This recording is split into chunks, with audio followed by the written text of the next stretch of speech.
I'm thinking particularly of young people in rural communities who, mightn't have access to facilities, things like that. So, Ogre like that is such a great outlet that, and the fact that it's growing continuously and that there's that momentum behind it is brilliant. Yeah, and as well, we might say there's a bit of a bias. There's two people from Munster opening up today, and with Kerryman and from Shane from Clare. But as well, both with huge rural areas, and I've noticed it hugely just even from Tralee and outwards and other towns and villages across Kerry, and I'm sure it's the same in Clare.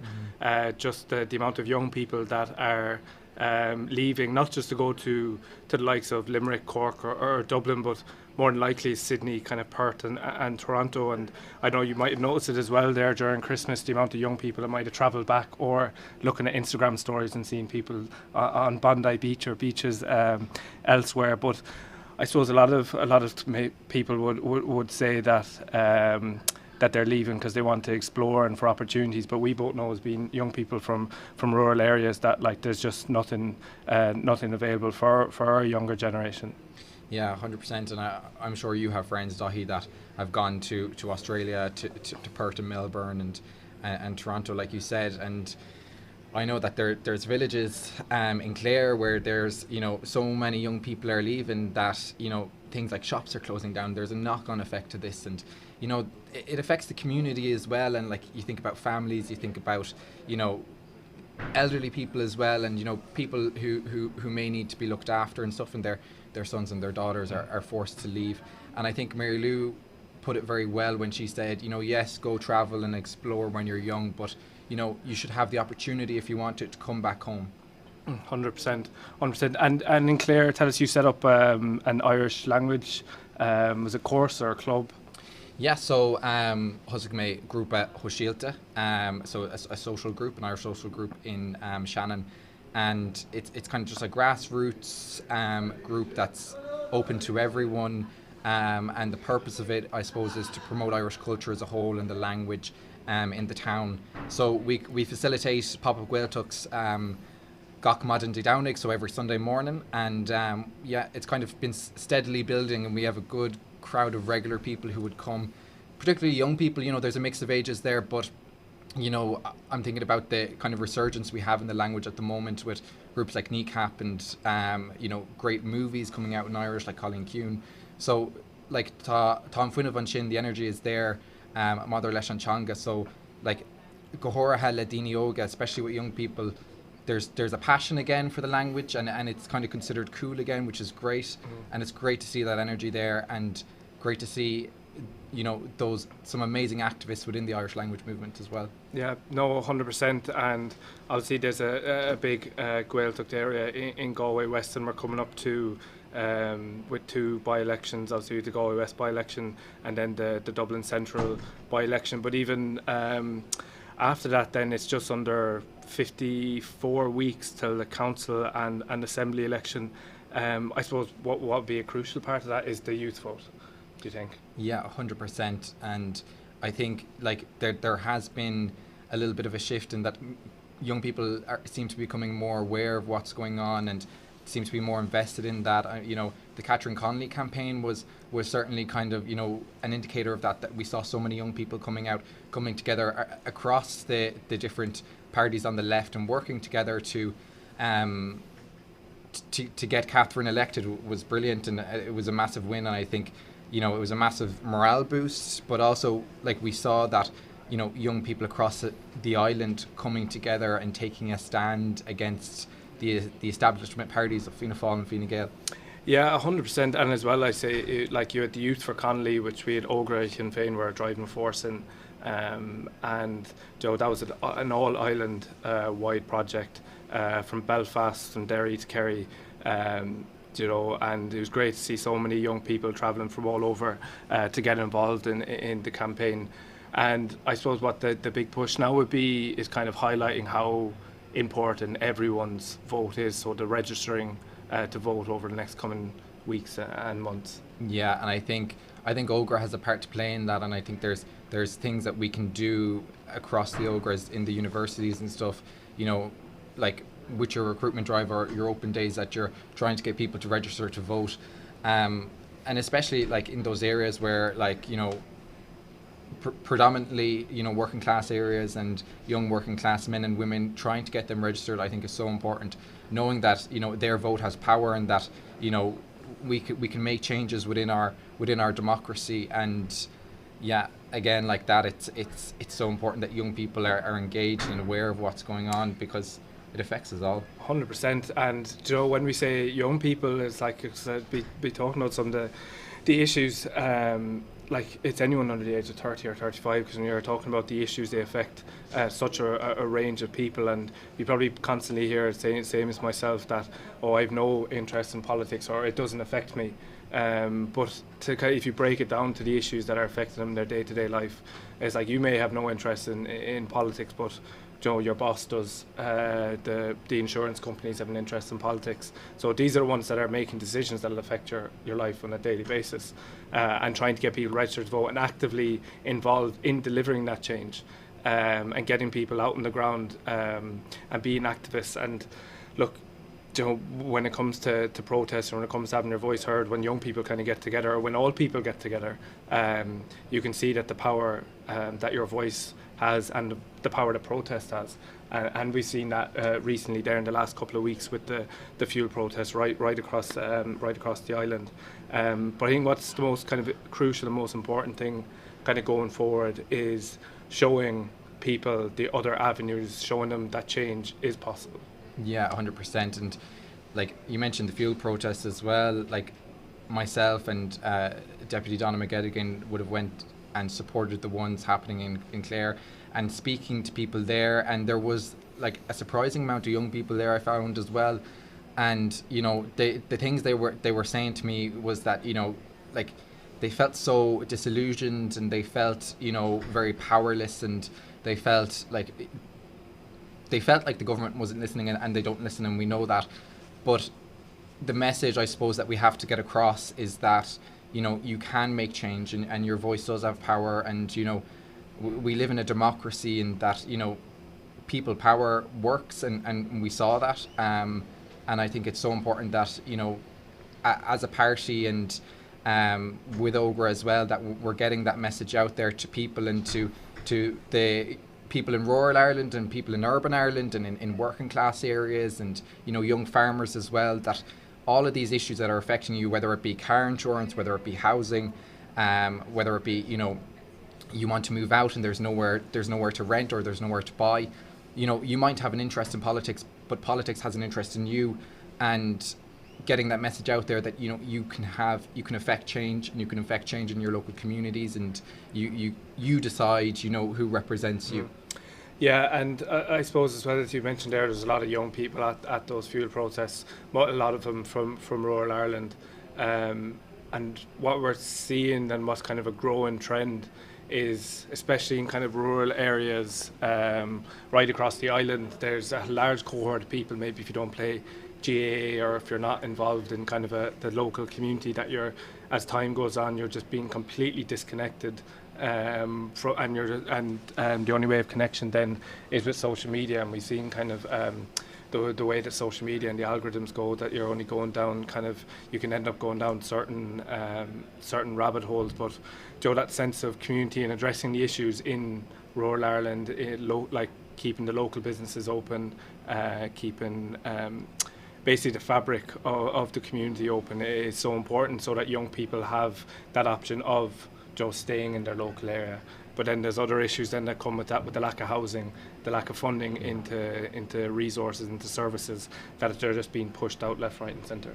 Yeah, and like that, we see in rural communities that like the local shop closing down, things like that, and they have a major knock-on impact then on you mentioned that the fabric of a community, things that shop may have been there for generations, it could have been passed down through a family for generations, and the same goes with the family farm, and people being forced to sell up because they can't keep going, and that just has a massive impact, I think, on the community as a whole, and young people in general. And we have to make sure that as a party, as young activists, that we're getting our policy across, and that we support small businesses, and that we support the family farms, and We want to see those thrive, and we want to see our rural communities thriving. And growing as well, but growing it in a sustainable way that's respectful and conscientious to the history, because we have so much history as well, of course. And I think there's a great growing, and the one thing I love about Ogra is the fact that the Republican values is there, and that we have so many young people now that are taking an interest in that may have once been seen as outdated in the South. And that's once again with you see the amount of people going to Wolf Tone concerts and flying the tricolour very proudly, and being able to sing our Republican songs and hold our Republican values. The amount of young people coming back into that is incredible, and groups like NECAP again driving that republicanism with the Irish language combined, I think is brilliant. Yeah, 100%. Just conscious on the time that the motions will be starting at roughly around 10 o'clock. But I suppose now that there's a wide range of topics, as we spoke about rural communities, that's the announcement there now that there'll be some speeches coming on soon, and the opening of day 2 of the 2026 Ard Fheis here in Belfast. But do you remember your first Ard Fheis? Oh God, I think maybe 3 years ago. Yeah, it was great, and I think I was very nervous coming in, but it's a great environment for young activists to be in, and you learn so much from the speakers. And my favourite part always was the leader speech at the end. Mary Lou always gives a fantastic speech, and of course Ard Fheis. It just the hairs would stand up in the back of your neck.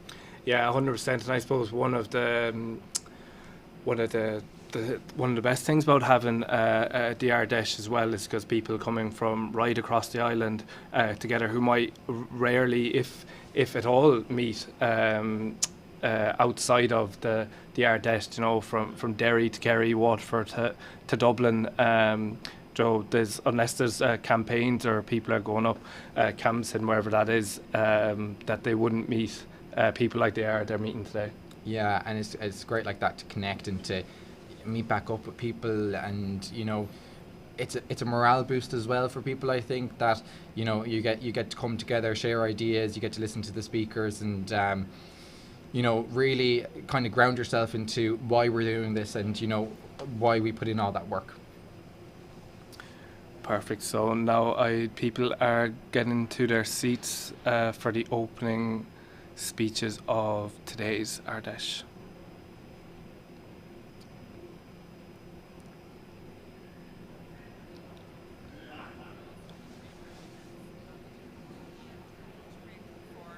So we'll give them a few more minutes. People are getting their seats. As we said, people are meeting maybe for the first time since the last Ard Fheis, so a lot of catching up to be done. Yeah, definitely. Yeah.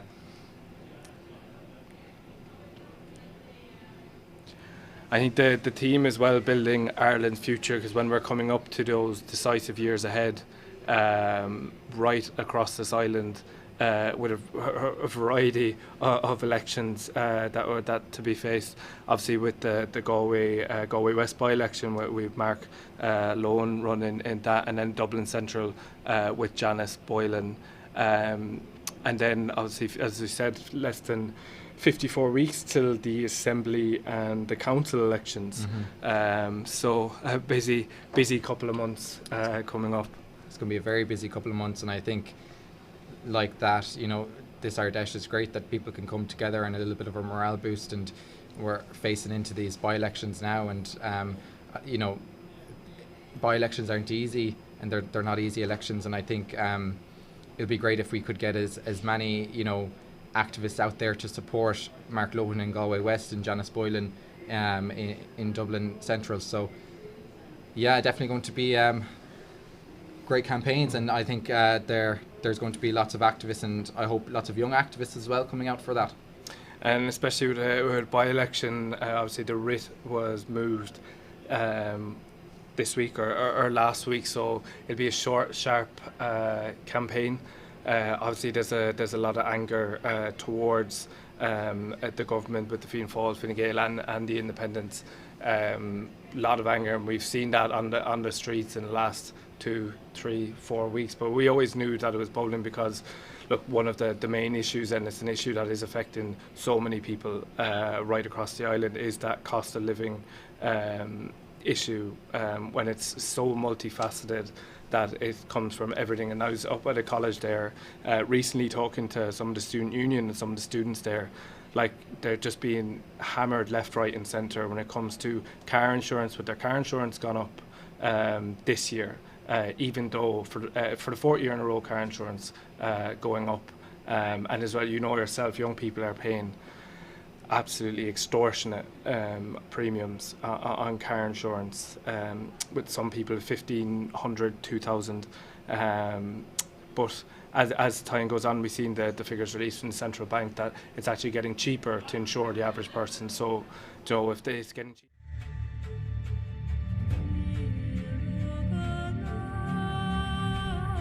For generations, Irish Republicans have asserted our right to a free and independent Ireland.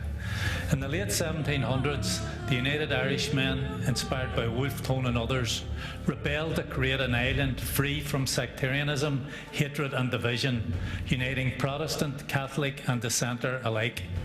It was here that Irish republicanism, as we know it, began. Groups like the Fenians and the Young Irelanders kept the flame and ideals of republicanism alive throughout the 19th century. In 1916, brave men and women stepped forward to face the full might of the British Empire, fully aware of the cost, yet determined to fight for something better.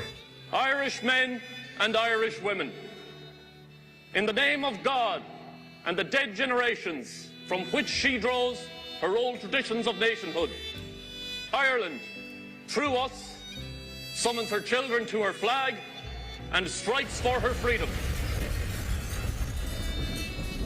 Many were killed, including the 16 executed leaders, whose legacy and vision still rings true today.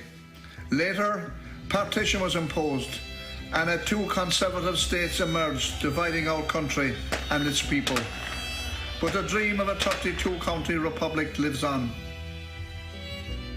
In the late 1960s, after decades of political and economic discrimination against the Catholic population in the north, these pictures were taken in Fintona, County Tyrone, not in order to arouse national or social hatreds, but in order to expose part of a system of discrimination imposed with the connivance of the British government. It is imposed in order to maintain partition against the wishes of the majority of the Irish people. conflict erupted once more. We remember all who fearlessly struggled and gave their lives for a united Ireland during this period, especially the hunger strikers of 1981, led by the gallant Bobby Sands. Their courage ignited a movement that made political and social change unstoppable. Today, Sinn Féin stands as the largest party on this island. Mary Lou MacDonald leads the opposition in the 26 counties. Michelle O'Neill serves as First Minister for all, and a state carved up to prevent such a day ever happening. Peace, hey, ever, ever, ever. Our activists work daily to unite our people and to build a stronger, fairer, free Ireland. From Tone, Markovich, Connolly to Sands, Farrell and McGuinness, the baton has been passed. Now it's this generation, our generation, that will deliver the 32-county republic. As Jerry has said, if you want freedom, go out and take it. Organise, mobilise, unite for your rights. That's the task before us, to finish the journey, honour those who have come before us, and build a better country for our children and our grandchildren. Let's give them the Ireland they deserve. Sovereign, united and full of promise. An Ireland with rights and equality at its core. An Ireland worthy of her patriots. Le Chéile Déanamh é.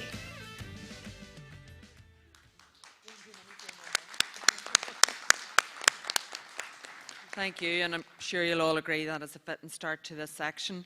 Can I just remind delegates to identify themselves and their common or Corla Cantor or Couga that they're representing, and to be brief. Speak to the motions, and you will have 2 minutes, and I'll make you aware when you have 30 seconds left. Okay, if we can have our first speaker.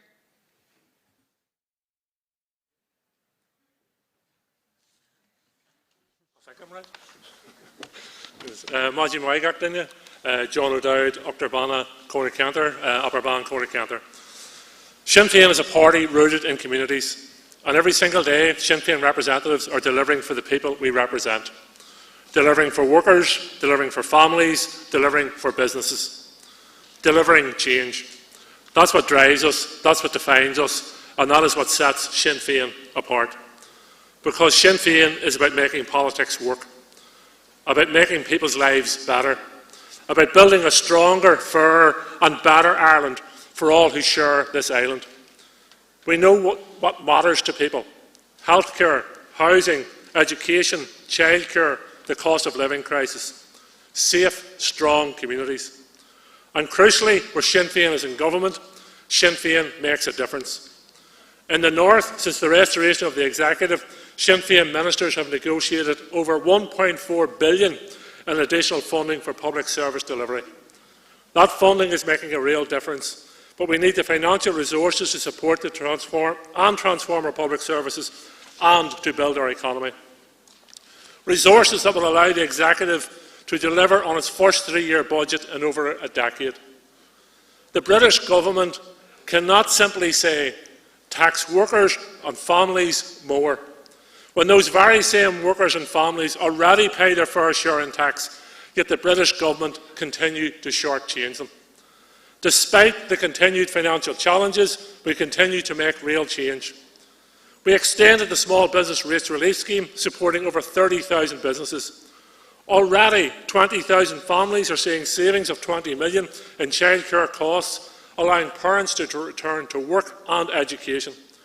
We allocated £273 million to support pay awards for health workers, police, teachers and infrastructure workers. That's the difference Sinn Féin makes. Delivery, investment and leadership. And as Finance Minister, my priorities for the 3-year multi-year budget are about getting and going further. They're about strengthening communities, supporting workers and families, helping those who need support most, and investing in the future. Another £195 million for childcare. Another £495 million to tackle waiting lists and elective care investment. To date, an additional 200,000 additional elective care appointments have been achieved. Another £15 million to support the strategy for unending violence against women and girls, and additional support for small businesses. That's what progressive government looks like.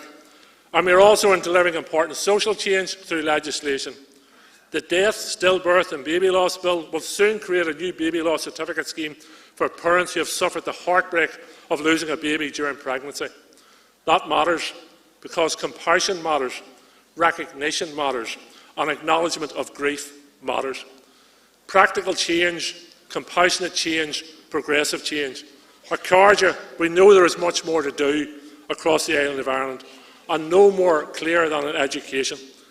Education is one of the fundamental services that the state provides. It should be a great leveller in society. It should be the doorway to opportunity. And Sinn Féin is absolutely committed to ensuring that it is. For too long, successive governments in Dublin have failed to create the change necessary in education and other public services, the change the public deserves.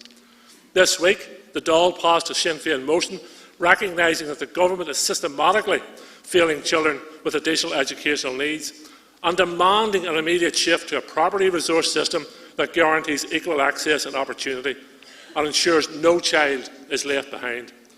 Because education is not a privilege, it's a fundamental and constitutional right. Parents should not have to fight year after year for support to their child's needs. Sinn Féin stands with parents, students and teachers. And we stand with our Irish-speaking and Gaeltacht communities too. We are committed to expanding areas to Irish medium education, and we are committed to helping our Gaeltacht regions remain vibrant, viable places where people can live, work and raise their families. That means addressing the housing crisis. which is pushing young people and families and Irish speakers out of their own communities.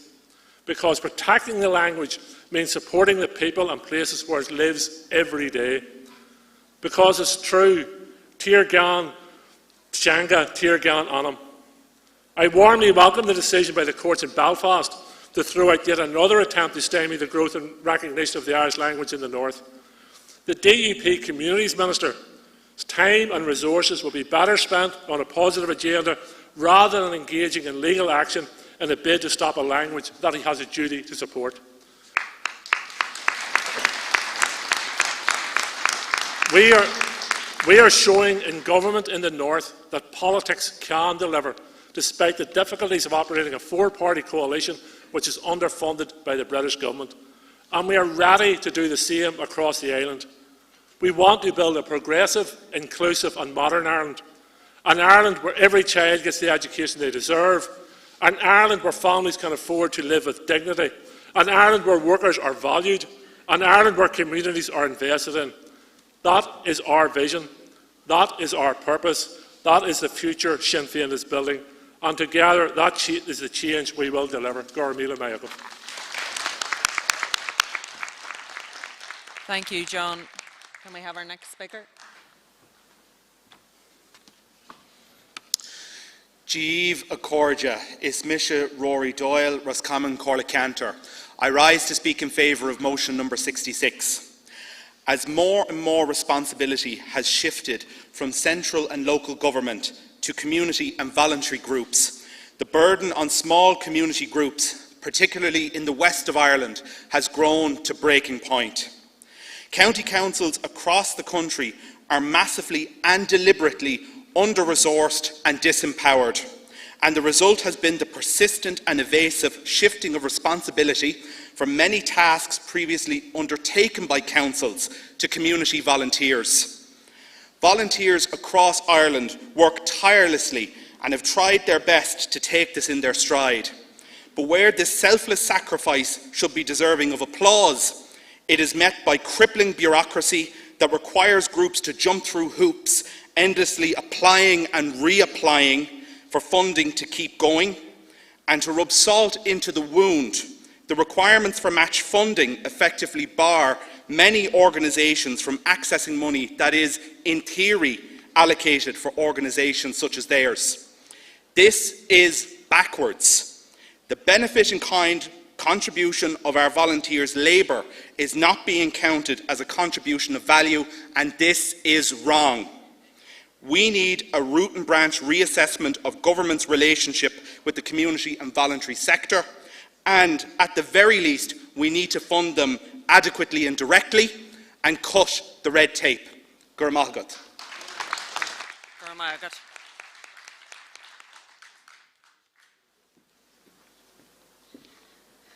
Is Misha Clare Canavan, Clonard Martyrs Cumming, Councillor in Belfast, speaking in support of motion 55. I want to take a moment to speak about an issue that continues to affect many of our communities every day: commuter parking and its impact on residents.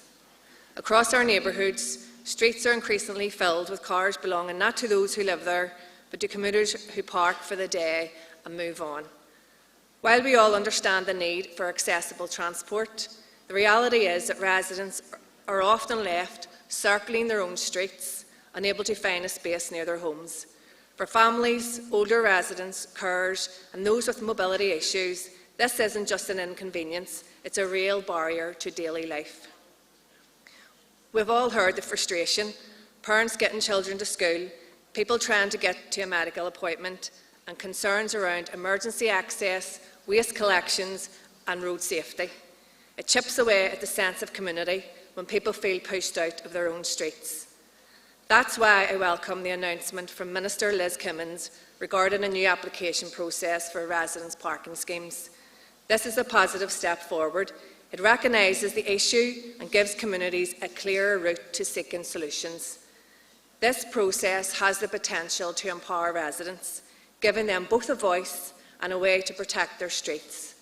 But it must be responsive, fair and delivered in a timely manner so communities can see real change. I would encourage residents to engage with this opportunity, come together and make their case where commuter parking is having a clear impact. I will continue to work alongside communities to support applications and ensure that concerns are heard. Because at its core, this is about fairness, making sure that people who live in our communities can access and enjoy them fully. Please support motion 55.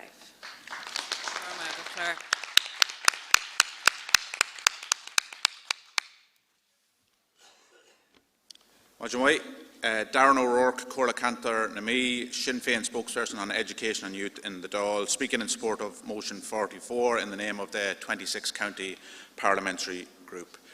This week in the Dáil, Sinn Féin set out its proposals for the future of inclusive education in Ireland. We said we need a guarantee of an appropriate school place for every child for September 2026, not merely an offer of a place, but a real place. We need an expedited access to speech and language therapy, occupational therapy and psychological services within schools. We need an independent review of the NCSE and CNOs. We need the SET allocation model reviewed and increased, reversing the removal of complex needs.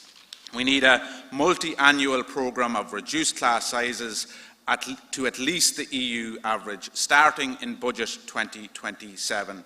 We need a time-bound school building delivery task force. We need the exact number of children without a school place for September published immediately. We know it's hundreds of children without a place, locked out. In addition, we know at least 6,000 children are in inappropriate placements. This is an absolute disgrace. We need the cuts by stealth stopped. We need an end to the cruel restrictions of SNA access. The Minister should meet with the flawless Save Our SNAs campaign and advance the updated circular now. And in this cost of living crisis that the government seems so oblivious to, we need to reverse the reintroduction of exam fees and the hike in school transport fees. Believe it or not, the government did not oppose our motion. But will they act on our calls? That is the real question. When I see it, I will believe it, and not before then. In the meantime, Sinn Féin will continue to fight for every single child. Gur míle maith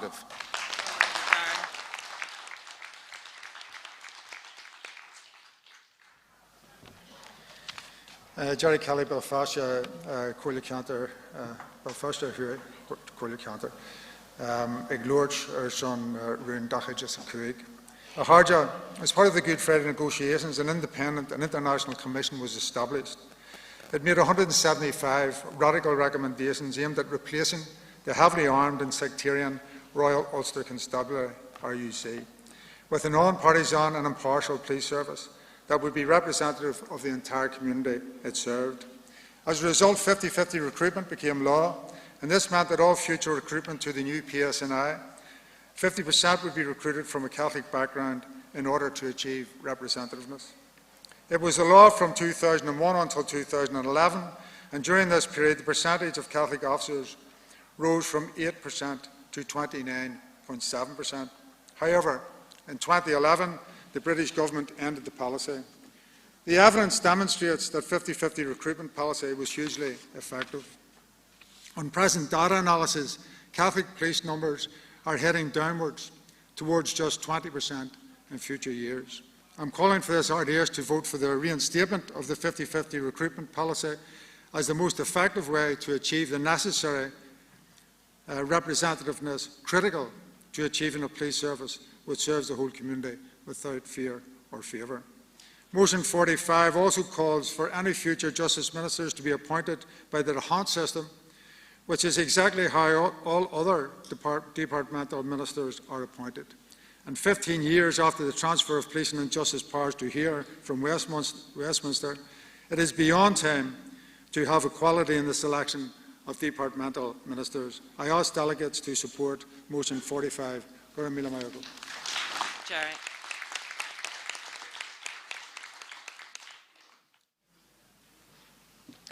Eva Carja, Aisling Riley, Pierce Jordan Cummins and MLA for West Belfast. Before I speak to the motion, I just want to say we got the sad news that our friend and comrade Mary Green passed away last night. She will be hugely missed by all of us. So from this RDS we pass our thoughts and love to Mary's entire family at this time.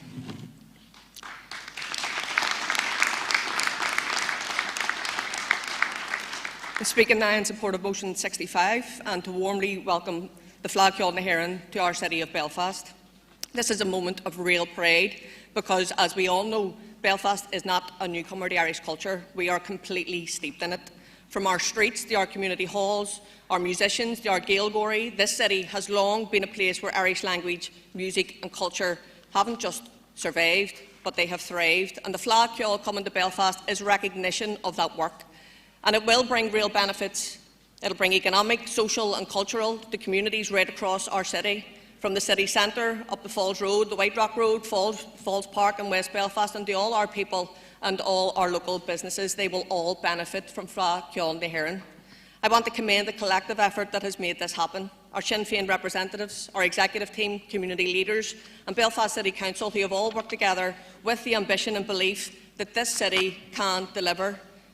But most importantly, Acharja, this cannot be a one-off. And with the FLA confirmed to be coming to Belfast for a second year in 2027, we have a huge opportunity here, not just to host the FLA, but to build a lasting legacy, to showcase who we are, to strengthen our cultural sector and to deliver real economic benefit for our local people.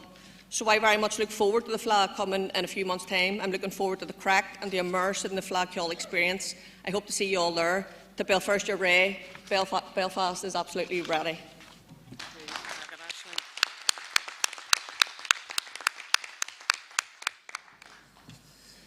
Councillor Rona McLaughlin, Joe Cahill Cumming, speaking in favour of motion 64.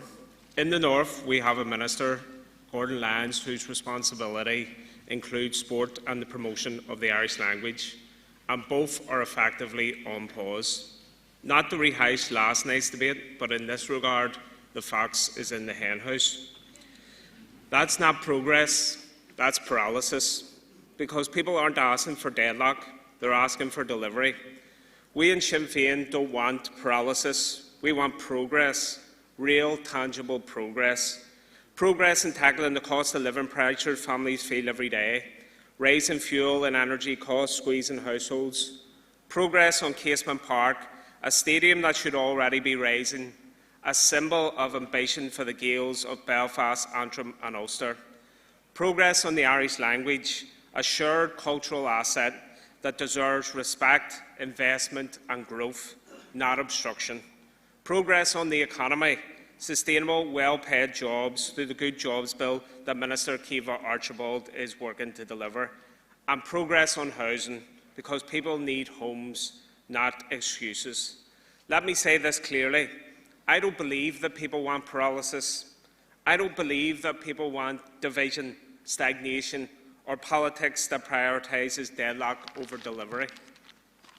They don't. That's not what ordinary people are about.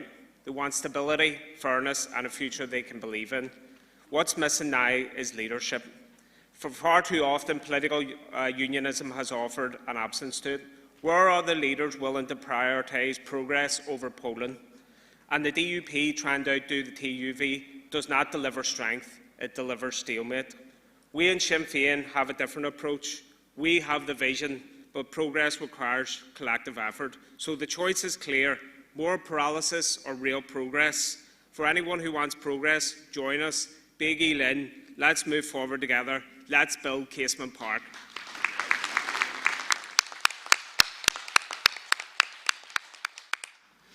Carja, Paul Maskey, West Belfast, supporting motion 64. Casement Park, the home of Ulster Gaels, has lain dormant for far too long. Now is the time to move forward and get it built. A generation of Antrim Gaels have grown up without the chance to grace the pitch and showcase their skills in our Gaelic games.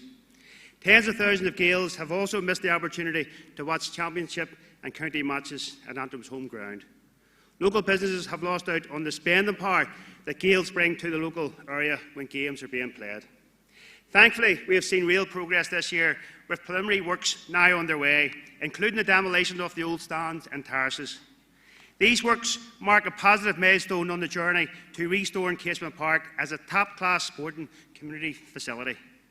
I want to commend the Ulster GAA and our Sinn Féin executive team for the work that they have done to bring the project to this stage. Sinn Féin will continue to work closely with the GAA and all stakeholders to ensure the delivery of Casement Park, which will bring long-term benefits for our community, local clubs and local businesses. Now is the time for everyone to come together and play their part so that a new generation of young Gaels can once again experience Casement Park with pride, excitement and optimism for the future. Opposition from the DUP and their delay tactics meant that Euro 2028 matches were ultimately not brought to the north, costing the local economy here in this city the tens of millions of pounds. Well, I say shame on them. But we must now move forward. Casement Park remains an executive priority, a GAA priority and a West Belfast priority. One thing is certain, Casement Park will be delivered, and Gaels today and future generations alike will reap the rewards of a first-class stadium that will stand as a source of pride for Gaelic games and Ulster. Gorm Agah.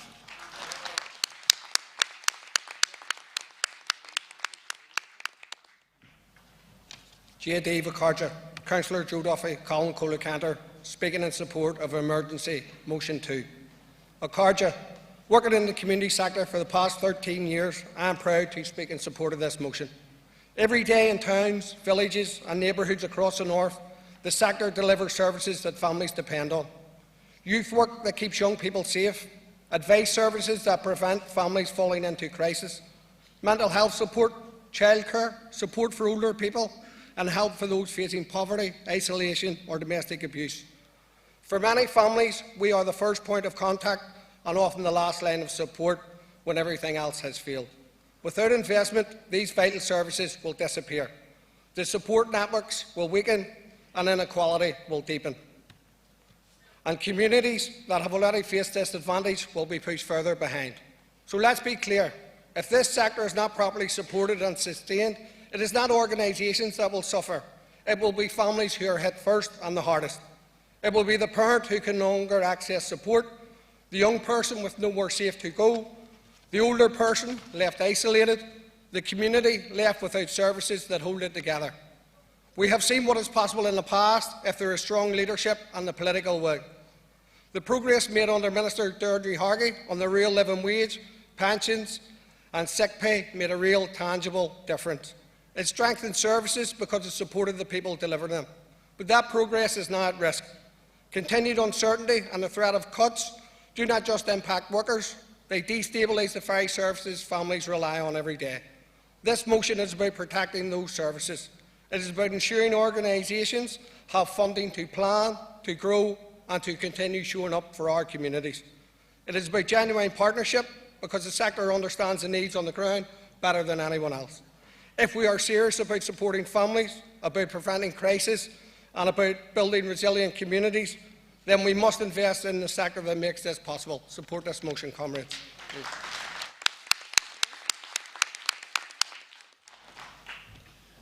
It's Misha Danny Baker, Colin Colacanter. No child should go hungry in 2026. No parent should be worrying about how they are going to feed their child during the school day or holidays. But that is a reality for many families right now. This is political choice. I have brought forward legislation to support 90,000 children across the north during school holidays. This legislation is only one piece of a wider puzzle, but much, much more is needed, because families are doing everything right, working hard, but they are locked out of support because of rigid eligibility criteria.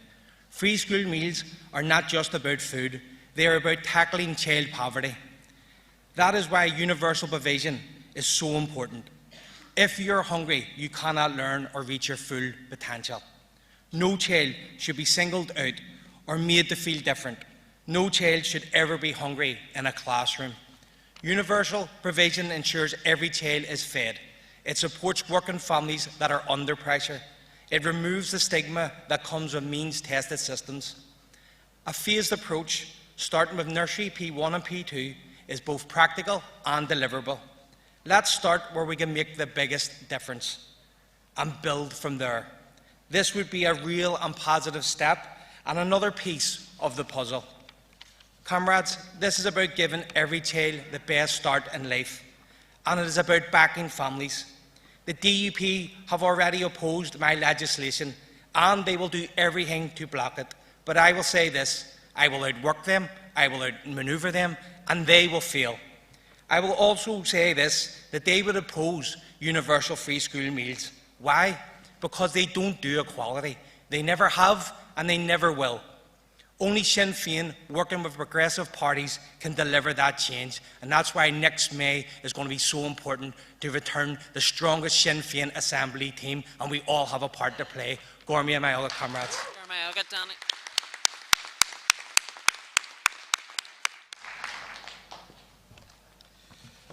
Roland Rollo Kennedy, Dunleary, Sinn Féin, Minnie Duncumming, speaking on motion 60 and seeking support from conference here today. Imagine that we're standing here talking about the bureaucracy of a Fianna Fáil and Fine Gael government who can't even finish a hospital in time. The funding for our working class communities, especially for sport, being held up through paperwork and discrimination for our working class communities is a disgrace. Our kids don't see colour. Our kids don't see people with disabilities. What they want to do is play in a safe, healthy environment. We have the money, but because we're not in control, the Fianna Fáil and Fine Gael community groups are leaving us to rot. We need a new Katie Taylor, a new Katie Harrington, a James McLean to come through. But without funding given to our working class communities to allow these projects to be accomplished in time, this will not happen. Please, conference, support our motion number 60. Camille Magut.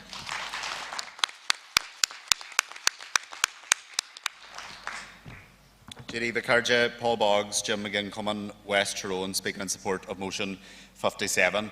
Delegates, quite simply, the A5 road must be built. This road has been the scene of heartbreak for too many families who have lost loved ones. And in West Tyrone, and in Strabane in particular, I have watched the devastation of the loss of loved ones on this road. And from this Ardesh, Strabane Colacanter wants to send our deepest condolences to each and every community who has lost someone on this treacherous road. We know their loss continues to be felt each day.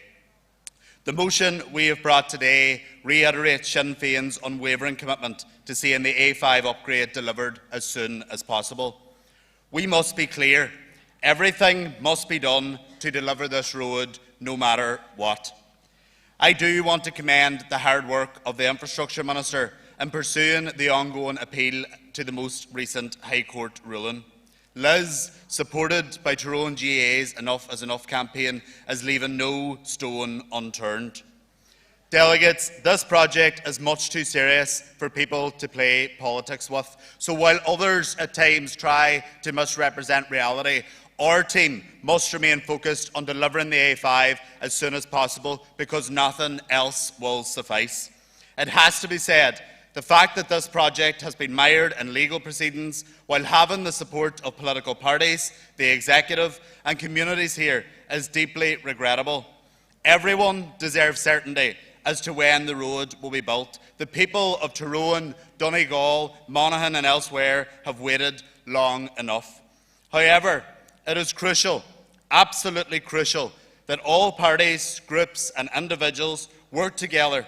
So I implore others to put their shoulder to the wheel and stand united to improve road safety and see this road delivered once and for all. So I'll say it again, Akarja, the A5 road must be built. Gurmila Mogat.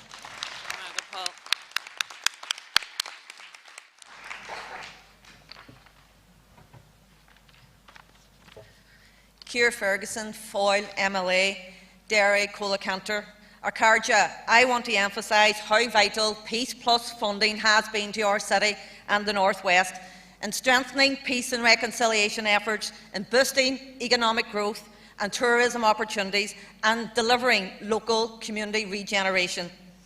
I want to place on record my thanks to my party colleague, Sinn Féin MEP Kathleen Funkston, and our MEP team for their work to ensure the continued provision of Peace Plus funding at or above the current allocation.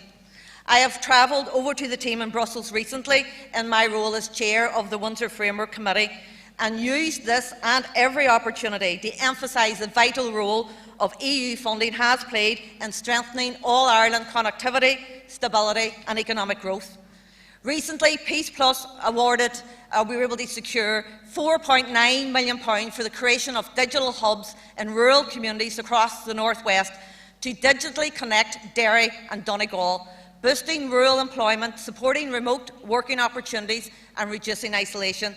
We currently have an £8 million action plan delivering 58 community regeneration and shared space projects across Derry City and Strabane, including around mental health, youth participation and cultural engagement. And we have an exciting £16.7 million flagship infrastructure project which has been agreed, which will create a bridge linking Strabane with Lifford. I will finish on this. Peace Plus funding is a catalyst for the transformation, celebration and regeneration of the Irish nation. It is quite literally paving the way and building bridges for stronger public services and communities. Support motion 48 and the protection of Peace Plus for an ever more confident, connected and changing Irish society. Gurmai.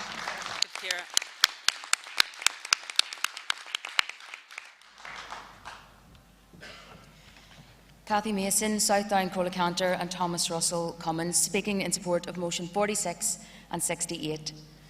Nelson Mandela once said, "Education is the most powerful weapon which you can use to change the world." Carja, this is a view we share. In Sinn Féin, we believe every child, every young person deserves the opportunity to succeed and to thrive. But over the last 2 years, Paul Givan has taken our education system in the opposite direction. He is dragging it down a harmful and regressive path, driven by a reform agenda lifted from a failed English model, out of touch and out of step with the needs of our children. Even as special educational needs plans have lost the confidence of those who know the system best: children's rights experts, families, teachers, classroom assistants and trade unions. They are all raising the alarm and they are all not being listened to. Instead, we have a minister who ignores evidence and presses ahead regardless, more interested in controversy rather than getting this right. Carja, that is not leadership, and this doesn't happen in isolation. After a decade of DUP control, our education system is lurching from crisis to crisis. Teachers are burnt out. Schools are under sustained pressure. Families are being stretched to their very limits.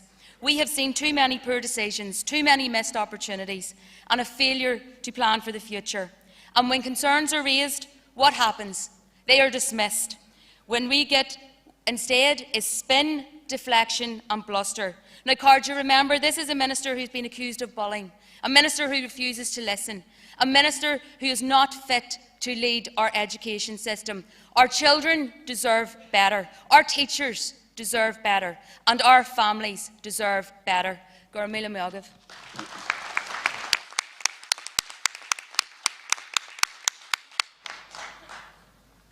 Madrin Mabel Ferrishta, great to be here. Councillor Dahi Doolan, James Connolly Cummin, Ballyfermot, speaking in support of motion 50. This motion commits Sinn Féin to working with others to ensure our communities are safe, welcoming places for everyone, regardless of who you are, where you're from or who you're with. And yes, policing plays a central role in this, but we cannot just police our way to safety. Community safety goes much deeper than just boots on the ground. The communities we live in, work in and represent have suffered years, decades, generations of underfunding, cuts to public services, intergenerational poverty and violence. Community safety is all about reversing this and undoing the damage done by mean, vindictive government decisions that made bad situations worse. We want to build communities that are strong, that are healthy, resilient and welcoming. This will be done when we have a government that prioritises a programme of long-term multi-annual funding and that resources for those communities that have suffered most by crime, the drug crisis and poverty. That prioritises policies that tackle drug-related violence, domestic violence, that protects public spaces, that also protects our young people and builds community cohesion. Sinn Féin needs to be the engine driving that change. The core message in this motion is that we do not want to simply manage the situation better than Fianna Fáil or Fine Gael. We want to change the reality for people on the ground. We want to give communities safe places to live and to celebrate their lives. Vote for motion 50. Let's get mobilised and let's get Janice Boylan elected in Dublin Central and Mark Lone elected in Galway West. That's the best message we can send our communities and a message to this government. Gurda Míle Mágaibh.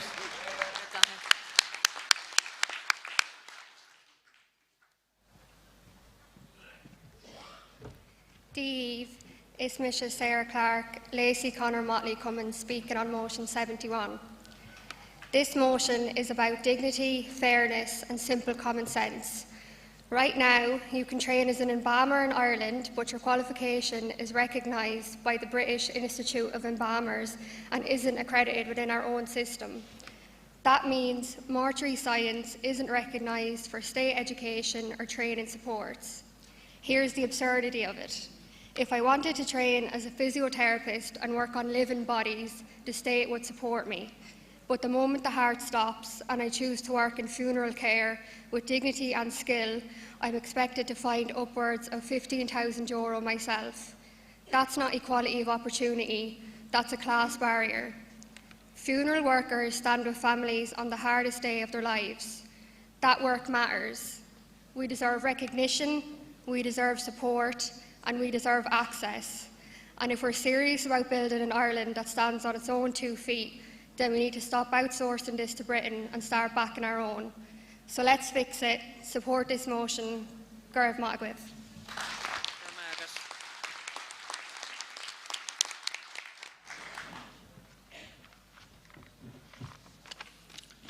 Aaron Kelly, Laois Corley Cantor, speaking in support of motion 56.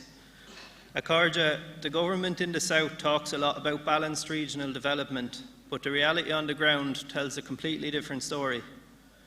What we have at the moment is not balance. It's a model that pushes people out of Dublin, away from their home place, due to the rising cost of living, and leaves towns and people across the Midlands struggling to keep up with urban sprawl. This is not planning, this is displacement.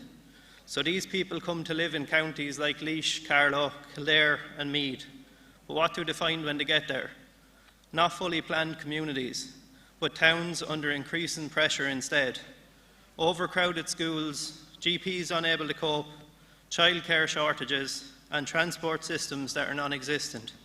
Because the state is not planning for the future of ordinary working people. It's too busy bending over backwards for high earners, banks and landlords instead. They expect a pat on the back on the rare occasion when they do build houses in the Midlands, while public infrastructure is left behind to catch up. If the Irish government expects people to live in commuter towns across Laois, Carlow, Meath and Kildare, then it must invest in infrastructure that comes with development, not after it. These are places where people should be able to live and work without hours of daily travel. They should be economic centres in their own right, because homes without services are not communities. They're the result of planning failures. So I ask that you support this motion, support proper planning, support real investment and support communities across our island that deserve better. Gurv Mágaibh.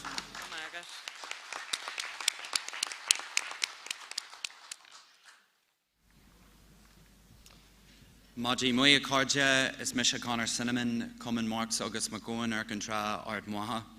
Sadly, comrades, too many young people are turning away from learning languages at school, and a new approach is needed to turn the tide before it is too late. Motion 70 sets out that new approach and ambition. And let me highlight something fundamental from the start. Gaeilge is not just another subject, it is our native Indigenous language and must have a central role in our education systems.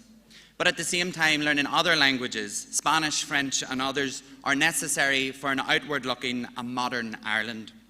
We know that learning a language means expanding your mind, strengthening your memory and building real communication skills. But fundamentally and most importantly, learning languages is about connection. It's the moment you speak to someone and see their face light up. It's discovering new cultures, new music, new ways of thinking. It's friendship, opportunity and memories to last a lifetime, something no AI or translation app can ever recreate. It's building bridges, combating racism, and it fosters international solidarity the type of solidarity needed to gain widespread support across the world for our campaign in ending British rule in our country and finally achieving a united Ireland. Language learning must start early. It must be fun, it must be relevant through music, conversation, culture and real-life interaction. The whole way of teaching needs changed and it needs an overhaul. Comrades, it's time for compulsory foreign language learning in primary schools, a new strategy at secondary level to give it, the languages, the teachers and the pupils the support that they deserve. Comrades, please support motion 70.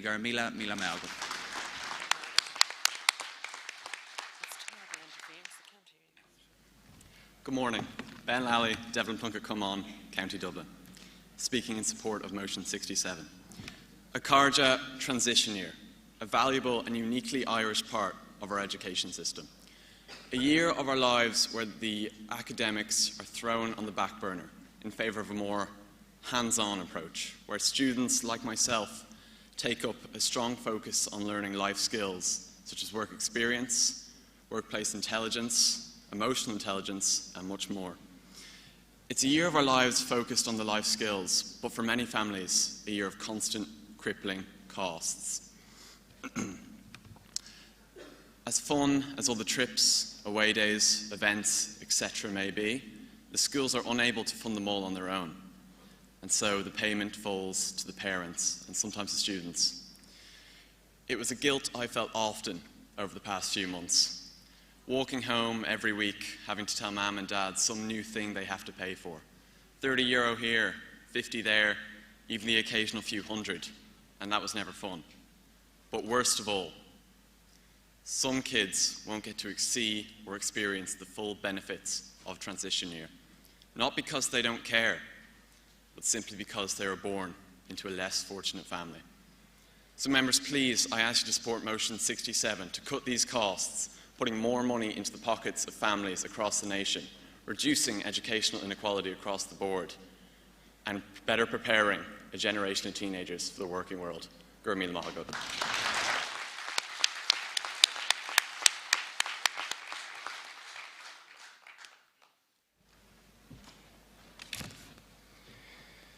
Paul Donnelly, Martina Shannon Cummin, Clún Salach, Balliach Lé, Tommy Ilert Ivover, Rún Dachad Ani.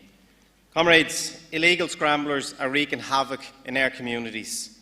In Dublin, in Belfast, Cork, Limerick, and many other places are plagued by the dangerous use of illegal scramblers in our roads, our paths, and our open spaces. They were recently brought to national attention due to the tragic death of Grace in Finglas, a young 16-year-old girl. And despite years of action by the Fianna Fáil and Fine Gael governments, and despite years of Sinn Féin councillors and TDs raising the issue, it was ignored. But the government were forced to bring in new legislation. But we know in our communities that is still not enough. The next most important steps is twofold. Funding for community and youth facilities, dedicated spaces for those who want to engage in this sport. But we also need to bring in a dedicated anti-scrambler unit, because we know that this scourge is still continuing on in our communities. We need to ensure that the guards and the police have the equipment, they have the powers, and they have the personnel to pursue those who are terrorising our communities.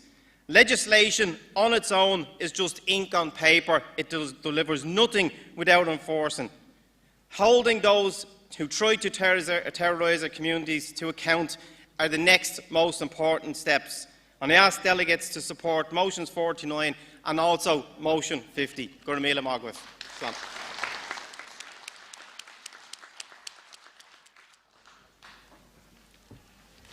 Ono Finn, Cumann Mairead Farrell, and I'm wearing the maroon and white of Galway today for 3 reasons. Number one, to remind you all to come down to Galway and help get Mark Lohan elected as a TD for Galway West. Number two, because I have to go back to Galway straight after this speech. It'll be a farewell journey, but I'm going back because we're having a celebration for almost 3 decades of teachers like my own Matthew Harrison in Coláiste who've taken time after class, week after week, to help young scallywags like me learn how to stand on stages like this and speak without feeling terror. And I think that that's something we should be commending. And I ask for the teachers like Matthew and everyone who gives so much, all the teachers who give so much, and the SNAs who've been treated so contemptuously by Fianna Fáil and Fine Gael, I ask for a bula bus from this or that to send solidarity to them. And I commend the leadership of Mary Lou MacDonald and of Darren O'Rourke and of Sean O'Reilly who stood with them on marches and in the Dáil. But the third reason I'm wearing maroon and white is because Motion 72 comes from Galway.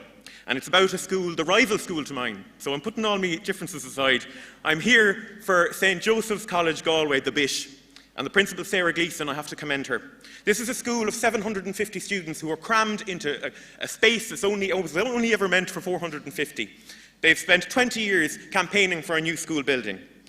They did the extraordinary. They got a site at no cost to the Department of Education. They got planning permission. They finally submitted the Stage 2B, which is vital at this stage and means that they're shovel-ready. Sadly, Minister Hildegard Naughton has decided that it's stage not 2B, in a kind of a Shakespearean tragedy befitting of Fine Gael being in charge of education. But this school provided a 1916 hero, Michael Cullevat, who commanded volunteers in Limerick, and he was the Sinn Féin TD in the Dáil. And I think, given that the Bish produced a Sinn Féin TD, maybe it's time Galway people will see that you need a Sinn Féin TD to get the Bish built. So Minister Hildegard Naughton, if you're watching, build the Bish.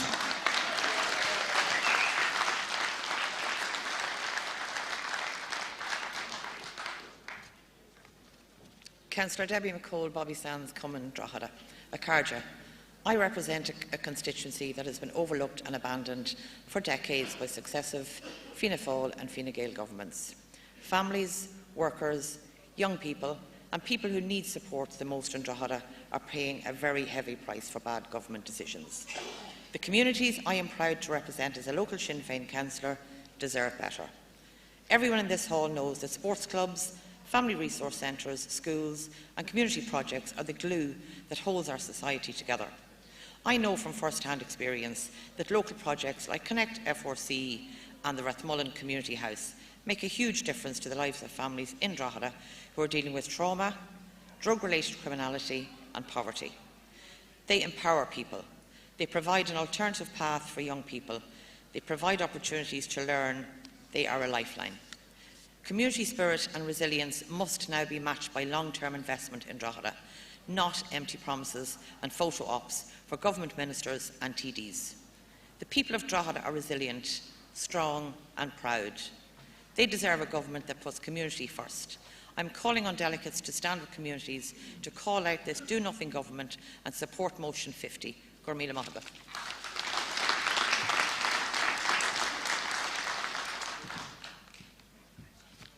J. Dave Carja, Jagan Lynchie, Henry Monroe Cummins, speaking in support of Motion 64. I stand here as someone who knows Casement Park from the inside. I played there for my club and for my county. My wife did the same. We understand exactly what that ground means to Antrim Gaels. Casement Park is not just a stadium. It is part of who we are. It is part of our identity, our community and our story. Real work has started, but it still stands closed, while a generation grows up without the chance that we had. Sinn Féin has been clear and consistent. We support the redevelopment of Casement Park, and we have driven this project forward at every stage. While others opposed it, and while others stayed silent, Sinn Féin stood up for Antrim Gaels and for our community. We did not waver, and we will not waver. This is an executive flagship project. As Michelle O'Neill has said, there is a responsibility on all in government to work together and get this built. Leadership means delivery, and people expect to see that delivery now. Sinn Féin will continue to show this leadership. Paul Maskey said it clearly. It is time to put shoulders to the wheel and get Casement Park built. That time is now, Carja. Not next year, not after another delay, but now. Because delay has consequences. Further delay denies young people opportunities. Delay tells young Gaels they can wait while others strive forward. That is not equality and it is not respect. And let us be absolutely clear about where responsibility lies. Gordon Lyons needs to step up. The DUP need to step up. The delays must end. The excuses are gone. The people of Antrim have waited long enough and they will not accept any more stalling. Antrim Gaels deserve a home. They deserve a stadium that reflects their pride, their commitment and their future. They deserve the same as every other county on this island, nothing less. Casement Park is more than bricks and mortar. It is a statement that our culture matters, that our games matter and that our people matter. I want my son and his generation to have the same chance that I had, to play here where I played, to stand on the pitch and represent their people with pride. So from this Ard Fheis, let us send a message that cannot be ignored. Deliver Casement Park, end the delays.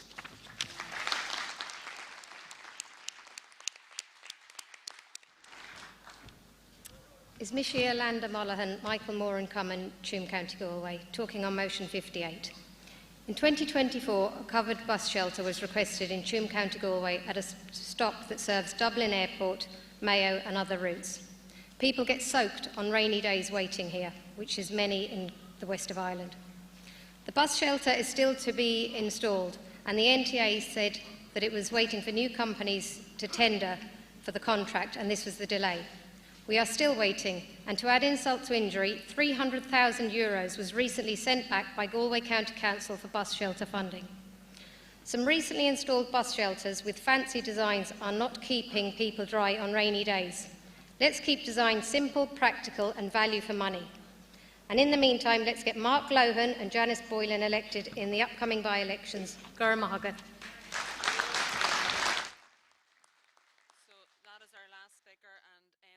On this section of the Ard Fheis. So if I can now ask people to vote. Welcome back to the commentary of the 2026 Ard Fheis here in Belfast. We just finished listening to speeches from the Stronger Public Services and Communities motions, and we'll be going into the justice and human rights at the heart of our society. So is Misha Dahi Fitzgerald? Is Misha Emma ní hÉirean?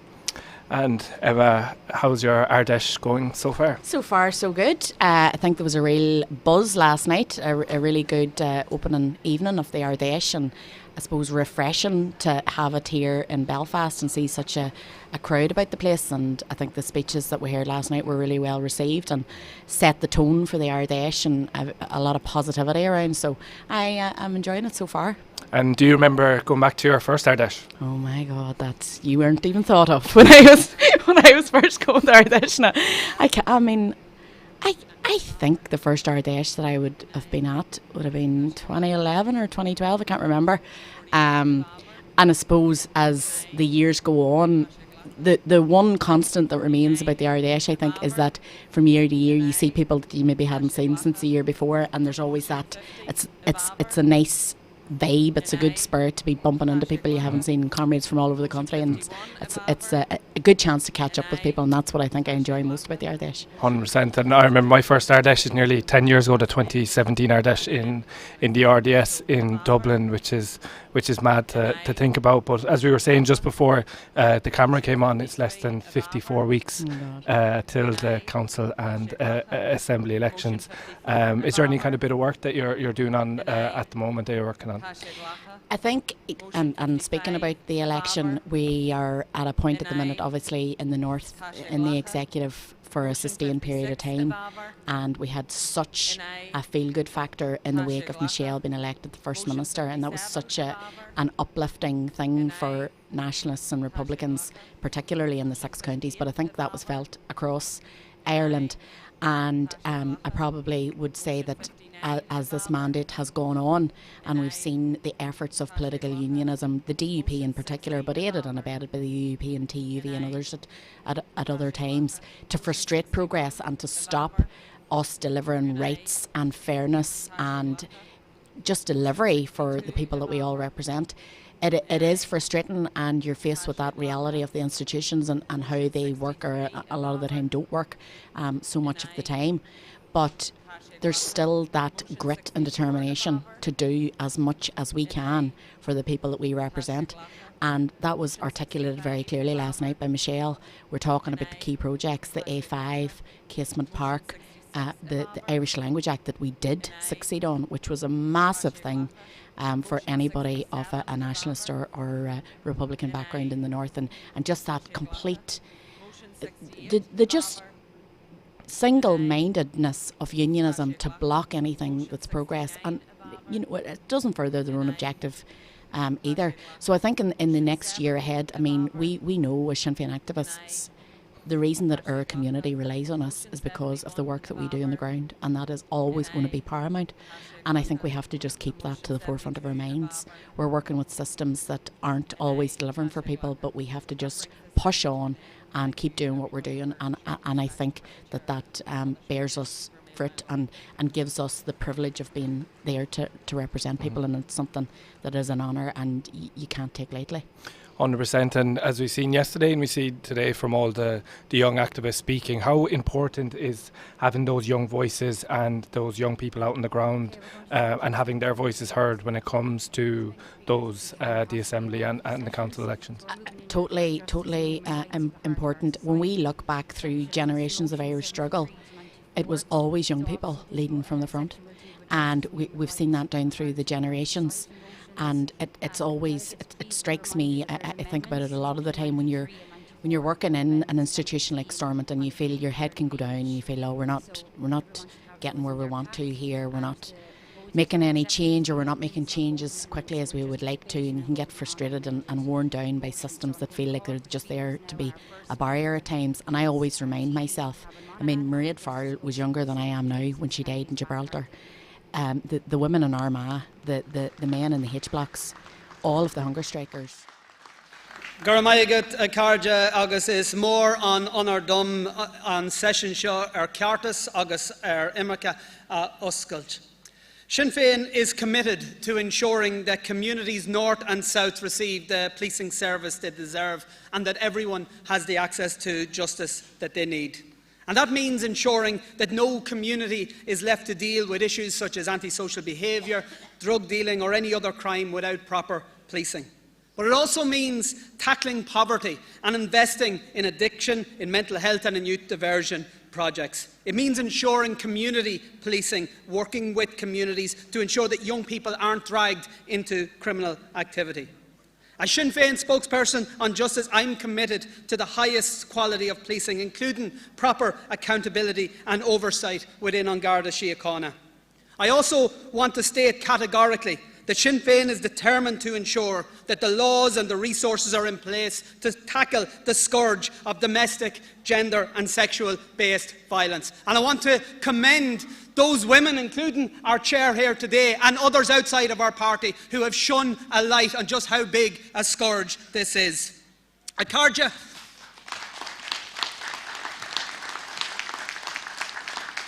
I ask delegates to support Motion 73, which highlights the serious concerns outlined by the party in relation to provisions within the British Government's current legacy bill, including concerns that they will reintroduce a form of impunity for state forces while blocking full disclosure to families. Because legacy issues need to be dealt with north, but also in the south.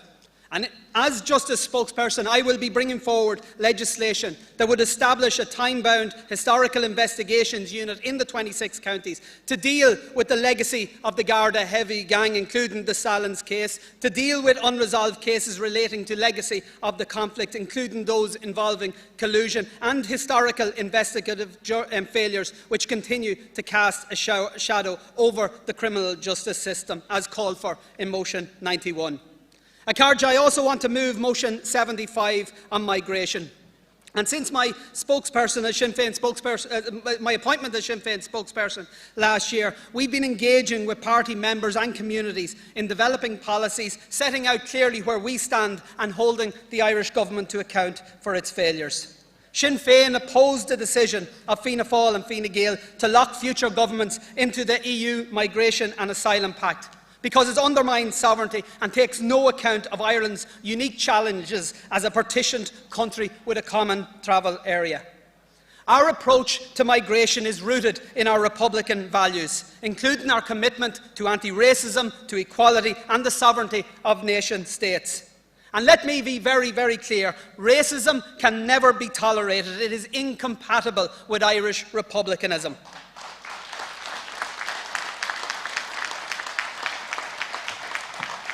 And we also need to be very clear not to confuse managing migration with racism.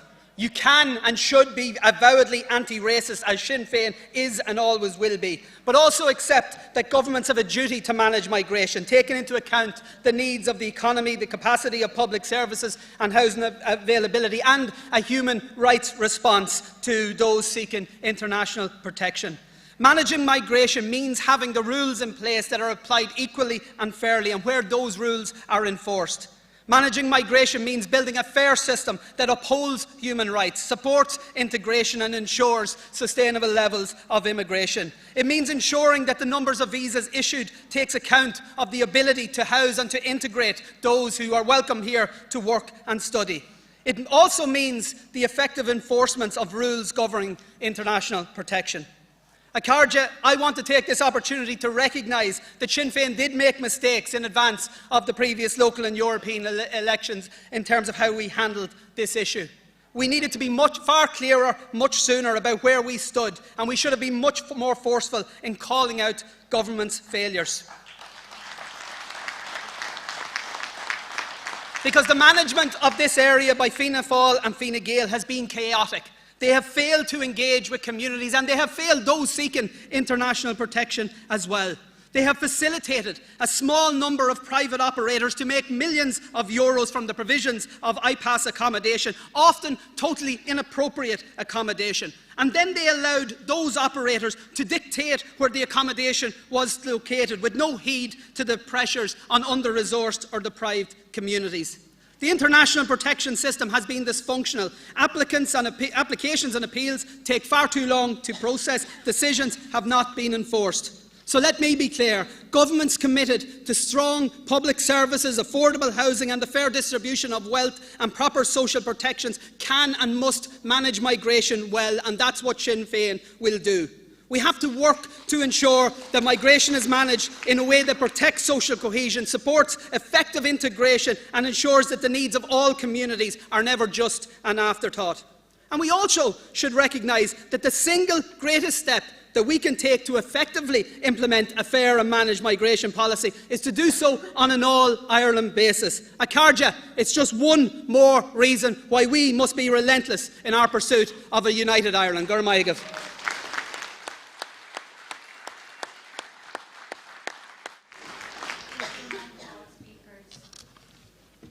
Speakers can introduce themselves and what area they're representing, and everyone please stick to the 2 minutes. Ismisha Pippa, O Common Bowen Marin, Conti Schleggy. Accordia, my common is concerned about motion 81. I want to talk to you for a moment about trans people, trans men, trans women, non-binary people, intersex people. Do you know what they want? They want safety. They want to feel safe in their communities. They want an adequate and fair health service. They want to survive against bullying and discrimination. They want what we all want. And yet there is a minority of anti-trans activists that have stirred up false arguments, false feminism, to try and put down basic human rights for this small group of people. We should know about differences carefully fostered that have separated a minority from a majority in the past.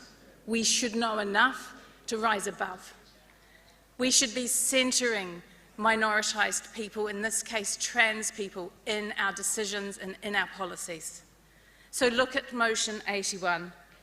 It says we should extend compassion to trans people, and of course we should, but what they need are rights and health care.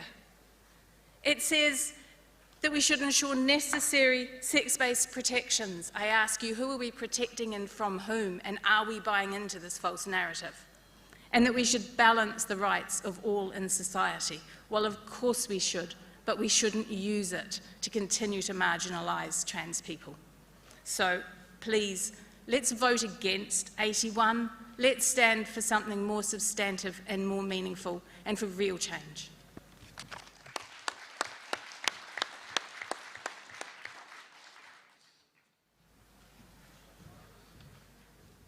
Carja, Joe Smith, hÉirean of the Petter Clancy, Mairead Farrell, Ennis, Sinn Féin Cumann. I'm here today speaking in favour of motion number 88. In February of this year, members of our Cumann, along with our own councillor Tommy Guilfoyle and my last hÉirean Conor O'Sullivan, who is a lifelong Republican and a wheelchair user, saw firsthand the inadequacies of people with reduced mobility and disabilities being handled in an airport. Air travel in this day and age is no longer a luxury. It is a basic part of modern life, and for passengers with reduced mobility or additional needs, access to that travel depends entirely on the quality of support they receive at our airports. Right now, that support is delivered through contractors, and it is inconsistent. It varies by airport, by contractor, and too often by chance. It is simply not good enough. We are talking about people's dignity, their safety, and their right to travel independently. This motion is about setting a clear standard. It calls for an immediate review by our aviation authorities and, crucially, for a statutory standardised training programme for all staff delivering these services. Because accessibility should not depend on where you fly from, it should be guaranteed everywhere and every time. As Republicans, we believe in equality in practice, not just in principle. This is a practical step to make that real. I urge you to support motion number 88 today.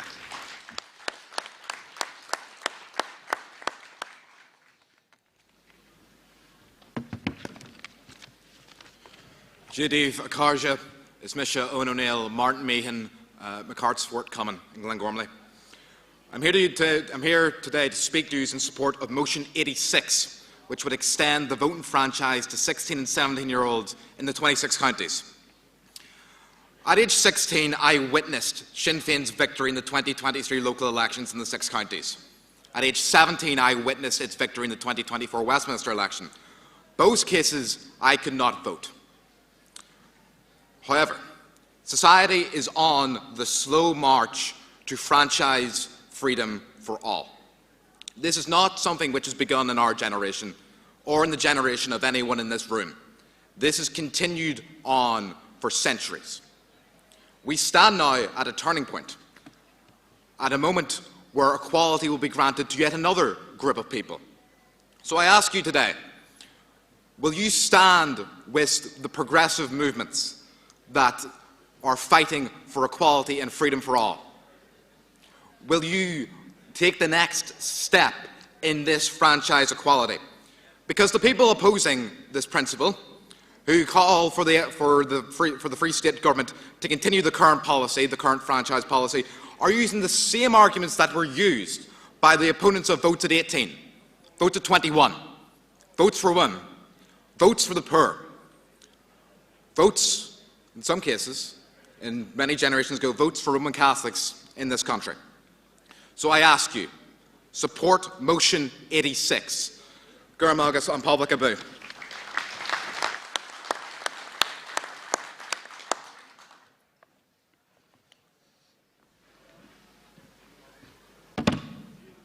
Akarja, is Misha Aaron Waters representing the Julie Dugan Common Portadown speaking against motion 81. Yesterday, I was mandated by my comment to vote against something I agreed with. Happens to the best of us. I now ask the Ard Fheis to do the same, to follow that example. I'm not here to rehash transgender issues today. We've gone over this for years. We're all bored of it. Believe me, I'm very bored of it. But motion 81 essentially says the same language as the British Supreme Court ruling. I'm an Irish Republican. I'm not a subject of the British Supreme Court, and none of us want to be subjects of the British Supreme Court.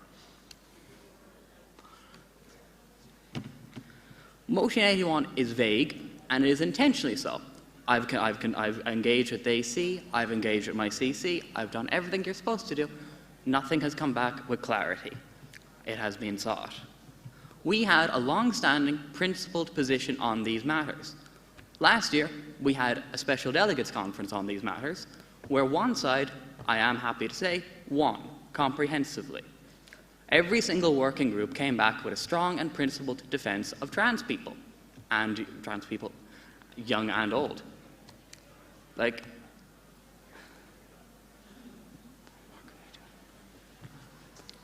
Ultimately, I'm not here to talk about my rights, I'm here to talk about your rights. You gave them time and time again for many years the same message. Trans people deserve rights. Now they have come back with a wishy-washy language that belongs more to Keir Starmer's Labour than to Mary Lou's Sinn Féin. Please reject motion 81, and next year we can rehash the same debate again, but we can finally perhaps have some clarity.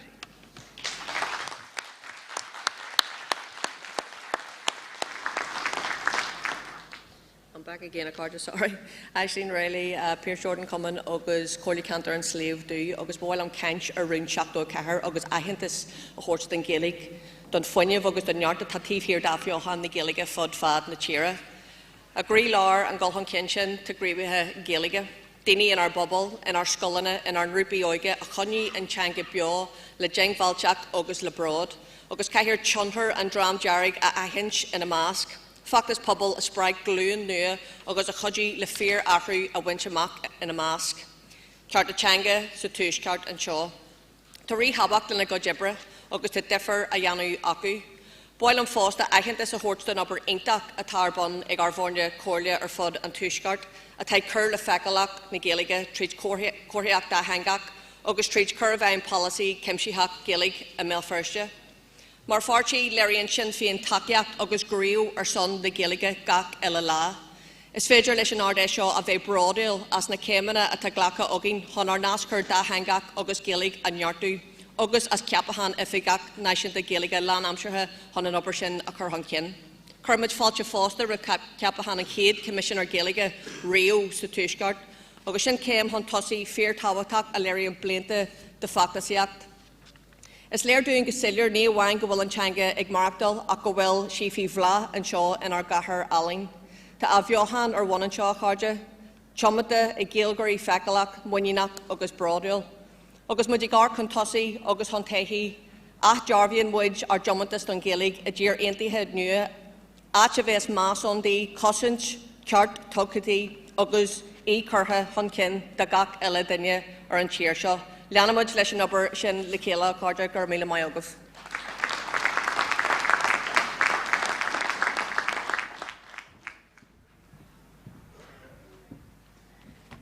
Is Misha Joanna Byrne, Bobby Sands Cummin and proud TD for the new city of Drogheda. Akarja, many of the motions and debates we have had so far in this Ardash have highlighted the fact that the people of this state are not being served by local government because of lack of funding and powers. The Council of Europe have consistently highlighted this state as having one of the weakest and most centralised systems of local government in Europe. We in Sinn Féin will not be found wanting in making positive change to empower local democracy. I stood for election on the platform of elevating city status for Drogheda to deliver real change and local democracy for the place I call home. The government's local government's reform in 2001 and 2014 have led to a downgrade of local government and more centralisation of powers. As Minister Brown recently noted, right now there are no formal criteria for awarding new city status. Under the Planning and Development Act of 2024, a city is defined primarily by its administrative size rather than population size. That is why I introduced the Local Government Cities Bill 2026, also known as the New City Status Bill. And now, for the first time, there will be formal criteria enshrined in law that can be used to award city status. If this bill receives enough support in the Dáil and Shannon and becomes an act, Drogheda will become the municipal district of Drogheda City. City status is crucial to ensure Drogheda and other large towns receive proper investment in infrastructure, services and jobs, rather than being merely treated as commuter towns. I don't claim to have a magic wand that will wave magic dust over Drogheda or other large towns and fix everything we've all been wanting for years, but I do believe we now have a mechanism which is a first step on a pathway to greater things. The same criteria contained in the bill can be used for other large towns throughout the state to apply for city status for their respective areas.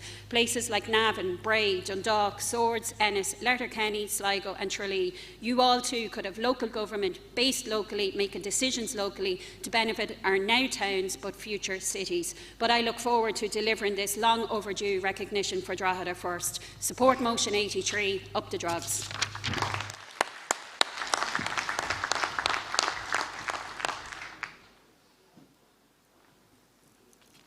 Marie Balfe, Seamus Fox Cummin, Ratode County Meath, speaking in support of motion 81 on gender identity. As a party, we have a long-standing commitment to develop policy in the area of gender identity. This is an issue that was discussed at previous Ard Fheis. Arising out of that, we had an internal party conference last July and an extensive consultation with the membership.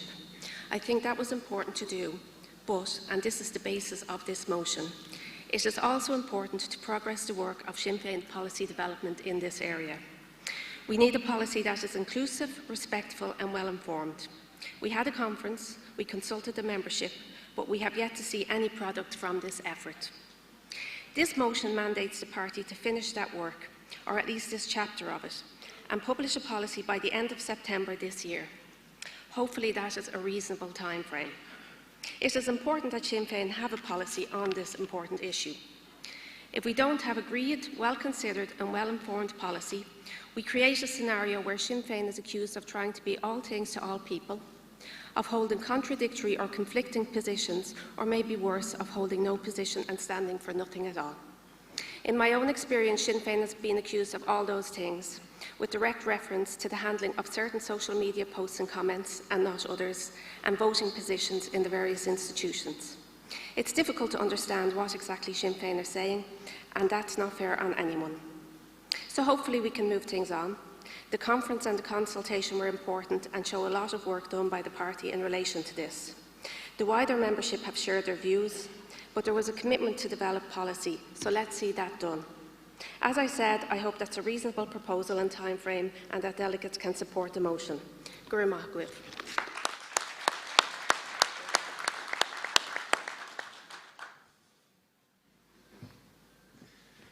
Rúri Amuraku, Corla Cantor an Lú. I'm Tommy Kainch, our son, Rún Nócas. We in Sinn Féin are all about building safer communities. And what we are about is ensuring that they have the resourcing, they have the policing that is absolutely required, particularly by those communities that have been forgotten about and failed by Fianna Fáil and Fine Gael for generations.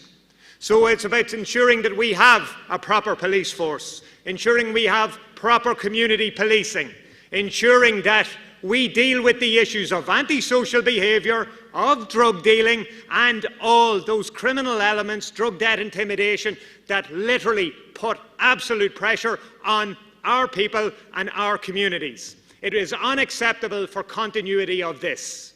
So I state, this is necessary alongside early family interventions and working alongside groups that work with young people to take them back if they are falling into criminal actions on the basis of being groomed by those that have their foot on the neck of our communities for far too long. So I commend that you would support Rún Nócas Tá mé cainch Comaile sin Rún Seachtas a Trí agus Nócas a Hain.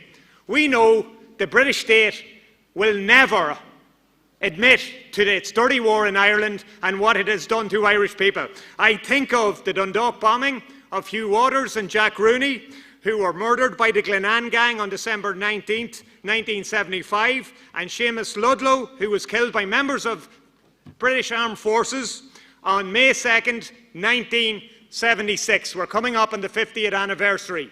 And while we want justice from the British government in relation to no justice that was shown, we also have to ensure that the southern state that collaborated with those that killed our people, that it is taken to task in relation to how it has failed those families, that it failed them then and it failed them now. We have to continue and deliver a united Ireland, and we have to deliver justice for our people. Bear Law Lynn.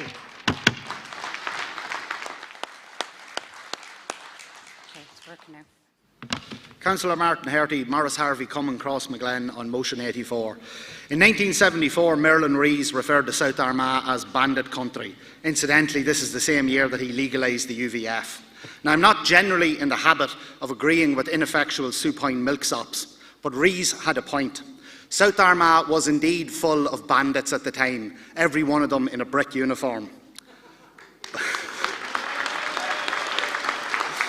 But the coining of this phrase began a 50-year campaign of black propaganda against South Armagh that saw the area denied decades of investment, funding, infrastructure and promotion. In 2015, the newly formed council had an opportunity to undo this characterisation of the area. Sinn Féin introduced a motion that called for South Armagh to be included in the name of the new council. Unfortunately, that was voted down by Unionists and the SDLP. When it comes to promoting an area, name recognition is important. A few years ago, the BBC did a travel documentary with one of those English celebrities who walked around Mullaban and Forkhill, climbed to the top of Slieve Gullion, and as the camera panned over the vista of the Ring of Gullion, he remarked about how beautiful the mountains of Mourne were. As the song goes, where the mountains of Mourne sweep down to Camla Lake. Now, nobody here would be surprised at inaccurate reporting by the BBC, but it serves to illustrate how important visibility is. South Armagh has enormous tourism potential, from hikes through areas of outstanding natural beauty to pivotal moments in Irish history at the Gap of the North. But it requires the support and promotion of local institutions, and surely the first of those to step up should be our local council. So let's recognise the unique contribution South Armagh makes to the culture, heritage and history of the council area, and put it where it belongs, loud and proud in the council name. Support motion 84, Todhchaí Armagh.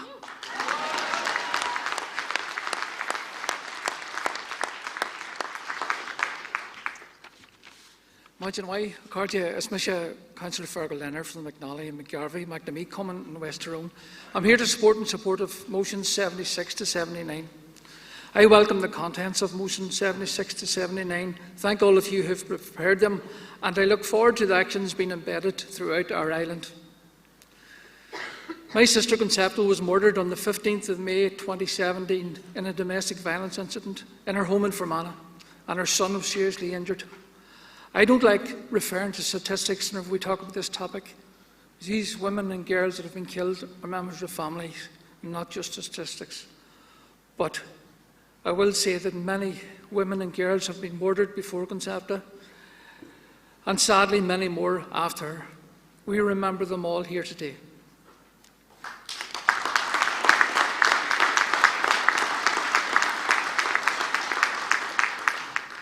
I want to acknowledge recent changes to legislation across our island to help protect women and girls.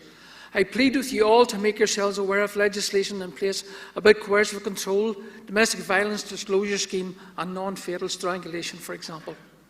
I also wish to acknowledge stalking legislation that is in place across Ireland, but due to the unwanted partition of our island, there are two different pieces of legislation in place, and neither is enforceable in the other jurisdiction. This must change so that any breach of stalking restrictions can apply anywhere on our island. This is particularly important along the necklace counties of Tyrone, Donegal and Fermanagh and Monaghan. We, along with the Garda, Síochána and the PSI, must treat every example of abuse, coercive control and stalking as a potential murder. Finally, I want to mention the essential important role for men and boys as we walk through these motions. It is important to say that all men and boys are not perpetrators of coercive control and domestic violence. Men and boys can play a pivotal role in preventing domestic violence and promoting a culture of respect. I implore all men to stand up and challenge toxic masculinity, become allies and advocates, support victims and survivors, and educate the next generation. Through our active participation and commitment, we can drive the societal change needed to eradicate violence against women and girls once and for all.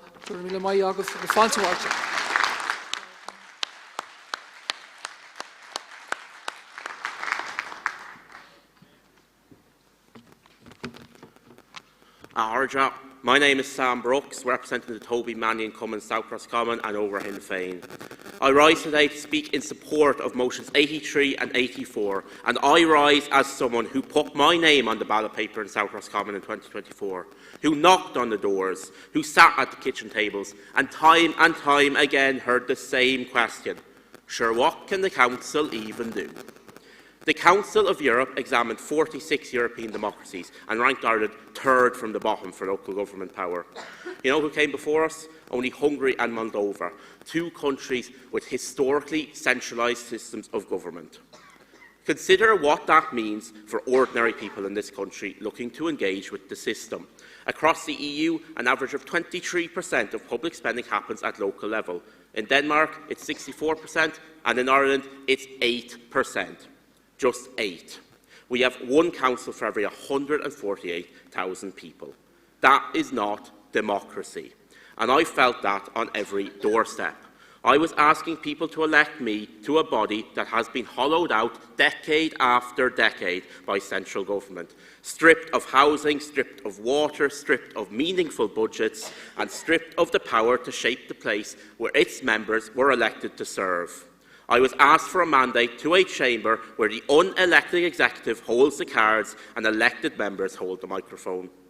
In 2014, 80 town councils were abolished overnight. As someone from South Roscommon, I have seen the legacy of our town councils. Countless signs and logos still dotted around, showing what Ballinasloe and Athlone town councils did over the years. Was it perfect? No. But it was a time where ordinary people were able to vote in local elections and engage with their councillors who knew they could actually do something, rather than being told the department or civil servants wouldn't allow it. Aharja, why on earth are we letting national government butt in on local issues? So I'm asking delegates today, as someone who has fought a local election under the current rotten system, to vote for motions 83 and 84 so that our candidates can say councils can actually do something next election. Guramila Mahagov.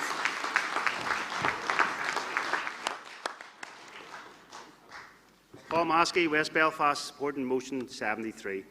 And this motion sets out clearly Sinn Féin's and victims' families' concerns about the British Government's Legacy Bill.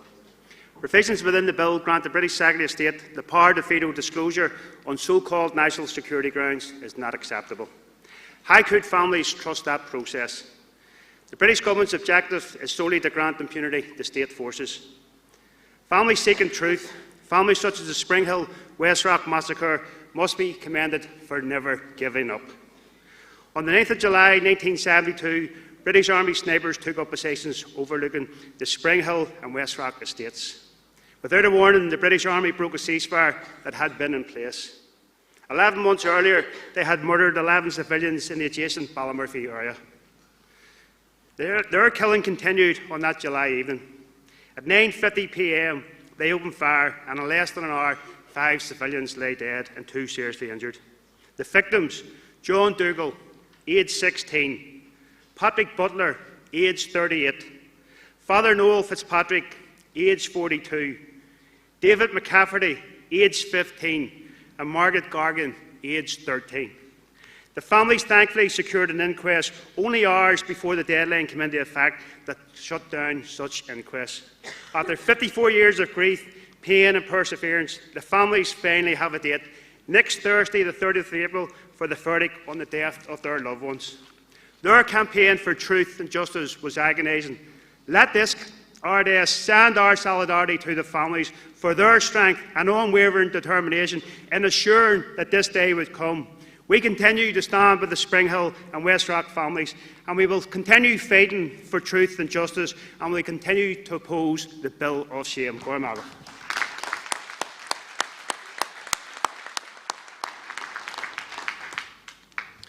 John Finucane, North Belfast, Castlecommon. Acarja, I'm also speaking in support of motion 73. You'd be forgiven for thinking, listening to the British Government this week, that this legislation is designed for their veterans, not for victims. Their language is deliberate. It is designed to project a false narrative to elicit sympathy, whilst avoiding the uncomfortable truth that we here know all too well. That many of those who created victims in this conflict were British state actors, sometimes in uniform, but most times not. And yet, when the British Secretary of State spoke again this week, what was missing? There was no mention of protections for victims, no acknowledgement of the deep and legitimate concerns raised by families, no recognition of the warnings from human rights organisations about the direction this legislation is taking. Instead, what we are seeing is a continued effort to shape this process in a way that undermines confidence in the very structures that families are being asked to rely on to finally deliver truth and justice. Because at the heart of this legislation remains a fundamental problem. The British Government is seeking to retain control of the process through national security vetoes, through control over disclosure, and through its influence over the very bodies tasked with investigating its own actions. Think about that for a second. A British Government minister alongside MI5 and MI6 deciding who gets justice and who doesn't. That is not independence, and it is not a credible pathway to truth. It is an affront to the basic principles of truth, justice, fairness and full human rights compliance. And for too many families, for decades, There has been no truth, no accountability, no closure. This legislation should have been an opportunity to change that. Instead, it risks us taking us further away. And just as this room has and continues to stand with my family in our pursuit of justice through a public inquiry, we stand with the family of Sean Brown. We stand with every family still seeking answers, because that is what we do. We will stand with victims, we will stand for truth, and we will stand for justice. We ask you to not accept the British Government's direction of travel. Support motion 73.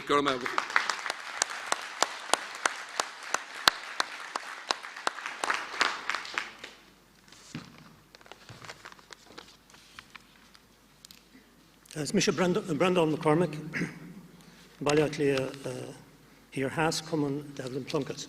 Tá mé labhairt son rún 8 agus a lorg bhór good takeíochta lena haidh.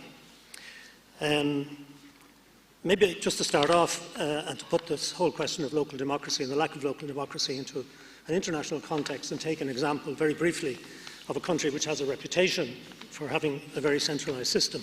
You take the French system, where in effect they have 3 levels. First of all, they have the regions. Secondly, they have their départements, which are basically the same as counties. And thirdly, they have the commune, and there are between 30 and 35,000 of them. Some of them are very large, like Paris, with 2 million people, subdivided.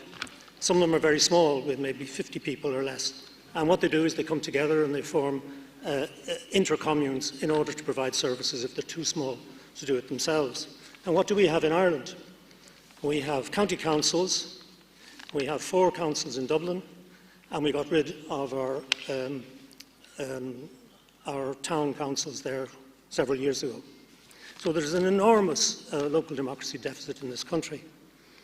And the basis, I think, for local democracy is, first of all, its respect for people. Secondly, its respect for their need to be empowered. And thirdly, it's on the basis that local people are, in most cases, the best people to decide what's best for their communities. I've experience of this in Pierce and Shaw. Gobar yn wyntr gwydor, agus Tom with the gobar yn gwydor le rhaid mo bliant nhw. So gafil is a hwbdeg, a geir a plan cohort to pobl a chyrli cheile, plan cohort to pobl integrated development plan. Agus is cro crie, by an plan gochiola dera and visha hugging.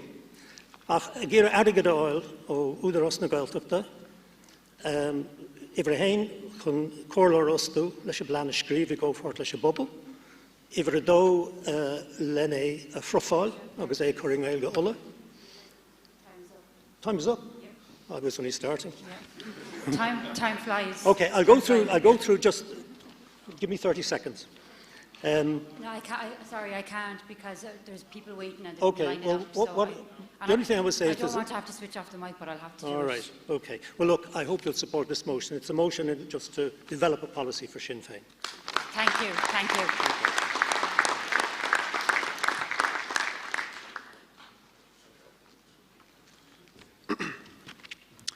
Dear David Carja, my name is Harry Armstrong and I'm 17 years old from the Meany Duncommon in Dunleary, County Dublin.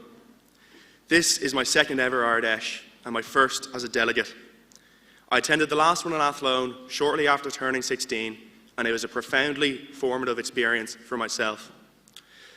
One of my favourite things about our party is that our decision making is extended to all members, and that extends to 16-year-olds. We are trusted to have a say in the future of Sinn Féin, and it is time that we have a say in the future of our country.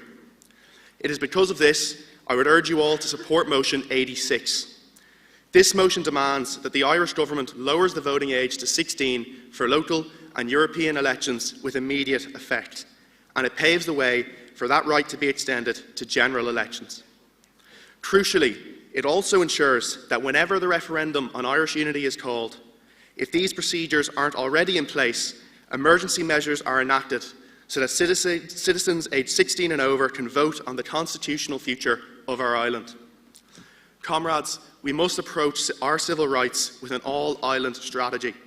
With the UK government moving forward with plans to lower the voting age to 16 in the 6 counties, we must demand the government in Dublin to do exactly the same.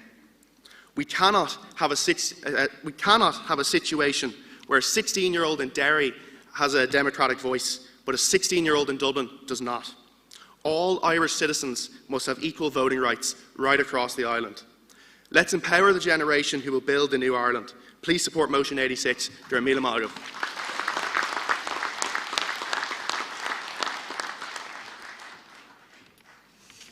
G. Vicarja, is Misha Saki Shayabo, McDermott Gilgun Common, August Leitrim Corlacanther, Ogra Officer. I speak today in support of motion 86 to lower the voting age to 16 for local and European elections with immediate effect and to bring forward the necessary provisions to allow for the extension of voting rights to 16 and 17-year-olds in general elections in case of Irish unity. Too often, young people are spoken for rather than spoken with, yet 16 and 17-year-olds are already contributing to society. They volunteer in their communities, campaign on important events, issues, work part-time jobs and pay taxes. They take responsibilities that directly affect their future. If we trust young people to contribute to society, then we should also trust them to help shape it for their futures. Democracy works best when it includes the voices of those most affected by political decisions. Some argue that 16-year-olds are not mature enough to vote, but maturity is not determined by age alone. Many adults vote without being fully engaged in politics, while many young people are informed, passionate and politically active. Voting is not a reward for age, it is a democratic right. Youth participation ensures education, employment and climate issues are prioritised. Youth participation strengthens democracy because the inclusion of young people prevents apathy and encourages people to be lifelong voters. If Ireland is to face historic decisions in the future, including any referendum on Irish unity, then it is essential that young people are not excluded from shaping their future. Our generation will be the longest to live with the consequences of these decisions. A healthy democracy does not fear young people, it welcomes them. Gur míle maith.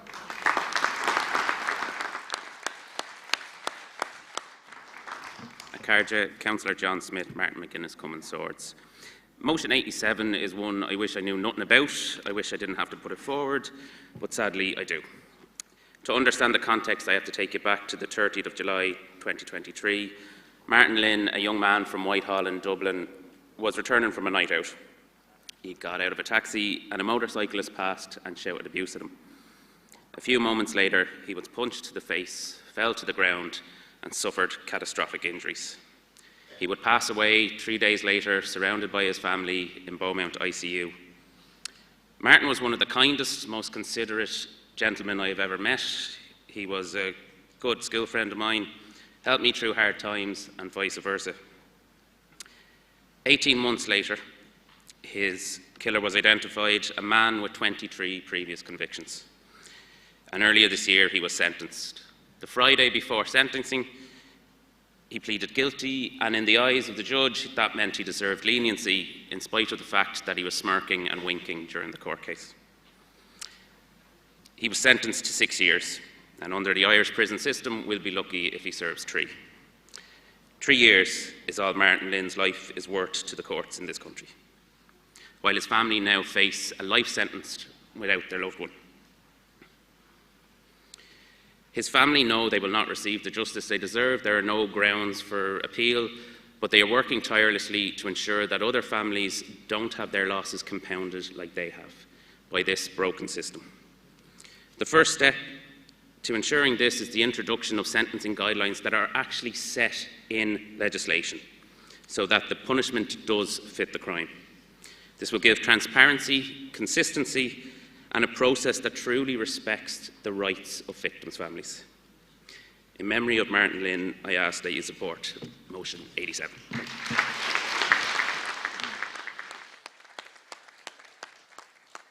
Our next speaker is going to speak from the floor here. Hello, Belfast.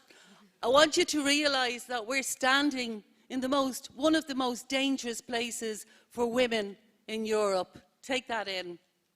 Is Misha Myrdwine, Ballyarclea, Dublin South Central, Emmett Clark Common, and I'm speaking to motion 76.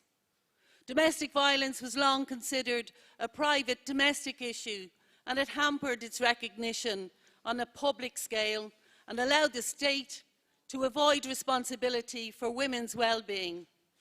it was for too long inactive in terms of human rights violations. This island failed to protect its female citizens against violence, abuse, against the isolation, deprivation and manipulation mainly perpetrated by men. This is changing. Communities across the island are working to launch the zero tolerance, you see it there, to recognise and call out the nature of abusive relationships and the enduring damage to women and girls and children. Zero tolerance is a community repair initiative, a bottom-up grassroots initiative that seizes the opportunity to shine a light, a very public light, on domestic violence and demands safe spaces for women and girls, spaces that that pledge intolerance against the violence and gender-based violence. We can have all the legislation and all the policies and procedures in the world, but without grassroots buy-in, without grassroots ownership, activism, increased visibility, nothing will change. Zero tolerance is a simple yet powerful people pledge to eradicate violence. It sparks debate and demands that come from the heart of our communities. Nobody should live in fear. Thank you and support motion 76. Support the Zero Tolerance campaign wherever you can. Go raibh míle maith agat.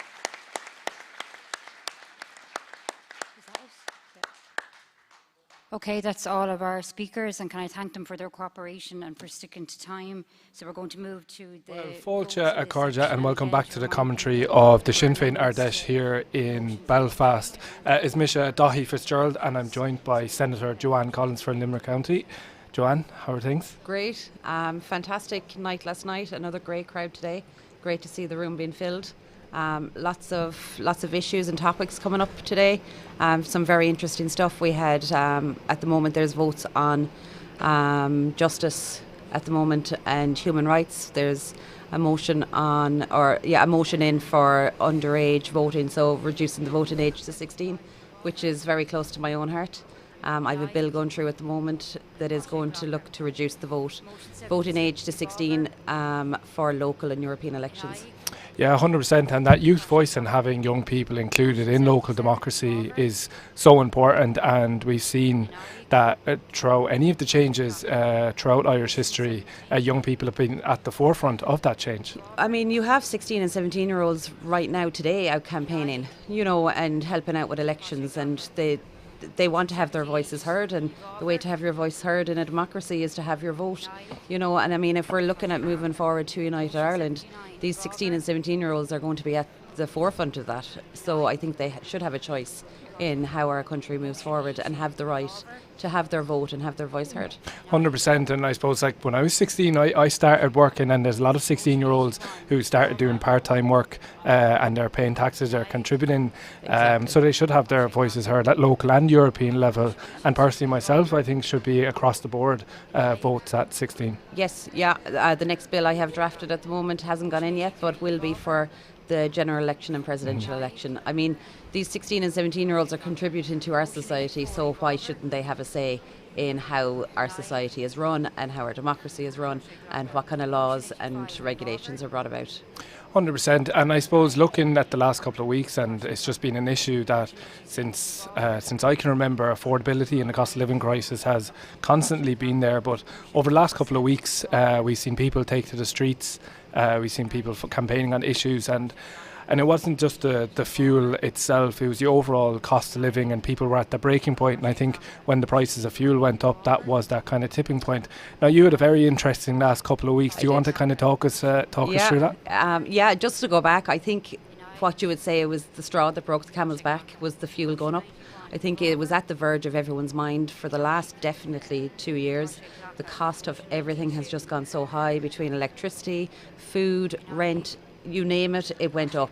And what I've been hearing is everything goes up bar wages. So people are finding it very difficult. But I had a very interesting couple of weeks. I joined the protest in Foynes Port in County Limerick, where there was probably 500 or 600 people there every single day, protesting the cost of fuel. I was there with contractors, building contractors, farm contractors, farmers, hauliers, but also everyday people, you know, that weren't in that kind of business but are finding it difficult to fill their car with fuel, to get their kids to school, to get to hospital appointments, to get to work. And they just got to a point where they couldn't take it anymore, and they had started with the rolling protests, and government weren't listening. They didn't want to meet with them. They didn't want to hear what they had to say, and they decided to take a stand and stand at the port. And tell me, how long did you stay there yourself? I was there for 5 days and 5 nights. Yeah. So you camped out overnight? Camped out overnight. I left my house at 8 o'clock on Wednesday morning, and I returned home at about 5 or 6 o'clock on Sunday evening. Yeah, and I remember I came up for a few days in Foynes, and what struck me as well was, as you said, there was the farming contractors, there was the farmers, but the amount of young rural people who weren't farmers, who were just there to support the protesters. That's it, yeah. There was so many young people there. If anything, at one point in the evenings, it felt like we were at a music festival, because they were bringing out the byrons and they were bringing out the guitars, and you know, they were keeping everyone's spirits up. But not just that, you had all the local businesses supporting us, dropping us food. There was takeaways from Glynn dropping food off. There was a girl that does sweets in Newcastle West, bagged up loads of her own sweets and brought them over to us. The CEO of Foynes Port actually came out in solidarity and supported us, and his staff were standing with us. You know, they all understood what was going on, and how a lot of these businesses felt like they were going to go out of business if they couldn't get the fuel prices down. Yeah, and I suppose one thing that's kind of quite important to take away from the fuel protest was it was a people's protest. There wasn't any one particular people organising it or leading it from the front. No, it wasn't just one sector either. You know, it was everybody.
Well, Fáilte, Carja, and welcome back. I know we've been jumping back and forth to different videos, but I'm delighted to be joined by Conor McGuinness, the new chair of the Ireland South Cúige and TD for Waterford. Conor, how are things?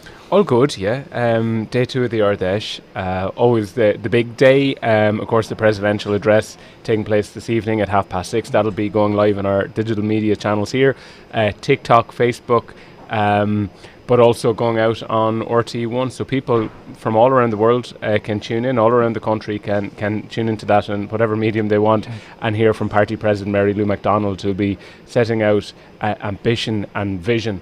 And of course, we're facing into the 2 by-elections as well that we've all been anticipating, but the writs were moved this week. So an exciting time, an important time.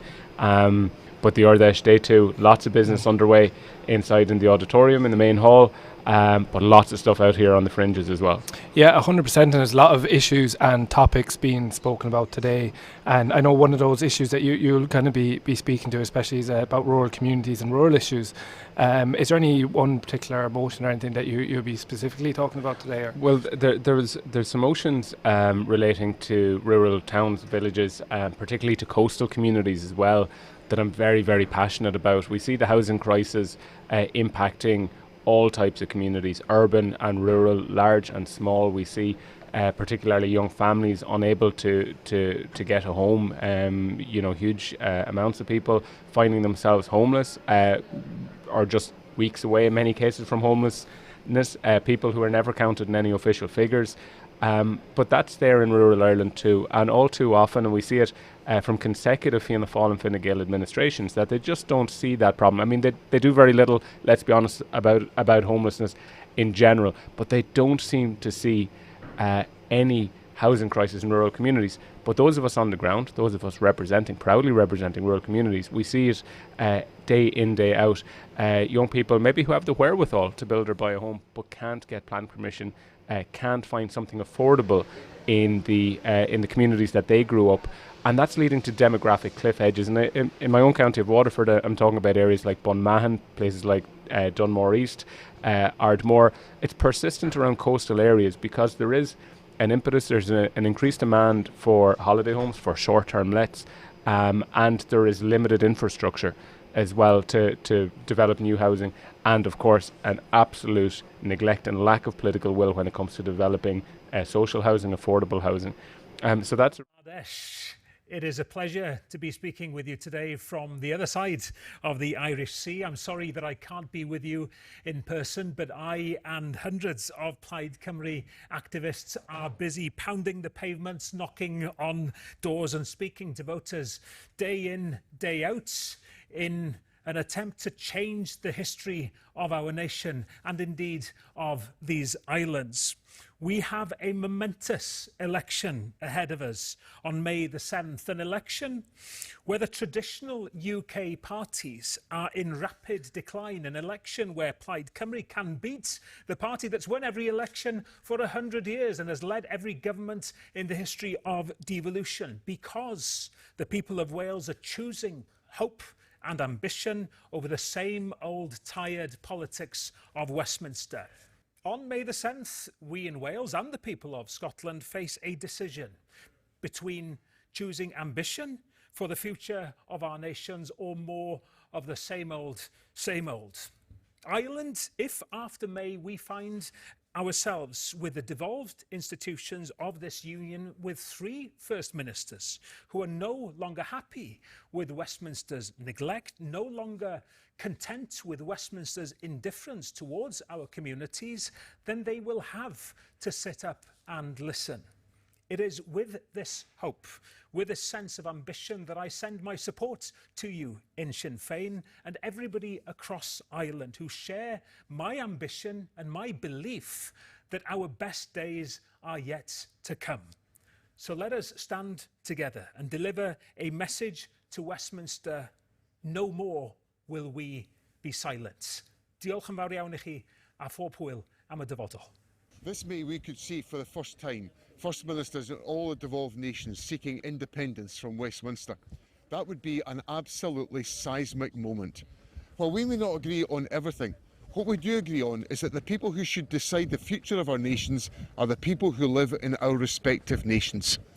Should I have the privilege of being returned as the First Minister of Scotland, I look forward to working with your First Minister and hopefully the Plaid Cymru First Minister to demand better for our people from the inept Labour UK government. That is democracy in action. Self-determination means that across these islands, our unique nations can be sovereign friends and neighbours. I hope you all enjoy the rest of your conference in Belfast, and here's to that future relationship of equality and self-determination right across the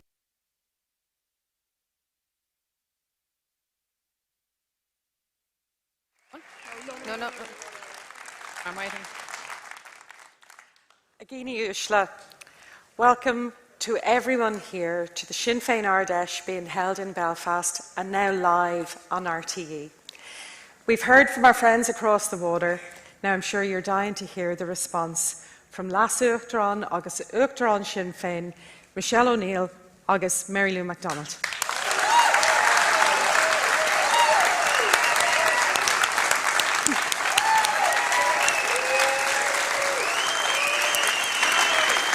Hey, Andrew.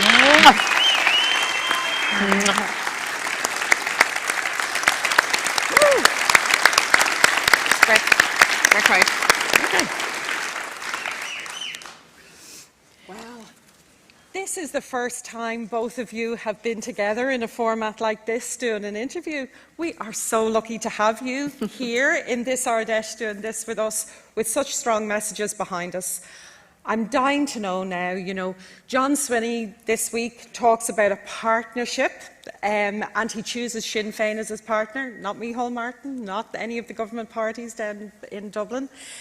And there is a potential now for something very, very different. I'm dying to hear your own responses to these developments, but I'm also dying to hear why now? Why this month? So, I think anybody listening to those messages from Scotland and Wales can't miss the fact that we are in really a very special moment. Our relationships with both Plaid and SNP go back over a very considerable amount of time. Like Michelle and myself would have met with the leaders of those parties over many, many years, and we've always had a sense that there is the potential there to build something really significant and strong, like Celtic cousins. But I think now is the moment, and just as we feel that sense of tipping point politics and that you're at a historic point in your country's story, I think it's fair to say that that's also the case with Scotland and Wales. But it's great to have them, even if it's by video, here joining us at this Ardèche. It's great. I think, Michelle, it's really something about how our different nations feel about Westminster. For sure. It absolutely underlines that, and I think that the people in Scotland and the people in the Wales are just like the people here. They're fed up. They're fed up with the Westminster misrule. They're fed up with Westminster taking decisions that have a complete disregard for people and communities here, and that's constant for us. We know that. So I think that whilst all of our journeys are different, and when you think about it, in 1998, the arrival of devolution arrangements all came at the same time. So Scotland and Wales got their own devolved arrangement, and us too. But our arrangement's very different because we had a peace agreement and the Good Friday Agreement. So it's a very different scenario, but the lived reality is the same, because the challenges that we face are the same that those in the SNP and Plaid Cymru are facing for their people. The aspirations for their people, their aspiration for self-determination is as strong as ours. And I think, what message does it send when we have those videos today from the SNP and Plaid, that in 2 weeks' time, when you could have an SNP-led government, a Plaid-led government in Wales, and they want to work with us, and the clear message to Westminster is, enough is enough. Yeah. For sure. And it's just very, very interesting. I've spoken at the Plaid Ardèche, so have you. We both did it. And actually, the time that I went to speak at it, a Sinn Féin leader hadn't addressed their Ard since 1926. Really? Which was, and that was not me, just for clarity, or Jerry Adams, more to the point. But the reception was unbelievable, and you're left in no doubt that you're amongst friends. And the analysis, the scenario, you're right, Michelle, is different. I mean, we have devolution, but we have power sharing. We also have a peace agreement where there's a concrete commitment in law to the holding of a referendum, a recognition of the aspiration of reunification and so on. So that's distinct to us. But the analysis of what is good for Ireland, what is good for Wales, what is good for Scotland, what is good for communities and workers, what's good for families, we share that. That's a powerful thing. So John has made the call for us to work together, and we are responding to that in the most positive way. We've always collaborated, we've always been in close contact, but I think now we see a step change from here on in. Yeah, and I think in life you look for your common ground, and we have common ground in terms of self-determination and independence. But we're obviously different parties, we have different takes on different things. But the shared ground is obviously the independence piece. I just think that's such a powerful message, and we talk a lot about being in a period that's like a tipping point in the series of elections that we'll fight over the next number of years, really becoming the tipping point towards constitutional change for us here on this island. I think this is a powerful statement in this period that we're in, that you have that message right across Scotland, Wales and here.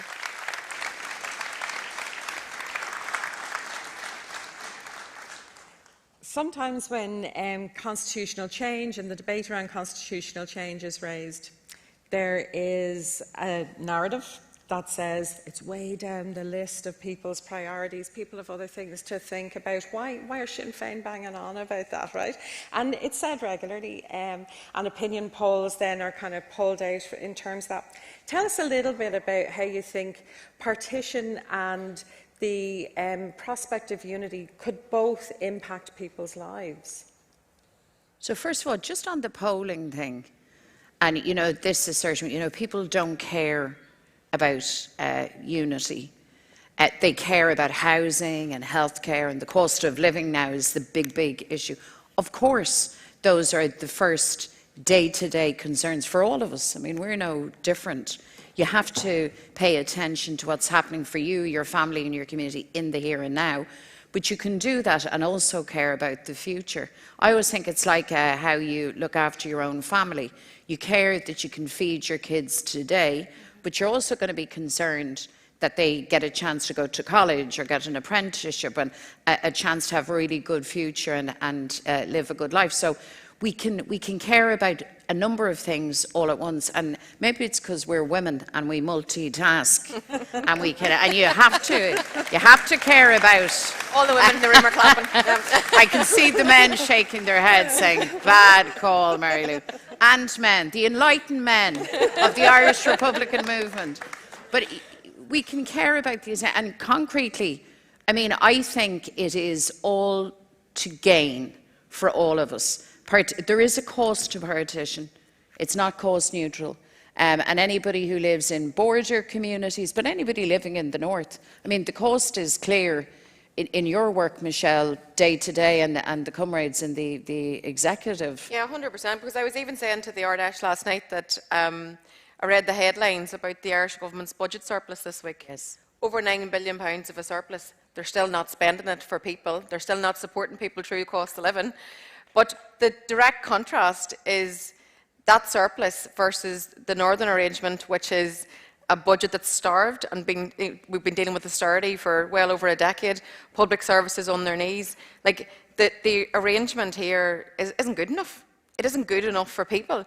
And I think whenever we think about constitutional change, we have to think about it, as Mary Lou said, in real life. Like, what do people care about? They care about their family. They care about a good, prospect for their family. They care about their kids and what world they're growing up in. I think the answer to a better world for all of us who live in this island is constitutional change. I think the best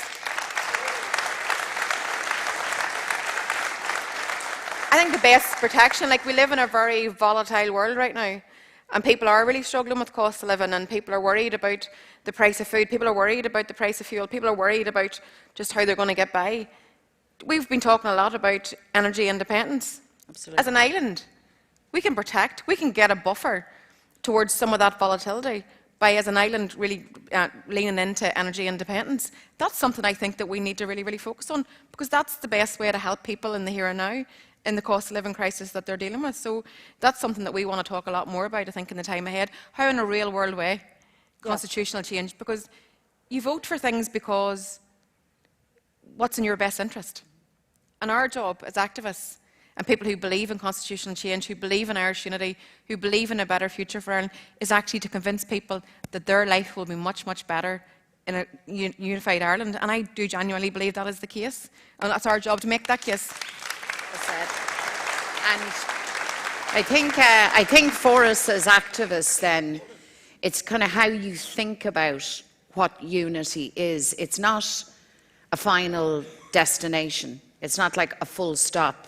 It's almost like the delivery mechanism. It's the means by which we achieve things like energy independence, like a proper health service. Like, nobody is going to convince me that we will get the universal, properly resourced health service that we need and that we deserve in a partitioned Ireland. In fact, all of the evidence is to the contrary. You know, in the north, you have, as you know, the NHS, I mean, decimated by the Tories and their successors. And then south of the border, you have like a confused public-private system. By the way, I want to emphasise, across the island, you have the best of the best working within a system that's broken. This is not a criticism of nurses and doctors and people who know best at first hand what needs to change. But our best throw of the dice, our only one, in my opinion, in our opinion, is in the unity dynamic. So it's not just the dynamic of how we get there. That's how we address things like staffing shortages, training enough nurses, enough doctors. I mean, McGee was a huge, in terms of medicine, you know, a huge initiative, not just for the north, but for the whole country. So I think that's what we need to convince people. It's not simply the fourth Greenfield, although that really matters, finishing the democratic, historic journey of our country. We feel passionately about that, but there's more to it than just, it has a real live here and now, quality of life dimension to it that I think increasingly we need to be talking about in practical bread and butter terms. I think that's really, really important for farmers. I mean, you saw the protests out. The lads came and they were, you know, saying very openly, we can't make it anymore. We can't afford our food. The Brits didn't want to know. Yeah, but you can see, you can understand why people will go out and protest, because they're angry. They're struggling every day to try to just keep going, and then they read a headline to say the Irish government's got a surplus of 9 billion. Yeah. That would just really anger anybody. Sure. So it's very understandable where people are at. But I think... And do you think partition foments that? Or that, you know, so the person who's there and they are angry and they look at that, how can we say to them, you know, partition is part of that problem, but unity is the answer, very clearly outlining it. I was really interested in what you were saying about energy independence. So that isn't just independence from Britain or Westminster, it's an independence within the global stage. It's a cushion. It's a cushion for people, we believe. Like, we live on an island. Wind energy, Mary Lou's been doing a lot of speaking about that recently, and I think, like, we've so much to achieve. Like, we're a small island, and we're running 2 health services back to back, education systems back to back. Like, the economies of scale to be gained by just being smart, by just being, like, common sense should prevail here.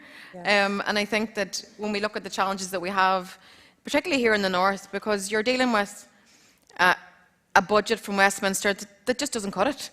Like, you can't balance the books in a artificial state that just doesn't the numbers don't stack up. So I think that the case to be made here, I often hear, we're told often that we just run to Westminster for the begging bowl. Well, I am not apologetic. I will go to Westminster every day, all day long, and bang that door because people here deserve good public services. But I think the case that we have to make to people is your health service can be better, your education system can be better, your public services can be better, your quality of life can be better. I think that's the case that we're making, and I think more and more people are actually in tune to that. And I think it's sometimes, you know, when you listen to the establishment generally talk about unity, they couch it in language that's like about threat or loss.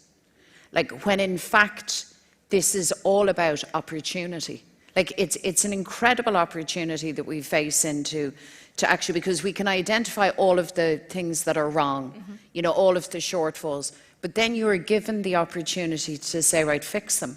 You have this historic moment and this process where you can redesign things, where you can make things better. I think that's incredible. And I mean, on the energy independence bit that we've been talking a lot about recently, especially offshore wind, we get that right, that is literally a game changer for the Irish economic model, for the Irish economy. An incredible opportunity. And you can only deliver that nationally. That has to be done nationally. And for us, we believe that we need to now make a priority of that, because as an island nation, we have to be sure that we have access to a supply of energy, but also then there's a question of affordability and costs for households. Your energy, your ability to feed yourself, you know, as a nation. All of these things are in really sharp focus because of things that have happened internationally, and we need to pay attention to that.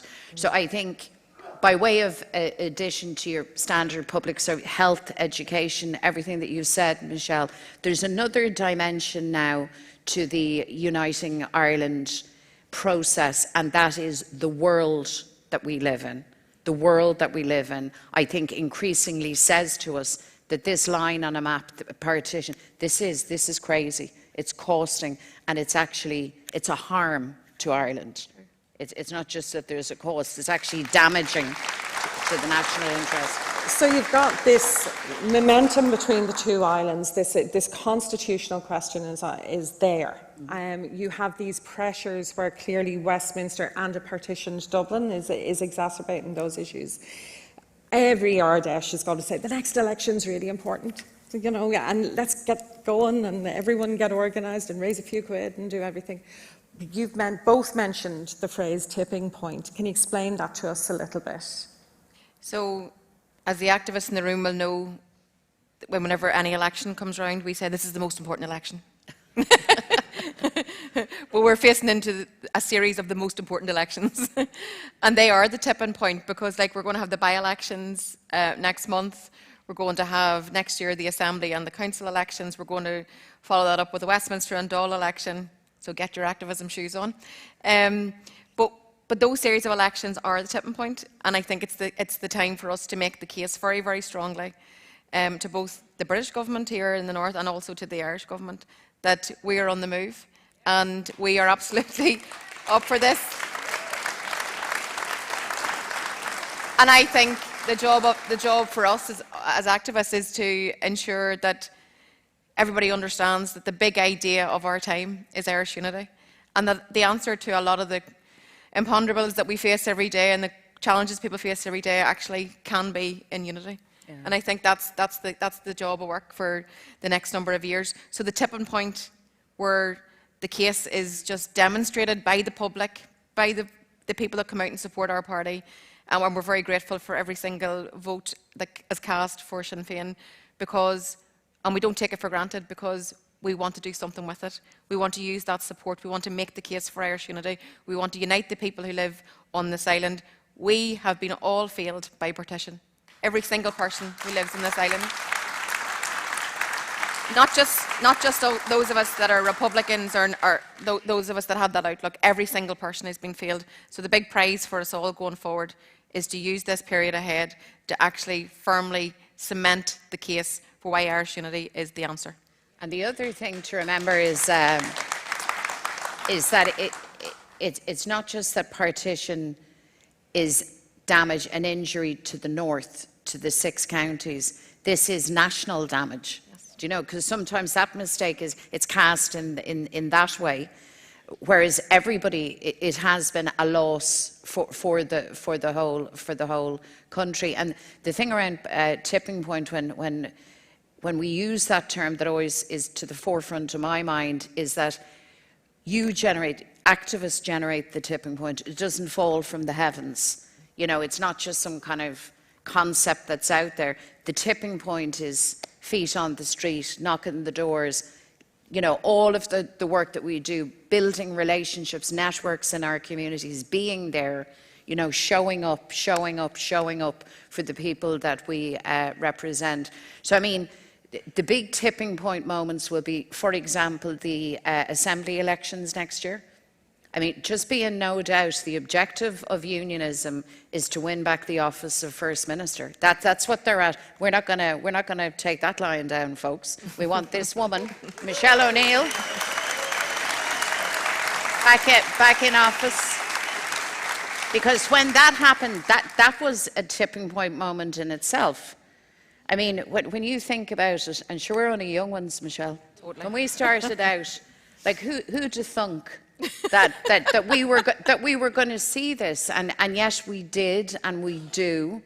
So we have to have a sense of, when we make an advance, that we defend that advance, that we defend the progress that we've made, and never ever take it for granted.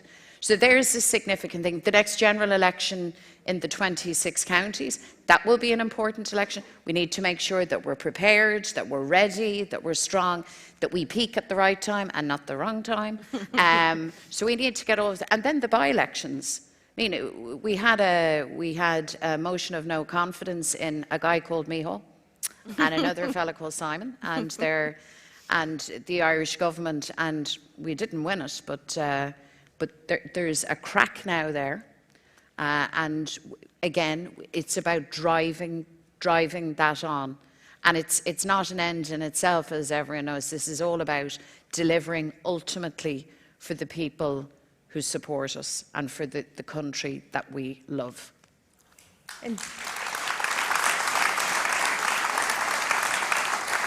In the unity debate, and at the front of talking about this analysis, is Micheál Martin, saying that reconciliation needs to come before unity. And then invoking some sort of sense of that there needs to be reconciliation, particularly with the unionist community. It's always seen in this kind of diametric way rather than in a broader way of everyone who lives on the island. But I'd be interested in your response in that, and particularly in the context of the idea of 2030. So 2030 is put, you've both mentioned it in this Ard Fheis. Is that, you know, just to G us up and have us as an aspirational, or is that actually realistic? No, that's what we're aiming for. And I mean, Micheál Martin and the Fine Gael Fianna Fáil government are a real problem now in respect of this process, because not alone have they buried their heads in the sand, they seem to have it as their objective to actually stop the conversation, stop the process and get in the way, and they need to get out of the way. More than that, they actually need to lead on this question. I mean, arguably, we're not reconciled because we're partitioned. Do you know, and for anybody to suggest, and reconciliation is important, like we have to work for that, we're very well aware of that, but unity is again, and the conversation around how we build the future together, how we live together, how we make everybody's life better. That to me is the ultimate vehicle of reconciliation. Yeah, and I think Micheál Martin's out of touch. Yeah. He's completely out of touch. He talks about reconciliation, and we absolutely believe in reconciliation. We believe that, like, there are many tragedies and injustice in our past, and we have to accept that and also find ways to try to deal with that. But if reconciliation can't be a prerequisite to unity, we wouldn't have the Good Friday Agreement. if we had to have reconciliation as a prerequisite to the Good Friday Agreement. So I totally think that he's out of touch, and he's putting up barriers when he should be breaking them down. He's putting up challenges whenever the job of the Taoiseach of the country should be to build the country, should be to unite the people of the island. And like in the past, we've had, I think maybe it was Leo Varadkar perhaps said about northern citizens being left behind never again. That's right, yeah. They forgot that one. Yeah, they did. So I think like they need to get real, and their job, their constitutional imperative is actually to plan for unity, put the parameters on it, actually do the hard yards, do the work, and convince people, and build a through island. And we think there's so many benefits to come, from that for all people who live here. You know what was very, very telling? Because you mentioned Leo Varadkar. So he was in office as Taoiseach, and then he left, as we know. And after the fact, he said Irish unity is a great idea. Now he's right, 100% Leo. But wouldn't it be great to have a Taoiseach that while they're Taoiseach said out loud, Irish unity is not just a great idea, it's the idea for the future of Ireland.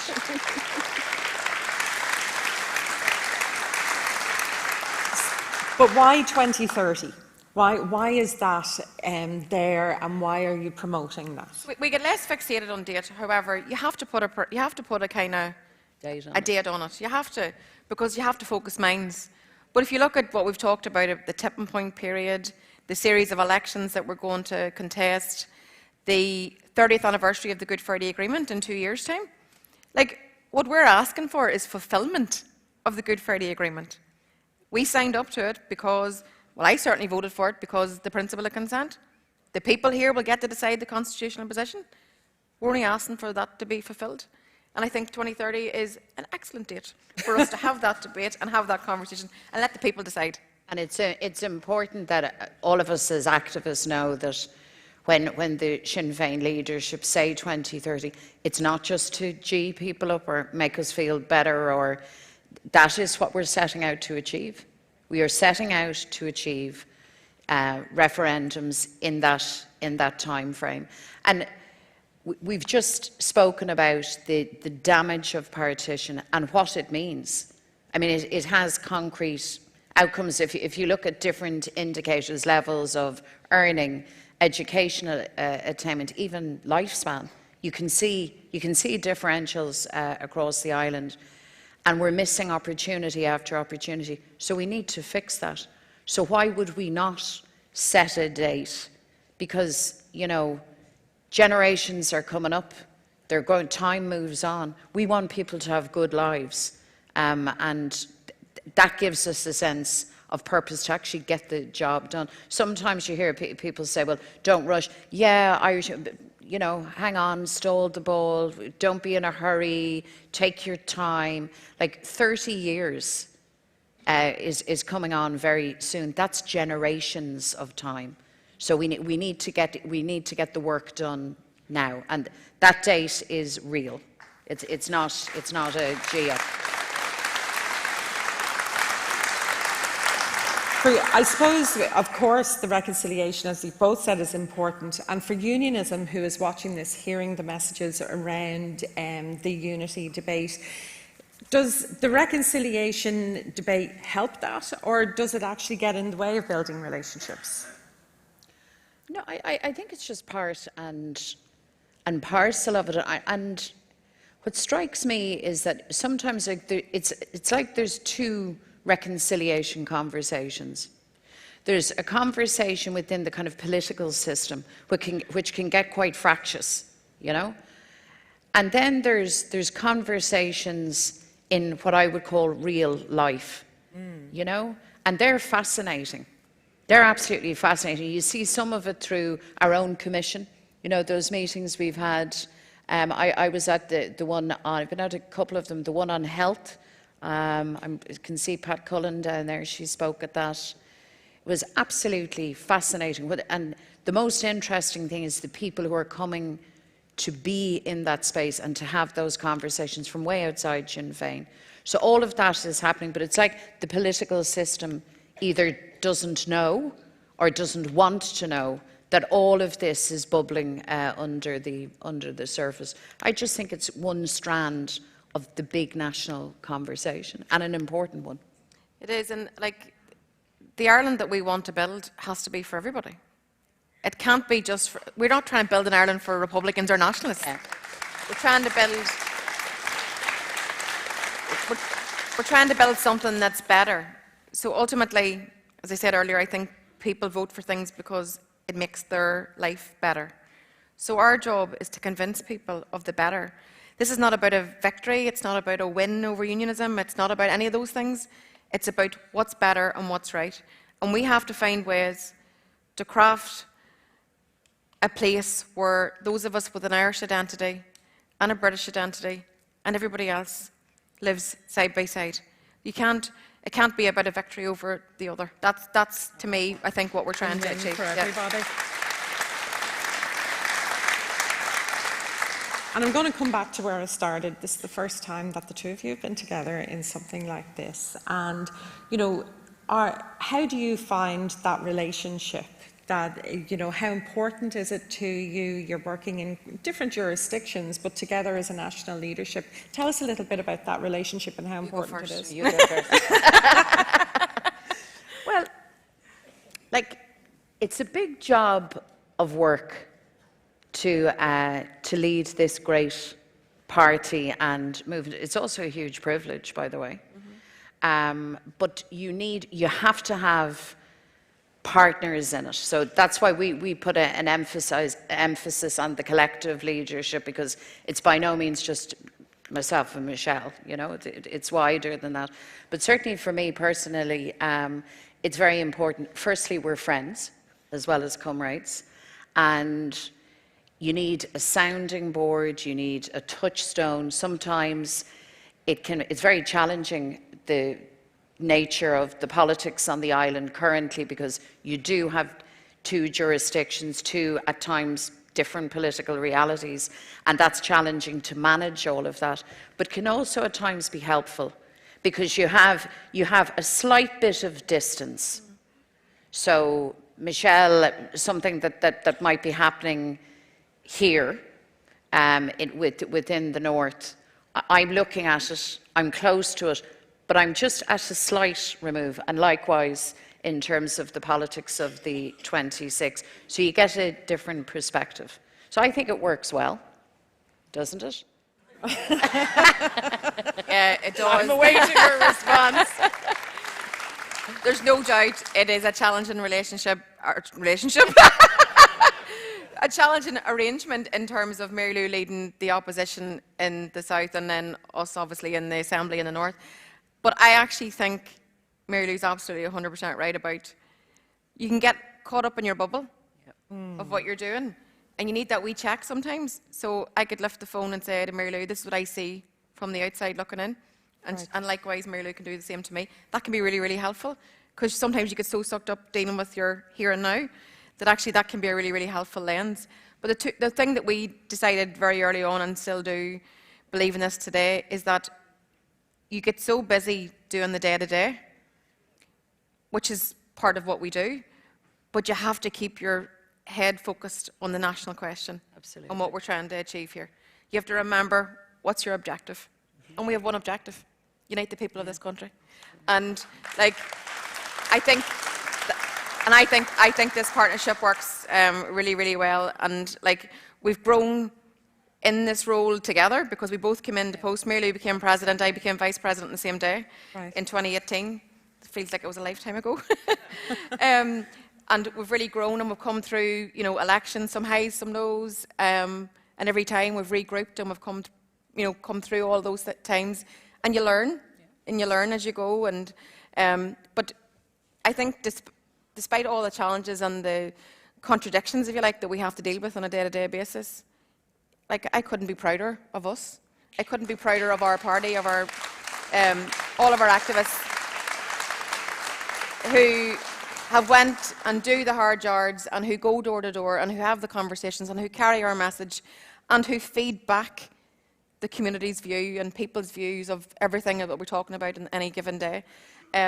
So I think that we couldn't be leading this party at a better time. I think we're very lucky and privileged to do so. 100%. And the interesting thing is that, you know, sometimes people beyond Sinn Féin look in and they ask all sorts of questions of us, and they really become very surprised to discover this is a grassroots party.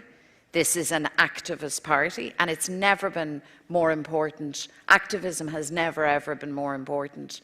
And I feel that, as you say, Michelle, we've come a long way, but in some respects, that was about kind of laying the foundations now for what will be a great leap forward for Ireland. And I really believe that the next 2 years, 3 years, up to that point at 2030 are going to be absolutely formative and really have great consequences, positive consequences for our country. So, so onwards and upwards. When you come to the Ard Fheis, and we were only talking earlier and saying the energy that we take from this is unbelievable. Like just the fact of so many activists being together, the debates that happen, the talent in this party is just immense. The energy, the commitment, the belief, they're the ingredients for us of success. Yeah, absolutely. Yeah.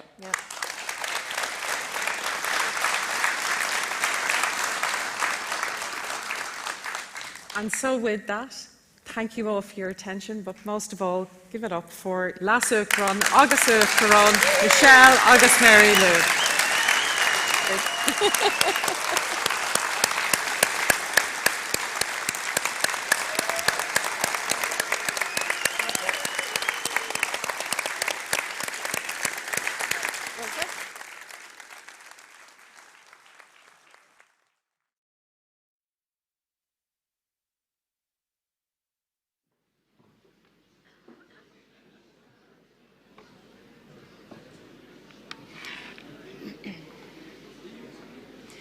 Akarja. On the 29th of July last year, my 9-year-old son Harvey lost his life. He lived with spina bifida, scoliosis and autism, among others.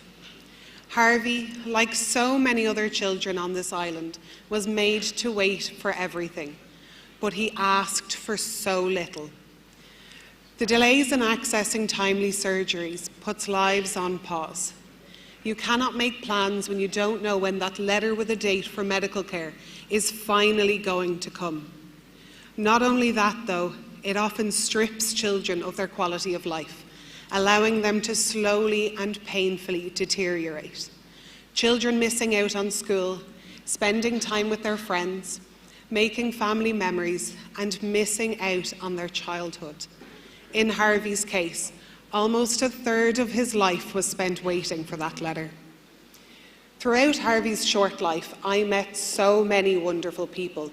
The healthcare staff and the parents and carers of these children united in one common wish: for our children to have access to timely, safe care.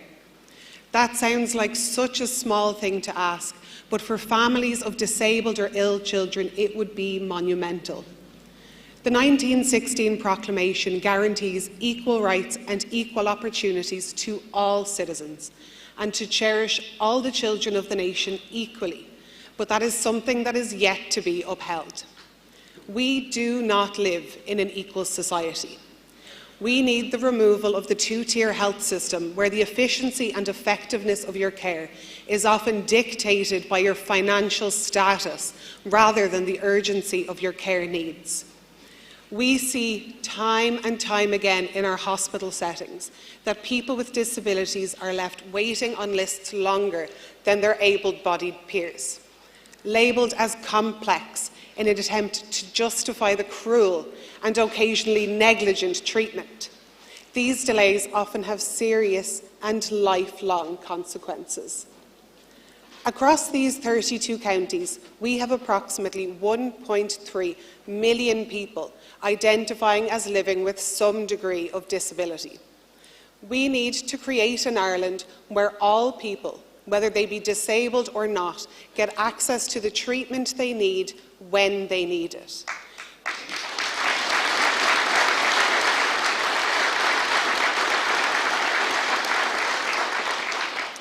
We need to continue to push for and plan for a 32-county united Ireland with our own National Health Service, where your financial status has no bearing on your care, where the words of the proclamation are not aspirational but actually upheld. We need to ensure that all people get the care and support they need from birth through to death. This would mean infant developmental checks for all, early intervention actually being early to help our children reach their full potential, timely access to treatment, therapies and mental health support, as well as specialist equipment, a proper transition pathway from paediatric healthcare through to adult services, and then ensuring that there is a suitable and safe place for them to live independently and get the support they need. A 32-county health system isn't just a theory. It is already in operation. We see patients travelling from the 6 counties to Dublin to access paediatric cardiac care, and adults travelling into the 6 counties to access cancer care closer to home. In healthcare, borders are artificial. Biology doesn't recognise them, illness doesn't respect them, and patients should never be limited by them.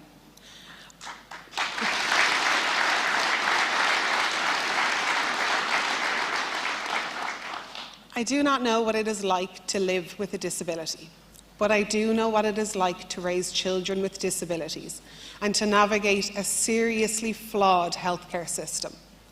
I also know what it is like to feel as though your voice is not being heard. For too long now, Fianna Fáil and Fine Gael have stood over and helped to shape this ableist system. I remember when Harvey was born and I would tell people about his disability. It was often met with pity. The often subconscious discriminatory thoughts that having a child with a disability is a bad thing.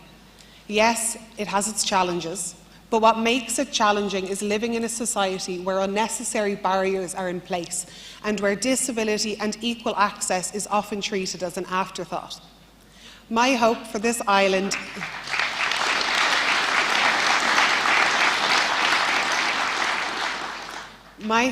island is to see all 32 counties united, but also a united front, united in ensuring that there is truly equal access and equal opportunities for all. Gur maithfidh.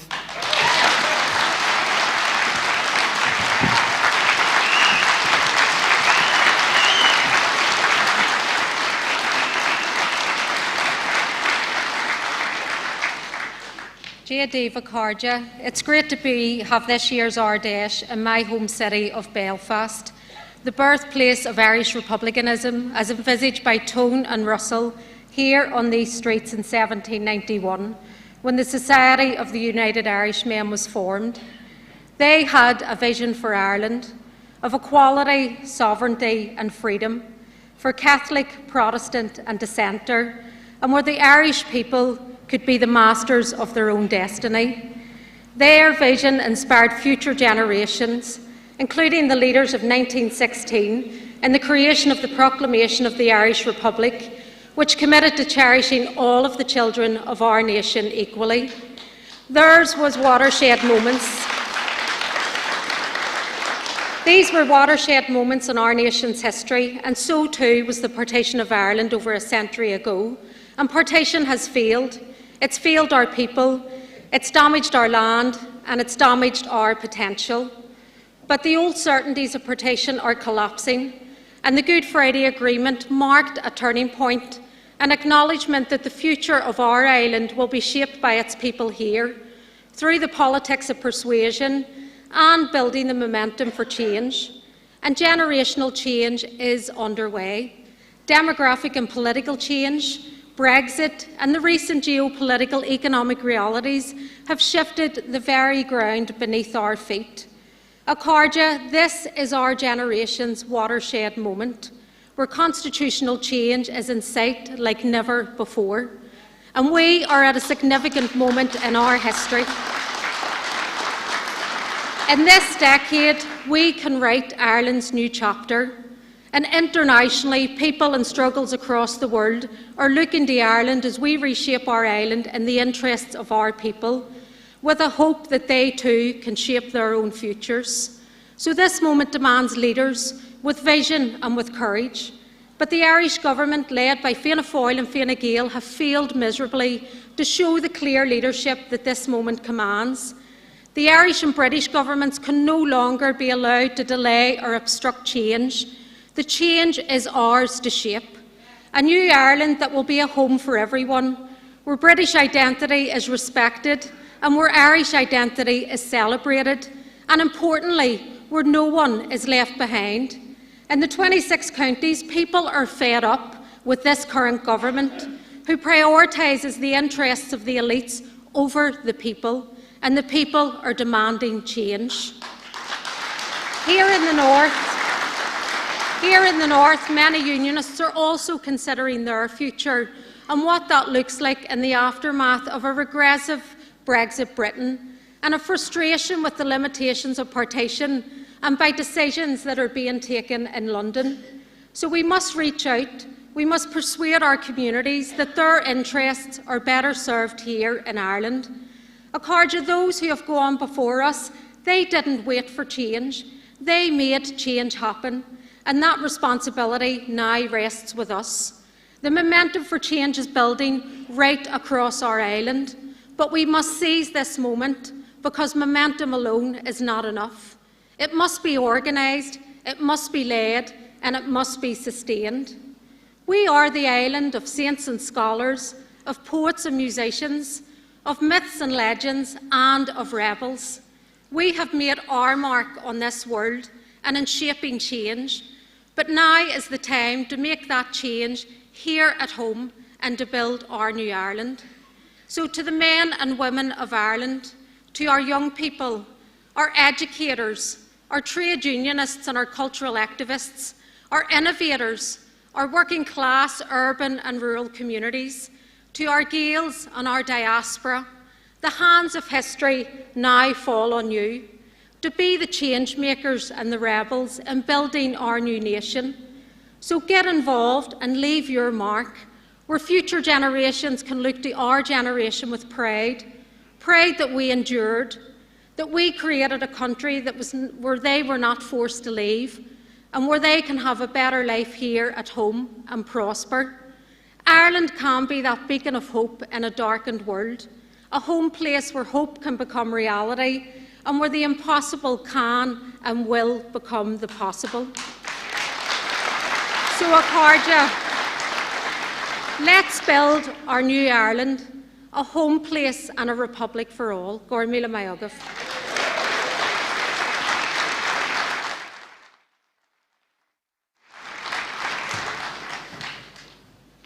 Acáirde, bhhailm mo buithe so crí a go live as an jazz of a war láthar nniu.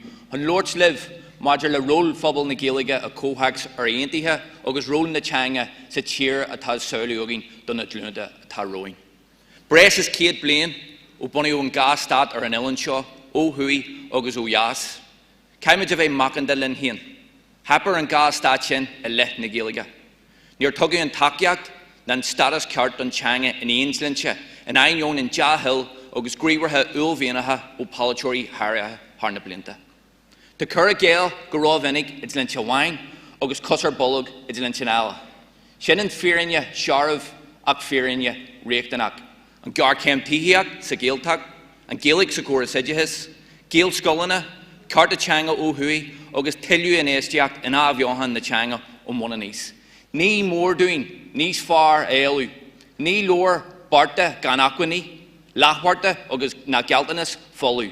Cahimid ar inkish a ardu agus an fári chasú galáidir ar son carta teanga agus ar son an cónanas. These are not abstract issues. These are the real lived realities and experiences for communities right across Ireland. There is a crisis in our Gaeltacht communities, a drop in the percentage of pupils attending Gael Scoilna in the 26 counties during the mandate of the last government, and an ongoing historical structural funding blockage hardwired into our north-south bodies, handing a 32-county funding veto to the DUP. Language rights, equality and respect are not special privileges or political concessions, but fundamental principles of a truly rights-based democratic society. For too long,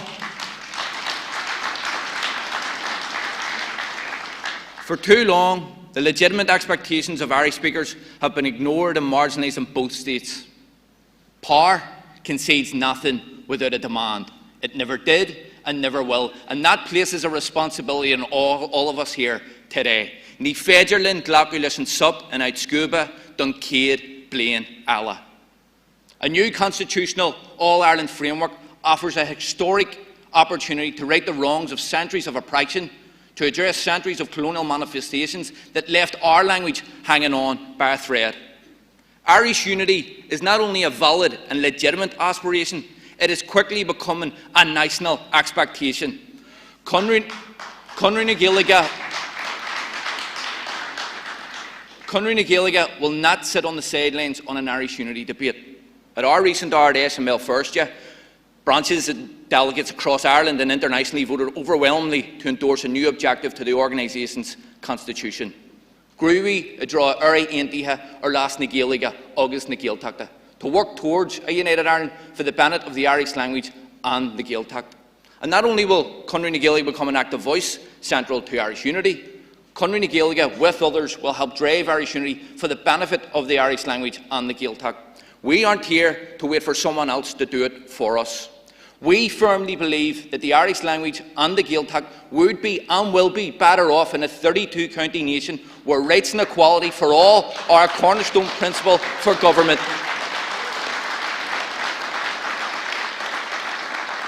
Bei fuinniu, agrahan agus meisnachtaí.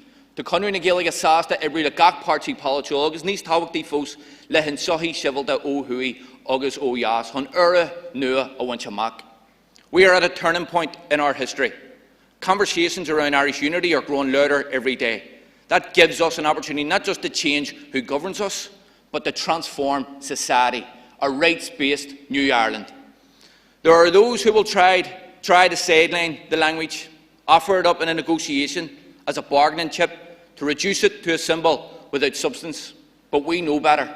We see the revival happening before our eyes, driven by an assertive generation that won't accept the crumbs of the table, in our pobble, in our scoilena, agus ar sráidena. Tuggin ar Aontaithe deis starl dúine. Bunrach nua, illa illanda, a cruhin, a aithnin, agus an neartín an Gaelic marchanga fio pobble.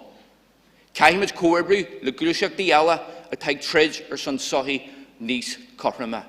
Sa tohi sin, bei más ar gach, bei falcha rif gach. Agus ta our pobble, nís leidra, mar galar an eagslacht at on.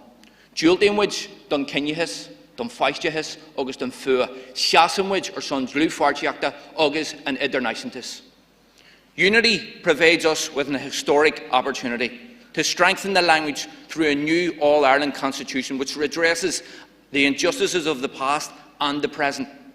We must utilise the energy and the agency of our communities to shape a better, more inclusive and more progressive future.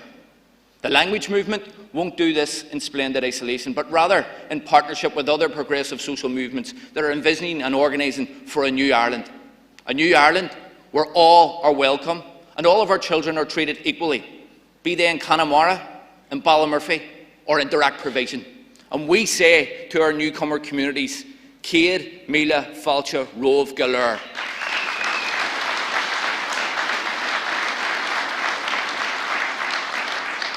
The future we envision for our language is that an inclusive one that stands against the far right and racism. Is he ach goal na Gaeilge, ach goal na hÉirean. Is he ach goal na hÉirean, slanu na Gaeilge. If you want your rights, go amach agus Eliad. And if you want the border pool, Rahimid Hunshraija. And if you want a united Ireland, Ardy to go agus agri to football. Na habare, Jane, Saoirse don Palestine.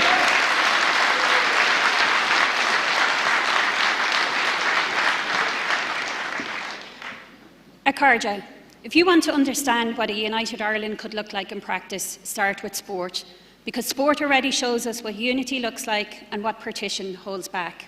Across this island, north and south, people come together all the time to support athletes in green. Boxers from Belfast, rugby players from Limerick and Lisburn, athletes, rowers, swimmers from every county. And when they compete, nobody cares what part of the island they come from. They are simply ours. That is the Ireland people recognise. That is the Ireland people already believe in. But here's the truth. Partition just doesn't divide territory, it divides opportunity. It fragments funding, it duplicates structures, and crucially, it holds back talent.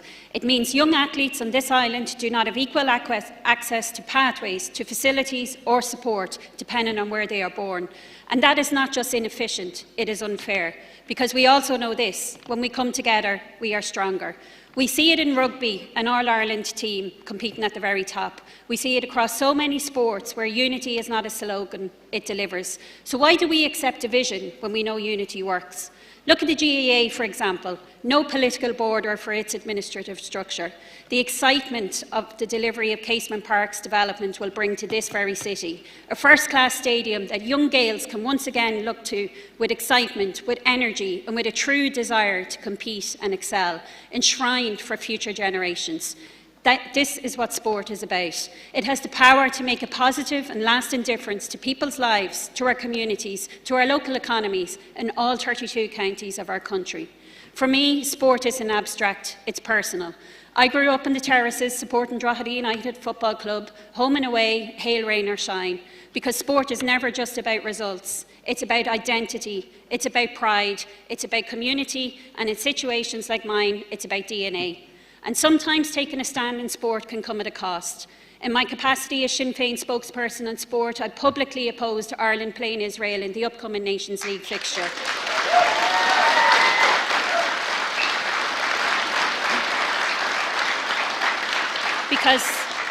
Because sport cannot be separated from justice and humanity. That cost me a role in a club I have loved all my life. It hurt, but I stand over it completely. Because sport should do as it naturally does and bring people together, not be used to ignore injustice or to whitewash genocide. But what I want you to imagine today is what we could achieve if we stopped accepting the limits of partition.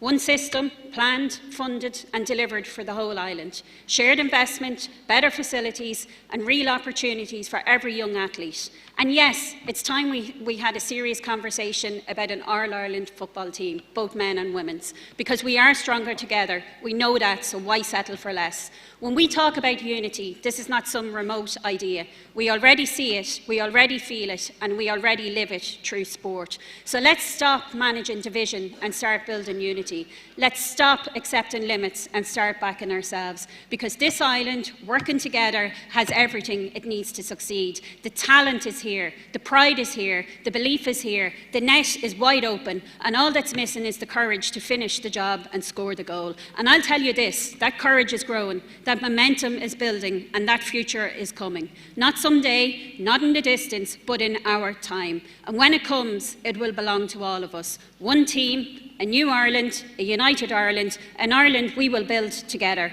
Gurramagov.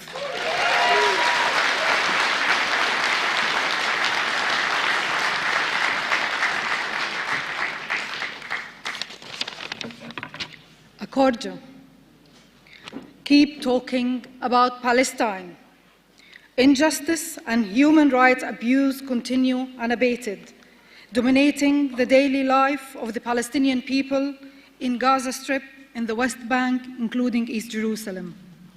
Colonial Israel and their apartheid regime must be held accountable over the genocidal war crimes committed in Palestine and the region.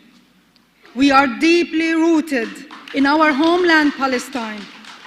We will remain in Palestine and never, never give up our right to self-determination and freedom.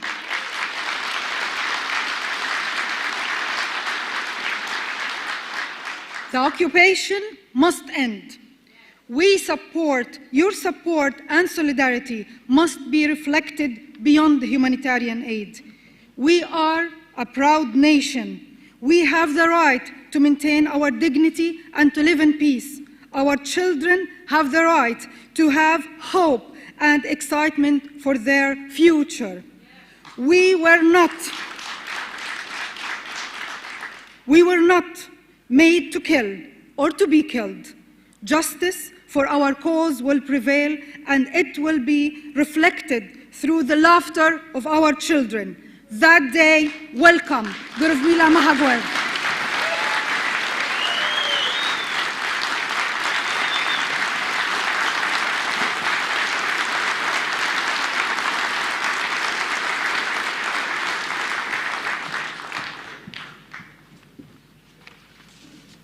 Agarda, delegates and friends, I stand before you representing an island that shares deep, centuries-old bond of solidarity with Ireland. While separated by a vast ocean, we are united by a deep sense of identity and pride. This year, as we mark the centenary of Fidel Castro, we reflect on the foundational pillars of our modern nation: free health care for all, free education for all from nursery to PhD, and an unwavering commitment to international solidarity.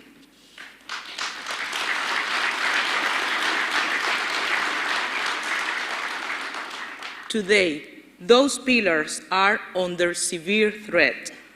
I must speak plainly about the objective reality testing our resilience. Cuba is navigating an unprecedented economic and energy crisis. The daily blackouts and the scarcity of medicine are not natural misfortunes. They are the direct result of a comprehensive economic blockade. This policy severely restricts our ability to import essential fuel and pushes our national grid to the brink.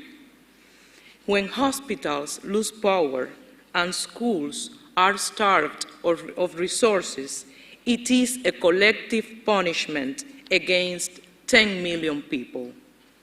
Yet, in the face of this reality, the Cuban people refuse to break. We work tirelessly to protect our most vulnerable people and defend our sovereignty.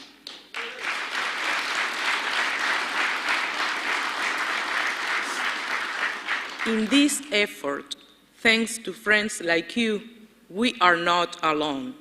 To Sinn Féin and the countless friends gathered here today, your solidarity, let me tell you, is never just symbolic. Your voice on the international stage provides immense moral relief to Cuba and to our sister nation of Palestine.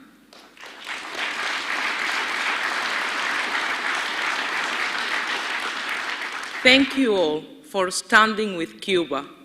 Thank you very much for your friendship.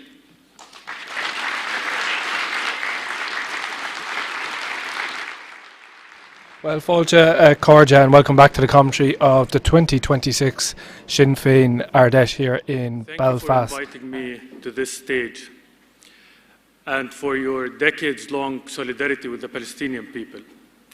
I know all of us here are familiar with the struggle for freedom and independence.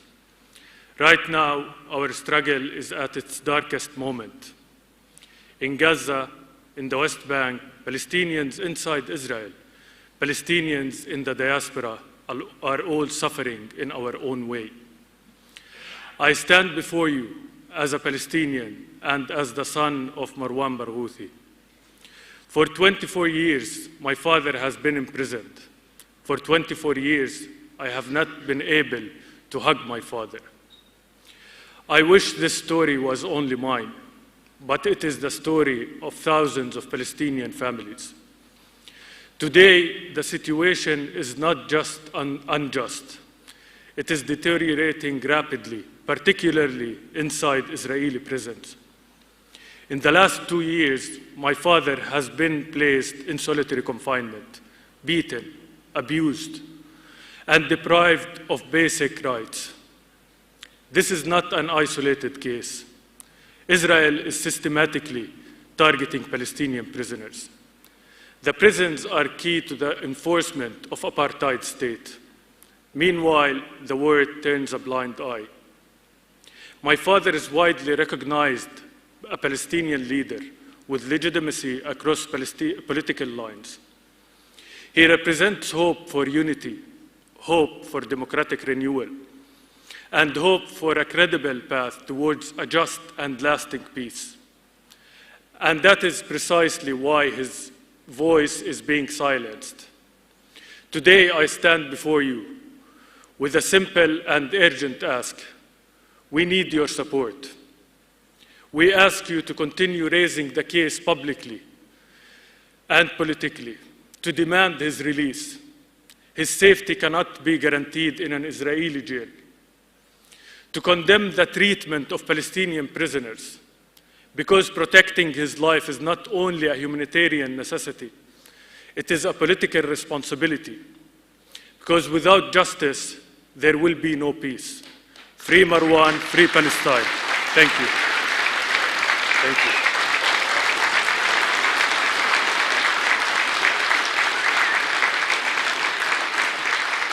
Welcome back again to the commentary of the 2026 Sinn Féin Ard Fheis in Belfast. It's Misha Dahi Fitzgerald. And we just heard some powerful speeches and some motions on a range of different topics. Just to remind people, we will be back again at 2 o'clock after the break, and again the presidential address then will be at 6 o'clock this evening. So how's your Ard Fheis going? Yeah, it's absolutely fantastic. It's great to see so many people here today as well, and the sun's shining, so you can't beat it. Sure, you can in Belfast. Yeah, 100%. Yeah, and we've been blessed with the weather today, and as well it's good to see so many people, so many activists as well, debating a range of different issues and different topics. Are you speaking on any of the issues or topics today? Yeah, so first, it's great to see so many young people speaking today and so many topics. First, sorry. Oh well, that might help. Apologies to the viewers. The microphone was off. They tried to silence him, but he won't be silenced. But sorry, you were going. Yeah, look, it's great to see so many young people up and eager to speak today. I'm going to be speaking on emotion around mental health, the increasing around suicide, and then also speaking on a motion that North Antrim put forward this year to create an All-Ireland forum for young people to talk about the constitutional change. Oh, very good, and as well, especially. Up in your area, and I'm sure you'll know it's less than 54 weeks. There's a big day coming up. Yeah, I think we're all geared towards the election now, coming next May. There's selection conventions happening at the moment around the north. So, yeah, I think ours is coming soon.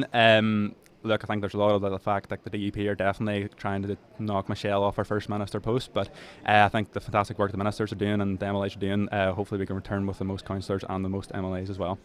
100%, and I suppose 54 weeks is only around the corner. It's not that far away, so I'm sure you're flat out as it is on the ground as always to deliver those change for those communities, and with that positive messaging, unlike the opponents. Oh, 100%.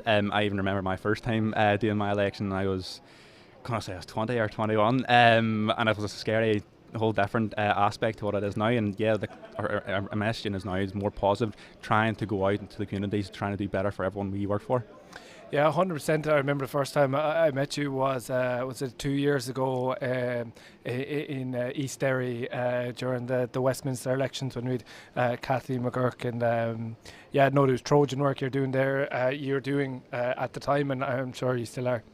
Yeah, look, Kitty's absolutely fantastic too. She's helped me so much in different committees, especially all our councillors in Causeway Coast and Glens. We're working day in, day out, and trying to achieve everything that our constituents are telling us to do.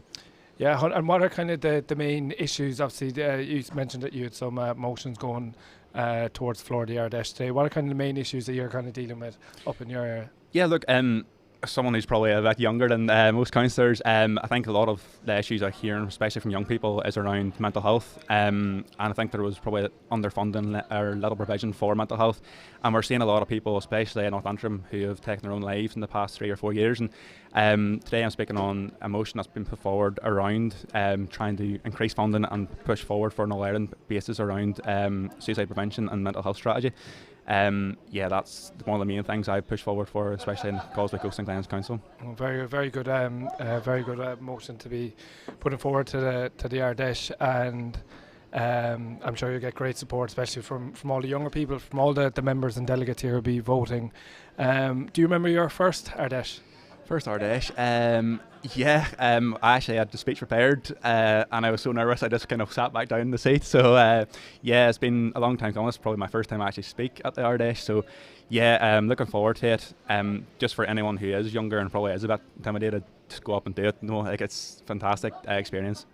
100%, and as well we've seen so many of our OGRA activists, and to be fair, this year now has probably been the most that I've seen. And my first Ardèche was in 2017, which is a good while ago. So I'm nearly a decade in the party, as you can probably see the greys on the on the live stream. But around 25 now. So, but like even now, it's growing and growing. That momentum is building as it goes on, and like.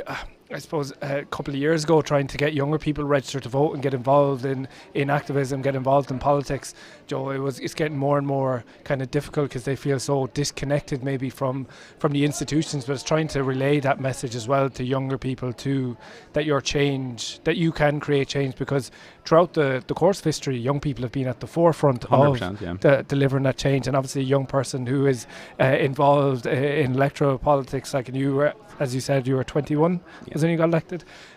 So you've joined young, and that wouldn't have been the norm and still isn't the norm, which hopefully we might see maybe change over the next number of years. 100%. Like even now, we in Causeway Coast and Glens, we have the first OGRA that probably no one ever thought could be done. We have events like People Voice events that are happening across the north. We're hearing issues coming from students, and they're absolutely fascinating. One we always get asked is about United Ireland, and we always see it in our lifetime, and that's something that we're always looking towards. And it's great to hear young people looking to see what it looks like and what constitution change will do for their future. And it's very interesting development coming in is the lowering of the voting age to 16. Is there any idea when that's going to be coming in? I'm not particularly sure in terms of the actual date. Definitely pro for it anyway. I think when I was 16, that's one thing I'd always wanted to do, is go out and vote and actually make a change. I think showing people that there is power to your vote is something that we will work towards coming when that legislation is passed. Yeah, and look, I remember a good couple of years when I was 16, maybe 17, and there was a debate. Some transition year school from Listowel had a debate on whether we should lower the voting age to 16, and Joe, there's always the thing, oh no, you shouldn't lower the voting age to 16. And Joe, you come back with these arguments like, Joe, when you turn 18, you don't automatically get a click in your head saying like, oh, here's the wisdom, now you know who to vote for.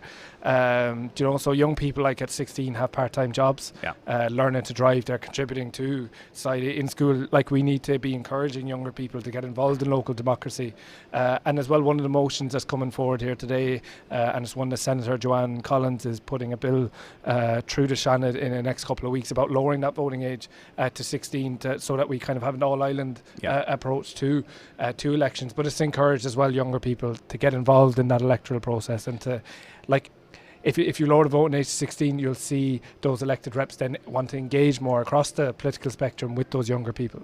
100%. Firstly, I've been terrified to do a debate when I was 16, so fair play to you. Secondly, look, I think when I was in school, I felt so disconnected with politics. And then when I was a mayor year and a half ago, I was going to schools, and I was still upper sixth when they were like lower sixth, or first year, sorry.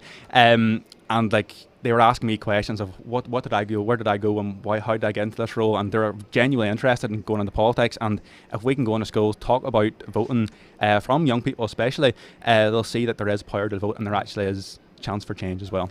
Yeah, and 100%. And to any of our viewers who may be of that younger age, who aren't already a member or aren't a member of OGRA Sinn Féin, strongly encourage you to get involved. There's a lot of young people right across the island in various different structures within the party who are being at the forefront of delivering that change for younger people, because as you've probably heard from a lot of the speeches there on the live stream, and as we'll hear throughout the day, we're in that transformative period of time, the decisive period of when we can deliver the ultimate change right across this island. 100%, and that's the motion Northampton brought forward around the All-Ireland Youth Assembly to talk about constitutional change. We see a fantastic youth assembly here in the north and the National Youth Assembly in the south. If we can bring them together to talk about constitutional change, talk about the political, social, economic factors that go towards it, I think we can't talk seriously about constitutional change if we don't have young people at the forefront of that conversation. Exactly, because it's their future that's going to be decided, and there's the big questions, but there's also the small question we're looking at. You have third level education, there's the various different issues to be debated and discussed, because no one person has the right answer of how constitutional change is going to look into the future. You need to have that collective approach. Yeah, 100%, and that's why you bring a broad range of views. I think sometimes young people might feel neglected when it comes to that conversation, and they're just given an option they have to choose. But I think young people should be the answers as well, and that's why I think the motion will be fantastic, and hopefully it's passed in our days. 100%. Well, it'll have my vote anyway. But I suppose you've probably heard it like from someone who is 21 going into electoral politics. You've probably heard this a lot with young people, that they have no interest in politics, that they don't see how it affects them at all. I suppose there's that argument, or that trying to persuade people as well, that okay, we're just being told there that we're going to have to wrap it up, but just to remind people that we are going on a break and we'll be back at 2 o'clock, and then as well we'll have the Uachtarán Sinn Féin speech at 6:30, but we'll be back here again at 2 o'clock for all those who are viewing on all platforms. So to make sure to come back and join us for riveting discussions, riveting debates. So yeah, you're looking forward to speaking on your motion? Yeah, a bit nervous, but can't wait.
your seats so that we can begin our afternoon debate. Gormaigh.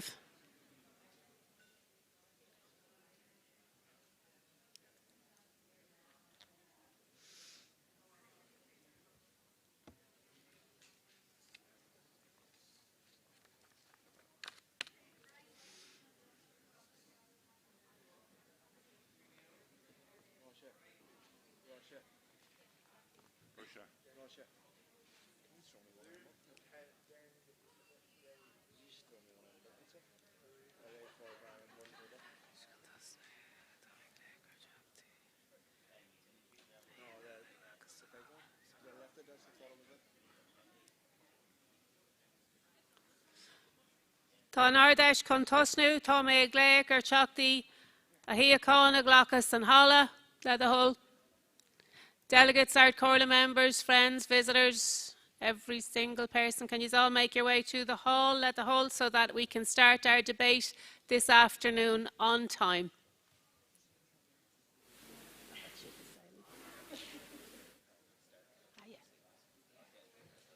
Oh no, don't overstep your role, Brian. I'm trying to be something that you're not, you know. Stop acting the big lad.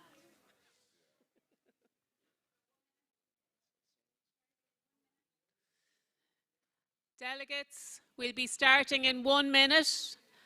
So as quickly as you can you make your way to the hall and take your seat? I'm assured the seats are all very comfortable. Let the hall, can you make your way to the hall? We'll be starting our debate in 1 minute.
Delegates, I want to take this opportunity to remind you that the Ard Fheis ballot boxes are open and located on the ground floor. If you haven't voted, please make sure to cast your vote before 3 p.m.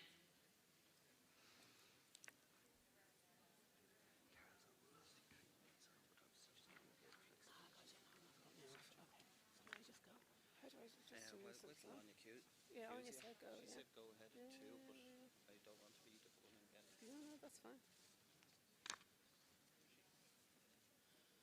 think she said go. She said go.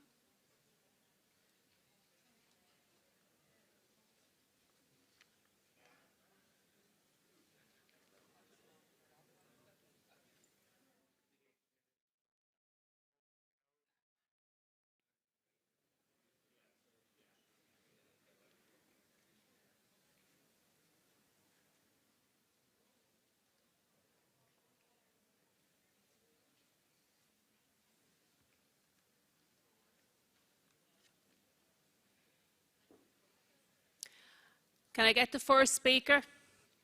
Can I get the first speaker, led the whole? And while the speaker comes to the podium, I want to remind everyone there will be no fire drill. If you hear a fire alarm, make your way to the nearest exit as quickly and as safely as you possibly can. The debate is now open. Go right ahead. Louise. David Cullinan, Port Lorriga, and Sinn Féin health spokesperson in the south.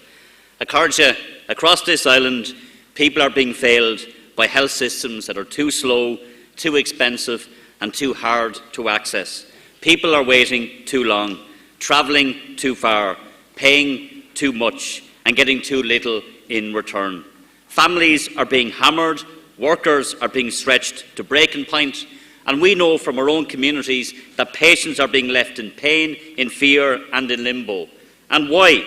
Because health services, north and south, have been run into the ground by mismanagement in Dublin and in London, by governments with no urgency, no ambition and no plan. If you cannot afford private health insurance, you pay up. You pay because you are afraid the public system will not be there when you need it. And if you cannot afford to pay, we know that people wait longer and you're pushed to the back of the queue, and this is a disgrace. Health workers are not the problem, Acardja. They are the people who are holding the system together: doctors, nurses, carers, porters, ambulance staff, therapists, cleaners, support staff, all doing incredible work every single day in every element of our health services. But heroics should not be required to keep a health service going. Staff should not have to fight on every shift just to make sure that patients are kept safe. In the south, more than 800,000 people are waiting for a hospital appointment or procedure. Around 250,000 are waiting for primary care and community services. Think about that. More than 1 million people waiting. More than 1 million lives on hold. More than 1 million reasons for change in healthcare. Emergency departments are overcrowded and under pressure. We see it every day with patients on trolleys in hospital corridors. Families are trying to find a dentist and getting nowhere. People are putting off care because they cannot afford the bill. Children with additional needs are waiting for assessments, waiting for therapies, waiting for support, waiting during the very window when early intervention could change their lives. And across this island, the story is the same. Waiting lists out of control, staff burnout, services under pressure, communities left fighting for basic care, and along the border, partition makes everything worse. It divides communities when we should be serving together. It forces patients to travel further.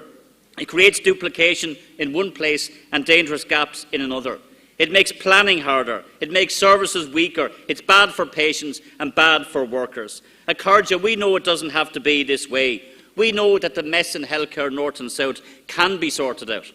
But it will not be fixed by the same old politics.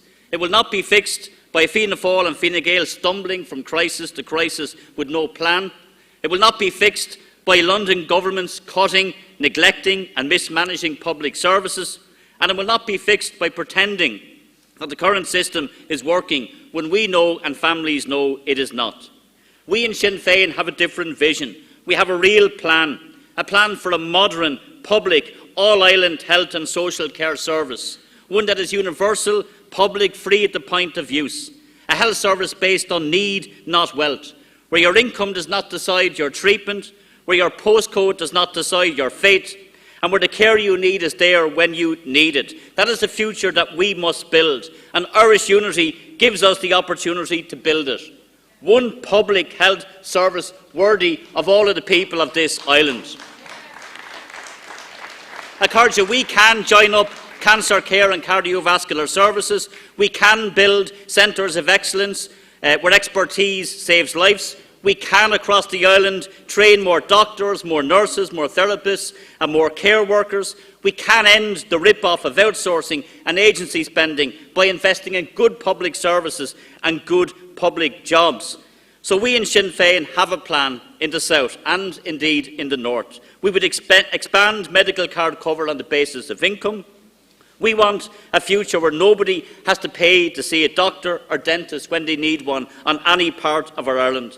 We would tackle out-of-pocket prescription charges. We would move hospitals to work at full capacity 7 days a week with evening and weekend services. We would invest in beds, in equipment, staff and community care.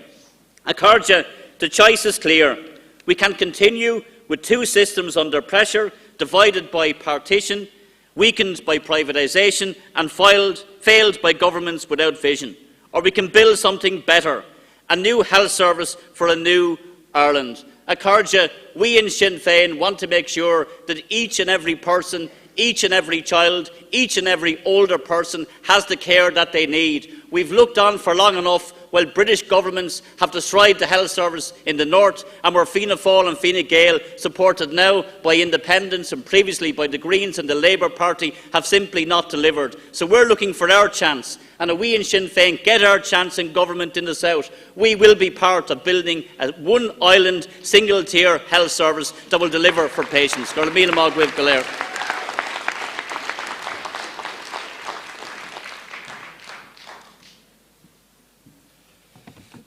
Dara Hughes, Member of Parliament for Newry Armagh, speaking in support of motion 115.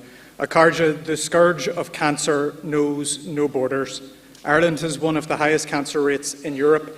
Every family here has felt the sting of a cancer diagnosis. But in our collective fight against cancer, we are hamstrung. Whilst cancer knows no borders, regrettably, service provision on this island does. There remains unequal access to services and starkly differing healthcare outcomes across our country. Nearly 30 years on from the Good Friday Agreement, citizens here in the north are still being forced to travel to England for treatment that is available elsewhere on this island.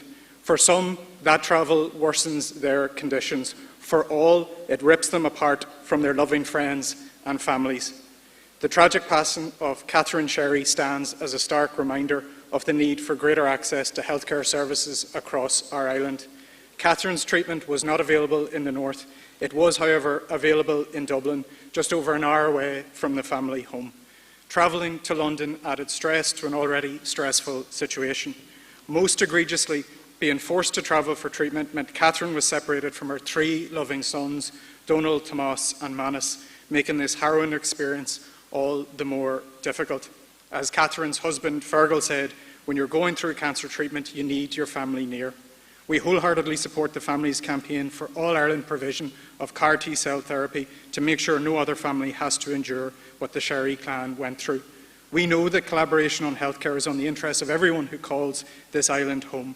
Our 2 health ministers must get serious about cooperation, collaboration and joined-up thinking on everything from workforce planning through to strategic investment. It makes sense that we share the services we have, and Catherine's passing stands as a harrowing reminder of the impacts of divided health and care systems on our island. Please support motion 115.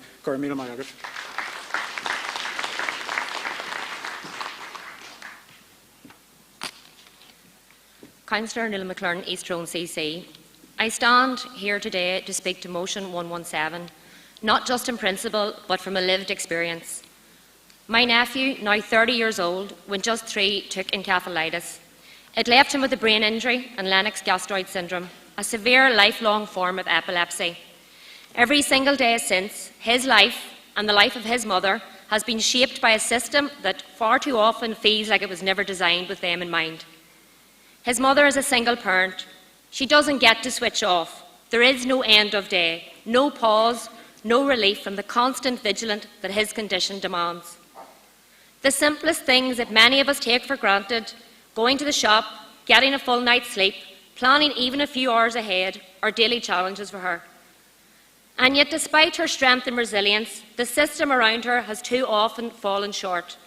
Services are patchy, support is inconsistent.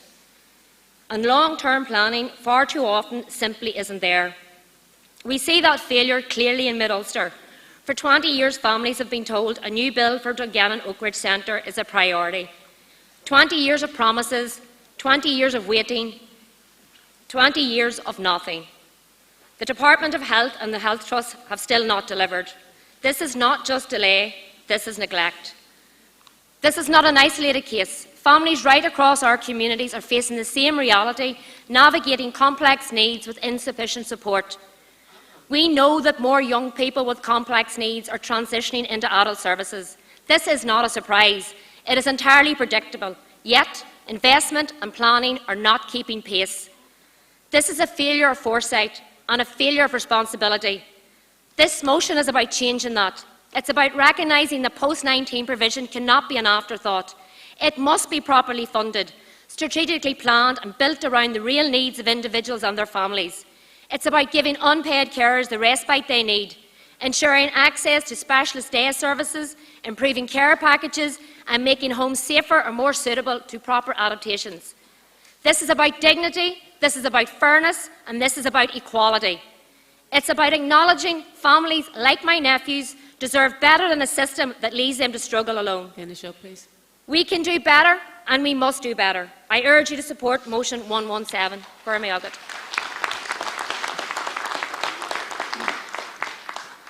This is Misha Danny Baker speaking on emergency motion number 3. Ministers and leaders across this island are failing children with additional needs. Some are arm in arm with politicians across the water who openly mock children with autism. If ministers here go unchecked, they will strip away the support that many families have fought so hard for. We've seen this recently when 2 unionist ministers couldn't pick up the phone. Instead, they released statements blaming each other for the failure to deliver summer schemes in special schools. It was political and public pressure that brought that U-turn. In the South, Fianna Fáil and Fine Gael have shamefully attacked SNAs. Today, comrades, I ask you to stand with Caleb's cause.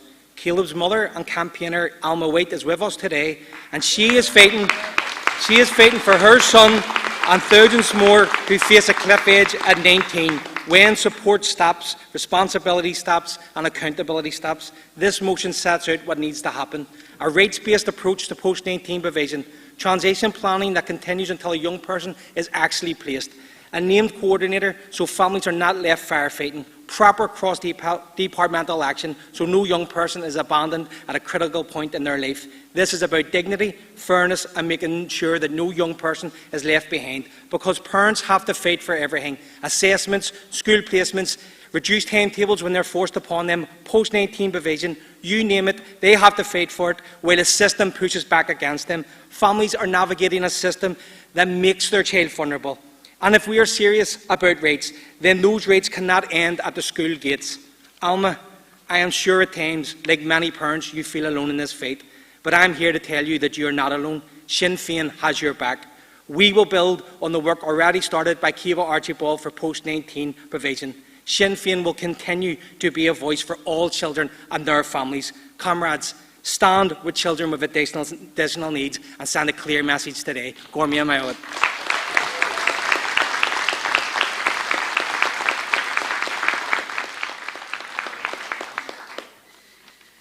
Anne Graves, TD, spokesperson on the National Drug Strategy, speaking in favour of motion 100. Consecutive governments have hollowed out our national drug strategies. Where we had communities at the centre of strategies, now these communities are excluded. The Minister never wanted consultation. This strategy was to have been a done deal. So I appeal to the Minister to fully engage with communities who have been to the fore in tackling the causes and consequences of the drug crisis. Unlike the Minister, I have had discussions with service providers, with service users, youth services and community reps. These were hugely enlightening. And on behalf of Sinn Féin, a full and detailed submission has been submitted, which is based on these meetings and visits to community and voluntary services in both Dublin and Belfast. The current draft strategy ignores the reality that the drug crisis affects areas of poverty and marginalisation differently than it does more affluent areas.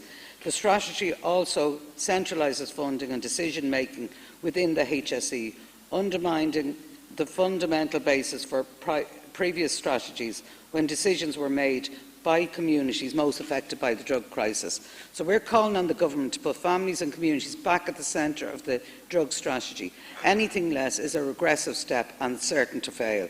Our submission calls on the government to use the deprivation index when prioritising funding for communities most in need, provide multi-annual funding and ensure drug services are provided in small towns and rural Ireland, develop an all-Ireland strategy supporting families and their communities north and south to respond to the drug crisis, respond to drug use as a public health issue by implementing a comprehensive health-led approach to drug use, focused on diversion and dissuasion, where those caught would be offered the opportunity to engage with health-led services. The possession, sale and distribution of drugs remains illegal and prohibited under law, but the person caught is not criminalised but offered the opportunity to engage with health services. So I ask you to support motion 100.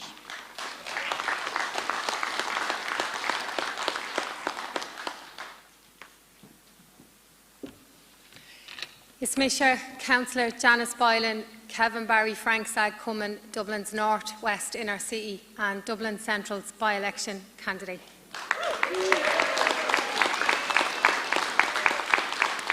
Carja, I'm speaking in support of motion from my comrades in the Martin McGuinness Cumann. I worked as a family support worker for a number of years, and I know it's very easy to look at someone using drugs and blame it or see it as a personal choice. No one wakes up one morning and decides they want their life to spiral out of control because of a choice they make.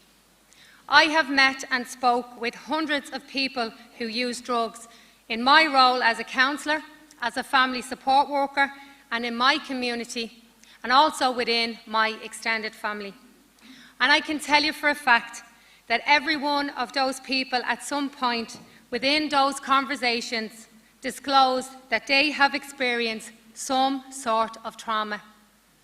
That structural trauma was inflicted by everything that we as Republicans are committed to oppose and resist: occupation, poverty, injustice, and we have to admit and say it loud and clear that is very much a class issue. We have to stop criminalising trauma. We can't watch any more of our people die when a detox bed or a place in a treatment centre could have prevented it. Recovery should be made available to everyone who wants it. Communities need to stay at the centre of local drug task forces because community is the place for recovery, and that's why I fully support Motion 100. Gura maith agam.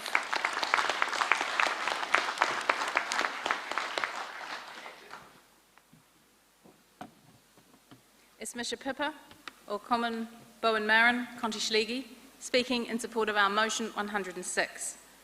Sex is bimodal, not binary.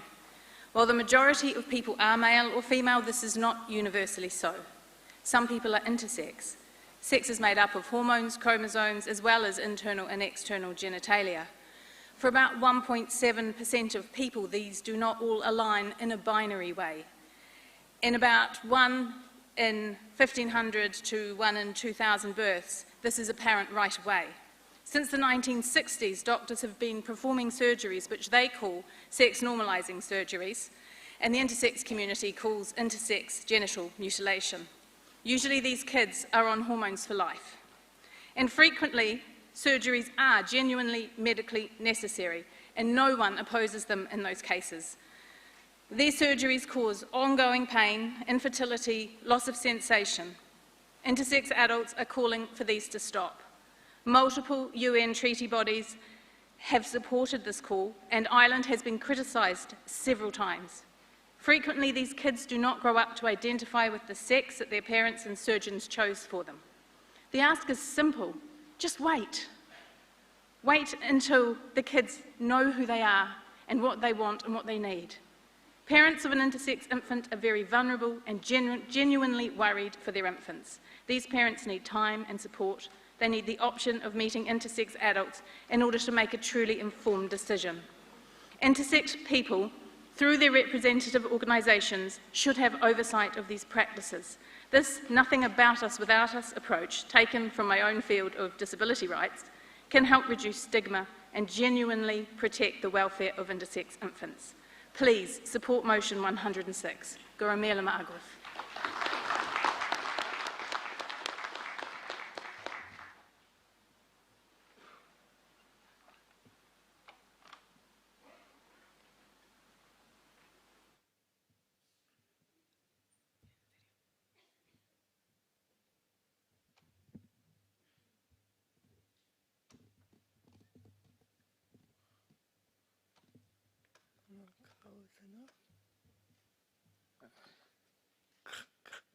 Question Kevin and Chicago Water Project comment and Sinn Féin for equality, dignity and independence.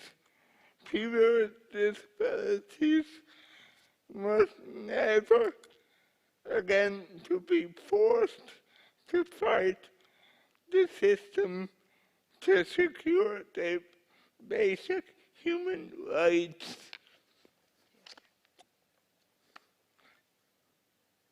Sorry, 1 sec.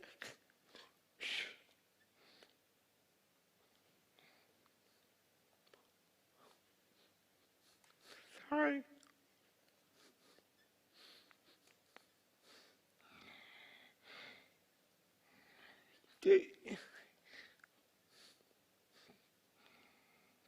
Right now, people with disabilities, parents and carers are spending their lives fighting a broken system, fighting for assessments, for housing, for personal assistance hours when they should be supporting to focus on their lives. The UNCRPD is clear. People with disabilities have the right to independence and independence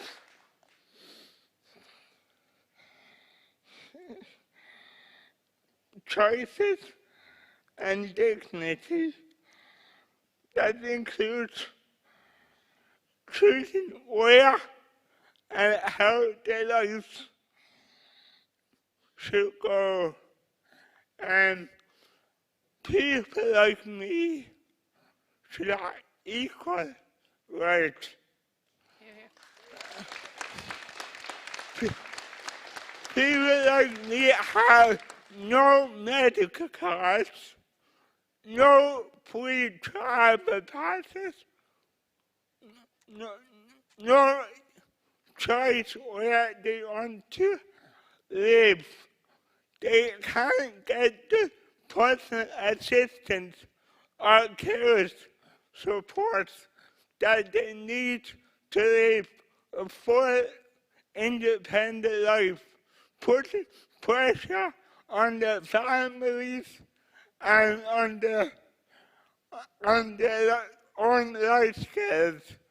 Where I want to live as a 30-year-old, and the government does not care, and this needs to change. This needs to be acted on now. Fianna Fáil and Fine Gael need to recognise the rights of people with disabilities that they ratified in 2018. Not next year, not the year before, now. God Margaret. My who, Carl?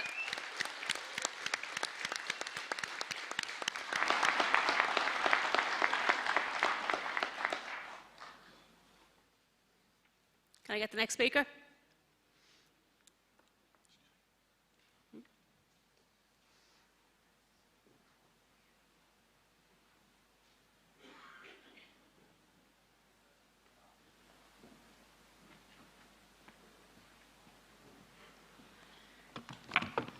Gia Dave Maharja, Ismisha, Councillor Claire McConville Walker, Julie Duggan, Common Portadown.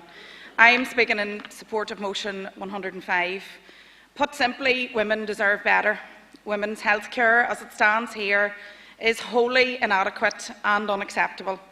Delays in urgent treatment for debilitating conditions such as endometriosis, up to 10 years for diagnosis and treatment. Delays in cancer diagnosis and treatments. It isn't fair and it isn't right. How can we be in 2026 and still there are these severe failings and delays in diagnosing and treating gynae health issues? It would be remiss of me not to mention the cervical smear review and the Ladies with Letters group who have been campaigning for those 17,000 plus women who were part of that particular system failure, and to the families of Erin Harbinson and Lindsay Courtney who sadly lost their lives to a misdiagnosis of cervical cancer. So I reiterate, women deserve better. We need a better health service. I also wish to speak briefly in support of motions 108 and 109. Too many are losing their lives due to suicide, and the statistics are actually frightening. This needs to change. Mental health services need adequate funding because this will save lives. Early intervention and direct access to crisis services are crucial. We still should not be calling for this. It should already be in place. Motion 109 notes that mental health funding remains below international recommendations, and therefore lives are being lost. I wish to finish with paying tribute to all of those groups, charities, families that are campaigning so hard for mental health services to change. And I wish to pay a special tribute to my good friend Sinead Boyle, who is campaigning in the name of her son, Sean Boyle, who lost his life to suicide. Gura míle maith, I urge you to support these motions.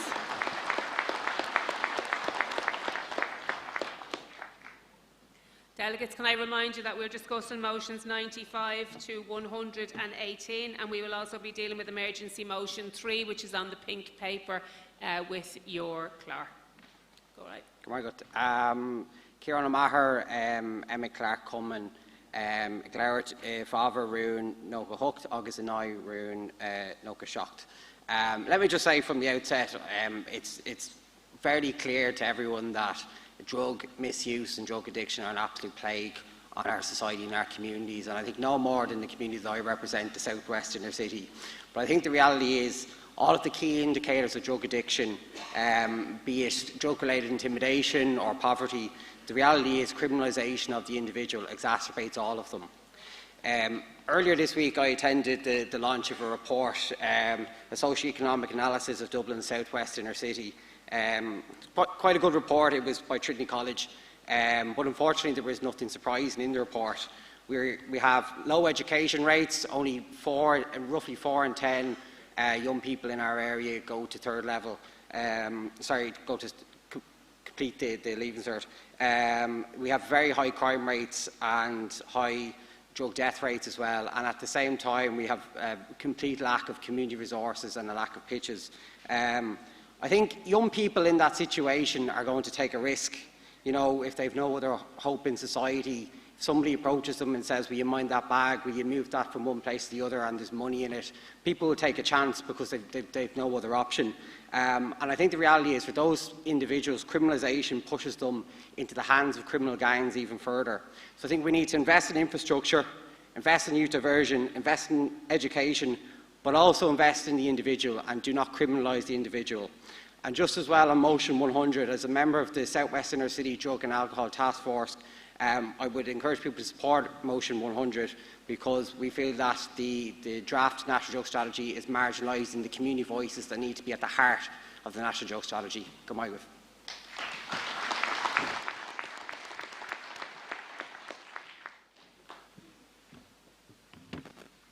J.D. Vaharja. I'm Fintan O'Leog from the Drombone Murders Cumin in Muff, County Donegal, and I am strongly supporting motion 118 because for communities such as my own, strengthening healthcare coordination cross-border is not just an abstract policy decision, but a really important and everyday reality. Living in a border county, we see firsthand how artificial division impacts something as fundamental as healthcare. A patient in Donegal is often closer to a hospital or healthcare providing service in Derry than to one in Galway. But because of imposed jurisdictional barriers, they can be forced to drive to Galway, Dublin or any other service provider in the south. And this can delay care, complicate referrals and ultimately worsen patients' outcomes. And that isn't right, practically, clinically or ethically. By strengthening coordination between the Health Service Executive and Health and Social Care in the north, we can ensure that capacity is used where it exists, regardless of artificial borders. If there's a bed available, a specialist accessible, or a shorter waiting list just across a line, patients should be able to avail of it. Of course, we're not starting from scratch, and it's important to commend the cross-border cooperation that's already been proven to show its value in areas like cancer care and emergency care. But this motion pushes us further towards structured, reliable systems, including shared referral pathways, joint planning, and long-term coordination. And crucially, this is also about the future. Step by step, cooperation like this helps lay the foundations for what a truly all-Ireland universal health service could look like. It allows us to build practical integration so that in the time ahead we are ready to deliver a system that serves every citizen equally in a new and united Ireland. Healthcare should be based on need, not geography, and illness doesn't recognise partition, so why should its treatment? By supporting this motion, we take a step towards a more efficient, more equitable and forward-looking health system for all on the island. Gurmila Mayaga.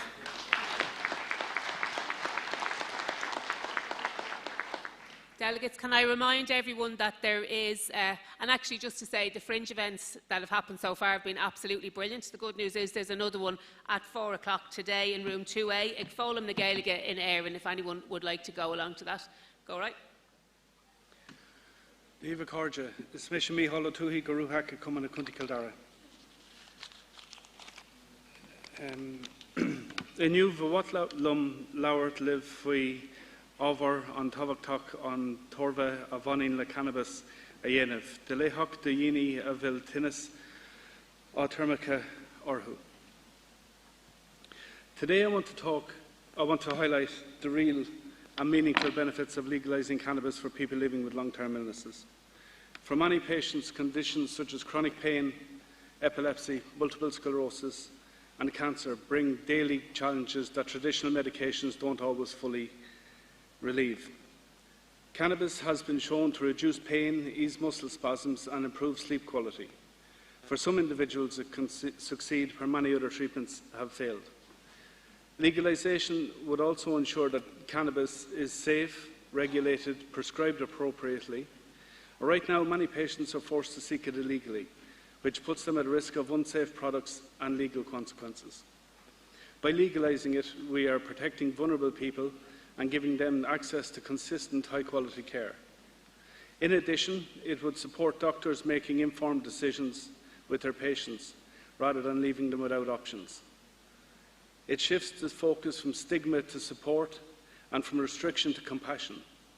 Ultimately, this is about improving the quality of our lives, and people with long-term illnesses deserve dignity, comfort and access to every possible treatment that may help them. So I would urge you to please support motion 99. So, Gord Macot.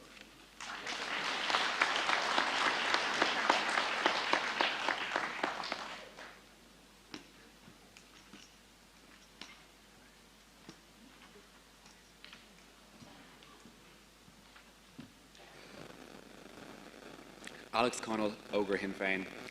Acóride, I'm immensely saddened and frankly uncomfortable to be speaking against motions 97 and 100. The spirit of these motions are excellent.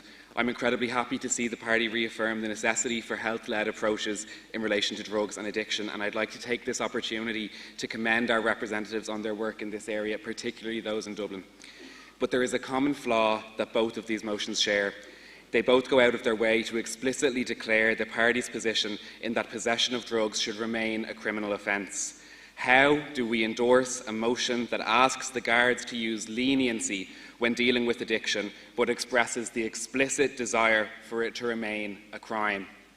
I've seen addiction firsthand. I've seen youth addiction firsthand. I've had motions on youth addiction accepted unanimously at previous Ardeshna, and I know that criminalisation never works. If cancer was something that we could hold in our hands, would we criminalise the people who are burdened enough to hold it? If we truly believe that addiction is a health issue, how do we criminalise the possession of drugs? How does one suffer from addiction without being in possession of drugs? The spirit of these motions is something I'm proud to agree with, but this spirit would have been received the exact same way without clauses to continue the criminalisation of addiction. We risk punching down on our most vulnerable if we sanitise ourselves to the point of politely asking the justice system not to prosecute people, but go out of our way to continue to empower them to do just that. The position of Ogre Sinn Féin is one of full decriminalisation, and I recognise that we are likely in the minority within the party on this, that we are ahead of the curve. But by not going far enough towards decriminalisation, these motions not only risk stagnation, they risk us taking a step back in this area. So it is with sincere regret that I ask all delegates to seriously consider this when casting their votes, and I ask you to vote no on motions 97 and 100. Garth Moyabit.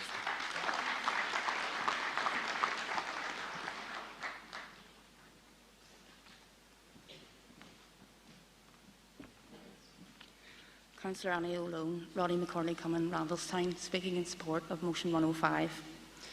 Akarja, in July 2020, the first Do No Harm report was published. It investigated the avoidable harm caused to women by pelvic mesh and sodium valproate. The pelvic mesh procedure has left many women with mesh erosion, protrusion, bleeding, disabling, burning pain and infections. Some women have been left with pain so severe they are barely able to walk.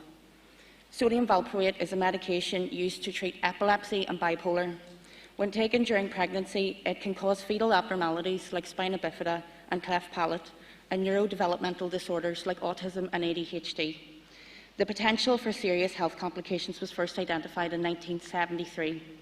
Doctors continued to prescribe the drug without explaining the risks to expectant mothers for another 50 years. The first Do No Harm report set out a clear recommendation that a redress agency should be set up to administer compensation, among other supports, to victims.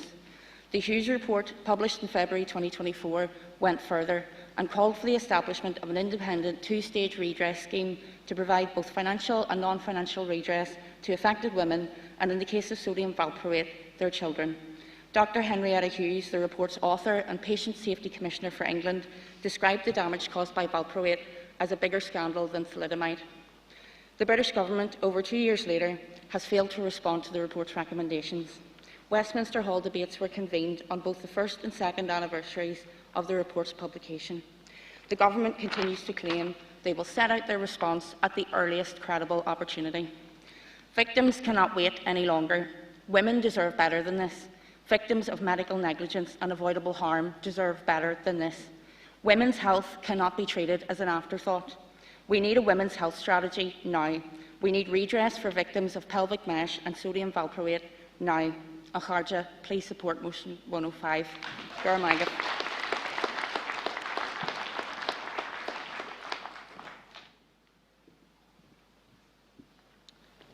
Councillor Taylor McGrath, Greencastle Common, North Belfast, speaking in favour of motions 109 and 110. Mental health services have always been and continue to be underfunded across the country. The 6 counties has the highest rate of mental health problems across England, Scotland, Wales and the 26 counties. It is absolutely disgraceful that the British Government continues to fail our people year after year and not fully recognising the fact we are a post-conflict society with a lot of problems arising from the generation that lived through the conflict, but also generations that have followed who experience intergenerational trauma. Mental health problems are often driven by poverty, trauma and inequality.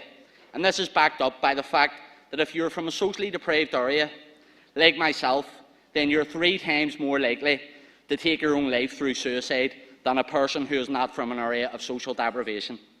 I know so many people I've grew up with who are no longer here due to suicide and addiction, and on that point, it is worth saying that poor mental health leads to addiction, poverty leads to addiction, childhood trauma leads to addiction, and limited access to services lead to addiction.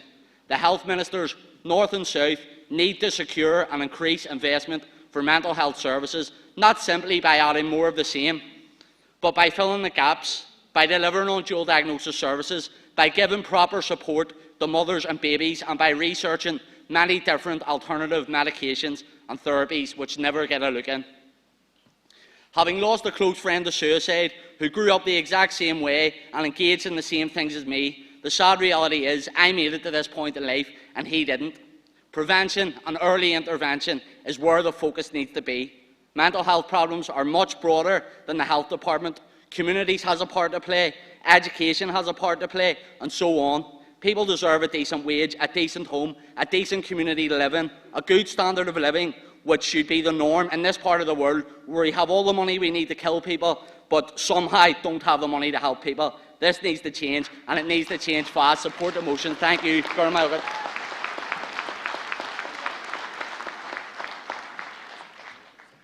Councillor Daithí Doolan, James Connolly Cumming, Ballyfermot, supporting motion 100 on the National Drug Strategy.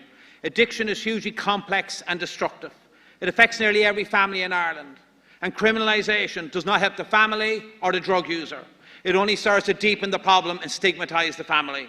In most cases, people get help and enjoy a life in recovery. There is little difference in the scale of drug misuse between poor and more affluent areas. But context is everything. Drug misuse is far more destructive in communities that are already struggling with drug-related violence, cuts to youth services, poor housing, long waiting lists for healthcare and addiction services. It's a drug crisis when your playgrounds, parks and school gates are used for drug dealing. It's a drug crisis when young people are recruited into the drug trade, when neighbours are threatened and attacked for drug debts. This is the reality, not in every part of Ireland, but it is a daily reality in our communities. And it has been this way for generations. Because while communities have been abandoned by consecutive governments, but it doesn't have to be this way. The latest National Drug Strategy offers this government a once-in-a-lifetime opportunity to change all this. And this opportunity cannot be wasted. Sadly, as it stands, the draft strategy is doomed to fail. It is not fit for purpose. It is no more than a power grab by the Department of Health, where policy and funding decisions are made by those who are far removed from the reality on the ground. It reduces community and local task forces to spectators. This is unacceptable and it simply will not work. To be successful, the Minister for the National Drug Strategy must ensure those most affected by the drug crisis are central to the strategy. Otherwise, Minister, you are condemning a whole new generation to the living nightmare of the drug crisis. If you can't tackle the drug crisis, Minister, move over and let Sinn Féin take over. We have the experience, the ability to work with others to tackle the causes and the consequence of the drug crisis. Vote for motion 100. Gurda Míle Mágaibh.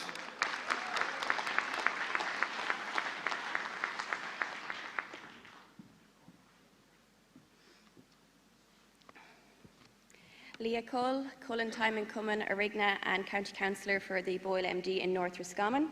Speaking in support of motions 107 to 111 and just on mental health as a whole, as I know that it's close to everyone's hearts.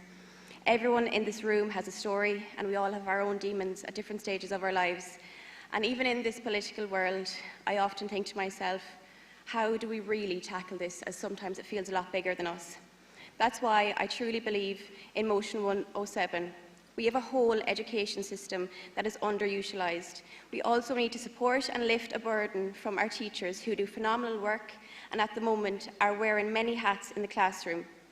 We have children going to school from ages 4 to 5 straight through to their teens with little, if any, emotional support, or else they're lying idle on waiting lists for years, not months, years. There is nothing more insulting than to listen to Fine Gael and Fianna Fáil brag about the so-called wealth in this country, when no ordinary person or family can feel that. Why in such a wealthy country should parents have to beg and to fight for the bare minimum for their children? It is completely shameful.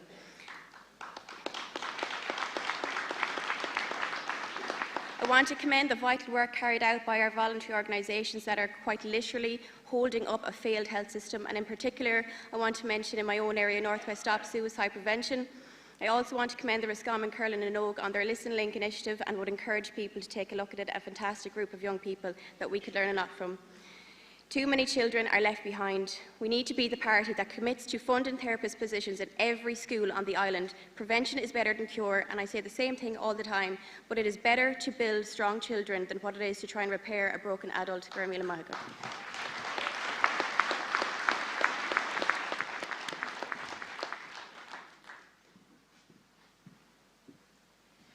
Giadaív Akarja or Leah Flynn MLA for West Belfast, speaking in support of motions 97, 103, 108 and 109.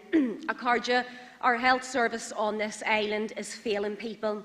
It is failing those struggling with addiction, with those in mental health crisis, and it's failing the families that are left behind when support is not there. This is a public health emergency. Deaths are rising through suicide, through drug use and through alcohol. Lives are being lost, families are being destroyed, and yet we're still here talking about parity of esteem. Parity of esteem between mental and physical health cannot remain an aspiration. It must be reflected in budgets, in workforce planning and in service delivery, because right now it is not. Mental health is not being treated equally or as a priority, it's being treated as an afterthought. We see it in the lengthy waiting lists. We see it in our emergency departments, where people in crisis are leaving feeling unsupported, feeling shamed and feeling stigmatised. The system is focused on crisis when we should be intervening early, because by the time someone reaches breaking point, the system has already failed them, and this is unacceptable. Every death by suicide is a tragedy, and suicide is preventable. I'll continue to push for the full rollout of suicide prevention training for all our frontline staff through my private members' bill in the Assembly, because the earlier we intervene, the better chance we have of saving someone's life. And addiction is not a choice. It is rooted in trauma, in poverty, in deprivation and in poor mental health. Drug-related deaths in the 6 counties have increased by over 50% over the past decade. Alcohol deaths are still on the increase. The biggest killer, not good enough, and still families are having to pay privately for residential rehabilitation units in the north of Ireland and sending their kids elsewhere. This needs to end. We need to truly see true parity of esteem between physical and mental health. Gormila Mayogah.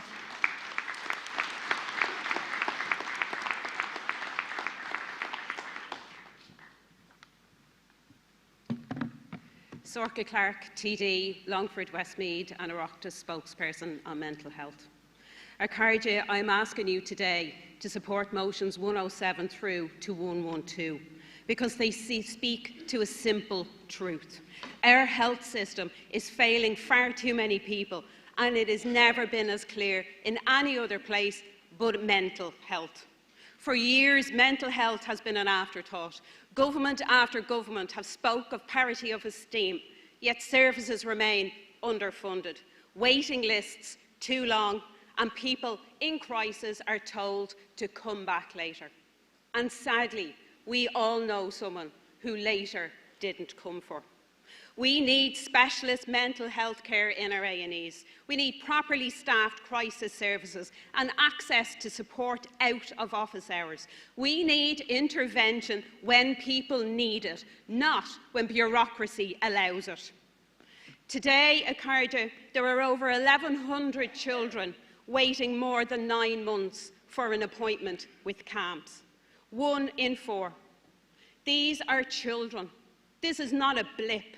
This is not a backlog.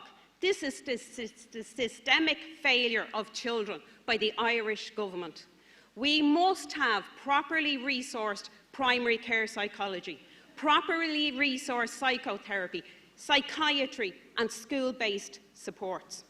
It is a scandal that there is still no mother and baby unit on this island. Mothers experiencing severe mental health illnesses should receive specialist treatment without being separated from their babies. Mental health is not separate from poverty, from trauma or inequality. It is shaped by those factors. That means our solutions must come from community-based supports, housing, early intervention and properly funded care. We believe that mental health should be available when you need it, where you need it, and without stigma. For our young, for our older people, for every single one of us. Gurumila.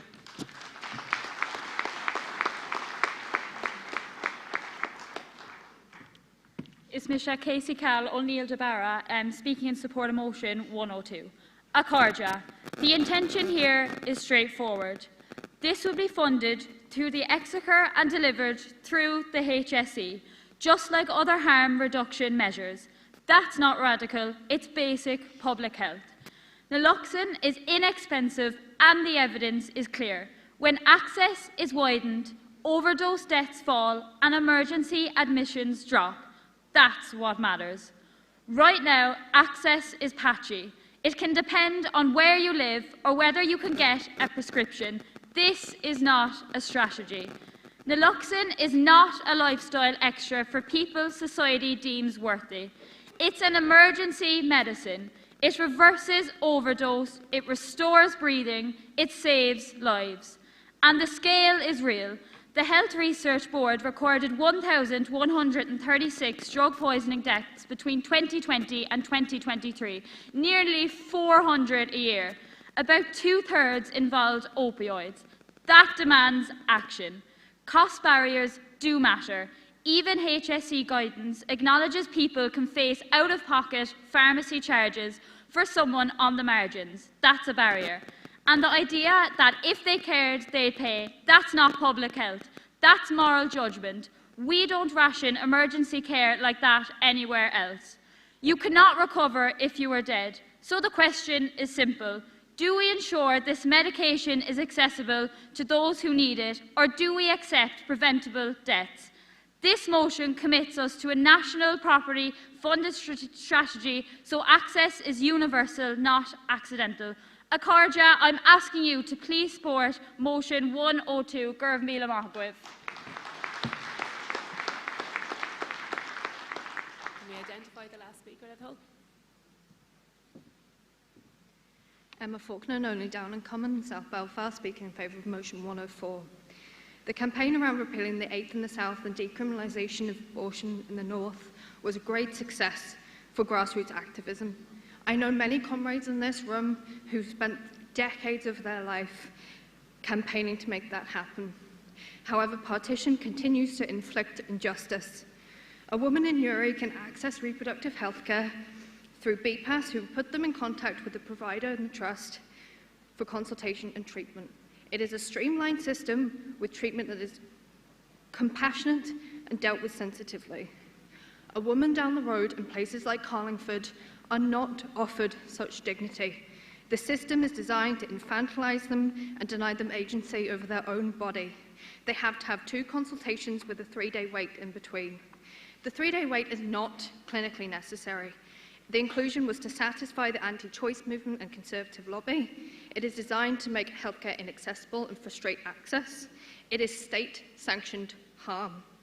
This is particularly true for vulnerable people, particularly victims of domestic violence or disabled people. In 2025, it is reported by the National Women's Council that approximately 240 women from the 26 counties still have to travel abroad to the UK for healthcare. That is completely unacceptable. Supporting the removal of the 3-day wait is the start of creating a reproductive healthcare system that is compliant with human rights and treats people with the dignity they deserve. Thank you, Gurr Margaret.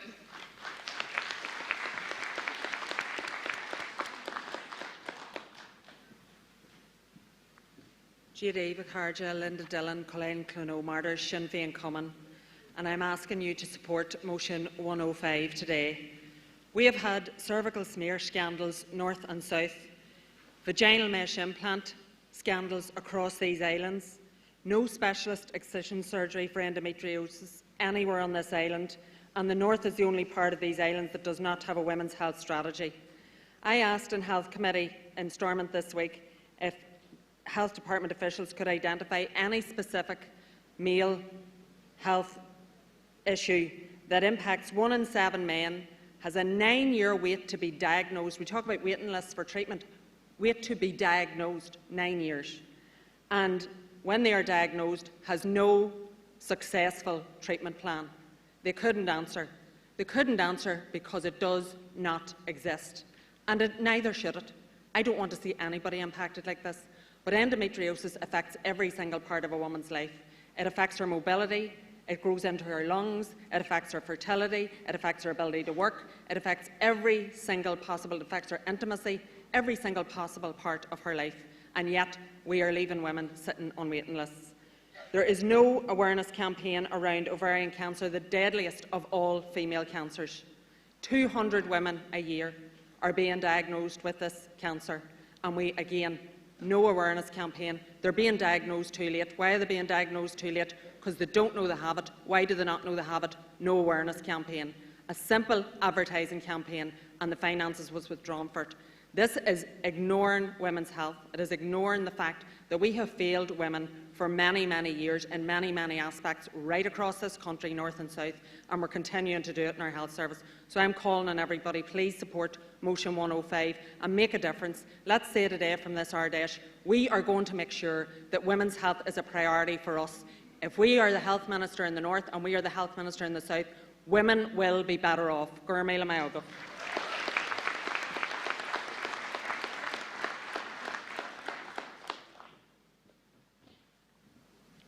Is Misha Councillor Niall Lawler, Joe McCricker Common, Newcastle, and I'm speaking in support of motion 115. It is essential that we strengthen cooperation so that treatments, expertise and resources are shared to deliver the best possible cancer services across the island of Ireland. When people are facing something as difficult as cancer, convenience and comfort can make a big difference. No one should be forced to travel overseas unnecessarily when care can and should be provided closer to home. I also want to take this opportunity to recognise the work of Cancer Fund for Children, a charity already delivering a truly all-Ireland approach. They provide vital emotional and therapeutic support to children and families affected by cancer, support that is essential but too often goes unseen. Their facility, Daisy Lodge, right in the heart of the Mourns, provides real solace to families facing incredibly challenging circumstances. It offers the opportunity for restorative breaks in a safe and supportive environment, far away from the pressures of cancer treatment and hospital wards. Importantly, these services are welcoming to families from both the north and the south. They are currently building a second premises offering similar services on the shores of Lough Corrib in County Mayo and are actively fundraising to bring this project to completion. On September 25th this year, Sinn Féin offices across South Down will be hosting a coffee morning to support this effort, and we would warmly welcome other areas to come on board and get involved. Gurmai Agat.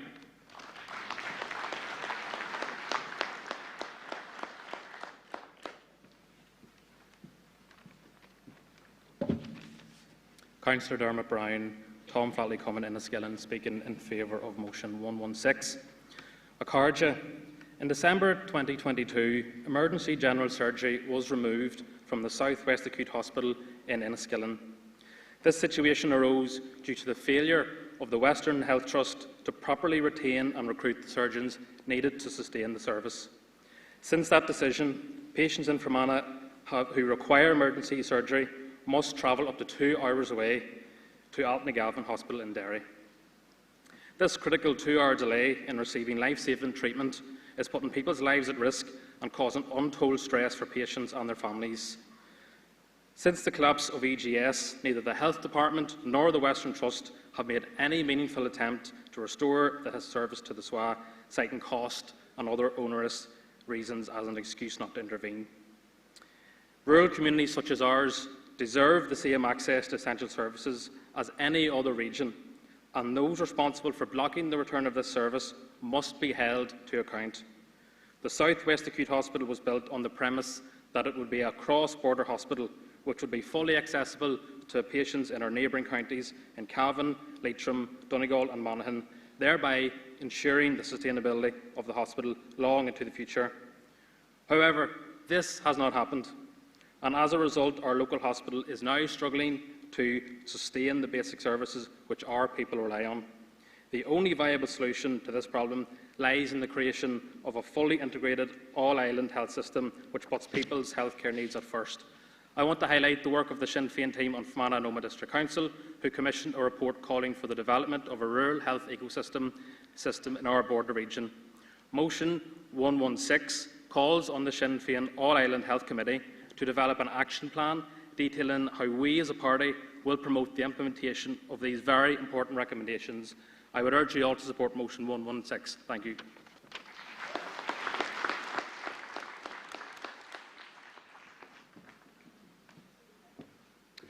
Councillor Malky Quinn, Balbriggan LEA, Ballin Harford Common.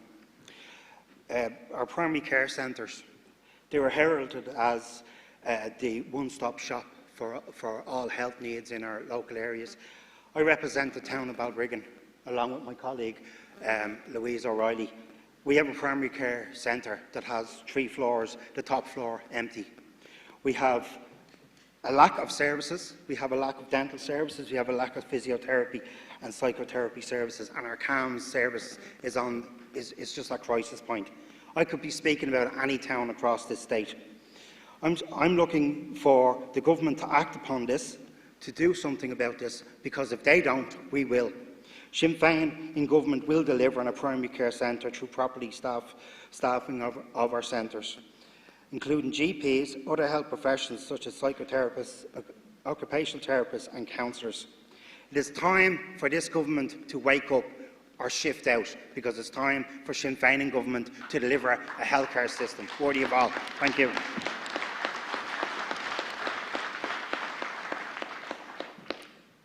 Carja, so we're going to vote now. I want to remind you that we'll take Okay, Carja, so a great honour and a privilege to have Ard Fheis here with us at the Sinn Féin Ard Fheis. Ard, for those watching that maybe aren't as familiar with your campaign and your father's history, could you give us a bit of background just to contextualise it?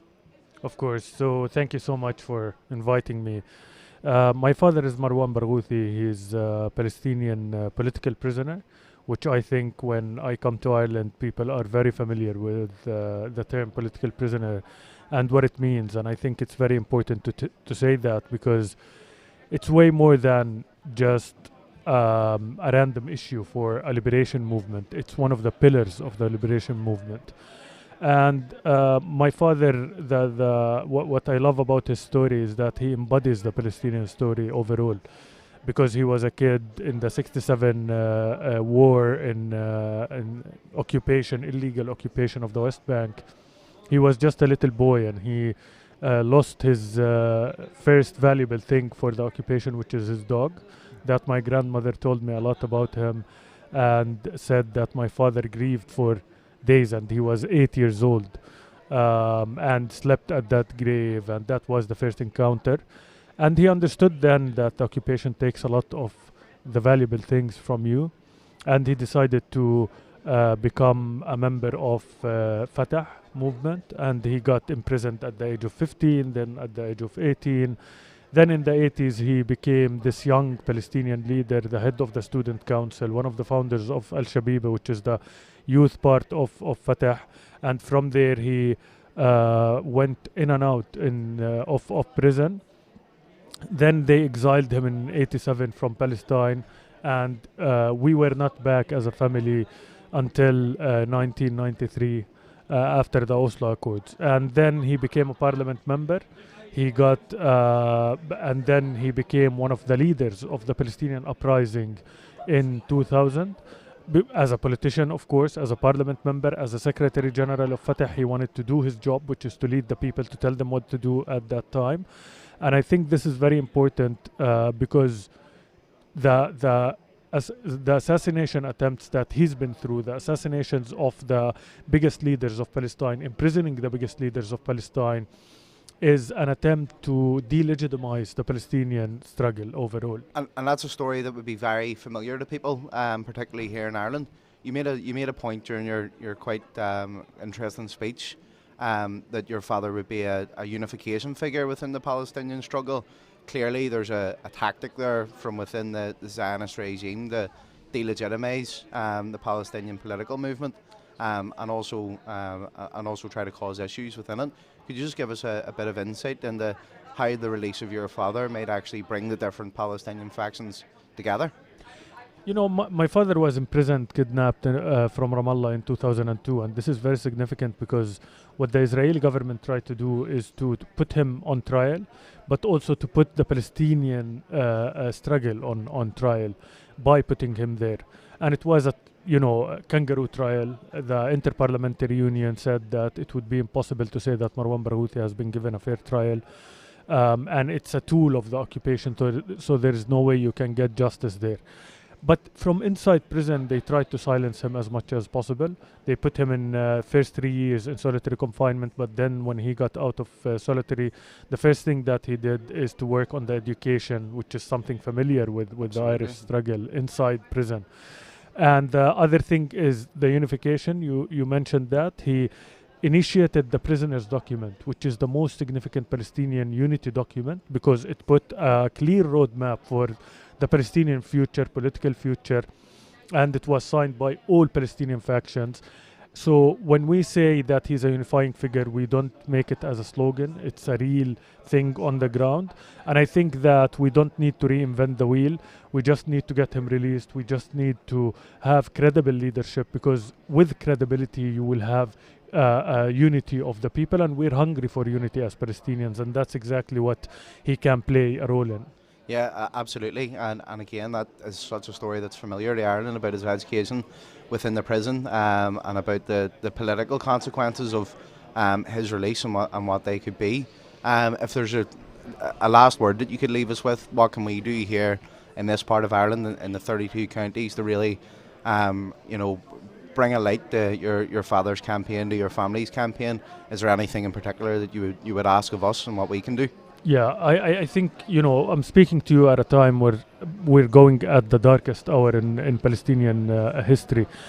Gaza is annihilated with genocide. The West Bank is going through that settler terrorism. The Palestinians inside Israel are facing daily discrimination, and the Palestinians in the diaspora can't go back to their homeland.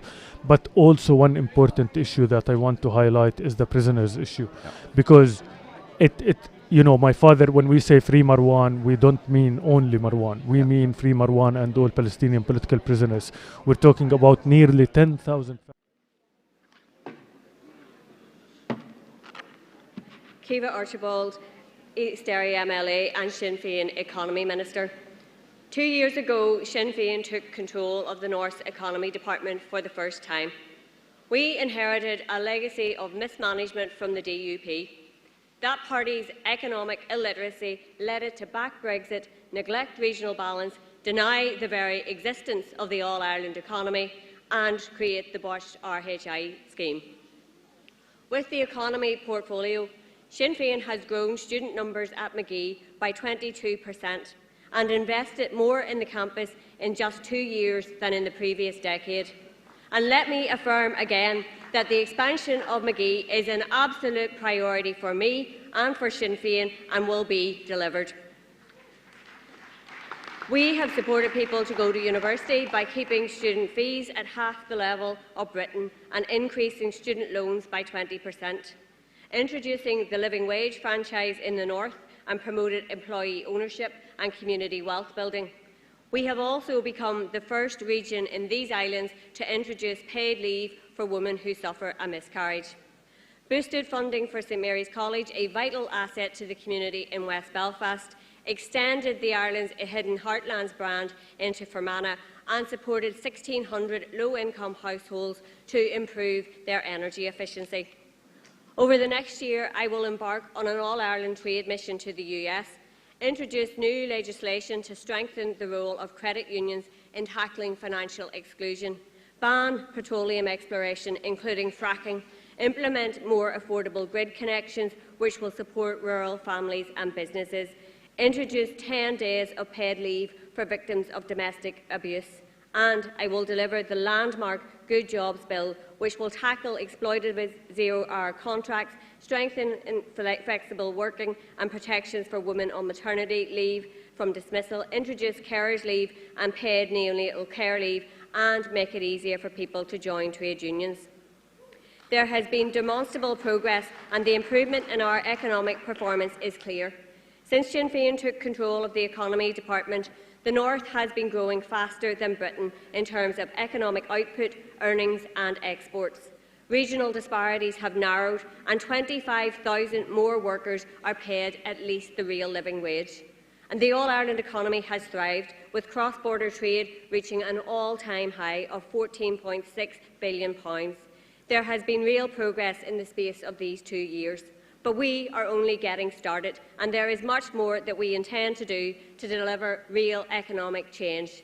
While progress is evident in the statistics, the cost of living crisis means many people aren't feeling the benefits of growing prosperity. Illegal and immoral war and conflict have led to a surge in the cost of energy. The global response should be respect for international law, dialogue, diplomacy and human rights, not rearmament and militarisation. And the local response should be to help families and businesses through the crisis. In this respect, the British Government and Irish Government have failed to step up. The Dublin Government's response was too little, too late and left too many behind. There is a similar story across the island. Families are under pressure, workers struggling with costs and small businesses squeezed.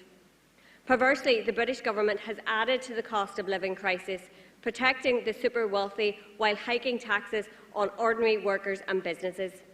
It continues to underfund core public services, and despite spikes in fuel costs, it has provided just £17 million to help struggling households.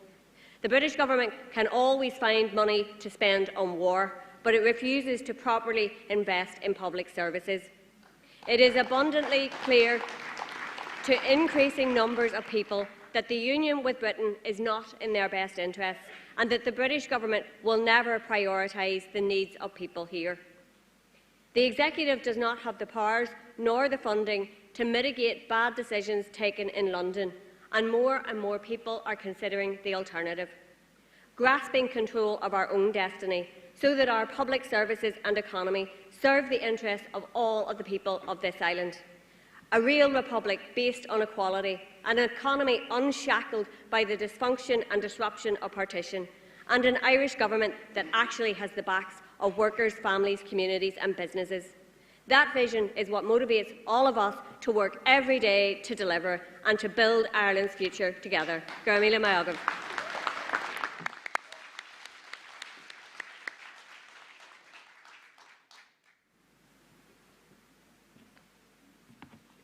Gurmagad Kiirlach Accordia, Smisha Tunigarity, McKevley O'Malley, Cummin, Cashlawari, Kundiwayo. I'm speaking in favour of motion 126.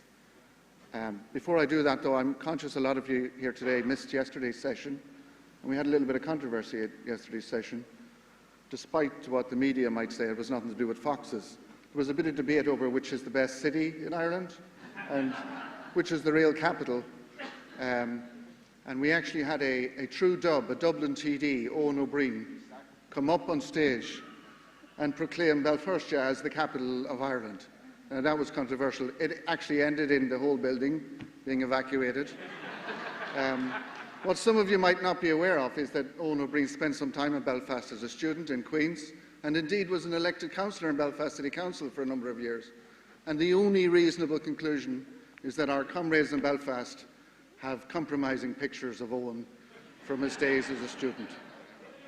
So whilst there was plenty of debate over which is the best city in Ireland, there's no debate amongst us which is the most beautiful county in Ireland, and obviously that's County Mayo. But Mayo has a dark secret. Bogus self-employment in Mayo is rife. And if it's rife in Mayo, it's rife throughout our island. For many years, construction, power, telecoms industries, and the so-called gig economy, such as food delivery drivers, even our national broadcaster RTE was caught up in this scam of bogus self-employment. Rogue employers dodge tax, holiday pay and pension entitlements for workers, and this gives an unfair advantage to those employers over good employers and denies workers their entitlements. Our previous Speaker, Caoimhe Archibald's proposed Good Jobs Bill goes some way to address this in the 6 counties, but in the 26 counties, the Revenue Commissioners effectively gave an amnesty to rogue employers to make a voluntary declaration by the end of January just gone. And since January, little has changed. Power and telecoms are still at it, and Motion 26 calls for the current laws to be implemented and for resources to be given for unannounced inspections. Gurmagad.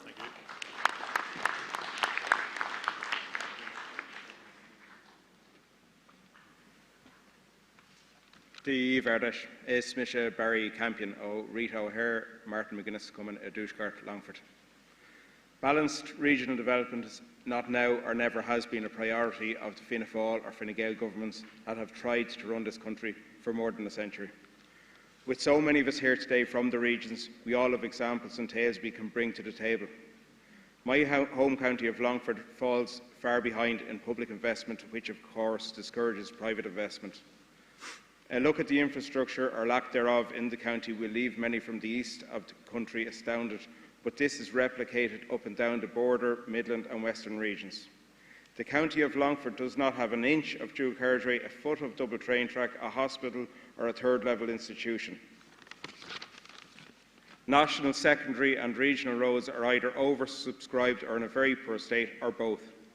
Continuing to develop the country along the east coast is unfair and unbalanced and causes stagnation in the regions and emigration to an extent that some counties in the region have lower populations than they had in the 1926 census. It is important that we not only promote this when in government, but we need to get the message across to government. In the words of a famous socialist called Jack, who made so many of us happy over 30 years ago, put him under pressure. Gurmila Mayagam.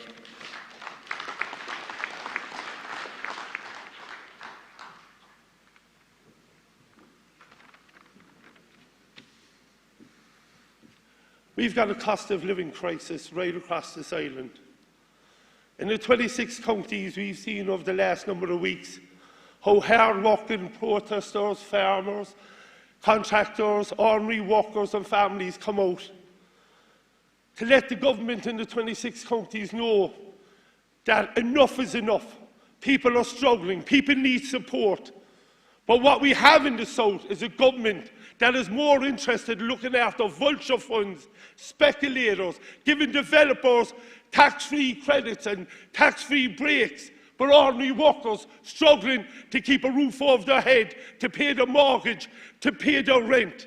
How can that be right in a day and age where the country is awash with money, with billions in reserves, and still in all, they've abandoned the ordinary hard-working people?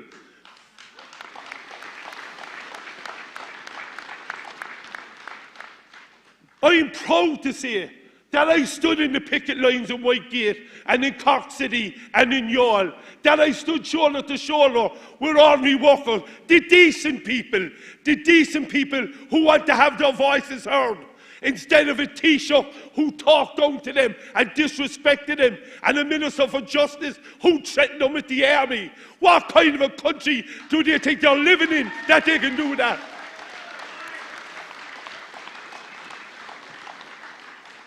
Sinn Féin, Pierce Doherty, told this government last year at the budget that they were abandoning ordinary people when they withdrew the tax credits.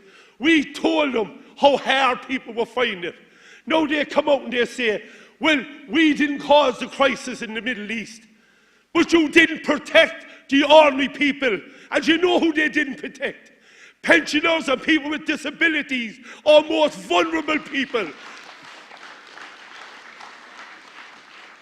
The one thing I want to say to people today who are watching in is Sinn Féin will protect ordinary people. We will protect workers. We will protect families. And we will protect those on disabilities, because we are Irish Republicans and we are proud to stand with them.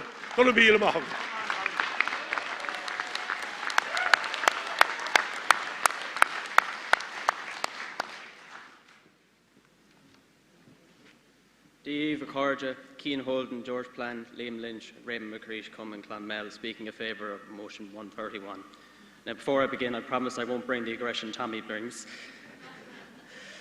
Comrades, in recent weeks, following the escalation in the Middle East, home heating oil prices in the 26 counties have risen sharply, in some cases over by 50% within days. Home heating oil is not a luxury, it is essential. It keeps homes warm, protects vulnerable citizens, and ensures families can live with basic security and dignity.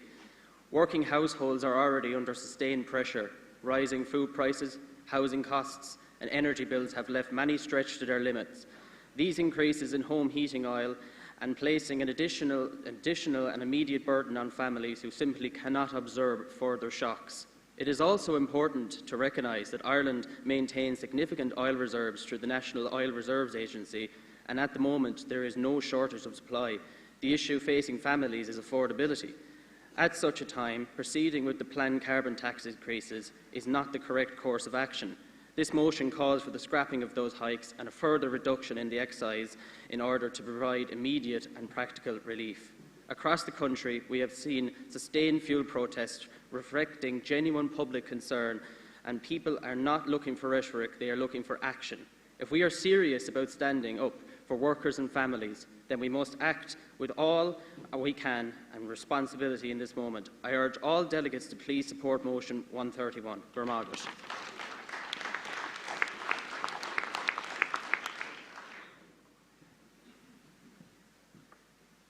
Dean McGrath, Accordia, hÉirean of South Tipperary, Collacanter, and Cian is in my Cumming in Clonmel. What he forgot to say was that was his first time speaking at an Ard Fheis, so...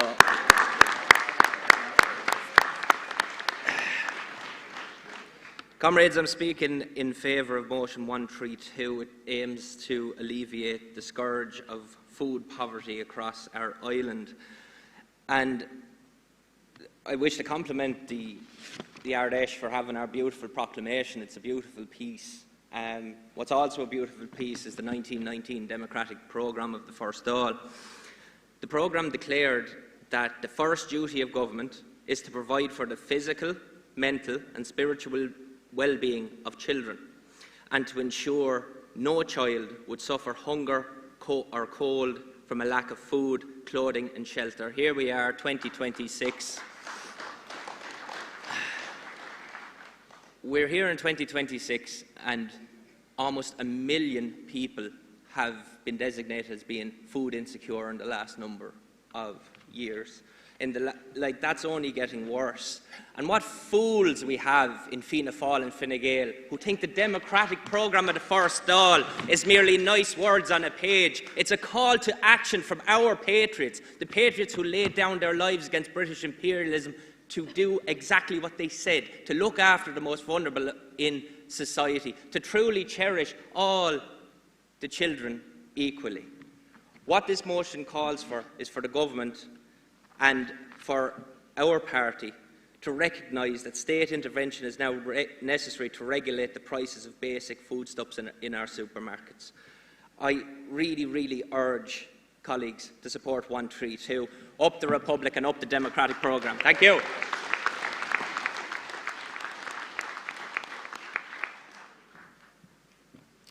It's Mr. James Donnelly, Longford Westmeath, Corla Cantor.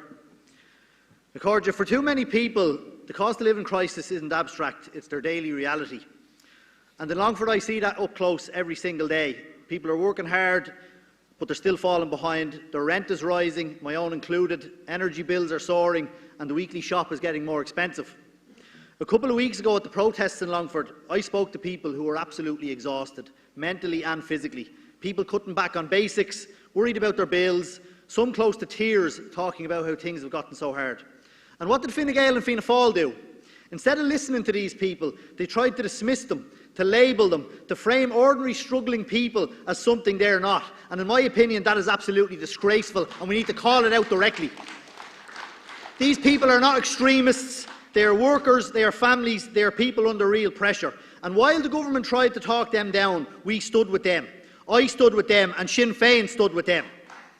We listened, and we are bringing their voices into this room. But let me say this clearly, we do not need permission to stand with our own people, and we never will. We also need to be honest, we need to move quicker on these issues and stand with our people sooner when they need us. Because this crisis is a result of political choice. Choices to allow rents to spiral, choices to leave energy costs unchecked, and choices to let the ordinary people carry the burden. It's not about money, it's about stress, pressure and the impact of people's lives. These motions are about real change, tackling the housing costs, reducing the energy crisis and bringing down the cost of living. Because people in Longford and across the entire island don't need lectures or labels, they need relief. So I'm asking you to support these motions, to stand with the Irish people who are struggling and to make it clear we will always stand with them. And I bet you anything if we do, they will stand with us. Todhchaí ar lá!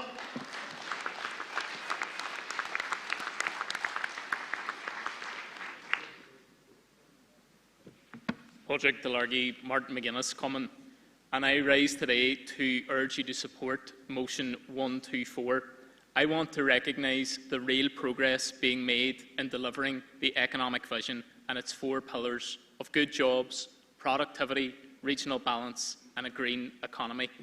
Under the leadership of Sinn Féin Economy Minister Keith Archibald, there is now a clear focus on delivering tangible results, and we see that most clearly in the expansion of Magee, with over 6,500 students now studying in our city, more growth in the last 2 years than in the previous decade.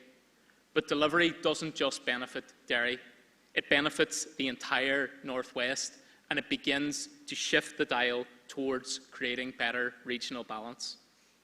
Progress is also evident in apprenticeships, with participation up by over 50% since 2022, creating real pathways into skilled, well-paid work and increasing opportunities and access for people in every community in the North.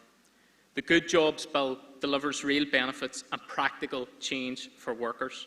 It is overwhelmingly supported by our unions, our workers, and it replicates good practice rolled out in our businesses here. Supporting workers in keeping their tips, giving secure employment, encouraging better workplace representation for trade unions. These are the fundamental pillars of creating a more equal society. This is our politics in action. This is a Republican vision, and it is one that changes the narrative of economy away from solely supporting businesses and growth for those who are the richest, towards supporting everyone in our communities so that each and every one of us can feel the real benefits of economic growth. Gurmaigat.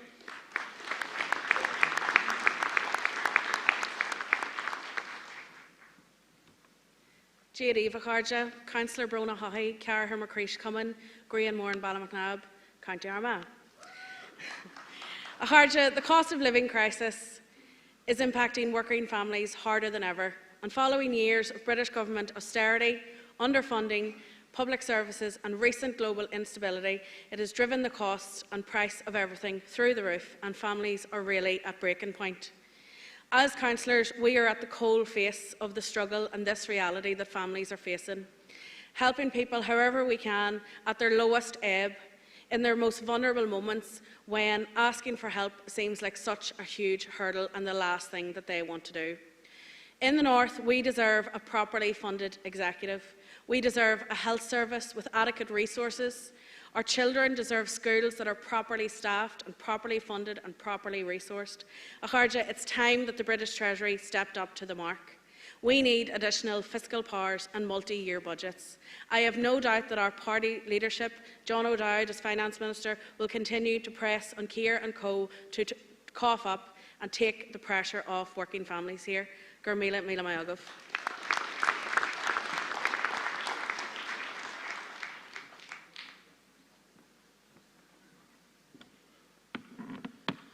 Aharja is Misha Sam Brooks representing the Toby Mannion Cummins South Roscommon.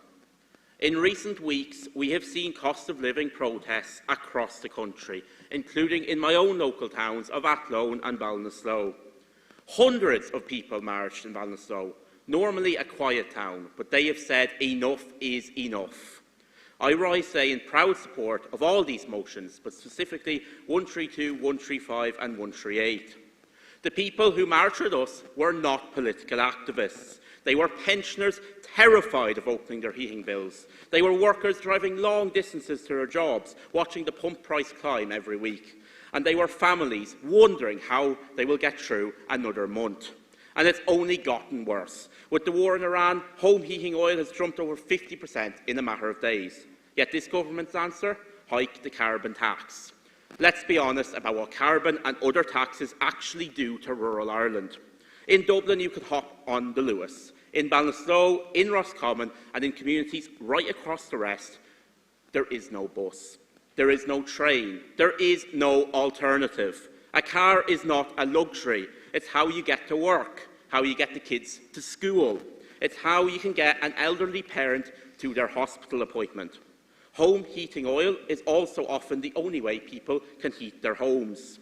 When something is a necessity, taxing it does not change behaviour. It does not save the planet. It just punishes working families for the crime of living outside of the M50.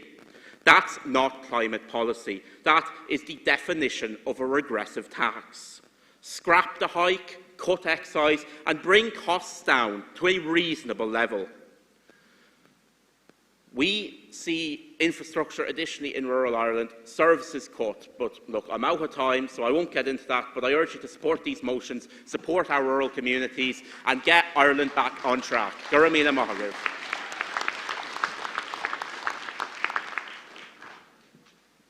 Emma Sheeran, Brian Keenan, Cummin, Ballinasgreen.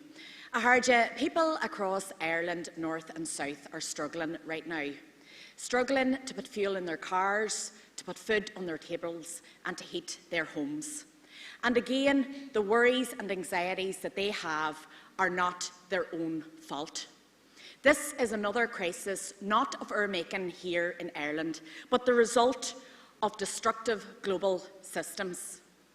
The two big C's, the cancers that only ever attack the working classes, colonialism and capitalism, working hand in hand to illegally invade yet another country for resources, whilst killing the children of the Middle East to fatten the wallets of the wealthy in the West. And in the North, we are ridiculed for our response to this. We are told that all we ever do is blame the Brits. Well, comrades, let me be clear. As an Irish Republican from the 6 counties, I will never apologise for blaming the British when they do something wrong. Because they stole our land, they stole our language, they stole our liberties, and still today they would steal from the poor here to fatten their own pockets, to pay for their war machine, for their monarchy, for their mishaps and their cover-ups. And in this country, we will hear people who will try to blame our current problems on the most vulnerable in society. And to do so is to deflect the blame from the imperial powers who have caused it. We must guard against those nefarious actors who would try and blame the most vulnerable, because it is not the refugees, but the refugee makers who have caused this problem. And in our new Ireland, we must look after those. Gurmila Mahigav.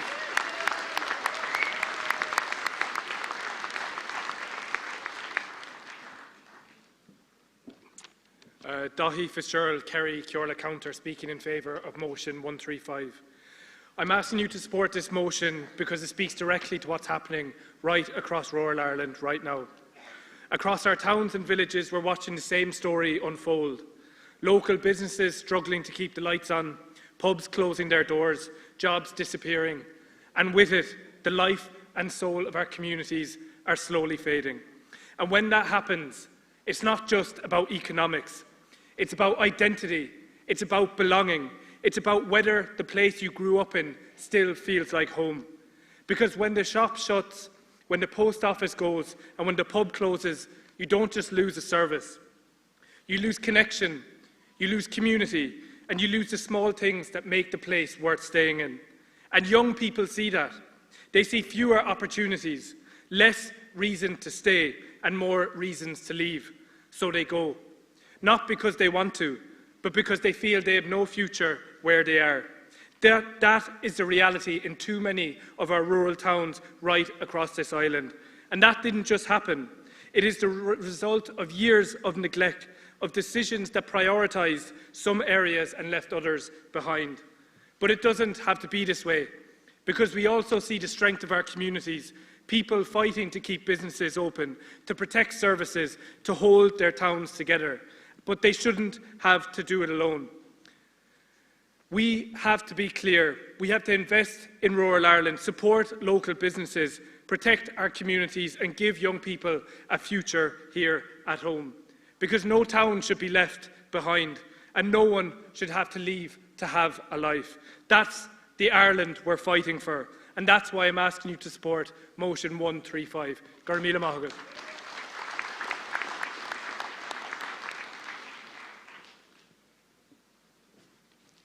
Ismisha Joanne Collins, Shanador, and representing Limerick County, Ceorla Counter, in favour of motion 135.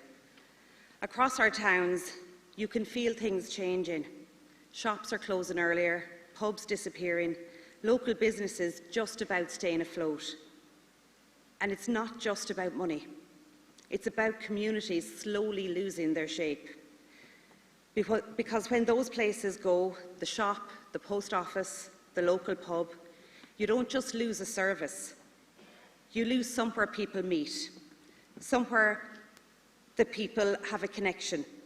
You lose a part of what makes the place feel alive. Young people notice that. They say fewer jobs, fewer chances, fewer reasons to build a life in that place. And so they go. Not because they want to, but because they don't see a future where they are. And that should worry all of us.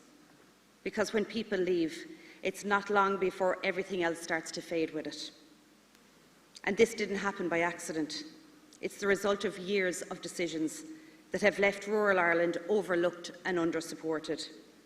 But there is still hope in our communities, and we see it in the people who refuse to let their towns decline, who fight to keep their businesses open and protect what they have. But they shouldn't have to carry this alone. There is a real opportunity here, but only if we actually invest in them.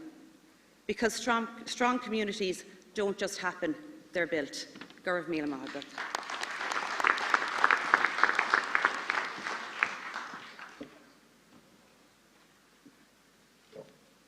Ciara Ferguson, MLA for Foyle, Dealmore Common, Derry CC. Akarja, first of all, I would like to take this opportunity to acknowledge the significant step change delivered within the Department of Economy in the 6 counties, delivered under Irish Republican leadership.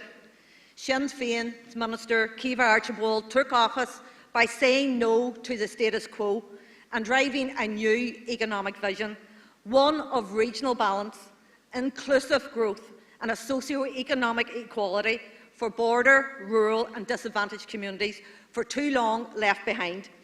We have now delivered 6,500 students enrolled at Magee University in Derry City in the 2025-26 academic year. To put that in context, we have more students delivered in 1 year than the previous decade combined. We have also hit record participation levels in apprenticeships. Our uptake at further education colleges and training is now up by almost 50% since 2022-23. We need to be free from the shackles of partition and with full control of vital public service funding to deliver a sustainable economy. An economy powered by decent jobs, green energy and community infrastructure projects. An economy which not only protects but empowers our border communities. An economy which puts people first. Only Irish unification can deliver the coordinated strategic planning and the eradication of the wasteful duplication of services and policies created through the lens of social justice. I ask you to support Motion 129. Gurmai.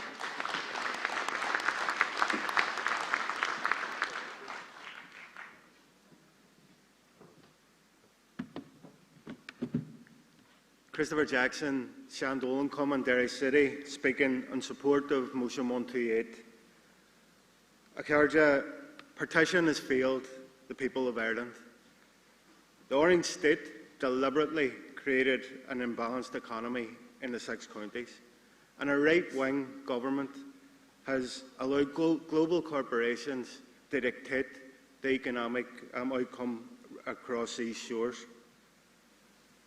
Economic inequalities on this island are systemic. For far too long, our young people have had to leave these shores for education or for employment. To address a systematic problem, we need radical change in how the system operates. We can smash systemic inequalities by giving our young people pathways into education. Young people in Derry deserve the same opportunities as young people in this great city. And it will be a Sinn Féin team that will create these opportunities. As Ciara's just outlined, we've seen massive growth in the expansion of the university.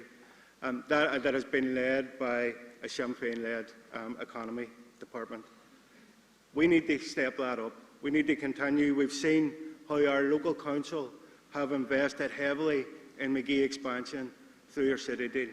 This is a Sinn Féin team working together at local government and at assembly and an executive level. Sinn Féin will deliver university expansion. Comrades, the denial of a proper university in Derry is a perfect demonstration of those systemic inequalities. When we deliver Magee, it will be the perfect demonstration that those inequalities have been smashed and gone forever. Gurmai Míle Maith.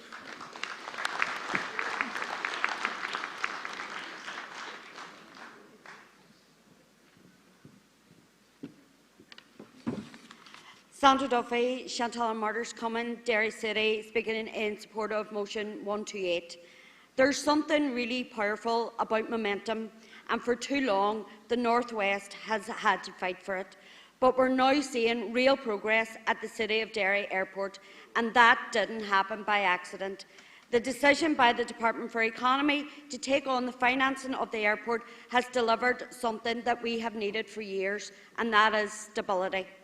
And stability builds confidence. confidence for airlines, confidence for investors and confidence for people right across the region, and the North West is finally being taken seriously.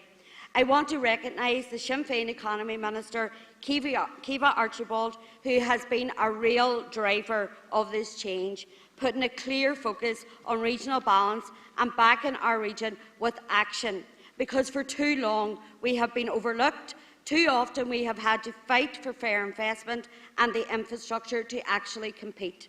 Now we are seeing that shift. We're seeing increased flights, we're seeing growing confidence from airlines, and we're seeing progress on the Dublin PSO route, something that will be a game changer for connectivity. Because connectivity isn't a luxury for us, it's absolutely essential. It supports our businesses, boosts tourism and connects our people. And that Dublin link strengthens our all-island economy and opens the door for future growth. This isn't just about flights, comrades. It's about jobs, it's about investment, and it is about unlocking the full potential of the North West. So we welcome this progress, and we won't stop here. We will build on it, we will grow it, and we will make sure that the City of Derry Airport becomes a key driver for economic success for the region. Because when we get our fair share, we deliver, and we are only getting started. So, Dura Abu.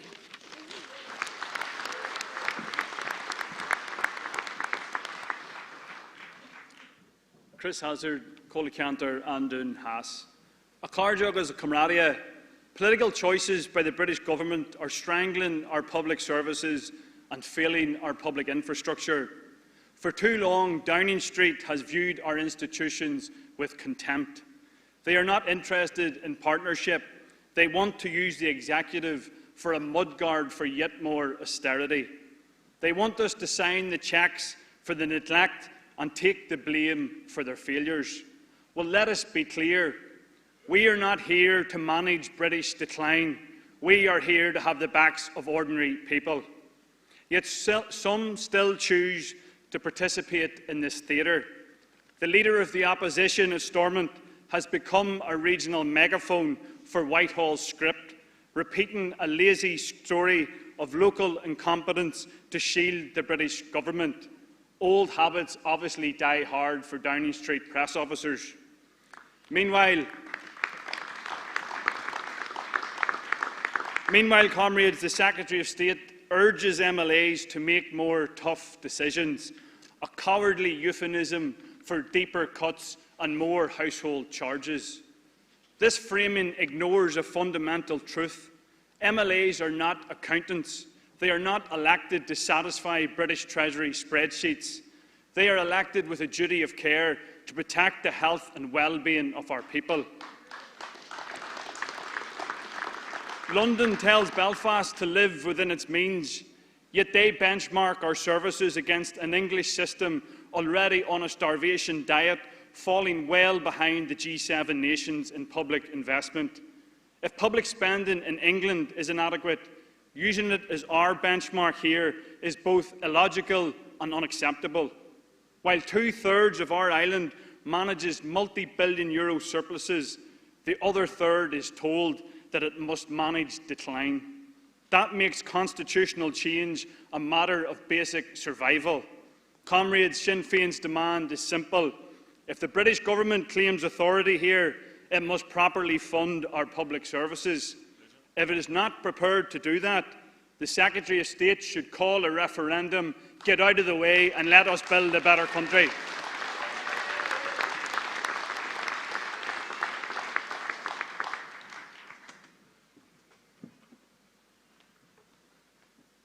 Councillor Niamh Archibald for Korean, speaking in support of Motion 123. The Good Jobs Bill will introduce the most progressive rights reforms ever introduced in the North. As well as getting rid of exploitative zero-hour contracts and supporting working from home, the bill will also introduce paid leave for parents during neonatal care, strengthen protections for workers on maternity leave, and introduce a right to carers' leave. The Good Jobs Employment Rights Bill will improve workers' conditions, guarantee that they get their tips, strengthen the right to disconnect, and end precarious working conditions by introducing banded hour contracts. These measures will put money directly into workers' pockets, strengthen their rights, support families and empower trade unions. They will also ensure that women can remain in work and make the workplace fairer for women. As the all-island economy flourishes, it is crucial that everyone feels the benefit of prosperity, and this can only be achieved when workers are well paid and they have secure work. Going forward, it makes sense that the legislation for workers' rights is standardised on an all-Ireland basis. This could be explored and progressed through the North-South Ministerial Council. And as Economy Minister, Kiva Archibald is determined to work closely with other parties in the Executive and the Assembly to progress this vital legislation. Now is the time to unite and get this legislation over the line.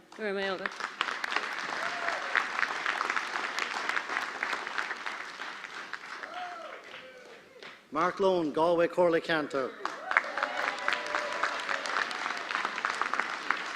Accordia, Cahami Gullin le Custas Maractaula, Ní Mór Dún Susa Howard, de Hybra August de Hailey. Right now, people cannot afford to live. They cannot afford to raise a family. Rising fuel and home heating costs are pushing people to the brink. Rents and house prices are too high, and groceries are getting more expensive. Electricity prices are rising, and people who work hard every single day can't make ends meet. Disgracefully, the last budget left ordinary workers and families worse off. Since then, things have gotten even worse. I'm running in the Galway West by-election because I know that if Sinn Féin wins, we will increase pressure for real action rather than half measures. We can force the government to take action to reduce bills, to cut the cost of energy, to lower the price of home heating oil, petrol and diesel, and give workers and families the break that they deserve.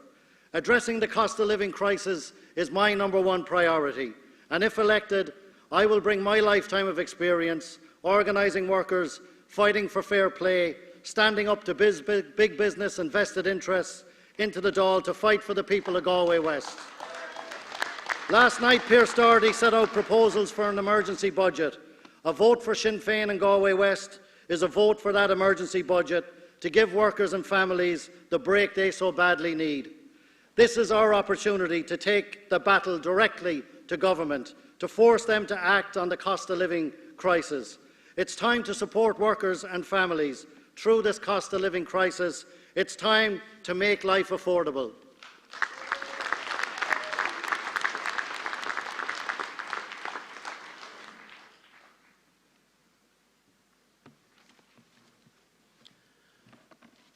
Mike Russell, Martin Doherty, Cummin, Clonakilty in support of motion 130.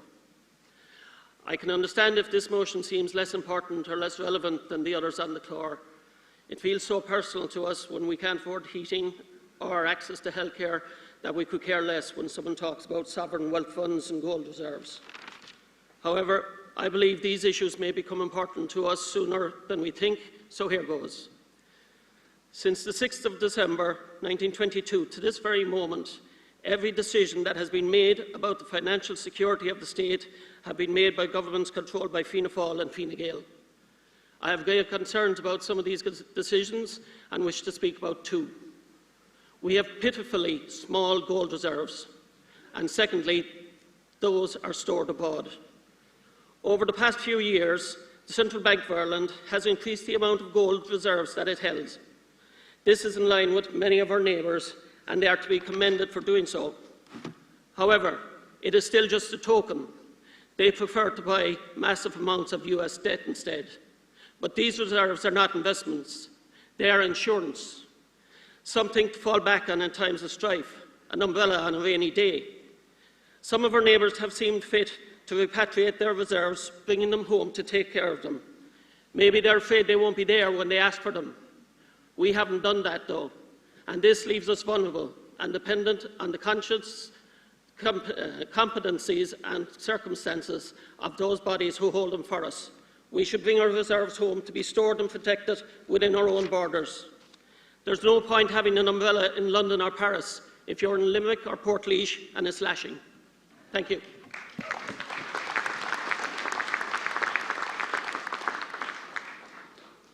Ruairi Amuraku, Corla Cantor on Lou. We're in a cost of living disaster. It has been made absolutely worse by by a cost of fuel crisis, not created by the British government, not created by the Dublin government. But we've had abject failure on their ability to deliver for the people out there. Now, no shock in relation to a British government that doesn't care about the Irish people, never will care about the Irish people, and eventually we will only have that issue sorted when partition goes and British jurisdiction in Ireland is finished. But as regards an Irish government that removed a cost of disability payment to people who absolutely needed it. They gave it to them last year. They are looking at giving it next year, but not this year. So those that are suffering, we have seen the failure of the Dublin government on disability services. We heard Gillian Sherritt earlier. She and Harvey lived it. And I want to commend her for her absolute bravery in relation to facing up to a government that has failed its citizens for far too long. That's why we had people out on protests that never protested. People who voted for probably Fine Gael and Fianna Fáil. And what did they get from them? They got absolute disrespect from Micheál Martin and Simon Harris, and they got the threat of the Defence Forces to be used against them. Absolutely shameful. So what we need to see is we need to see a government that can deliver. And Sinn Féin has shown that it will have people's backs and it will deliver the cost of living package that's necessary. It will cut the costs of fuel at the pumps. We cannot do anything about the madness of Donald Trump and the absolute genocidal maniac that is Benjamin Netanyahu. We will stand against him, but first and foremost we'll stand by the people, and we will deliver a government of change, and we will eventually deliver an Irish Republic that befits those that died for Irish freedom. Guramaigh Galer.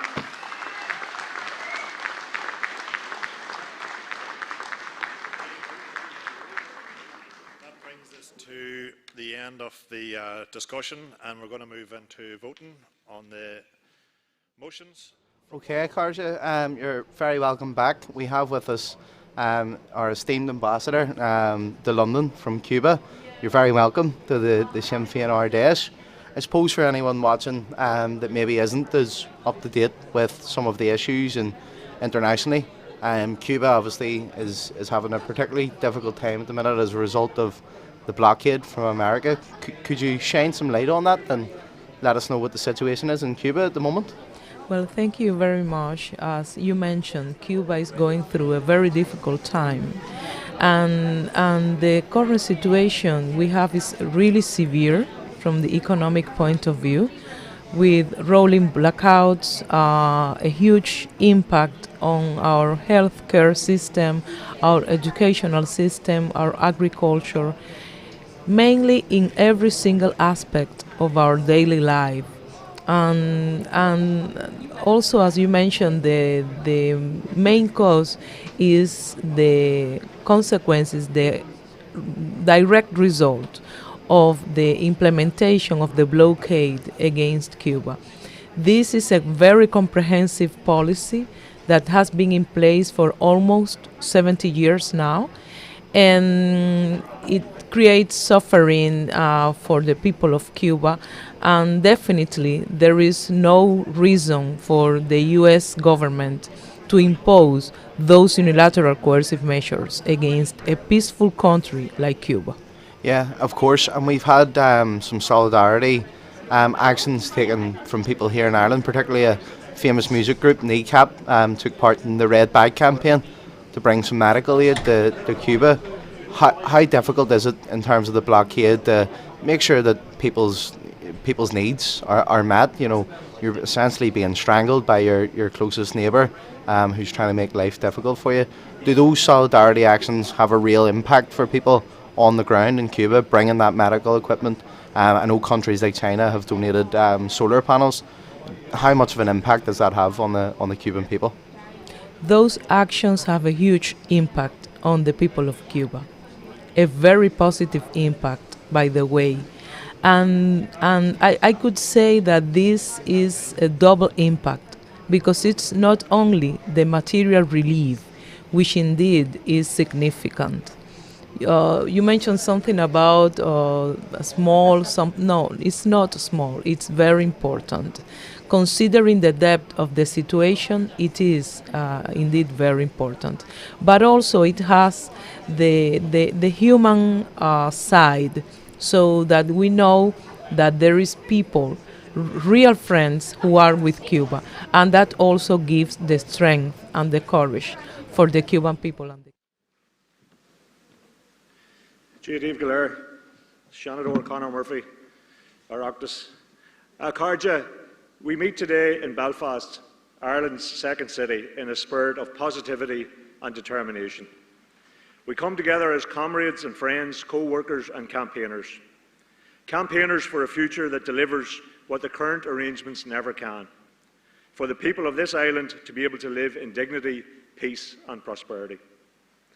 The bedrock of a real republic is an independent, sovereign Ireland where the people living here determine our own future. This is why we are working to remove partition, to end British government rule in our country and to unite Ireland. The pathway to do this already exists. The great achievement of the Good Friday Agreement is that it ended conflict, saved countless lives and ushered in an era of peace. And it also enshrined our right to a referendum on constitutional change. And so I ask the leaders of the government in Dublin, when will you grasp the opportunity in front of you and plan for reunification? Never since the partition has a Taoiseach been in such a powerful position to make real progress on the unfinished business of our country. The Shared Island Unit is doing good work, but people, particularly here in the north, know that there is so much more that that government could do. So I ask Micheál Martin, when will you step up to the plate? When will you stop creating barriers against the tide of change? It is no longer acceptable that the future of this country plays second fiddle to the survival of Fianna Fáil and your grip on power.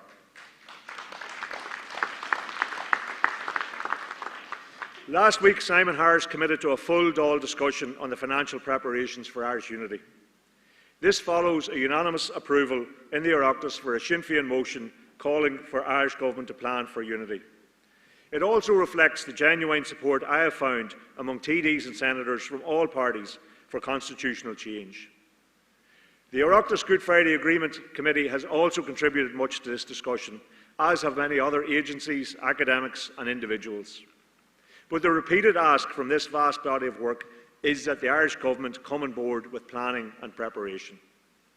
If Fianna Fáil and Fine Gael want to fulfil the pledges they made in their manifestos, they could start tomorrow. They could establish a reunification and One Ireland unit in the Department of Taoiseach, appoint a Minister of State to lead this work to produce a Green Paper on Irish unity, and to promote unity internationally. The Government could also establish an Oireachtas Committee on Reunification and convene forums for the people of Ireland to have their say in designing our future. In March last year, the UK-Ireland 2030 Steering Group was established by Taoiseach and the British Prime Minister. Many matters of mutual interest between our two islands are on the agenda, except for the elephant in the room, Irish unity. The future direction of Ireland and our relationship with Britain will derive from the full implementation of the Good Friday Agreement, including the provision for a border poll on reunification. To our friends from the Protestant and British tradition, I say this: we are in the city of Belfast, which still bears the scars of conflict and conquest, of a past and a future which are contested. This is a city for all traditions and all cultural identities, and that is one of its great strengths. The hurts of the past must be acknowledged, but the past cannot dictate our future. The Union, as you know it, is changing irreversibly, and I welcome the input of many voices from your tradition to the current discussions. Brave individuals who have spoken across many forums, including in the Oireachtas, on their aspirations for a better future. A genuine space must be made for your contributions at all levels of planning and delivery of a new Ireland. Carja, I don't need to tell anyone from this city, from this state, what the reality of partition means. It's not just a historic injustice, it's an injustice which impacts on every facet of life on this island, and particularly here in the north. It denies self-determination, it disrupts commerce and business, it has led to the north's economy lagging far behind the rest of the island. Austerity policies of successive British governments have devastated public services. But it doesn't have to be this way. The potential of the North as part of the all-island economy is extraordinary. We are not a burden to be managed by the southern state.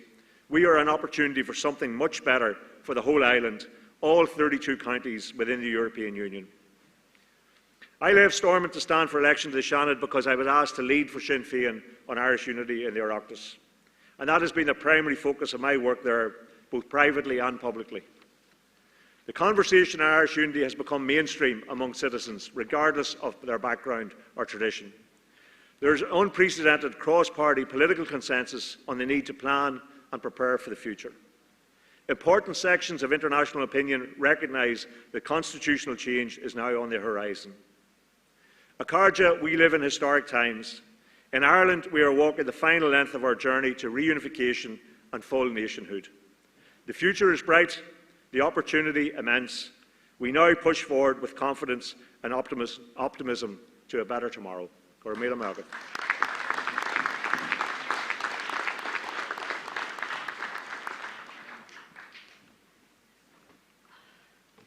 Sinead Ennis, MLA, Tom Williams, Common, Warmpoint, County 9, speaking in support of Motion 141. At Carja, the only reform that will deliver the maximum transformative change our society needs is constitutional reform. We know the Good Friday Agreement was never intended to be a final settlement set in stone. It was, however, a major step forward on the continuing path towards freedom and unity. Society has moved forward, but our political institutions have not kept pace. While those institutions have delivered real progress, too often vetoes, blockages and outright collapse have denied people effective government. Recent unprecedented interventions by the DUP Speaker of the Assembly on the school uniform bill, attempting to block girls from having the right to wear trousers to school, has further eroded public confidence in the institutions. In that context, Assembly and executive reform has rightly become a central issue. But reform must be meaningful, not cosmetic. Ending the abuse of vetoes, strengthening accountability, greater fiscal powers would significantly improve the institutions and how we deliver. The election of Michelle O'Neill as the first nationalist First Minister reflects the scale of change in the North, consigning the era of one-party misrule and unionist dominance to the past. It is therefore deeply disappointing that the SDLP appears fixated on denying nationalists the right to hold the First Minister's position. Their approach prioritises meaningless headlines over genuine reform in an attempt to stop the electoral rise of our movement. Nationalists have every right to aspire to the position of First Minister, just as they have every right to aspire to the role of Justice Minister or any office in government. Carja, if reform needs to happen, and it does, then Sinn Féin must lead that reform agenda. While others are proposing a 5-minute makeover, Sinn Féin will remain focused on delivering a meaningful, effective and carefully considered package of reforms. Reforms that strengthen accountability, transparency and stability of the Assembly. So let me be very clear, Sinn Féin is up for reform. However, the fundamental instability of the political institutions as a result of partition of this island can only ever be fully addressed through constitutional change which delivers a united, sovereign and independent Ireland. Gurmila.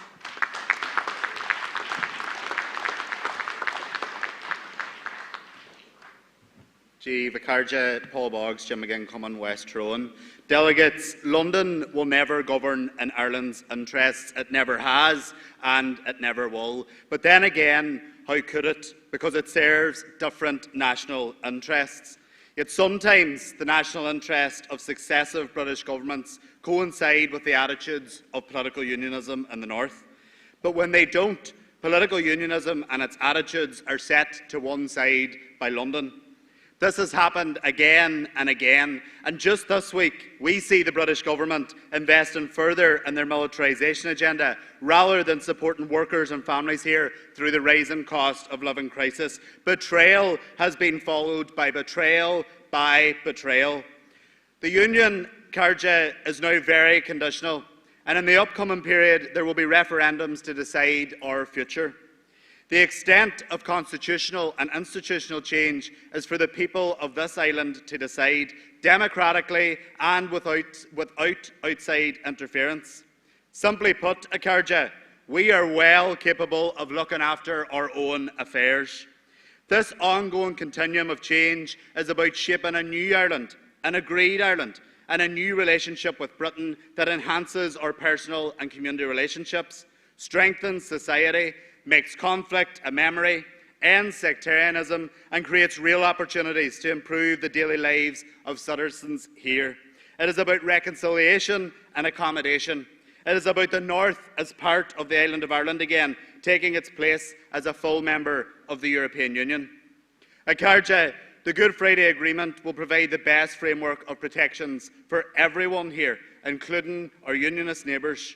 But we now need to fulfil commitments of referendums contained within the Good Friday Agreement. We must work towards the end goal, a new Ireland which benefits all of its citizens. It's time for the North to break free from the shackles of Britain. It's time for a new Ireland. It's time for unity. Gura míle mágat.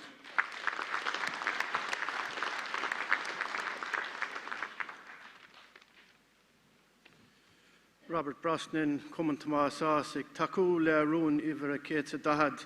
A Chumrádathe agus a Charda, I ask a question. Who are we? Who are you?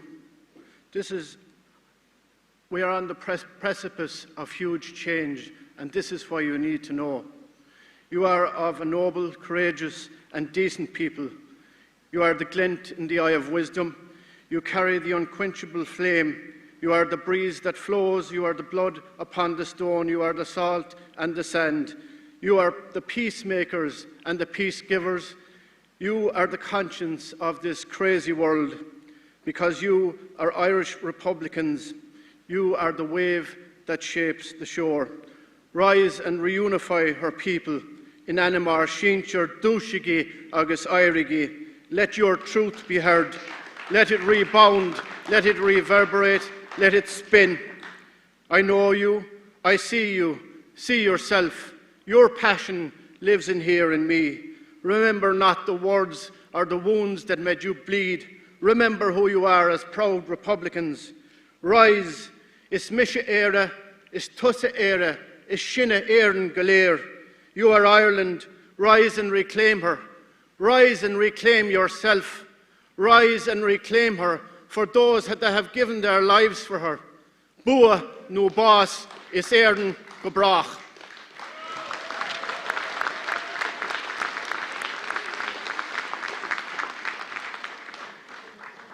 Cleit McAllister, Shan Sharkey Cumann, agus Corley Cantor and Strahabuan speaking in favour of motion 147. A Harja agus Cumradiha, the conversation on Irish reunification is live, happening in real time and intensifying every day. We have seen this in successive opinion polls, academic research, election results and the mainstream public commentary. The partition of our country was an historic injustice, and the devastating social, economic and human costs reverberate to this day. But comrades, the tide of history is moving. The days of partition defining our opportunity are coming to an end. Conversation by conversation, community by community, and as we know in this room, with the absolute courage in our convictions. The courage to carry our ethics, our strategic objectives, our principles and our Republican vision consistently, a nation which cherishes all of its children equally. On that note, I want to acknowledge the work of Derry City and Strabane and Donegal County Councils in establishing an Irish Unity Working Group. All our council teams must strive to empower local communities and facilitate regular conversation on what constitutional change and social justice means for people locally. Huge thanks must also be given to Ireland's Future, to the Commission on the Future of Ireland, to our team in Europe, to friends of Sinn Féin structures and the wider Irish diaspora. Comrades, the Good Friday Agreement promised the people of this island the right to decide our own constitutional future, to chart our own path. Every day this promise is unfulfilled is another day in which we deny our generation and that of our children the chance to truly live. To the Irish and British governments, formally set the date for the unity referendum. This generation stand ready with the past in our heads and the future in our hands and the Republican vision in our hearts. Our people will have their say. Support motion 147. Guramaigad.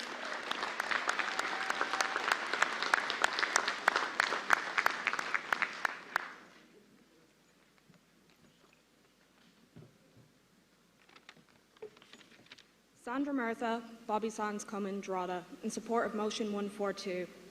As a young person in politics myself, I personally feel the importance of this motion. The youth of Ireland have been consistently failed by this government, driving my own friends, and I'm sure many of your own relatives and friends, to what can only feel like an exile upon the shores of Australia and beyond. They go only to find a glimpse of hope that they might one day afford a future. This needs to be fixed by strong housing and economic strategy this motion commits to. We need to restore hope for our youth. To achieve this, we need to work with the youth and with Ógra Sinn Féin, with Ireland's students, with the young farmers, with the apprentices and with the labourers, by keeping them central to our policy making. We will not only understand the struggles of the youths, but the demands of the youth. Young people are integral to many impactful campaigns, not only historically, but also most recently with the Irish Language Act here in the north of Ireland. This motion commits to support the young people of Ireland, and with this we can lead an unbreakable campaign into a united Ireland that finalises the hope for our youth, and one day can have a future within for their own generation and many more to come. And this is why I ask you to support motion 142. Gaurav Mila God August Todhchaí Arla.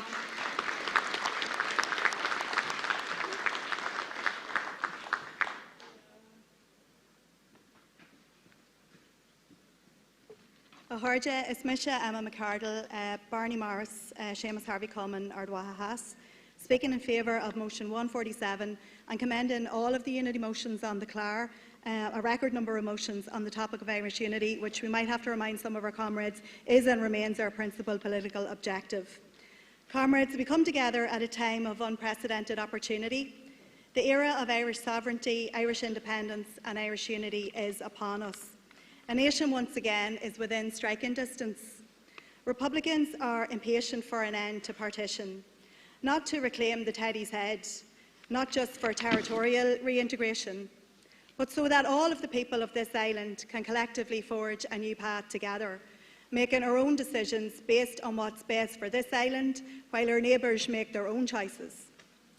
We want the best economy and healthcare, protections for our environment and real supports for vulnerable citizens.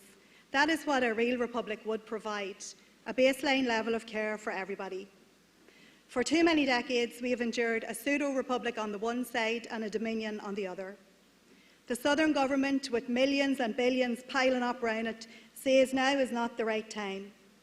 We say to Micheál Martin, time waits for nobody, and our nation will not wait until time is right for you, as you struggle to maintain Fianna Fáil's grip on power at all costs. We need a Taoiseach that will stand up for the whole of Ireland, that won't be afraid to go to the British government and to set a date for referendums. Harja, under the direction of Uachtaráin Mary Lou MacDonald and Leis Uachtaráin Michelle O'Neill, we will secure a referendum, but it's up to each and every person here today and at home to ensure momentum in our own areas and activity in our own areas. So I urge you all to keep the Republic in your sights, to work for it every day, and Todhchaí Arla.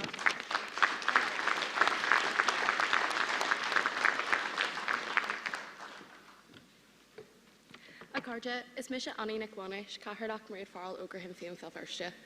I wish to speak in favour of motion 143. Students and young people have been at the heart of shaping a new Ireland and must continue to be. This week, Sinn Féin's Commission on the Future of Ireland, along with Ógra Sinn Féin, hosted an event on students in a new Ireland at Queen's University, Belfast.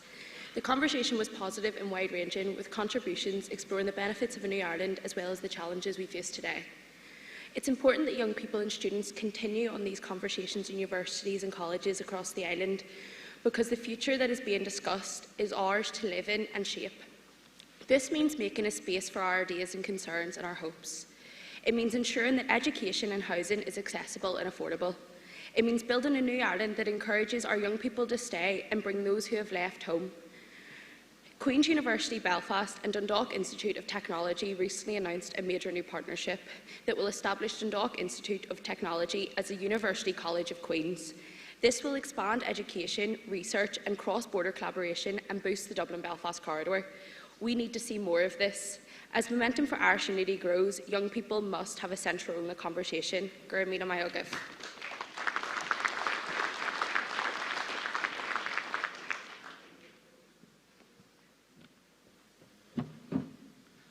Is Mr. Taylor McGrath, Las Cahalach, Maria Farr, Oger Sinn Féin, Phil Firstje, speaking in favour of motion 142.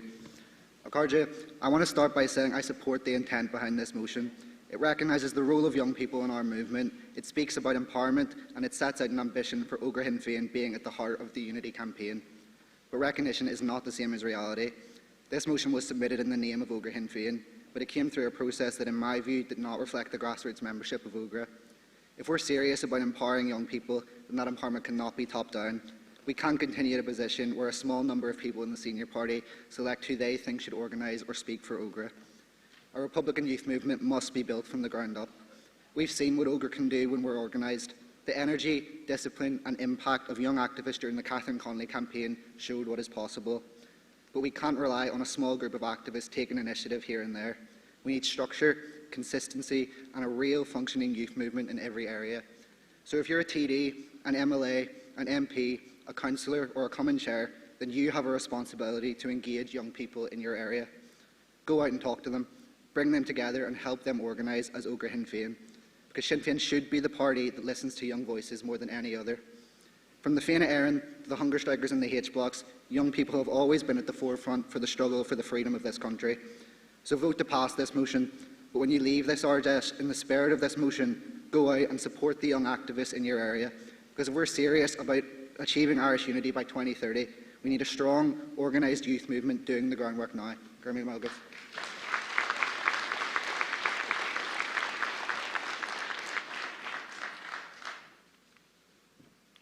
Joe Mulhern, Maria Wright, Common in Balmoral, Belfast.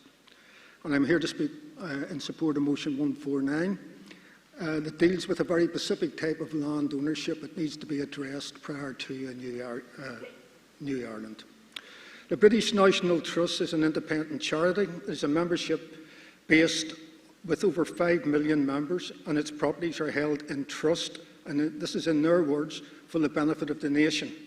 This nation is not the Irish nation, as over 95% of their members are not citizens of Ireland. The National Trust, I want you to listen to these figures. The National Trust controls approximately 46 square miles, roughly 21,000 acres of countryside in the 6 counties, much of it prime farming land. It owns historic houses, associated lands and forests. They also manage, and this is a really amazing one, it also manages 108 miles of our coastline, Ulster coastline.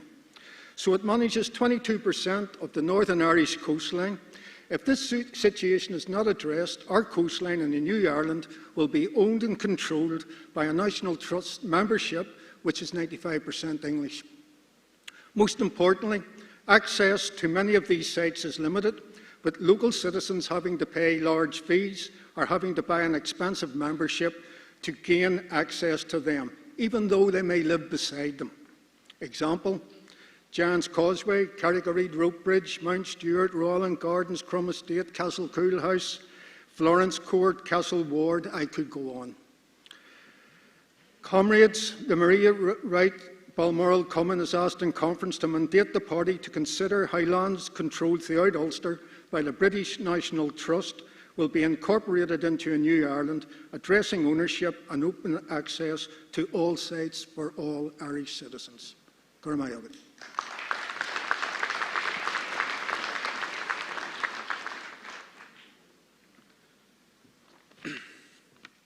As Mesha Keir McQuillan, Hogan Martin, Cummins and Now, speaking on motion 143. Aharja, young people have always been the engine of change in this island. They have led in the past, they are leading today, and they will shape the Ireland we are building for tomorrow. The constitutional question is alive in every community, from Belfast to Cork. As a councillor engaging with students and youth groups across the north, I'm constantly asked 2 things. What will a new Ireland look like, and will we see it in our lifetime? Those questions aren't random. They come from young people who are eager, informed, and ready to play their part. As a young Republican, that gives me huge hope. But hope alone isn't enough. It's not enough for young people to ask questions. They must have the real say in shaping the answers. We already see incredible leadership through the Youth Assembly here in the north and the National Youth Assembly in the south. But if we are serious about preparing for a constitutional change, then we need an all-Ireland space where young people can come together, share their experiences and shape the future they are willing to inherit. That's exactly what this motion calls for. An All-Ireland Youth Assembly, a forum where young people from every county can help inform reunification planning, right protection and the political, social and economic framework for a new Ireland. This is not symbolic, it is practical, necessary and forward-looking. If we want a new Ireland that is inclusive, modern and genuinely reflective of the whole island, then young people must be at the heart of the conversation and not on the margins of it. In every generation, youth have led the way. This gave the generation the platform they deserve. Let's lay the foundations now so that the Ireland we build is shaped with young people, not simply handed to them. Let's build the structures now. Let's give young people the platform they deserve and the Ireland they are ready to shape. Please vote in favour of motion 143. Garamila Magov.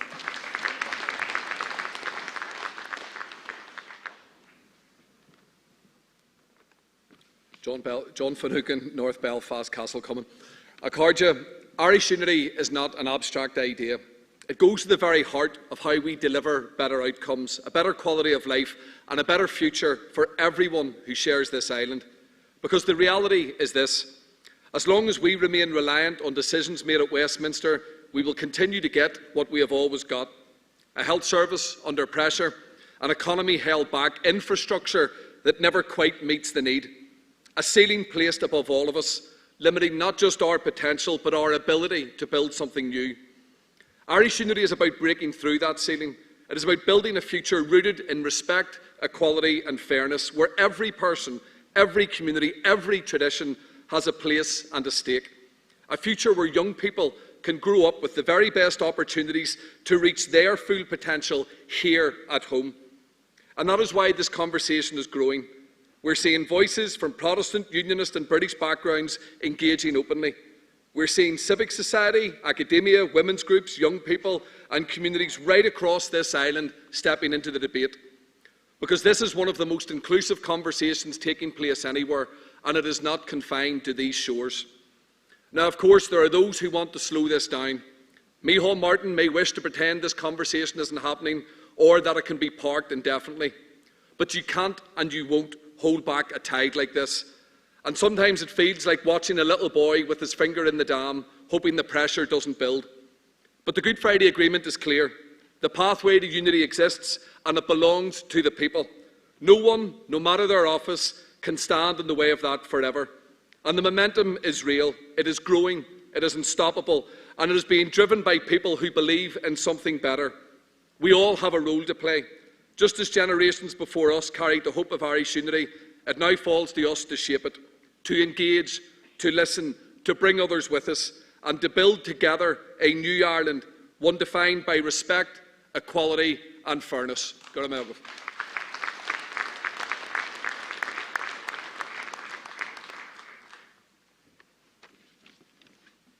Accordia is Misha Muelesa Maché MLA hÉirean agus Bard Common Harvey Midland Connolly McHugh Gaston Jeriga. I want to speak in favour of motions 138 and 147. British rule in Ireland and the denial of our rights to self-government remains at the core of our division and difficulties. The human, economic and social cost of British rule and the disastrous decision to partition Ireland have been immense, particularly on border counties like my own. It is self-evident that London will not look after Irish interests. We need to do that ourselves. We have all been failed by partition on this island. More and more people are realising that. A vast amount of academic research and new studies and books on all aspects of reunification are being produced. And in particular, I'd like to commend the research report Era Aontaithe Deis Clíthe don Gaeilge agus don Gaeltacht. That was launched at the Conradh Ard Fheis by Queen's PhD student Roisin MacLean. The Conradh na Gaeilge Ard Fheis this year was significant, given they voted to amend their constitution to work towards a united Ireland. There was an historic vote and reflects the growing momentum for a better future in a new and united Ireland. I commend everyone who supported the motion, especially those members of Conradh from my own constituency who travelled up on the day. There are significant opportunities in the year ahead to advance reunification and to build a fairer Ireland for workers, families and communities. Ní mór de nua a bheith an cumsaíocht agus múnlathe a gach duine a chonaíonn seo, agus tá an ghéilgeal lárnach don Todhchaí Chomhairnte sin is linn go léir é.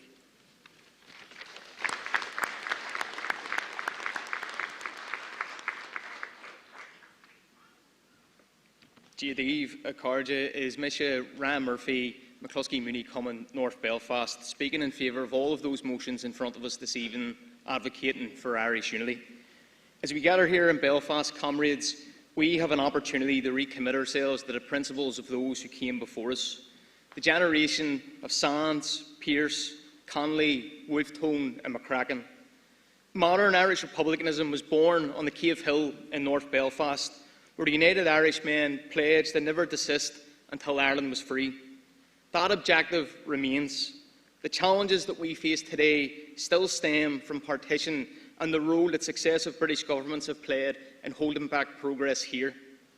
Over the past 2 days, we have discussed the different crises that we face across the island, whether it's the cost of living crisis, the housing crisis, the crisis in healthcare. A Sinn Féin-led government in the 26 counties can address and tackle those issues, but in the north, this is the cost of partition, with a British government refusing to give us control of our finances or provide the funding that our citizens need. The solution is clear. It has been heard here this evening. We have to end partition. We need a border poll on unity within this decade so we can take control of our own future and build a new Ireland based on social justice, economic justice and equality. I want to commend the work of the Commission on the Future of Ireland, especially here in Belfast, and the work that they've been doing in recent months. One key step forward is for the Irish Government to establish a Citizens' Assembly, a democratic forum where everyone, Republican or otherwise, can have their own particular part to play in shaping this, the final phase of ending partition. Just to finish, Acardja, the responsibility on this project lies with all of us, activists, elected reps, party members and community organisers. We need to keep talking about Irish reunification, the hope that it offers, the solutions that it can bring and the future that we can build together.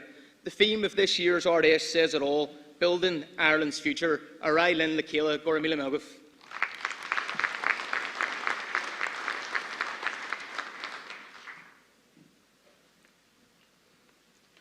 Caroline Devine, a hÉirean Common West Tyrone. I want to speak in favour of motions 140 and 147.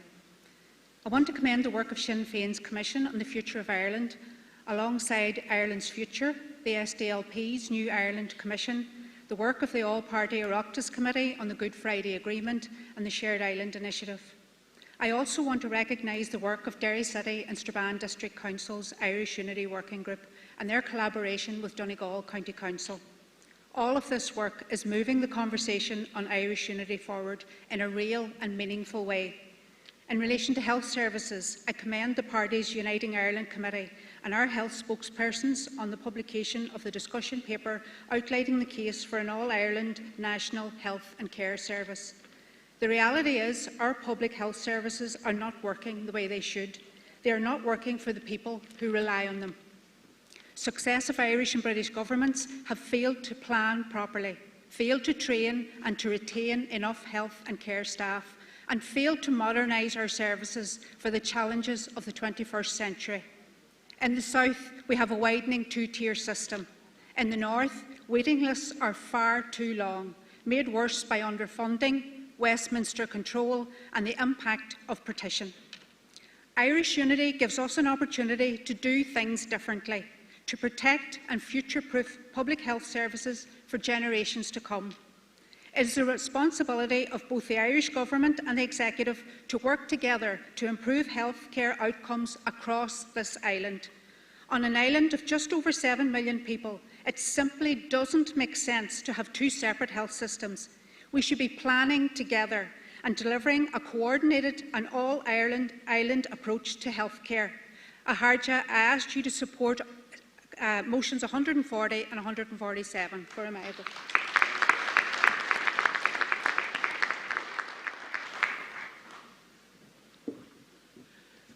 Rose Conway Walsh, Eris Common Condaweo, speaking on motion 138. The reunification of our island and the creation of a new and united and independent Ireland is the most exciting prospect of this century. A united Ireland shaped by unity, by equality and by respect for all. It's not just an aspiration. It is real and it is tangible and it runs through every aspect of our lives, whether it is health or education or the cost of living. An island with a strong economy, with world-class public services, with equal opportunities for every citizen. A society where no one is left behind. Unity is not about eroding identities, it is about embracing them.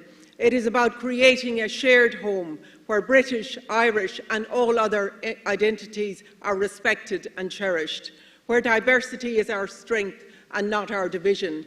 A united Ireland offers us the chance to reimagine and reset our future, to hold a healthcare system and to build a healthcare system, an education system and other services that really deliver for the people, an economy that really delivers for workers, for families, a society that's rooted in fairness and justice. But we must prepare, and I commend the Commissions on the Future of Ireland. Indeed, I commend everybody who's been involved in this conversation, all of the academic research that has been done, but there is an onus on the Irish Government to put together a framework where all of this good work is contained. On the 50th anniversary of one of our Mayo hunger strikers, Frank Stagg, this is our time to lead with courage.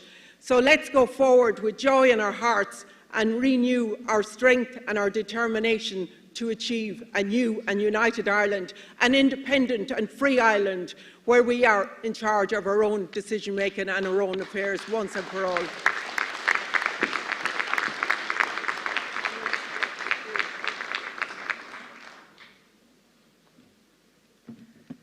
Leanne Peacock, Jared Casey Common, Reshargan, speaking in favour of motions 151 and 153.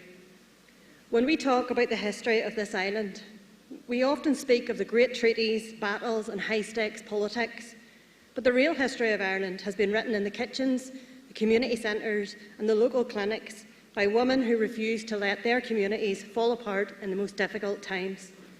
From the ranks of common man to the front lines of social change and the quiet, difficult work of reconciliation, women have been the architects of the peace that we enjoy today.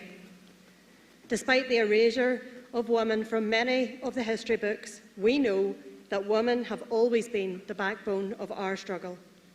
As we stand on the precipice of a new era, we must ask, who is sitting at the table? I speak in support of this motion, but there's more we can do and more work that we could build on.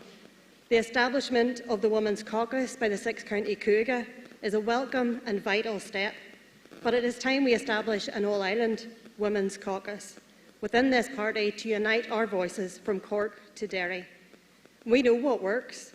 Over a decade ago, we hosted a transformative candidate training conference for women, and that was hosted by Mary Lou. That initiative broke down doors. It didn't just teach women how to run for office, but it built their confidence, dismantled the barriers that keep women out of the chamber, and we need to replicate that. We need to reinvest in our female candidates and representatives, providing the tools and the networks that ensure that women who face the steepest climb into politics have a sisterhood standing firmly behind them. This motion is a mandate. By establishing a women's-led working group, we are committing to the hard work of policy.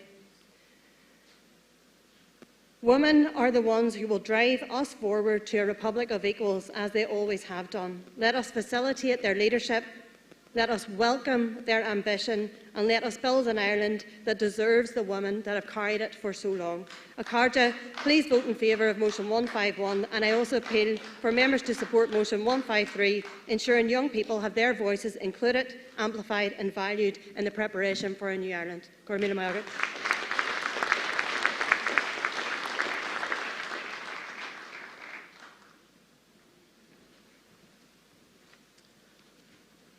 Jed Eva Carja, Cathal King, O'Reilly, McGinty, Waters, Cummins, speaking in support of motion 147, and I do so with urgency and 2 minutes on the clock, obviously, but with the confidence and the belief in where we are as a people.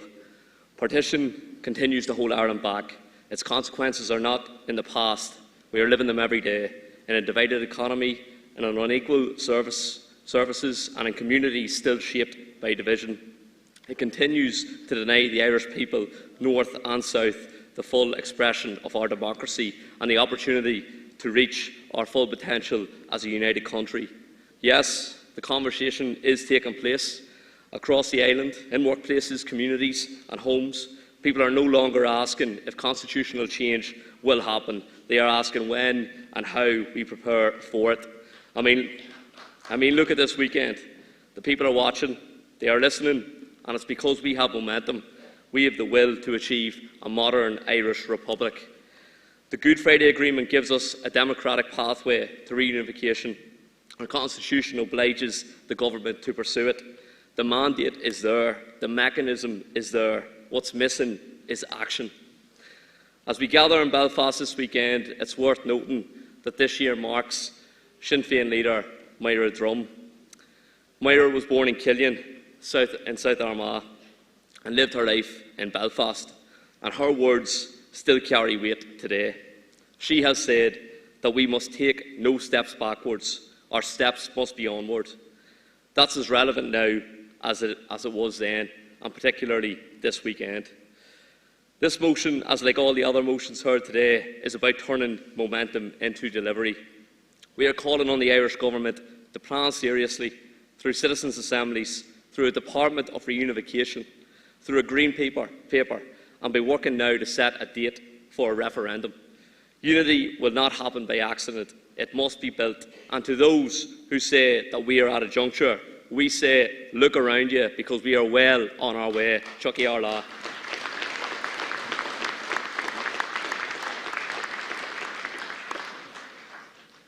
Mícheál MacDonagh Corlair Carach Baile Clia agus Teachta ó Cumann Patrick Cannon Baile Clia agus ag tacu leis na rún galéir Aontaithe.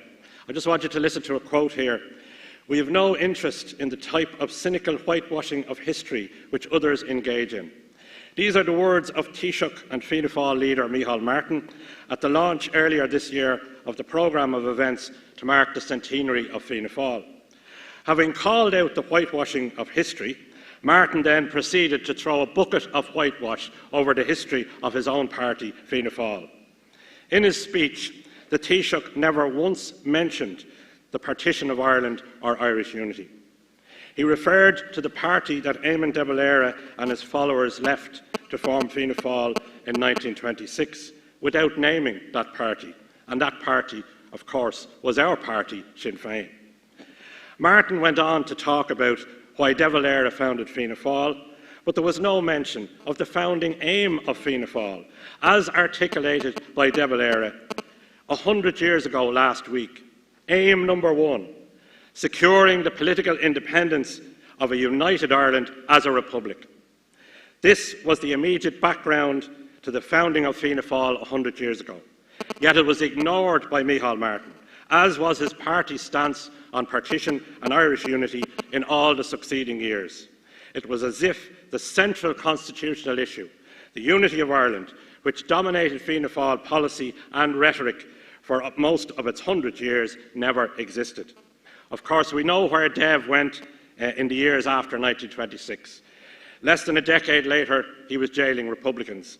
Less than 15 years later, he was executing them. And now today, Fianna Fáil is led by this man, Micheál Martin, who has the distinction of electing 3 blue shirts as Taoiseach, and who is, by his stance, a definite obstacle to Irish unity. Conclusions. Micheál Martin is a disaster for this country. Let's be clear. To advance the cause of Irish unity, Micheál Martin needs to be gone as Taoiseach. Conclusions. So let's get working. Let's elect Janice Boylan in Dublin Central, Mark Lone in Galway West, and move on to kick out Fianna Fáil and Fine Gael on Phoblacht de Boo.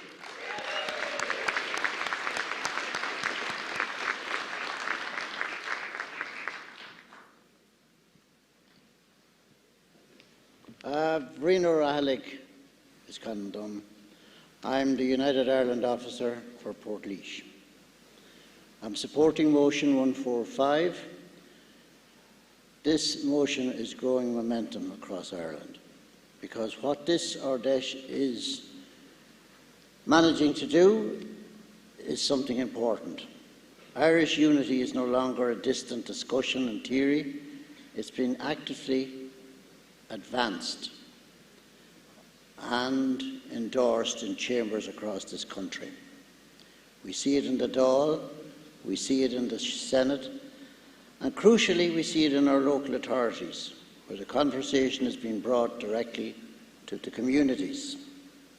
This motion rightly commends our elected representatives who have worked tirelessly through private members' bill, through motions, and this presentation they are ensuring that the United Ireland is not parked or postponed. And I want to take a momentum to highlight the work of our own Senator Marie McCormick in Laois. Her commitment, her energy, her willingness to push this conversation forward at national level is something we all will be proud of. She represents the very best of what we can do and what we need. Leadership is a construction determined and looking forward. In Laois County Council, something remarkably happened this year, and many other councils across Ireland. Despite having no Sinn Féin representative on the council, a motion supporting Irish unity was successfully passed. That didn't happen by accident. It happened through engagement, persuasion and building. It shows that this conversation is broader than any one party and is restoring its wealth across the political lines within communication. Which brings us to the heart of the motion. Both houses of the Oireachtas have now passed motions. I'm sorry, you're out of time. Your 2 minutes are up. Sorry, I apologise. But I would ask you to support motion 145. Thank you.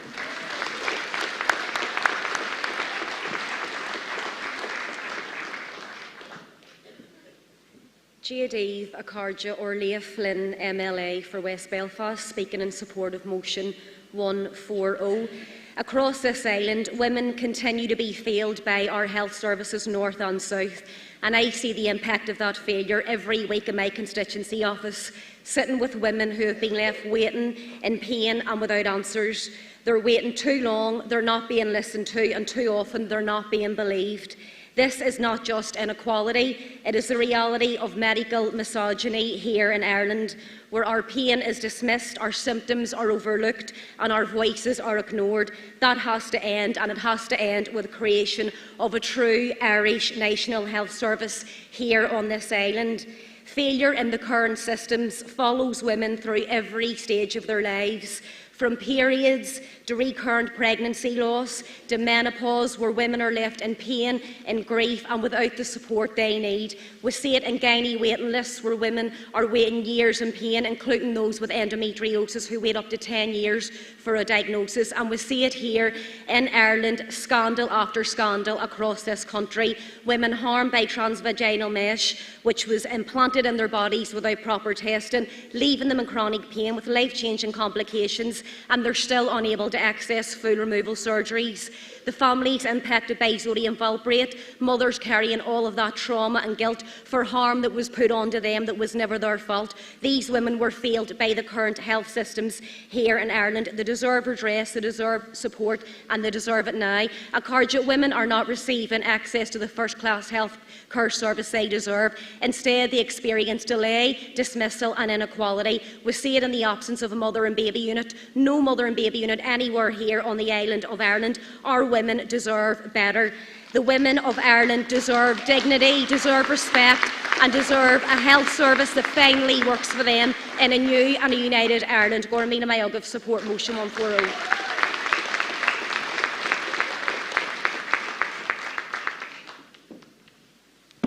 Carja Kieran Quinn, Seamus Fox Common, County Meath, and also Sinn Féin's representative to North America.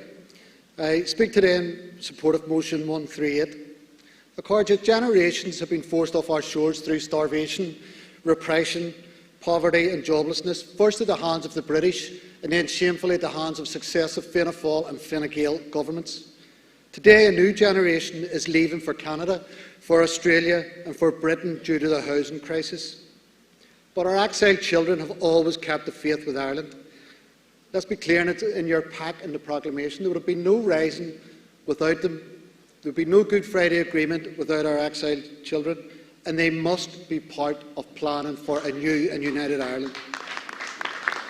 Over the past year, Friends of Sinn Féin in the US and Canada have hosted 13 Irish Unity Commission hearings, attracting thousands and bringing more to our cause for Irish unity. We also are involved in political lobbying and campaigning. And just to put it in perspective, over the past 4 weeks, we have had strong comments from the Governor of New York, the Mayor of New York, and even the Mayor of Columbus, Ohio. All have had a better, a stronger and a more Republican position than Micheál Martin, who claims to be the head of the Republican Party, Our children dream of returning to a new and united Ireland. They are appalled by an Irish government who refuses to plan, prepare or advocate for Irish unity. Fianna Fáil and Fine Gael, both in the US and in Canada, go to the community and ask them to pull on the green jersey, but they refuse to give them a vote in presidential elections, and they turn their head away when we speak in Irish unity. That is not good enough, because our exiled children will be heard. Our exiled children must be heard. It is time to implement the Good Friday Agreement. It's time to enact the right to self-determination. It is time to plan for Irish unity referendums. Gor Míle Magat.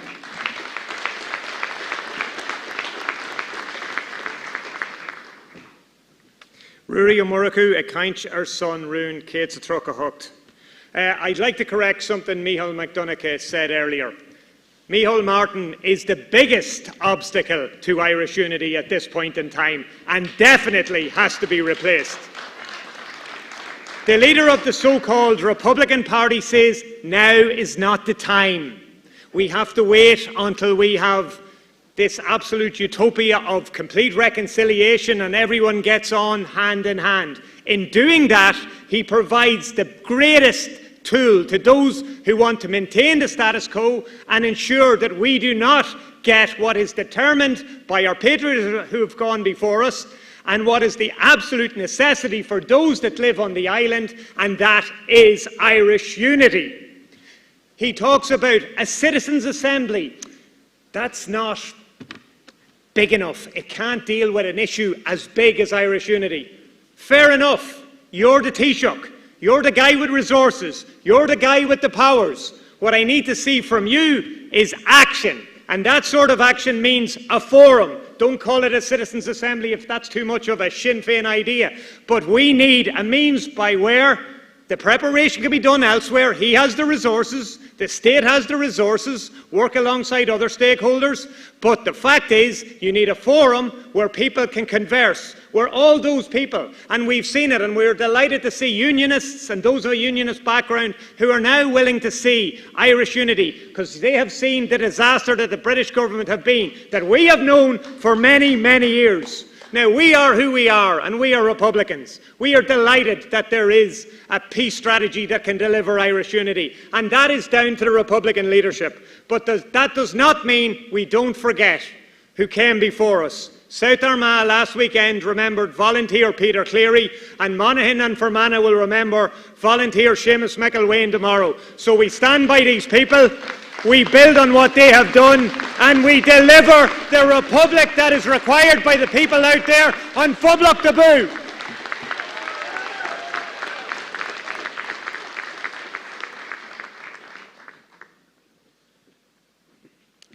Oisín O'Donnell, delegate for the Sinn Féin Common of Meva in County Donegal. I'd like to speak on behalf of the motion 142, both in text and in the spirit it represents of our youth and their involvement.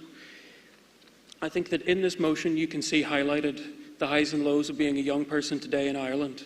The highs, of course, being the recent activist successes, driven by the kind of hope that you see only in people who have not been worn down by such a cynical and cold world as that we live in, that does not always live up to our dreams, and the lows, driven by that cynicism, in the people that have felt they had to leave our country because when they looked around them, they did not see hope, they did not see a future, and they did not see unity. I myself have fallen victim to this. I had almost left the country, and at that time, I hadn't believed that Irish unity was possible. I saw it as a pipe dream, as an obstacle that eventually we would have to overcome, but not as the opportunity that it is. And an opportunity it is. For us, we are now, in everything we have done, and everything we are doing, and everything we have yet to do, we are building a republic for those children that have left us to come back to. One that they can be proud to say they are from, a bastion of sanity and kindness in a world that has seemed to have gone mad with cruelty. I'd like to say that we need to please carry on the torch that was lit centuries ago of hope for a better future.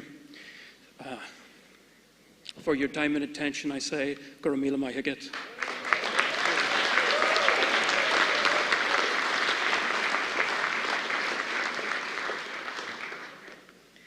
Ard Fheis, Councillor Gail Gildernew, Dan McAnallen Common, the Grantry and English, August South Throne, Curlia Cantor. I would like to speak in support of Motion 139 and also in favour of Motion 150. Partition has failed us all, and its effect is most acutely felt in the border counties. We must call on the Dublin Government to continue to support capital projects across the island, especially the A5 Western Transport Corridor.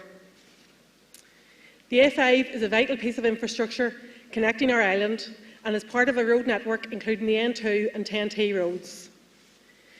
Since the new A5 road was approved by the Assembly on the 17th of July 2007, it has been 6,856 days. That is 18 years, 9 months and 8 days. Since then, 58 people have lost their lives on the A5, with countless others suffering life-changing injuries. Enough is enough. The A5 needs built. Please support Motion 139. Gurma Agat.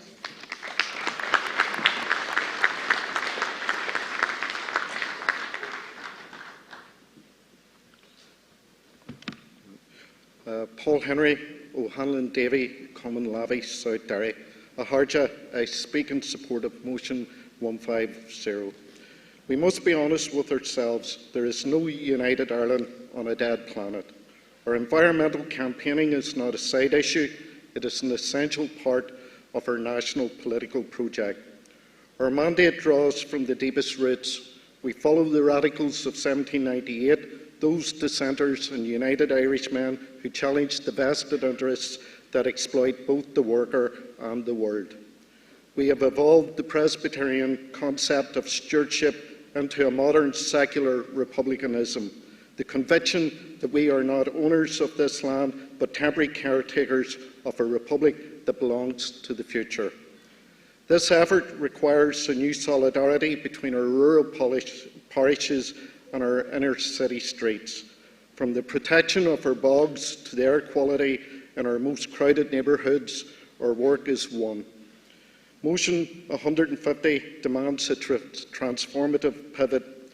We advocate for a just transition rooted in community wealth building, ensuring the move to renewables enriches our local communities rather than distant corporations. We must reclaim the spirit of the Mehel, working collectively so that no community, urban or rural, is left behind. As we plan the architecture of a new republic, we must ensure these protections are not left to chance. We propose a constitution that enshrines social and ecological rights as fundamental pillars of the state. This is the foundation of a republic of care.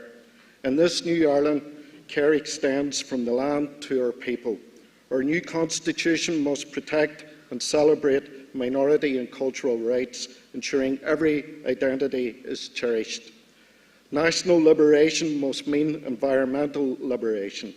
We cannot claim to serve the people if we do not protect the land that sustains them. So, towards a Republic of Care, I advocate that you support motion 150.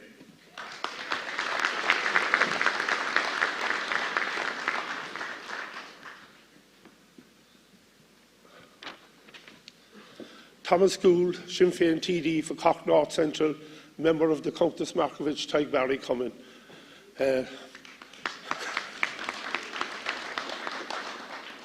I travelled up from Cork yesterday to be here. I love our island. I love being Irish. And to be Irish is not just to be born here, it's to believe that you're Irish. I have friends in America, Canada, all over the world.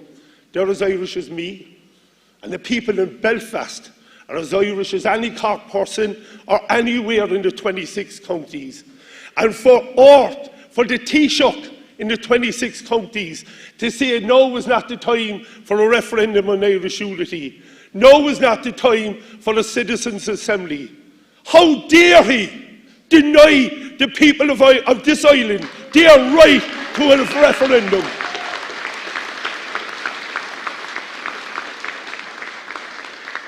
We had a presidential election last year, and I spoke in the Tógáil.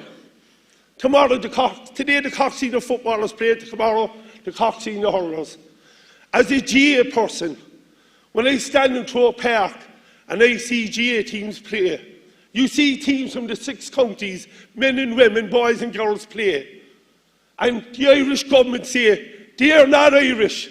They're as Irish as any one of us. In actual fact, they're more Irish than a lot of us.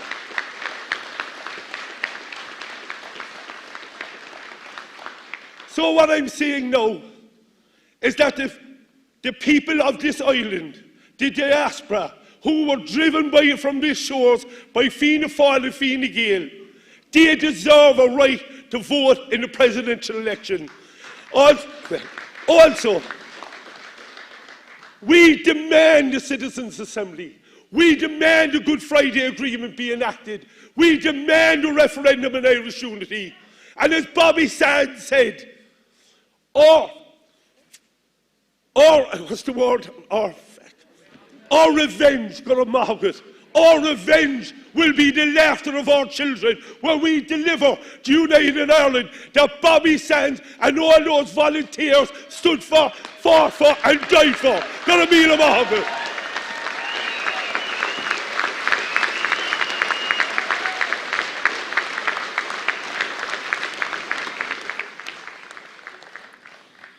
Karja, that's our final speaker in this section, so I'd like to thank all the speakers who participated.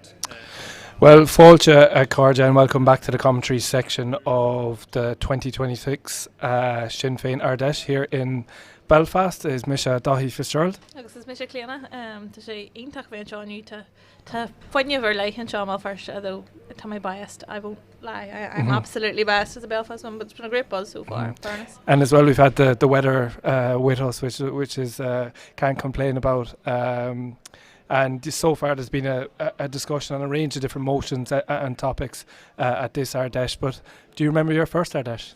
I do. I was trying to think about it. I believe it was in Ballina 2013. I was in Ogra at the time. I just joined the year before, and a group of us went down, and oh my God, it was class. The weather was not class. It rained as far as I can remember for the entire weekend, but the crack was great. And do you know what? There's something about Ard Fheis and the energy and the revival you get out of it and the boost you get out of it, and you know, people.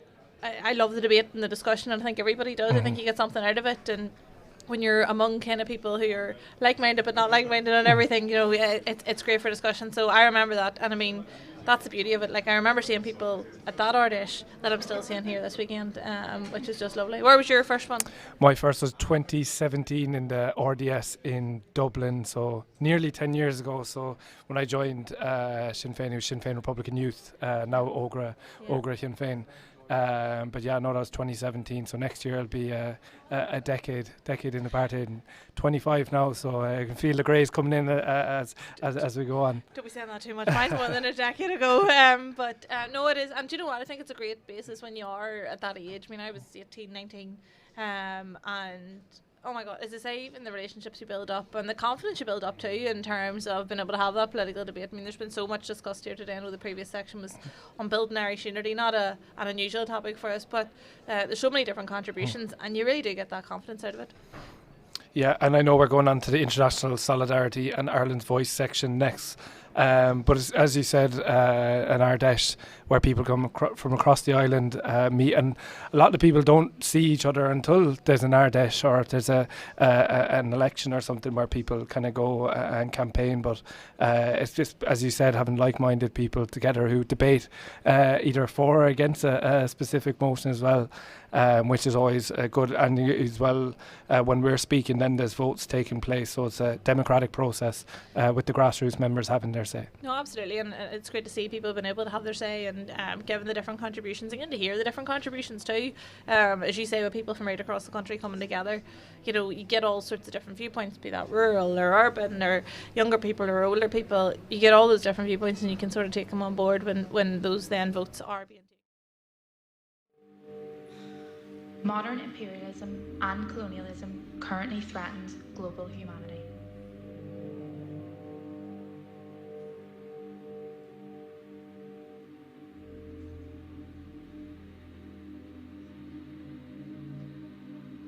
The entire basis of international law and universal right of all nations to self-determination are under attack.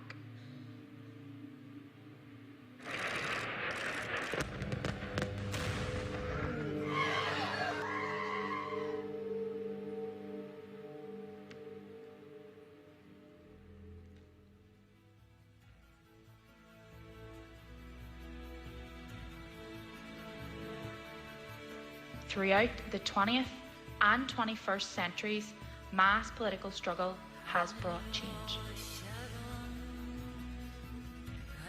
Popular mobilisation has achieved social and economic transformation.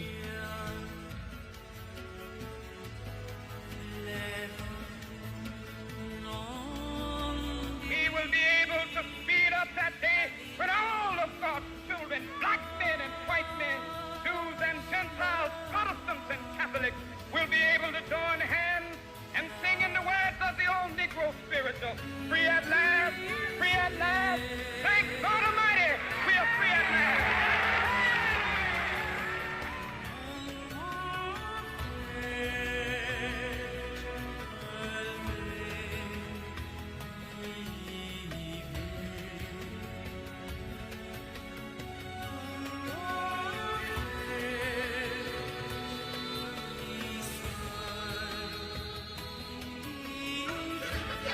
Today, the need for a world of equals built upon the principles of the United Nations Charter is more urgent than ever. The right of oppressed and colonised peoples to national self-determination is the defining struggle of our modern era.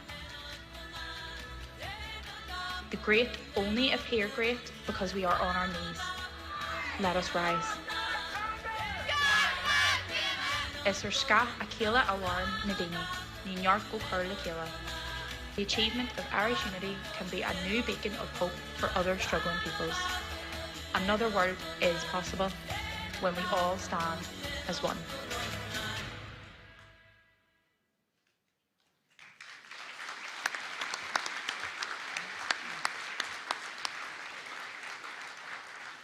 Aharja, and I welcome Sinn Féin National Chair Declan Kearney to open this section. Emma. I am standing on the edge of another trembling world. So said Bobby Sands as he began his hunger strike 45 years ago. Bobby's words resonate with the turmoil of today's global instability, a world of aggression, inequality and climate change. One in which diplomacy has been used as deception to begin war and assassinate opponents, in which foreign policy serves as a cover for international gangsterism. Neo-colonialism and imperialism are ascendant. Comrades, 80 years ago, the United Nations Charter envisaged a new world order, one premised on the right of all nations to self-determination. A global system rooted in diplomacy, mutual respect and peaceful coexistence. Now, world powers which helped author international law are destroying its very foundations. We reject their doctrine of global domination, imperialism and colonialism. As progressive internationalists, our worldview is defined by the primacy of international law and universal rights of all peoples. So we stand for peace over war, democracy over authoritarianism, self-determination over colonialism. Acharja, Sinn Féin is proud of our contribution to securing Ireland's peace settlement. We are committed to neutrality and military non-alignment. Irish neutrality must be entrenched, not abandoned. Ireland's tradition of neutrality amplifies our moral and diplomatic influence in this fractured world. We are a party of national liberation and anti-imperialism. And that's why we have stood in solidarity and struggle with our sisters and brothers in the refugee camps of Palestine, the townships of apartheid South Africa, the barrios of Latin America, and the mountains and the villages of the Basque Country. Sinn Féin will always stand on the side of oppressed and stateless nations.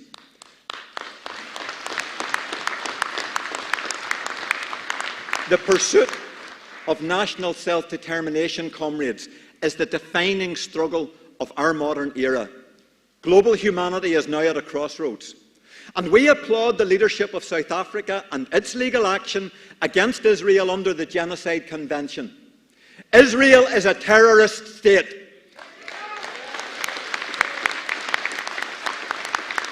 Its atrocities against the Palestinian and Lebanese people and across the Middle East are a stain on our humanity. In the last 3 years, Israel's annexation of the West Bank has intensified. Recent indications suggest that it is planning a new genocidal offensive in Gaza. Global leaders can't have it both ways. The war criminals in the Israeli regime must now be held account for their crimes against humanity. The United Nations Charter and the principles of international law exist as a framework to manage the complexity of global relations. Dialogue and commitment to peaceful coexistence are paramount.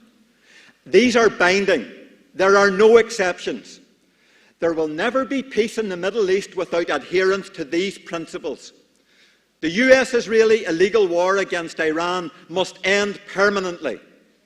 But so too must Iran's aggression towards the sovereignty of its neighbours. The right of the Palestinian people to peace, sovereignty and independence is absolute. And the Sinn Féin leadership will continue to do all we can to encourage Palestinian national unity and to ensure Palestinian national liberation is achieved. Imperialism, from whatever source, is incompatible with our multipolar world. Russia's illegal war against Ukraine must be stopped.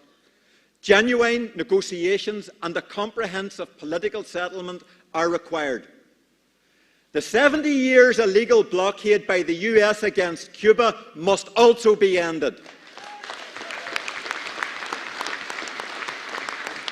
The collective punishment against the Cuban people has resulted in an unsustainable humanitarian crisis. Acharja, Cuba is not a threat.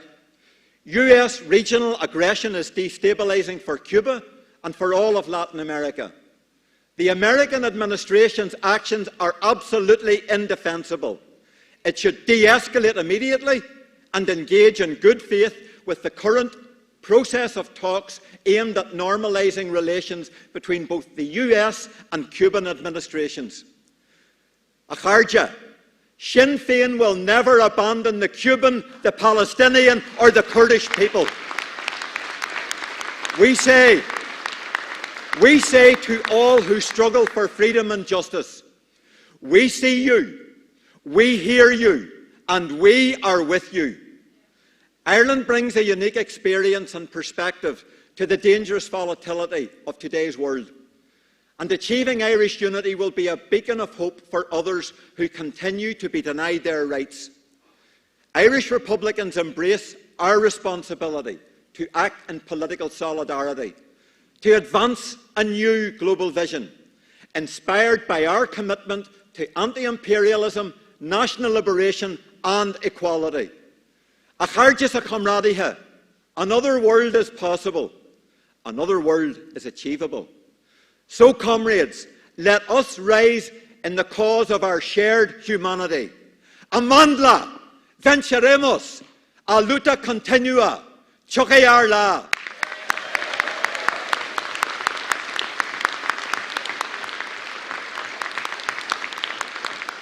A Charge, at this Ardesh, we welcome two special guests. They are voices of that new global vision. Shortly, we will welcome to the stage Arab Barghouti from Ramallah in Palestine. Arab is the son of the iconic Palestinian resistance leader Marwan Barghouti, who has been imprisoned for 24 years. But first, Akharja, please give a very warm welcome and in solidarity with all of our Cuban sisters and brothers to Ambassador Ismara Vargas, Cuban Ambassador to Britain.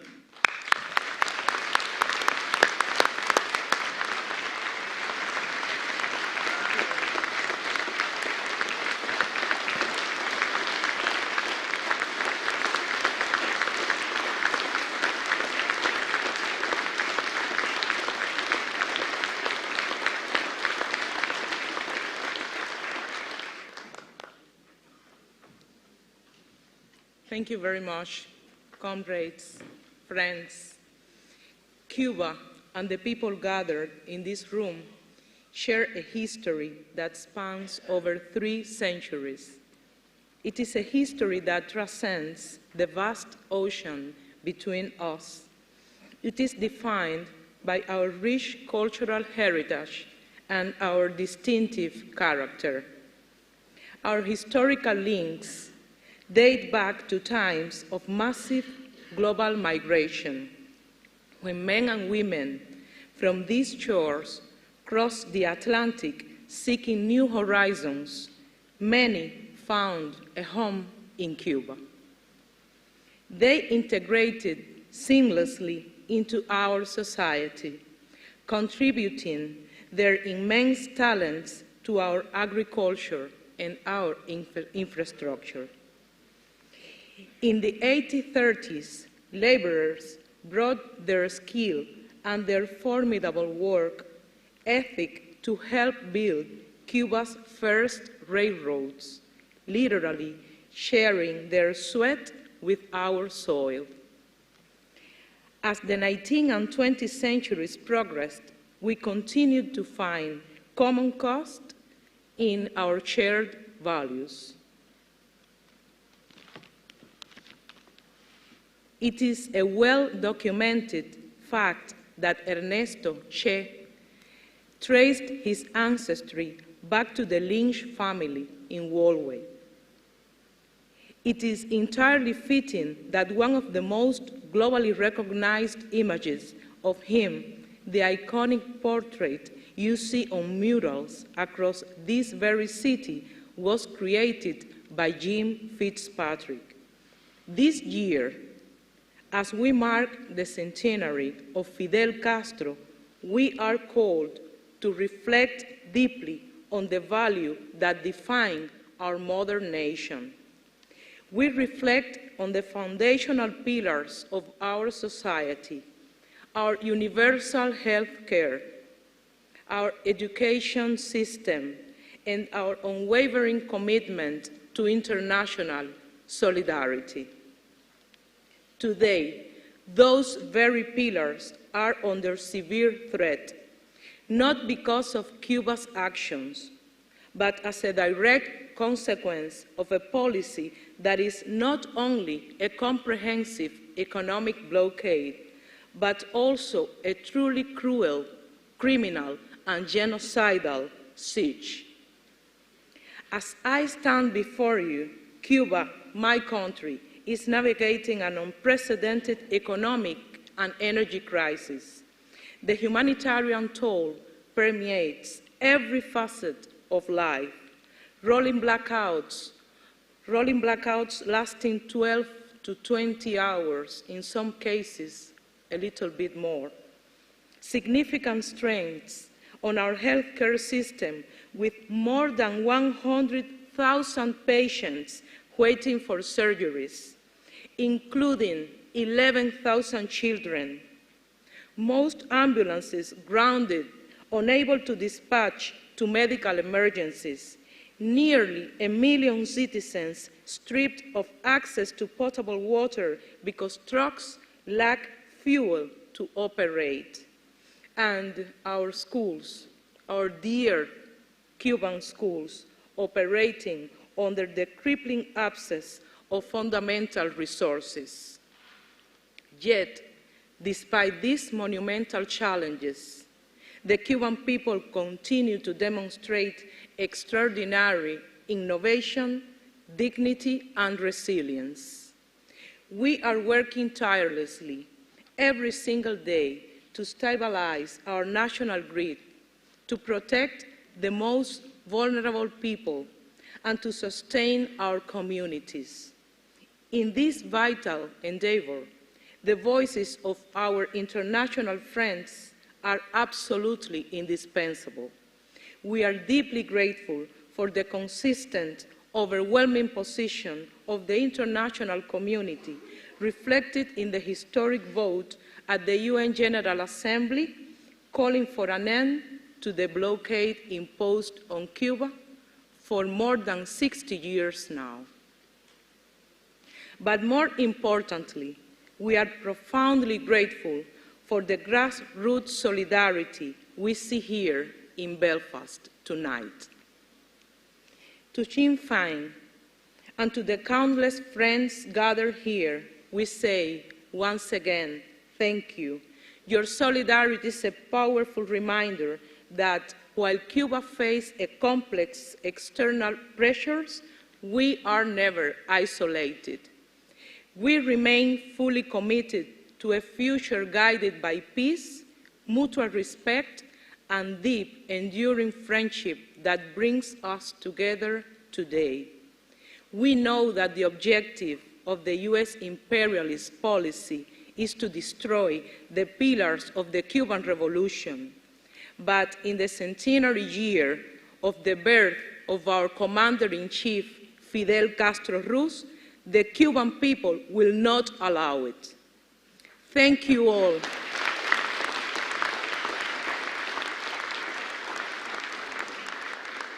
Thank you all for your unwavering support. Thank you all for standing in solidarity with Cuba.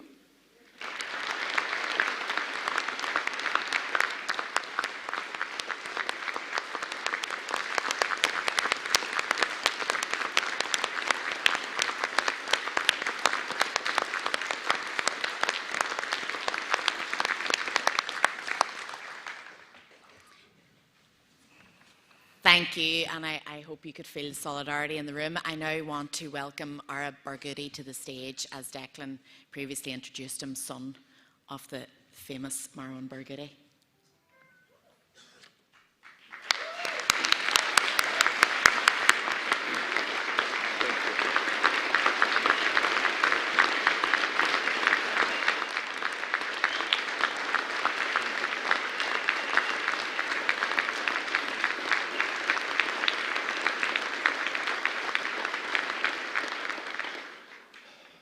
Thank you for inviting me to be here today with you.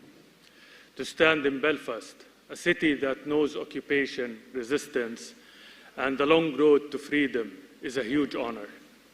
As a Palestinian, the solidarity I feel from Ireland is so moving. There is an unspoken understanding here of what it means to live under colonialism, to resist it, to fight it. It makes Ireland feel like a home away from home. I have come from Ramallah to speak about my father, Marwan Barghouti, who has been imprisoned for 24 years after an illegal Israeli trial that he refused to recognize. But before anything else, he is my father. For 24 years, I have been denied something as simple as a father's hug. 24 years of missed birthdays, missed family milestones. He has yet to meet his 6 grandchildren. My story is not unique. It's the story of Palestine.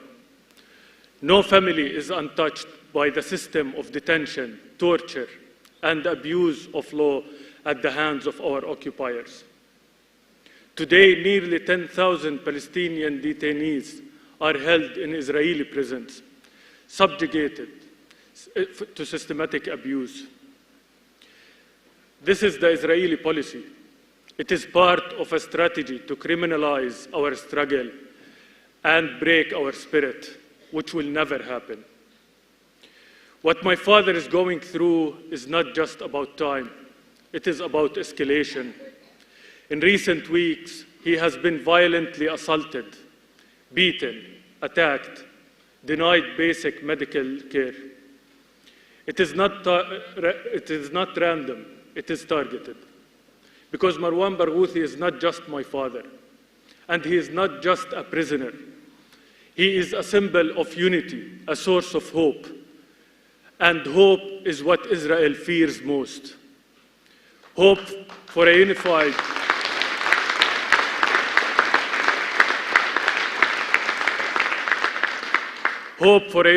Palestine, hope for a democratic renewal, hope for a future where Palestinian people can stand together.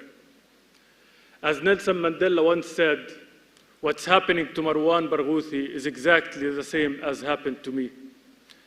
But as my father says, Israel can arrest my body, but not my mind and not my soul.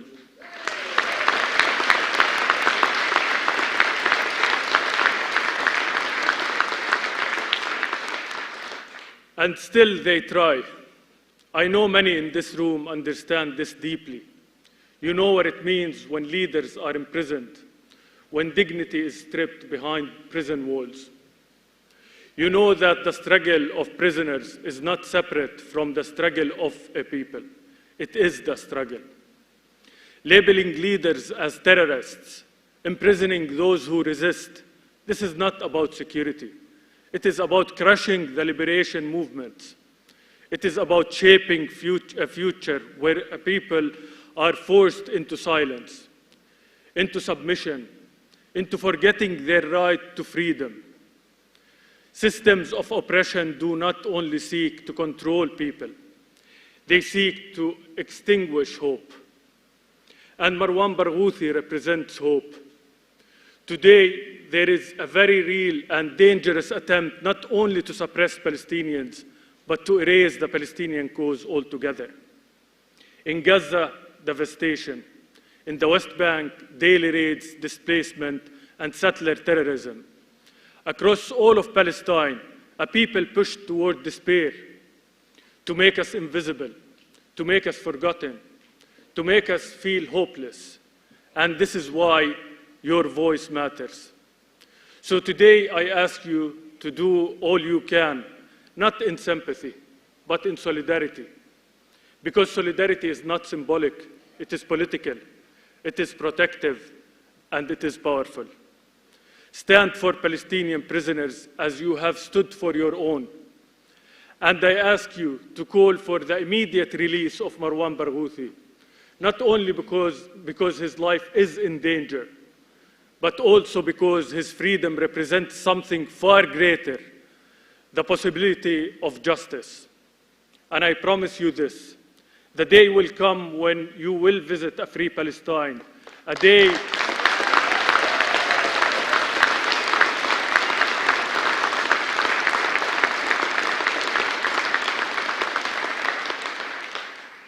when my father will stand before you himself and thank you himself. Thank you for your unwavering support, for justice, for dignity, for freedom. Free Marwan, free Palestine. Thank you.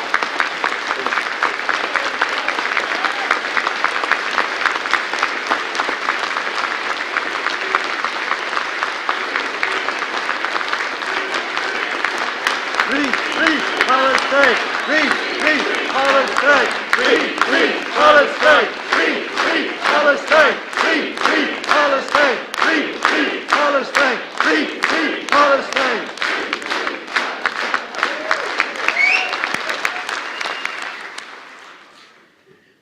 Gura maiga bhahan duine. So tá díosparach the oscailte inis and William Cuna Sahala, and I want to welcome the first speaker from the floor to address the Ard Fheis.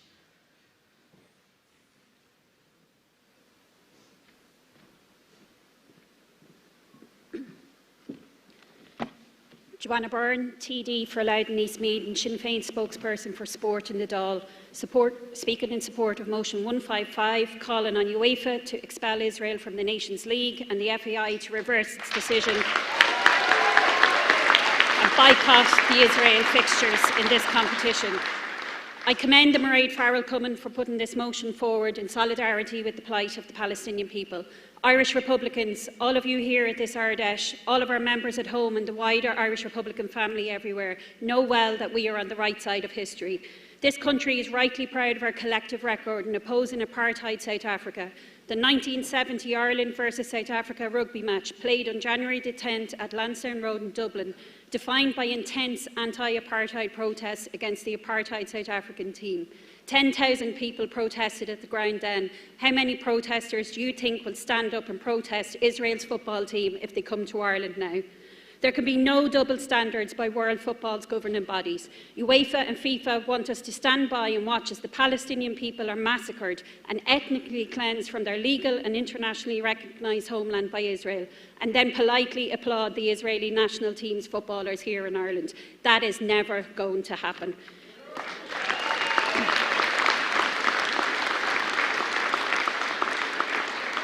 Israel is an apartheid state who have engaged in ethnic cleansing and genocide. Their slaughter of footballers and bombing of football pitches cannot be accepted or normalised. Frontline Israeli soldiers with blood in their hands lining out against our national team cannot be accepted or normalised. Sports washing cannot be accepted or normalised. And those who say there is no place for politics in sport neither understand politics nor do they understand sport. We in Sinn Féin will always stand up and always speak up, and I reaffirm here today Sinn Féin's opposition to this fixture going ahead. Let's show Israel the red card. Let's mobilise to stop the game. Let's boycott Israel, Saoirse than Palestine.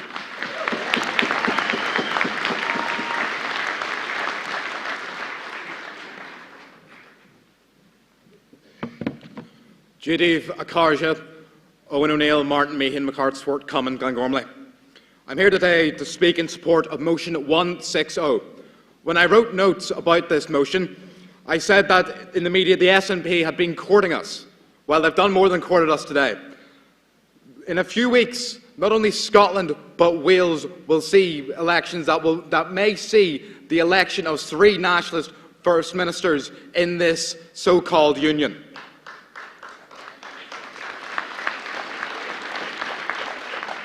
With 3 First Ministers, we can drive a wedge that can finally tear up these acts of union imposed unjustly and unjustifiably.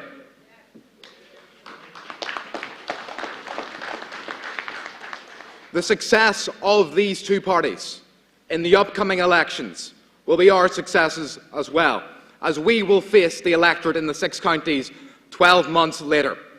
So, comrades, I call for you. I call for your international solidarity for the people of Scotland and the people of Wales, and free Palestine. Gorham August.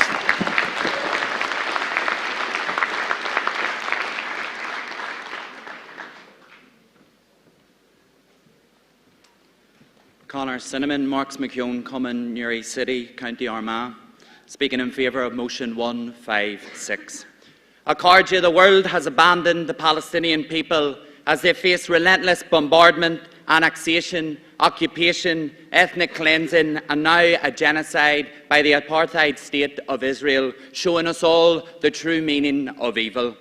It's clear for all to see that Israel and the United States, led by President Trump, are the 2 biggest threats to world peace and humanity at this current moment.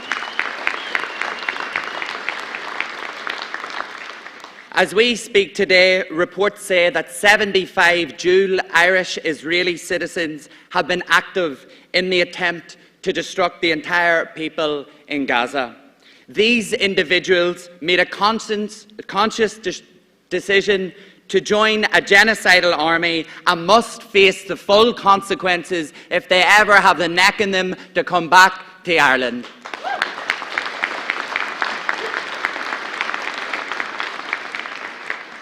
Irish republicanism and we in Sinn Féin have a proud history rooted in anti-colonial struggle, solidarity and the defence of human rights.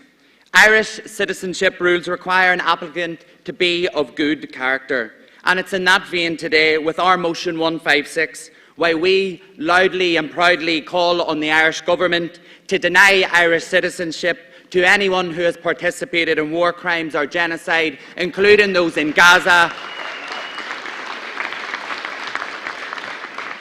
introduce legislation to ban Irish citizens engaging with armed forces engaged in said war crimes, ban the US military from Shannon Airport and suspend visa-free entry for Israeli nationals to Ireland. Soirseadom Palestine agus Todhchaí ar la. Gur míle maith.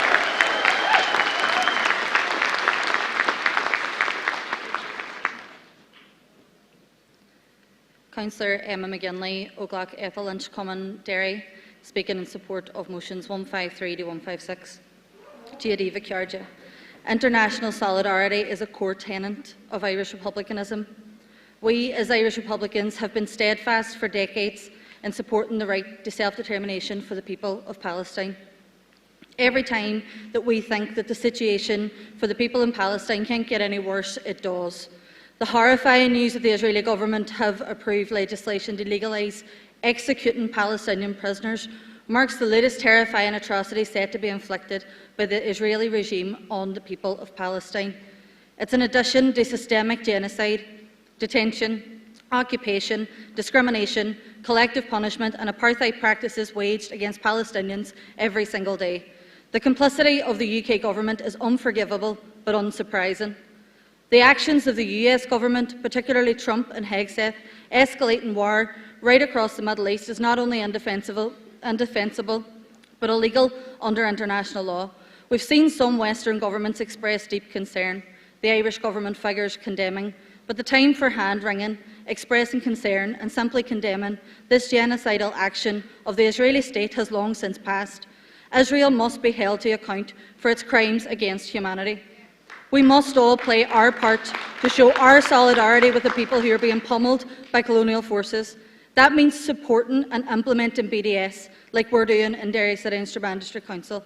That means continuing to push for the full implementation of the Occupied Territories Bill. That means pushing for both the Irish and British governments to end their complicity in this genocide.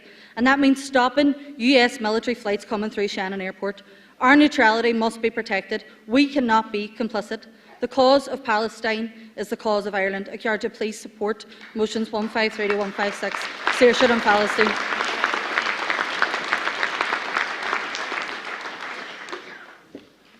Chris Andrews, Smith, Farrell, Griffith Common, Dublin Bay South, supporting motion 155 to ban Israel from world football. There is no ceasefire in Gaza. Genocide still continues in Gaza, and the West Bank is facing genocide. Because Israel is out of control, the Irish government has proven to be spineless time after time. The Irish government continues to refuse to stand up for international law, and the Irish government has failed to show any spine. They have said they won't step out of the European framework. Many other nations are doing that and showing some have a backbone. The hypocrisy of the Irish government is staggering. On the one hand, they say they want to suspend the EU trade pact with Israel. At the same time, they welcome genocidal Israel to play football in Ireland. They are welcoming the Israelis with open arms. And how can they allow this game to go ahead? Will those in the Israeli team and management and supporters face security screening? Will participants in genocide simply be allowed to come and go?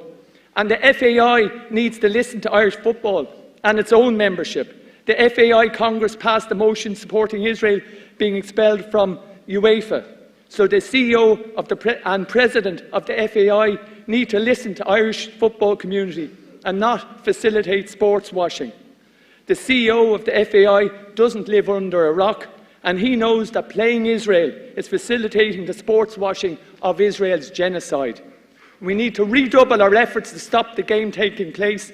We need to stop the game. We need to stay human, stay active, and we need to free Palestine.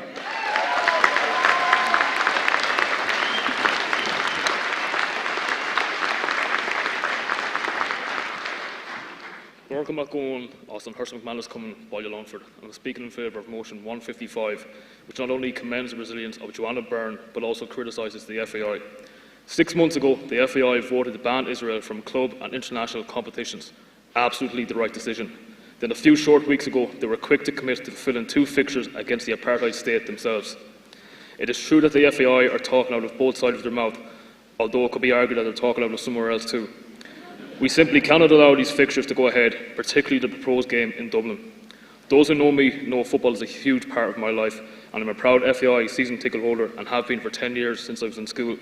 From the high of qualifying for Euro 2016 to more recently the depressing trip home from Prague. But a lot of things are more important than football, and as someone with a conscience, and more so as a father, the lives of Palestinian children and their colonised and persecuted generations before them are definitely more important. The FAI have mentioned having to forfeit 6 points if we do not fulfil these fixtures. Let me say this, I'd rather we forfeit 6 measly points than we forfeit 1 shred of my personal convictions, my personal beliefs and the beliefs of our country. We are people who know and continue to know occupation. By fulfilling these fixtures, particularly the proposed game in Dublin, we are sports washing occupation, we are sports washing genocide, and it will be an attempt to wash away our national beliefs as a people against occupation and against genocide. Carthage Arag done Israel, show Israel the red card. Stad and Cliha, stop the game. Saoirse done Palestine, free Palestine.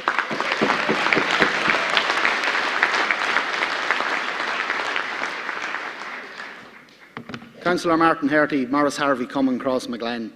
When it comes to discussing the genocide in Gaza, our thoughts must first and foremost be with the Palestinian people who are the primary victims of this Holocaust. But it's also worth examining what the wider effects of the genocide have been here. In 2015, the world was shocked by a photo of Alan Kurdi, a 2-year-old Syrian boy whose tiny body washed up on a Turkish beach. We as a society were so ashamed by the image of a dead child that it temporarily changed immigration policy across Europe. In 2023, the genocide in Gaza began, and for 3 years we have had the most horrific images of child abuse and child murder beamed directly into our phones, and it sickens me to say that it is no longer shocking. That is a crucial piece of our collective humanity that Israel has stolen. What other sacred institutions are we to sacrifice at the altar of these psychopaths? Because the EU, the UN, the ICC, the ICJ, Western values, democratic principles, international law, humanitarian red lines and the two-state solution are all dead, blown to pieces on the streets of Gaza with 100,000 men, women and children. Now maybe there is little that we can do to directly stop the slaughter, but we sure as hell don't have to take part in it. There are actions our government can take today. Enact the Occupied Territories Bill, kick US warmongers out of Shannon, arrest Irish war criminals. At the very least, let's not play soccer with those who have murdered 500 Palestinian footballers. And Slevene politicians might cry, oh, FIFA will punish us, Trump will punish us, to which I say, fucking let them. Because there is no punishment that they can inflict on us that would be greater than the loss of our humanity. Free Palestine, free Lebanon, and while you're at it, free Dahi O'Corran, the hammer of justice.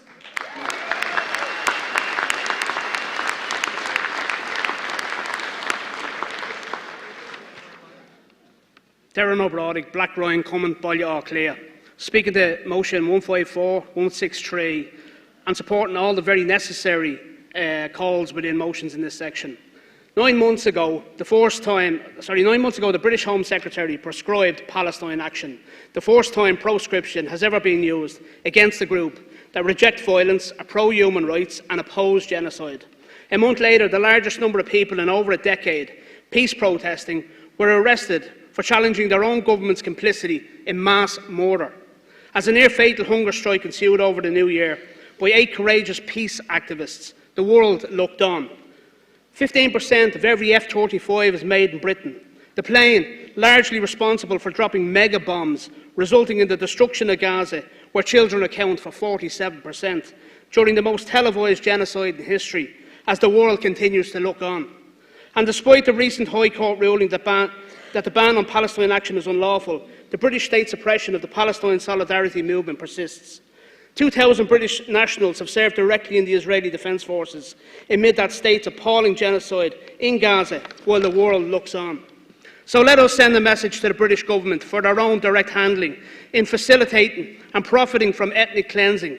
And let us, while we're at it, not forget the Irish government, yet to unoccupied the occupied territories build goods and services. Let us send a renewed message of unwavering solidarity to the Palestinian people, the 1 million Lebanese displaced, the 3 million Iranian human beings displaced, the Venezuelan people, the entire inhabitants of Cuba, living under decades of hardship, escalated by a sociopath, while the world watches on. To the hawking capitalist eyes behind the US, Israeli and British-aided imperialist illegal wars, we see your crime.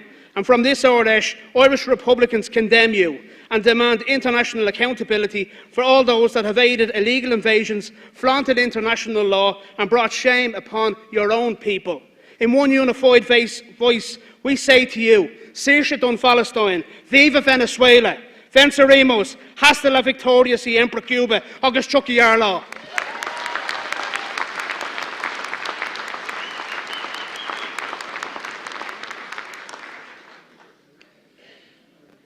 Matthew McLaughlin, Karen Donamallan Common, Dunanal, speaking in favour of motion 163. A Carja August Comradia, US imperialist aggression against Cuba has reached new heights not seen since the Bay of Pigs invasion in 1961. The decades-long sanctions and blockade of Cuba has reached the point where fuel is so scarce that brave nurses and hospital staff rush to hand-pump baby ventilators when the power cuts. But thankfully, some nations have come to Cuba's aid with oil shipments that defied US threats and in turn exposed the US empire as a paper tiger. The USA's hostility to Cuba can be explained and summed up by this: a small island nation standing proud, sovereign and independent with a socialist economic system flies in the face of the lie that socialism doesn't work. Cuba has proved it does. Patria o muerte, agus Todhchaí ar lá.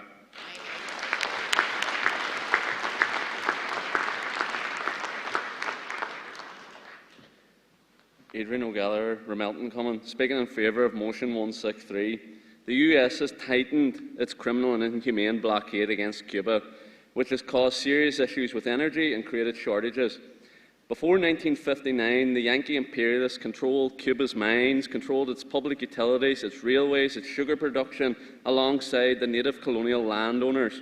This is why they seek the destruction of the Cuban nation in order to turn it into a colony again. With the triumph of the revolution, the Cuban Revolution had transformed the ownership of the nation's wealth into the hands of the people. It redistributed land to the people. The revolution delivered 99% literacy, free health care and doctors to every community, delivered housing to the people, eliminating homelessness. The place of women has been advanced, racial discrimination has been tackled, free leisure activities for Cuban children has been promoted. Sovereignty is in the hands of the people through their mass organisations, including the Committees for the Defence of the Revolution, which has over 88% membership of the entire Cuban population. The Constitution had a participation of millions of people in its drafting and it was approved by 90% of the population in a popular referendum. Cuba has shown its solidarity to those struggling for national freedom and independence in South Africa, in Algeria, Angola, Namibia and Palestine. But let us not forget Cuba also stood with their own revolution in Ireland here. Fidel Castro had famously said of Bobby Sands and his 9 Republican comrades, "Let tyrants tremble before men who are capable of dying for their ideals after 60 days on hunger strike." To paraphrase that quote, let tyrants tremble before those who are capable of defending their sovereignty after 60 years of an imperialist blockade.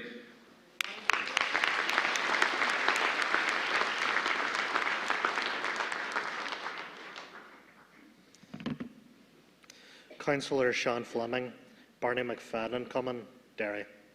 I'm here to speak in support of Motion 159. Comrades, neutrality is at the heart of republicanism. It is a core part of who we are.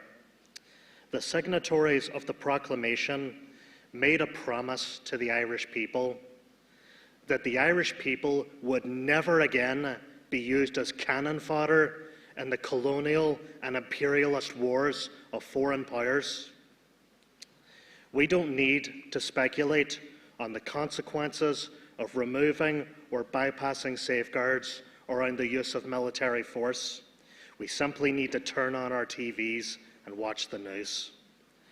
Our country is being pushed down a path of militarism by weak and stupid men who long for war. War, a grotesque machine that consumes human lives and dreams and spits out money and death. Money for those who start the wars, death and misery for everyone else. Comrades, we cannot take Irish unity for granted. We must defend it fiercely with every means at our disposal. Garamil Mayogov, Akarja.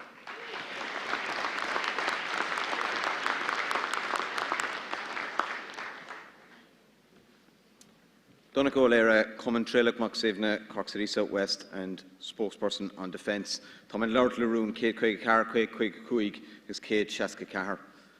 The Irish people value neutrality because they recognise that it's a strength for Ireland. So many people, especially in Fianna Fáil and Fine Gael, keep telling us time and again that the world is changing now. It's true. We live in a profoundly unstable world. War in Iran, in Ukraine, in Sudan, genocide in Palestine, and the illegal occupation of Lebanon. But the question for Ireland is, what is our place in this changing world? Without neutrality, we are all the more vulnerable to pressure from the major blocs in a profoundly chaotic world. Fianna Fáil and Fine Gael want to get rid of the triple lock neutrality protection, and it's entirely clear that that means that they could deploy troops to any conflict or any situation in the world, provided that they have a majority. This is reckless, unwise, and will undermine our place in the world.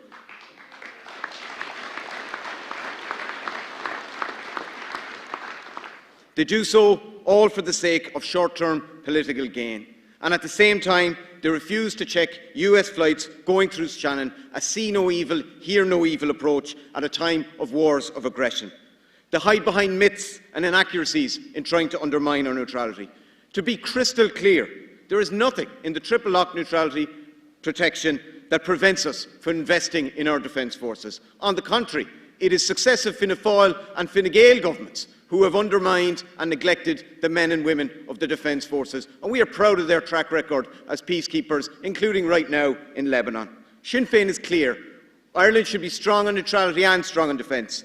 But we've always been clear that military neutrality will never prevent us from speaking out against injustice. It should mean we are all the more vocal in calling out breaches of international law and seeking accountability, whether it's genocide in Gaza, occupation of Lebanon, the killing of journalists and the blockade of the Cuban people, and the appalling war of aggression by Russia against Ukraine. The Irish government should not undermine the UN and the multilateral system. On the contrary, we must stand up for international law.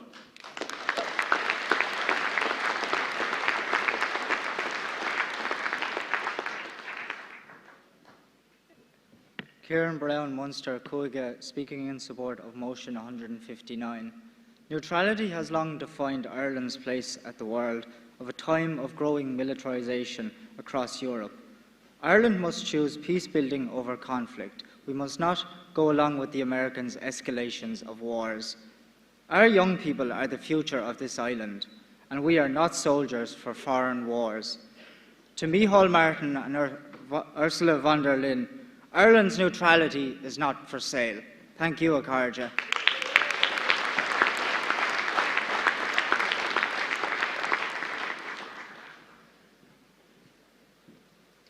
Carja, Dean McGrath, South Tipperary, Collacantor, speaking in favour of motion 160. I'm not sure if you know, but there's actually 33 counties in Ireland. One of them, the 33rd county, is a little town in North Lanarkshire in Scotland called Coatbridge. And anyone who knows Coatbridge knows exactly what I mean. The Margaret Skinner that are coming in Coatbridge, ourselves in South Tipperary have a very strong friendship with them. We go over every year. They've come to us. And what we've realised, I suppose, more and more, the more we've experienced it, is it really does feel like a home, away from home, no more than the East End of Glasgow does. Margaret Skinner was a volunteer in the Irish Citizen Army, and she was famously associated with the quote, "Scotland is my home, but Ireland is my country." And as Irish Republicans, we identify with those who are struggling, those who are seeking their own self-determination. What we're seeking is the people of Scotland to have the democratic right to take their own self-determination into their own hands. What we're seeking is Irish Republicans working hand in hand with the Scottish independence movements to struggle for self-determination in both jurisdictions. I'll leave you with a song, because I will. Are you threatened by words of an empire of money and gold? Will you trade in your country's potential for the lies you've been sold? Are you scared that the walls are so high to be breached by the bold? Will you stand up and count it, or will you shut up and do what you're told? Hope over fear. Don't be afraid. Tell the Westminster Tories, whether blue or red, that Scotland is no longer your slave. Carpe diem. Will you seize the day? Rip the chains from the unicorn. Scotland's no longer your slave. Todhchaí Arla.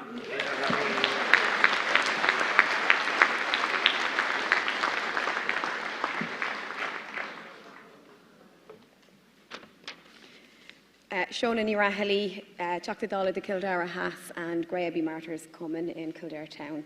A Glaratar son, a Tachu le Gachrún, agus a Glaratar son Rúna in Kate Coig Cahar. Agus Mara Luig Sav Ruin, Lannan Fergawal Mi Lahak Israel Araig, a Griech in Palestina. Lannan an Glana ethnic Araig, Lannan an Fullingt Araig. Tá Cower Lanu nach Dahort ag an Realtas Sho Dulverica. Ag ligand dóibh arnair spás a úsáid chun trúpi agus tralmh a iompar watha le cinnaíthú agus cuireanna coga éascú é Gaza. Caithfidh muid deire a chuir leis an ghlachtas seo. Ní féidir linn gaol buint nó páirt a bheith againn in san uafás atá aghair i gcríoch in aghaidh muintir na Palestína ná in ag aon drám eile ach nírid.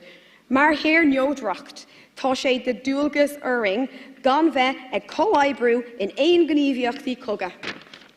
Mar sin, tá ceap maga ó dhéanamh doing nuair atá tíortha NATO nós an rank agus an Spáin ag tuairt tróir do Mheiriceá an neirspás a hachant agus Mheiriceá ó cholíniú an éilemh sin. Céim fá nach seasamh an rialtas sa saganne suas chun arnódracht a chosint. Caig an pártaí seo agus táid barta dhéanamh de réir bríthir agus an brú atá daí a chuir an rialtas ratha arnódracht a chosint agus deire a chuir le na ggópártachas is scéim agus scéimhe na Hisraela. Tréis líam leis na gníomhathe cróga atá ag déanamh an-job chuir don stát a dhéanamh. Ag déanamh scrúdú Eitleán Bhíléite ag airfort na Siúnanna, ag déanamh damáiste don na Heitleán. Cuireann ceall gníomh leibhéil folitiúil íochail slambbeag duine a saoil agus a dtodhchaí féin a cuireann mail agus níl sé sin sách bha. I deanta a chéile seasamid sús don rud atá ceart son na déanachta son gach duine a bhfuil cos bhálaigh á dhéanamh orthú. Mar gcónaí saoirse don Palestín, leanamí se ráig agus Todhchaí Arla.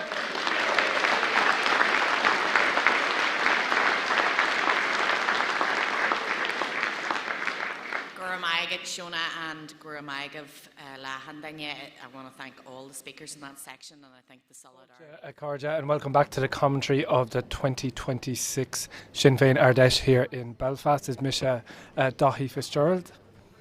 Todhchaí, good to be here. Owen O'Brien, Sinn Féin TD for Dublin Midwest, and of course spokesperson on housing. So, how's your Ard Fheis going so far? Great. Like the Ard Fheis is an important political event, right? But it's also a really good opportunity to catch up with people you haven't seen. Those of us that have been in this party a very long time, you're meeting activists that you would have worked with before, or people you might not see one year to another.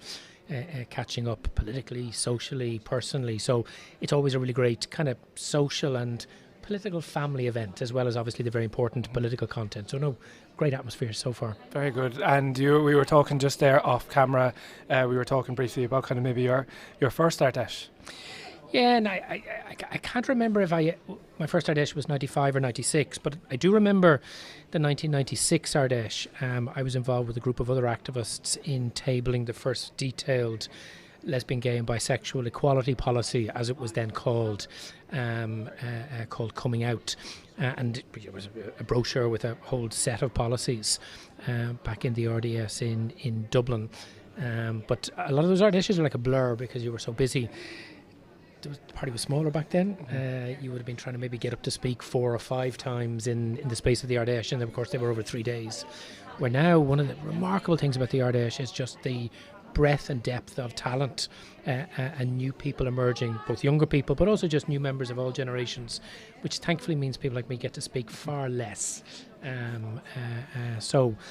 While the Ard Fheis back then were just as exciting, they're of a different order now, which I think is a testament to this growth and strength of the party. And as well, you were saying that you were part of the kind of that group that kind of founded the Republican Youth at the time, that Ógra Sinn Féin. That's right. So back in 1996, I think, Barry McElduff, then a councillor in Tyrone, organised this conference for young Republicans called Glórna Nóg. Really great event. First time I met Pádraig McLaughlin, for example, now my brother-in-law, as well as our chief whip in the Oireachtas. Then the following year, a group of us in Belfast, all Republican young people, organised a follow-up Glórna Nóg conference. And one of the things that arose from that is the creation of Sinn Féin Youth, first in Belfast, then in the 6 counties, and then statewide. I was the first national organiser for Sinn Féin Youth. Matt Carthy then took that job a couple of years later when I left.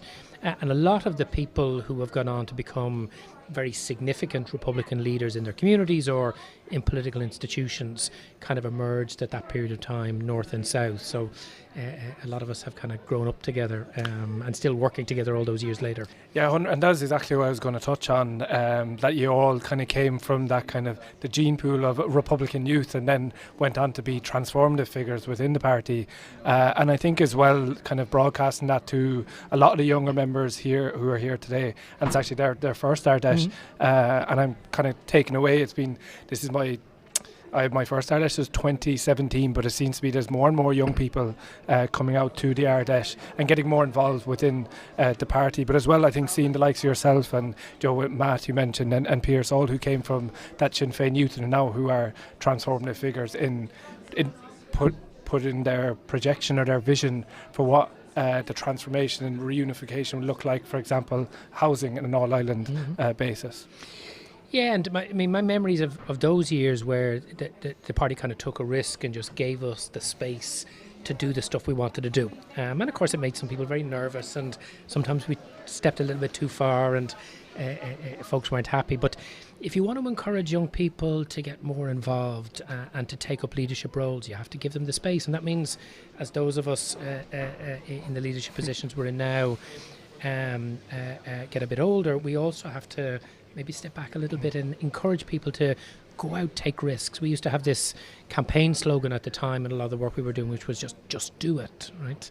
And whether that's in the politics, whether that's in the campaigning, whether that's in innovative use of social and digital media, something younger folks are far more adept at than us old fogies.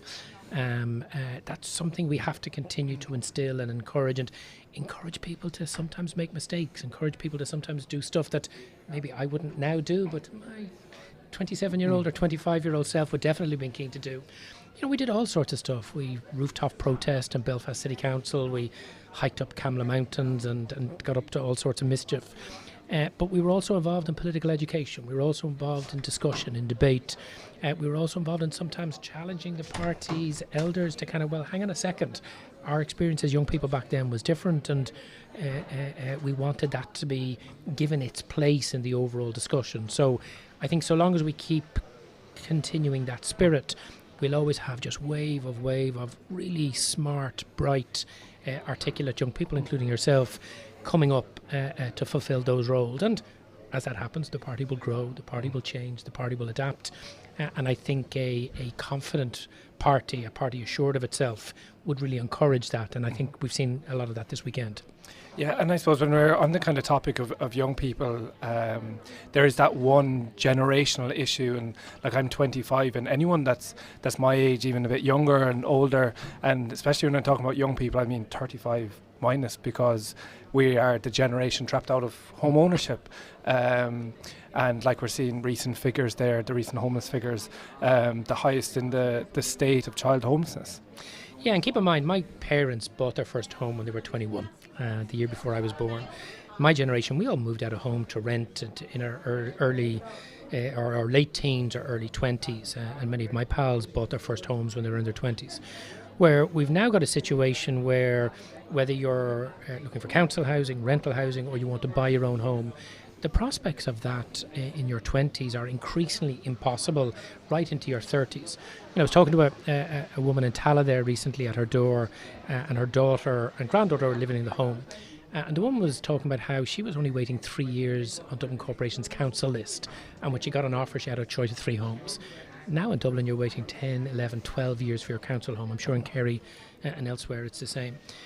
Likewise, the chance of buying your own home, particularly as a single person, but also as a couple, that's something you might only be able to really think about in your mid to late 30s.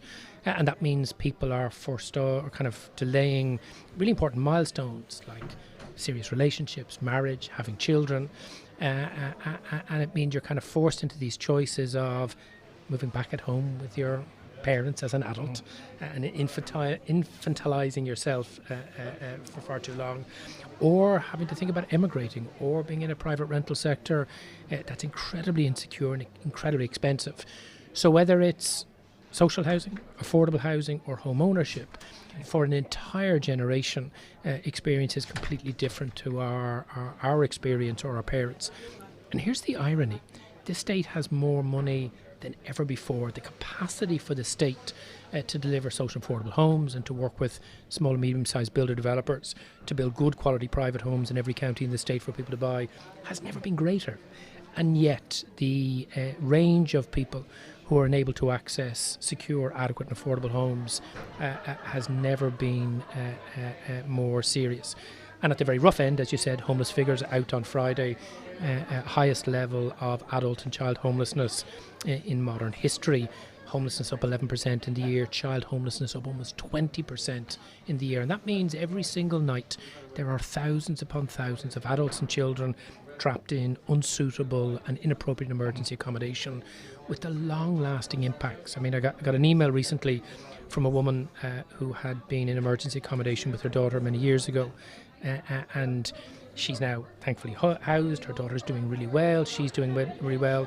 But she showed a programme on television about current family homelessness, and it triggered a very severe emotional impact and near breakdown on her, which means this isn't just about not having a home for a period of time in your life, but it can have long-lasting emotional, psychological and traumatic impacts on you. And again, at a time when the state has so much money, this simply should not be happening. And all the more reason why we all need to commit ourselves every single day to do everything we can to tackle this housing and crucially this homelessness crisis. Yeah, and you hit the nail on the head there, I suppose. And like from what I'm hearing, I'm sure you hear a lot more than me, but just especially people my age, 25 or even to 30, and as you said, they can't move out, they have to stay home, they forego relationships, and their only choice if they do want to grow and grow as a person is it's a plane ticket to Australia, and that's what a lot of people are doing. And we've gotten to a stage now where, okay, we're in a cross-generational housing crisis. Then we're exporting all our talent as well, the people who will build Ireland up, and it has having a knock-on effect. And it's from any profession, whether it's building labourers or the hair and beauty sector, or when you're going into anyone who's, like, we're always told the story, okay, do your Leaving Cert, go to college, get your degree, do everything right. And people are doing everything right, and they still can't get the opportunities that might have had 20, 30 years ago. And we have people going through college, people who are going through tech, people who are acquiring skills and trades through apprenticeships. Both they and the state are investing a huge amount in their skills and capacity, and then we're not giving them an affordable option to remain at home. Housing is obviously the number one barrier to that, lack of affordable childcare, but also the fact that you can go abroad to Canada, to Australia, to elsewhere, and have a much better standard of living. Not because you're earning more wages, but because in those countries they're able to provide a level of affordability, particularly affordable housing. And again, many of those countries, their economy isn't growing to the extent ours is. Their governments don't have the surpluses that ours do. And I'm kind of taken by the fact that, I travel around Dublin and I might be in the back of a taxi, and the taxi driver scratching his head going like, well, back in the 60s and 70s, when the state was nowhere close economically to where it is today, the state could build large volumes of good quality affordable homes. I published a book last year on Dublin Corporation's slum clearance and public house building programme in the 30s and 40s, and back then this state was just after the War of Independence, the Civil War. We were in the middle of the economic emergency with Britain, and yet politicians and civil servants and others decided it wasn't acceptable for our grandparents to live in tenements. It wasn't acceptable for life expectancy to be so low because of TB and cholera, and they started building large volumes of really good quality public homes in Cabra, in Crumlin, inner city flat complexes, homes that now today, if they're on the private market, sell for €500,000. So we could do it back then, in the 30s and 40s, in the 60s and 70s, when the state didn't have the resources or the capacity or the skills or the educated and talented young people. We can do it today. The only problem is a lack of political will. So I suppose for young people, and some who might be listening to this, Sinn Féin's message is one of hope. Housing can be fixed. There are the solutions. There is the money. There is the land. There is the labour. It's really about a lack of political will, lack of political ambition. And I think if we could get that to change, then the young people of your generation wouldn't have to even think about going abroad unless they wanted to. If they wanted an affordable future here in Ireland, it would be provided for them. Housing, childcare, and all of the other things that people need to grow and flourish and to continue to make Ireland the great place that it is, but the greater place that it could be into the future. And to fulfil its full potential. Well, thank you very much, Owen O'Brien. We're now going to hand over the MC.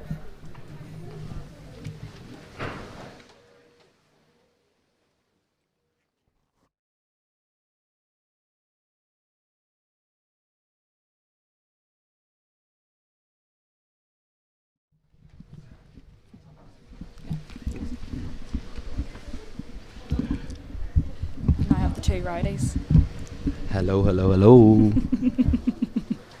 Anya, how's things? Fuck, Sinny, I'm surviving. It's good to be back, isn't it? I was going to say something, but I'm not. 2026 Ardèche, how are you finding it?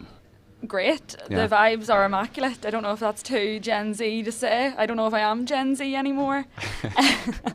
Maybe a little bit. No, it has been absolutely fantastic. No, we're coming near the end of it now, and I think the one thing standing out for me is the energy, it's enthusiasm. People are up and at it, basically. People are ready to talk about the issues affecting.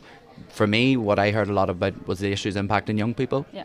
So it's access to housing, yeah. It's cost of living, it's proper accommodation for students, for those wanting to study. It's the cost of living through the roof. But aside from that as well, it's been the massive energy of young people and the participation of young people in terms of, in the debates and the events going on as well. But yeah, what's your highlight? What's standing out for you? Well, the speakers that were actually, I would consider pure activists, was the ones who were the young people, the likes of the people in Ogra, that were coming with really, really sensible ideas, brilliant motions. If you actually go through the pack, the Ogre motions were just phenomenal. Now there was I went to the fringe group for the Ogre one because I'm just a wee bit over the age bracket, but I got roped into just a wee bit. I got roped into the a couple of the, there was like the breakout groups and stuff like that. And there was the Ogre ones were like informing me about some of the stuff the party's doing. Do you know, that sort of way I like talk about like they were so informed about ANC, Jackie McAleer's thing in Stormont, like Liz's wastewater bill, like all these different things that 18 or 19, they're so articulate, they're so informed, would nearly put the likes of some elected reps to shame. Are you including yourself now? No comment. No, I think that's genuinely one of the massive highlights is like our activism and our activists and our young people. I think we're first class, and I think people in our movement are ready to get the job done. People in our movement are ready to take the lead and to actually step into the future and to build that new and united Ireland. I mean, we're not messing about here. We're serious in our objective, And the aspect of unity, beforehand unity was just talked about, but now we're applying unity as a logical solution to the problems that are on the ground. Do you know, that sort of way, healthcare, housing, all socio-economical things, unity is the answer. And that's sort of something that we've been especially doing in council and stuff like that. We were talking about the fuel crisis and how, we're talking about two governments that are not failing to act, and that people, especially in the border communities like Newry and Armagh, are being, left behind because you're talking two different governments who actually don't care. And the idea of unity, joint up approaches to all these different things, different crises, implementing the aspect of unity into any solution, because it is, like Owen O'Brien was on earlier, an All-Ireland plan for housing, an All-Ireland plan for healthcare. That is the crux of what the people who are, maybe sitting at home are saying, oh, unity, maybe yes, no, or whatever. But if you actually look into the aspect of all this stuff that's been coming out from the party, all these guides and handbooks and different things. It's the solution, and it's so clear. And I think that is one of the messages that's come across from the Ard Fheis, is that every majority of speakers are talking about the problems and then are saying, look, unity's the solution. Yeah, no, I fully agree. And it's what I'm actually thinking of, and I'm actually thinking in particular of one person that sadly is not with us today. Our late great comrade Mickey Brady, and it's our first Ard Fheis without him.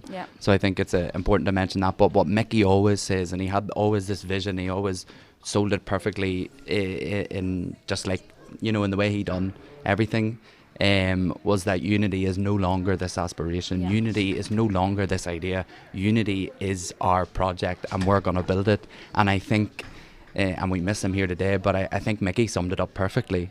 We are serious. We are here to get the job done. We're not messing about.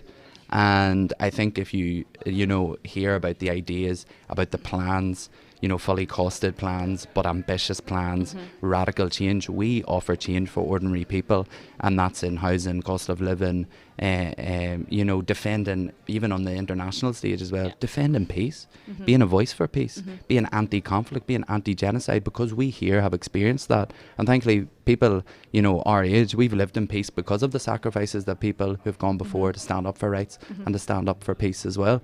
So it's kind of all that package. And I think, coming back to the energy of this weekend, it's that, for me, that's why I love the Ard Fheis, because you see that energy, loud and clear, Yeah, no, that's what I mean. I think Liz summed up Mickey in her remarks earlier today perfectly. Mickey was the people's champion. He was a great man. Someone had sent me a photograph from my last Ard Fheis, and it was me and Mickey up on the table whispering, and he's probably commenting on my outfit. Oh, of course. Every time he would have picked something that was, I always go with something that's a bit out there, and he always picked on. But no, Mickey knew that it was, this was the decade of opportunity. And I know that sounds like I feel like I'm rehashing sort of a phrase or whatever, but it is true, and Mickey knew that. And you could tell in like the likes of that generation, and Mickey's generation, how by, they always aspired to unity, but how unity was, we're on the end line here, Yeah, and I think that's it. I do agree with those people that say unity isn't inevitable, but it is achievable. Yeah. And it's achievable when we put, all our efforts into this. When we make it achievable, we make it a reality, and that's why we're here to fight, and we have the plans, we have the ambition, and we know that now the onus is on the Southern Government to put the proper planning and preparation in place to convene the Citizens' Assembly, to make the Green Paper, to establish a department in the Taoiseach for unity, and to actually take those proactive steps that they could take and to take them as soon as possible. But yeah, I think people are up for it as well, and I think you hear that on the ground. Rory O'Murhu in his remarks give a great word in that, tell the Taoiseach he can name it. He doesn't have to name it as Citizens Assembly if it sounds too Sinn Féin-y, but name it whatever you want. Name it whatever you want. But just make it just happen. Do it. Just do it.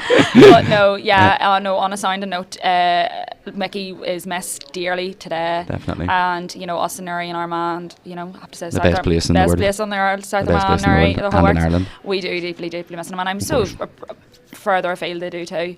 But what do you call it? No, definitely the whole Ardèche has just been inspiring. And I think one point Michelle O'Neill made, which was the likelihood is of us going into in the next couple of months with a leader for independence in Scotland and in Wales. That means we would have across the board everyone looking independence, everyone looking, to establish their self-determination. Own and the days of the Union are hopefully coming to an end. So yeah, I'll leave you on that. Perfect. See you on you. Good luck.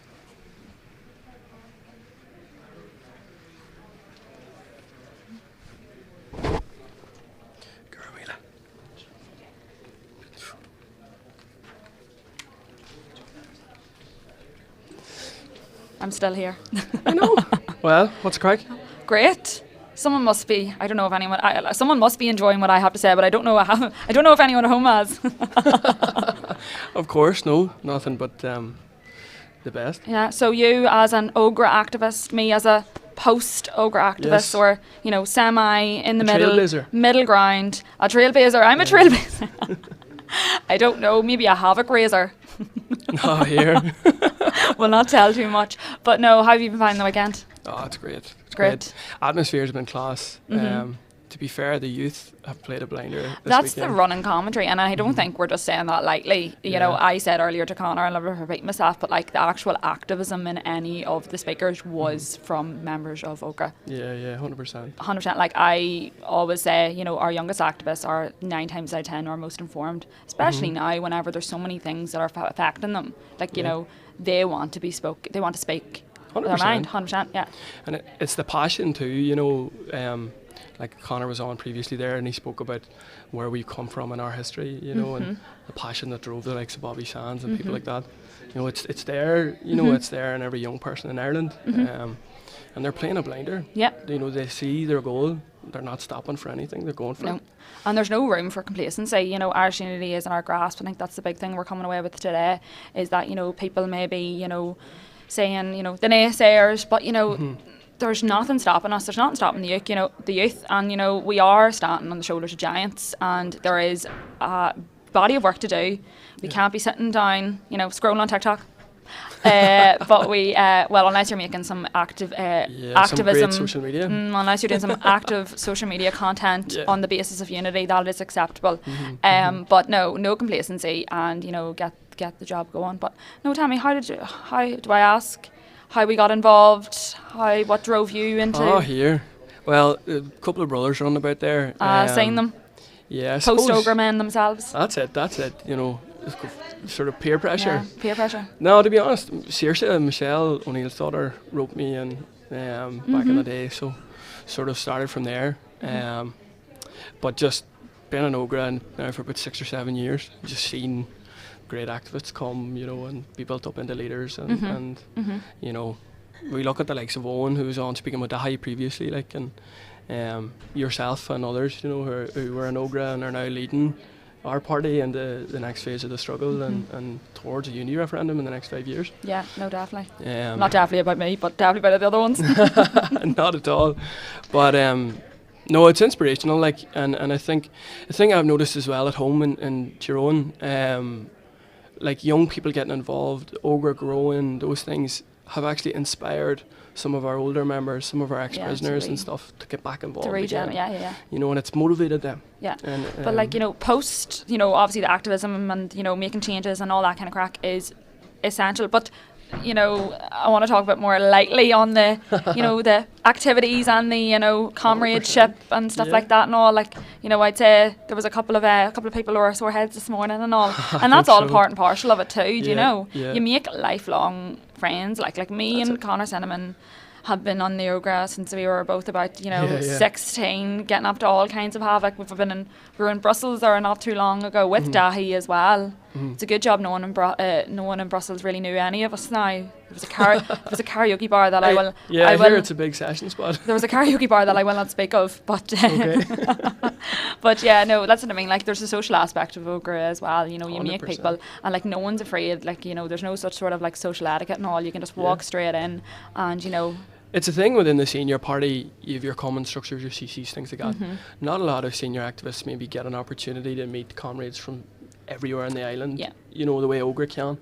And I think it's knowing people not only across Ireland but across Europe, across the world, international comrades and stuff. And there's a fire in them as well. It's great crack, And Matt was at our Fringe event earlier, and he spoke about it, and he said about the pints and the crack, and he goes, that's what it's about too. If you get a few stories out of Matt, he really talks about his Ogra days. Some of them, I would reckon that there could be some preliminary investigations into it. No, I'm only joking. Matt, I swear. We're going to get in trouble now. We're going to get in trouble. Wouldn't be me to cause a bit of trouble now. But no, and it's like even like Pierce and people like that, and Maria had joked about it as well, about a number of their friends, that subsequently got married after Ogra. Matt had said about it, him and his wife met in Ogra. I'm not pitching myself out there just in case anyone's looking to know.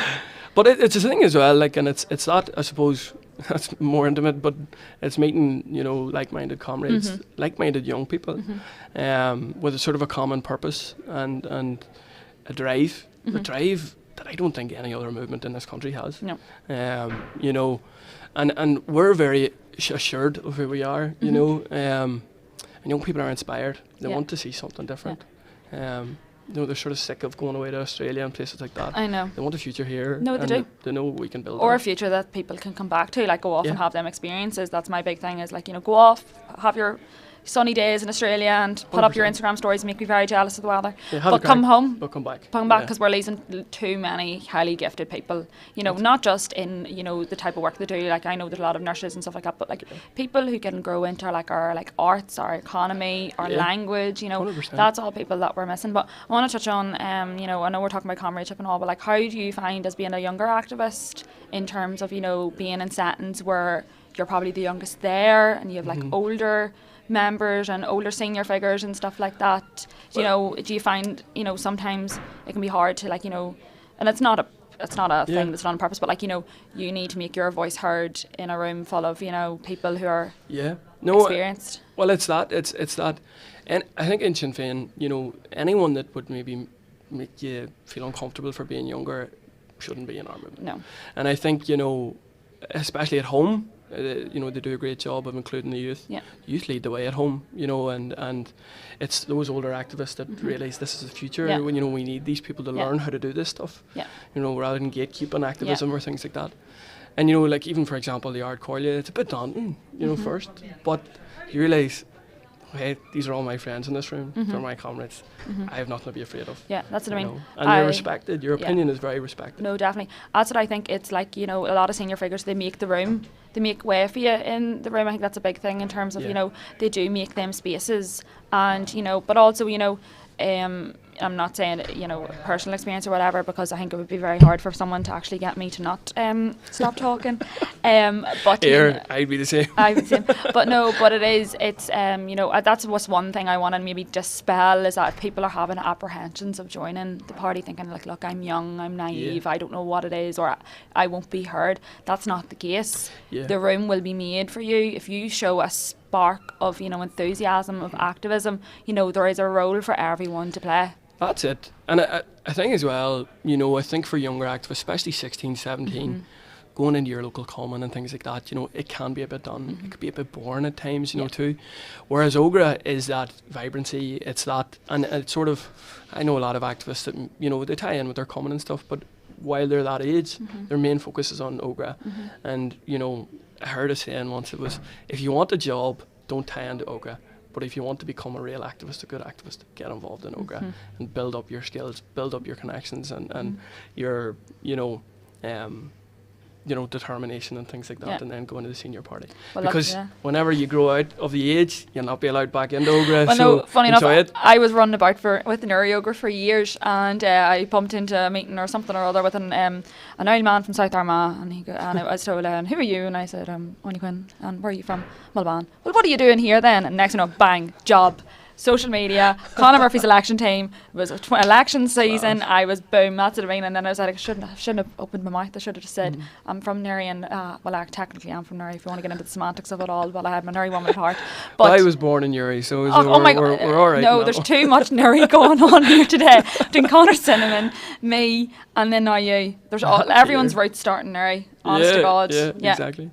But even thinking, outside of Sinn Féin and Ogra, the youth in Ireland are doing, great work. You've the economy campaign that we spoke about earlier today, and the efforts that were made across parties, as well. Young people led that campaign and won it for Catherine, and the Irish language revival and stuff like that as well. Young. Yeah, no, I think now, that's what I mean. The likes of, Mary Lou coming in, and with that election, and the likes of Sinn Féin and all, and other parties could show that there can be a good coalition of the left, there's Mary, an alternative. Yeah, there is an alternative. Or, as we say, Mary Lou is the alternative to government in the south. And if you had Mary Lou down and Michelle up north, that's two trailblazers. That's some mix up now to be putting in the mix. Yeah. But I think one thing about the election in the south is that there was a lot of as in the presidential election, there was a lot of him and Han about the media and all. And I think one thing is important to note is the media is not real life. I'm sorry, I'll probably get cancelled for this, but some of the media that comes out of things, especially election, Calvin Colley played a blinder. Do you know that sort of way? And I think we're coming back into Mary Lou. Okay. Yeah. Thanks very much, folks. You're probably sick of listening to me by the end of the night. I know. Look at that crowd there. It's unreal. Lethal. Honest to God. See if I can spot any familiar heads. Planning for Ard Fheis 2027. I'll start shortly after this. I'm petitioning South Armagh to be where the Ard Fheis is held. Yeah, I'm telling you. T. Cullen. Best place on earth. Honest to God. I've said it once, I've said it again. 100%. I know. What do you call it? But there's our Liz sitting there. There's Michelle, herself, Pierce. Class. Wondering any of them would be in the PD tonight. There's a chance. Trying to see if I can spot any heads. As long as no alarms go off, I think we'll be okay. Who's that there starting? I think that's our Conor starting now. An MLA, a minister, and currently a member of the Shannon. Will you please give a warm welcome to Conor Murphy?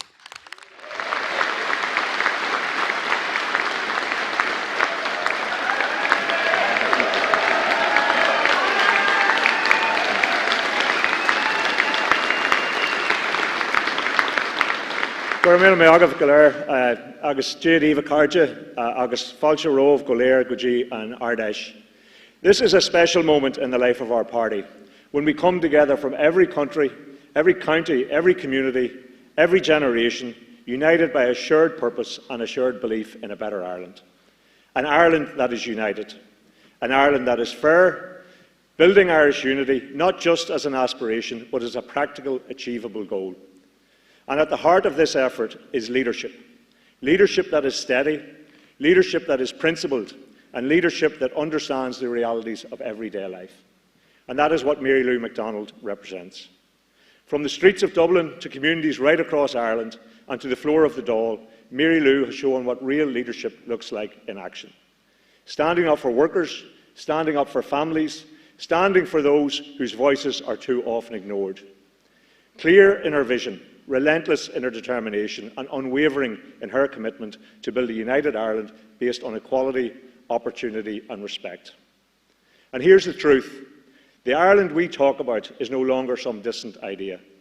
It is within reach, but not someday, but in our time. Across this island there is a growing confidence that the future will be shaped by the people. More and more people see unity as the next practical step in an Ireland that delivers for workers, for families, for communities.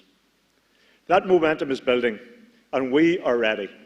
So tonight, let us be proud of what we are building, confident in what lies ahead, and ready to take the next steps on the journey to Irish unity, a fair society for all and a better future for all. Akarja, it is now my great privilege to invite to the stage Ard Sinn Féin. Please welcome Mary Lou MacDonald.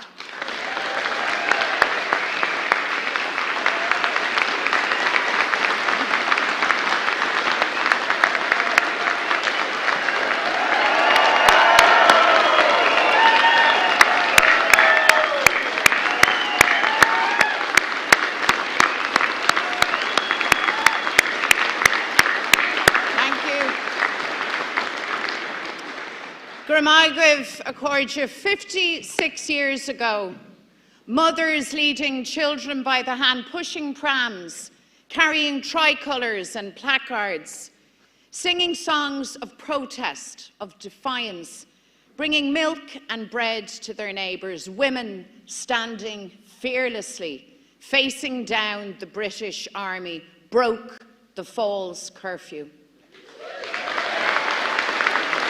And that spirit endures. This is a brave city. It's seen its share of heartbreak and loss, but it's the courage of its people, the humour, the resilience that marks this place, and we are proud to be in Ireland's second city, Béal Feiriste, Belfast. And maybe it's because of our history and struggles that Irish people have an instinct to stand up for ourselves and for each other. The people who gathered from homes across Ireland with tractors, trucks and lorries, the tools of their livelihoods, their protest was a backlash against fuel prices, but also something deeper. Values that we Irish hold dear: respect, dignity, fairness for people who keep the country going, who provide care, look after families, work every hour to build a better life. Fianna Fáil and Fine Gael believed they could buy off workers with half measures, that they had subdued the ordinary people of Ireland. They were wrong. The people stood up, challenged those in power, and put them on notice that workers and families can't take anymore. Ireland's future will be shaped by the strength and resilience of our people, and we will match that courage with tireless work, purpose, and commitment to be their voice, to fight their corner, and never, ever back down. This is a time for belief, for every person to claim their place in shaping our future. Catherine Connolly's election, Mar Uachtaráin na hÉirean, reflects hope for a positive alternative to politics that has failed generations. And so we stand at the crossroads of history.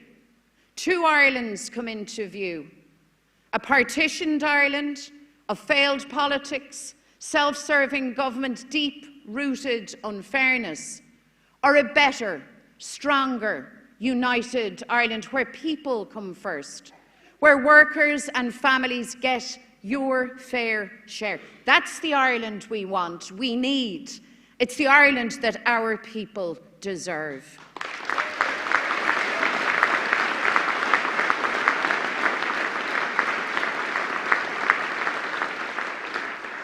An affordable life must be the bedrock of that future. Irish families work hard. You do all the right things, but you're ripped off left, right and centre. Exhausted by rising prices, cutting back on heat, on food, on the basics, left high and dry by a government that simply refuses to listen. Fianna Fáil and Fine Gael's October budget of €9.4 billion left working people worse off, withdrew vital cost of living supports. They took away energy credits, piled costs onto struggling families, increased the price of petrol and diesel, property tax, rent, college fees. And then they tried to fob people off with half measures. They went on holidays for 20 days. But nothing for the 750,000 households that rely on home heating oil. Nothing for households struggling to get by. No common sense, no urgency. An out-of-touch government with a surplus of billions. A fraction of that surplus would make a real difference to ordinary people's lives. We need urgent action, an emergency budget, with a substantial cut to excise to make fuel affordable, including the complete removal of carbon tax on home heating oil and green diesel.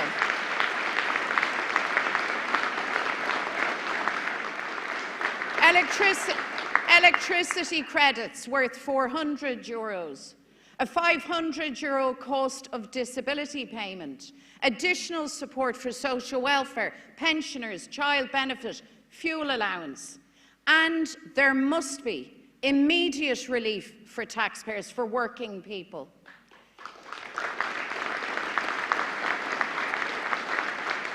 The USC is Fianna Fáil's tax, introduced when they crashed the Irish economy, and it's a constant drag on your wages. We are calling for a permanent cut in this tax for every worker, starting with putting €500 back in your pocket, and this must happen now because people cannot wait.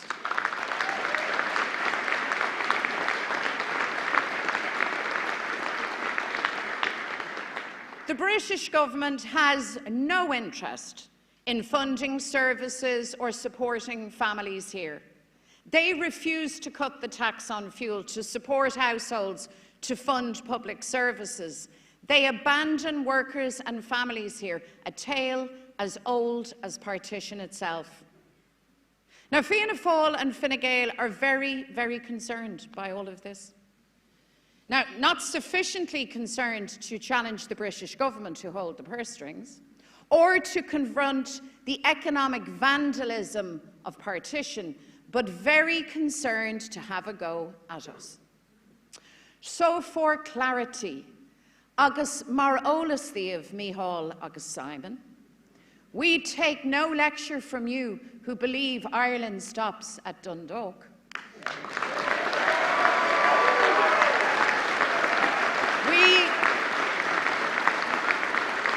We take no lecture from you who abandoned the 6 counties for over a century.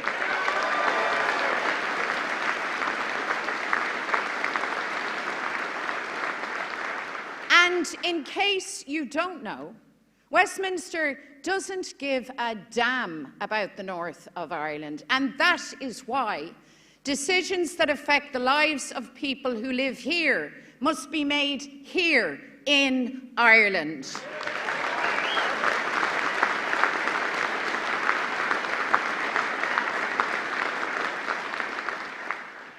An affordable life, ensuring people have a home, that children don't suffer on waiting lists, that people don't die on waiting lists, that parents don't face a battle to get an assessment of needs, a school place, an SNA, that women and girls are safe on our streets and communities, in our own homes. This is a national project. Families across the 32 counties have a vested interest in ending partition. Unity is the vehicle for a dynamic all-island economy, energy independence, climate justice, a fully resourced health service, world-class education, affordable childcare, a flourishing arts and cultural sector, equality for communities, for disabled people, for carers. That's the opportunity, the scale of ambition for a united Ireland. And we respect and value Protestant, Unionist, Loyalist people. This is your home. And we want to build Ireland's future with you, to work constructively together. The leadership of unionism must also work for progress. Divisive, Rejectionist sectarian politics must be consigned to history. It has no place in our future.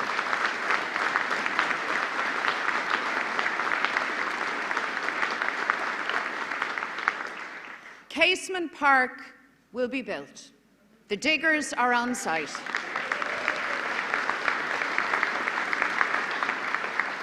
The A5 will save lives. Stopping this road is not acceptable. And we have to deal with the past, with legacy. British government plans to pander to their military lobby are unacceptable and doomed to failure. Let me say this. There must be a public inquiry into the murder of Sean Brown.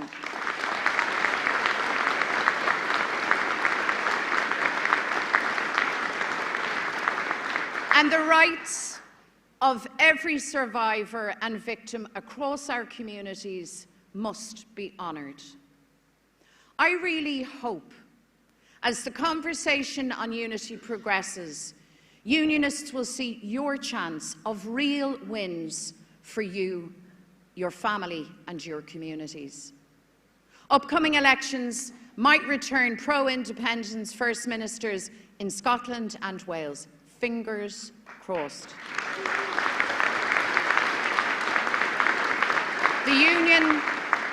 The Union is under pressure. And next year's Assembly election is an opportunity to return Michelle O'Neill as First Minister here. Let's make that happen.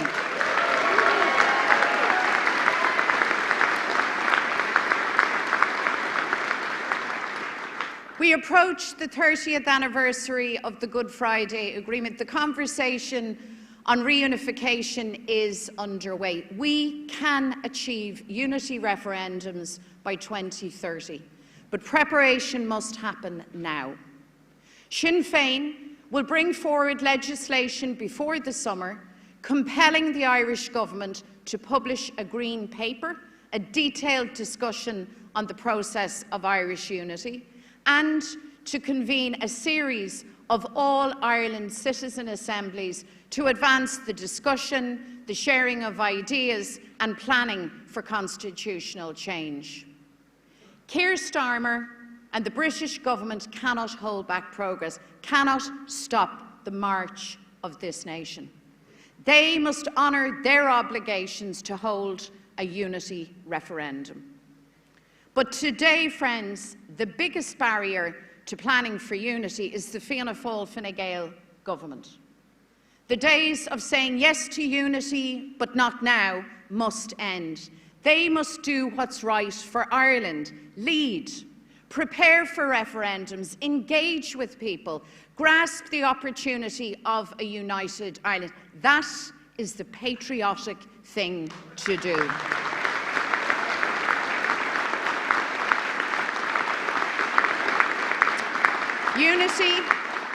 Unity is the means by which we achieve the promise of our country. And make no mistake, we are out to fully end British government rule in Ireland.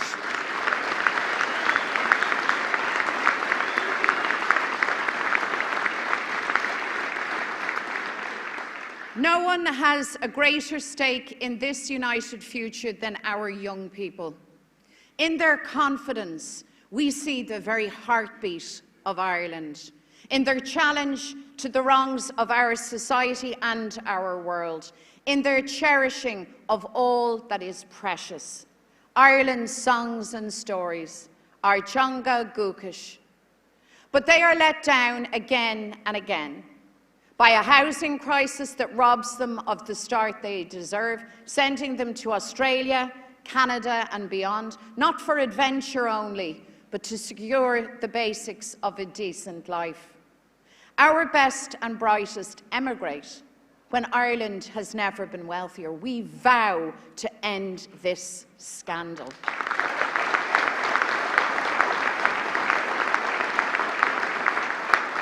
We cannot allow Fianna Fáil and Fine Gael, the parties of boarded-up homes, rip-off rents, sky-high house prices, of chronic homelessness, robbing families of dignity, children of childhoods. We cannot, we will not allow them to prevail. Their housing policy is for big developers, vulture funds and corporations. We need a housing policy for workers and families. And that means cutting rents and an emergency ban on rent increases, getting thousands of derelict homes back into use, building homes that working people can actually afford. And I want every young person to know we're not giving up. We hear you. We have your backs.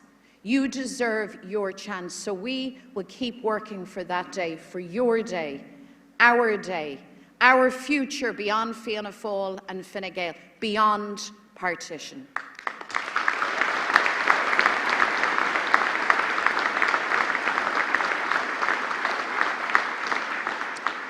Tar Janga I Crílór ar Vénúlachta mar phobal.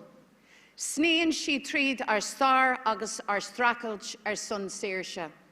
Tá si le clustáil I mhuiile na haimheochánna cultúrtha sa lá atá inniu ann, faoi stúr gluúin nua. Gluúin atá I gairí dóchasach, muinínach, gaelach. Tá si le feiceáil ó ceann ceanna tíre in our lug anamnacha, in sin siad ar scéal. Ní focail amháin iad ag bailí smaoinseachta. Agus na Gaeltachtaí, na háitseanna in our war an teanga in aineoin an Cuilinachas, tá si fós beo, bagart, agus géir céim tithiíochta ag cur Todhchaí na bubble I mbail. Ní mór don rialtas gníomhúanis chun an Gael phobal a chusans is an yartú. I want what every parent wants for their daughters and sons, a world that is safe and peaceful, and it's natural to be worried when that is so shaken. We live in times when military aggression, human rights violations, war crimes happen before our eyes. Netanyahu's genocide in Gaza, Putin's criminal invasion of Ukraine, Trump's war in Iran, von der Leyen's billions for the arms industry. We oppose this dangerous might is right philosophy.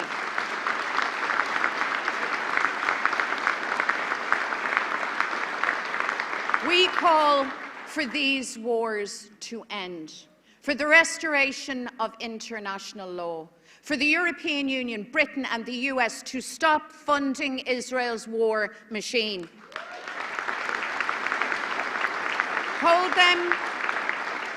Hold them to account for genocide. Sanction Israel. Show Israel the red card. No whitewashing, no sports washing, no welcome for the Israeli football team.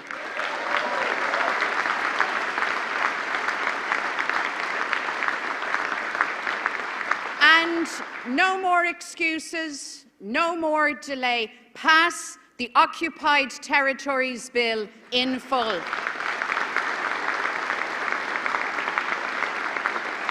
The people of Ireland and of the world stand with you, Palestine.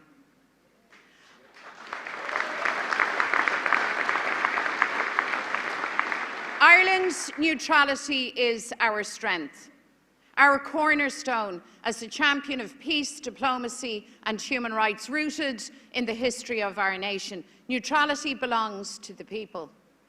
Fianna Fáil and Fine Gael are hell-bent on dismantling it, on scrapping the triple lock with no mandate, no referendum and no honesty, pushing us closer to EU military cooperation and NATO, opening the gates to send Ireland's sons and daughters to fight colonial wars. The people of Ireland want no part of this, won't stand for Shannon Airport being used for wars of aggression.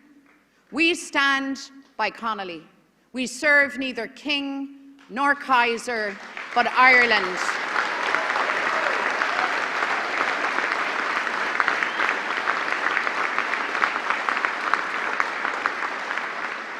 So Micheál Martin and Simon Harris, I challenge you to put your plan to scrap the triple lock to the people.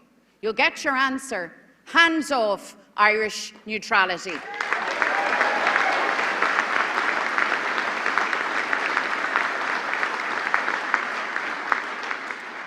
Fianna Fáil and Fine Gael may have survived Sinn Féin's motion of confidence, no confidence, but they do not have the confidence of the Irish people.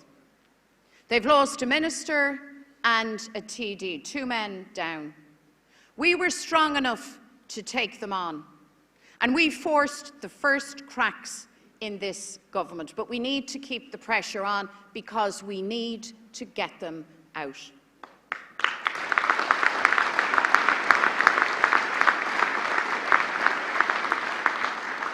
The upcoming by-elections are your chance to hit them harder, to strengthen Sinn Féin's hand. So I'm asking you, the people of Galway West, to back us. Vote for Mark Lohan. I'm asking you and the people of Dublin Central to back us. Vote for Janice Boylan. And on the 22nd of May, let's have a stronger Sinn Féin team.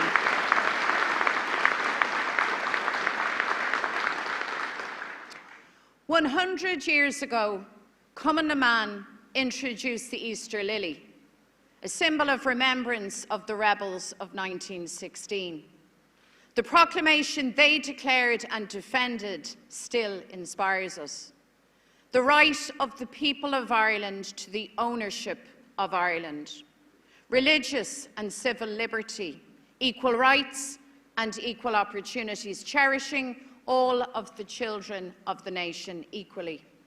Sinn Féin, our party, your party, is at its strongest since partition, leading opposition in the Dáil, the largest party in the Assembly, leading the executive, the biggest political party in Ireland. And we use that strength to fight the corner of workers, families and communities. And I know times are hard. You're sick of being ripped off, fed up of broken promises and not being listened to. It is a lot to take. But you see, Fianna Fáil and Fine Gael want you to give in. The British government wants to keep you in your place. Don't give them what they want.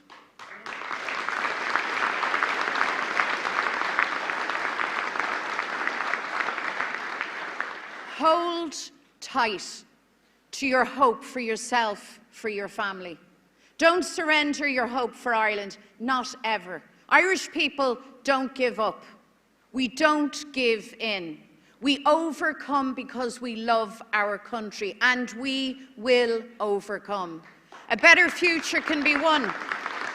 Unity, freedom, equality, prosperity for working people and families. That future calls to each one of us. And my friends, we will answer.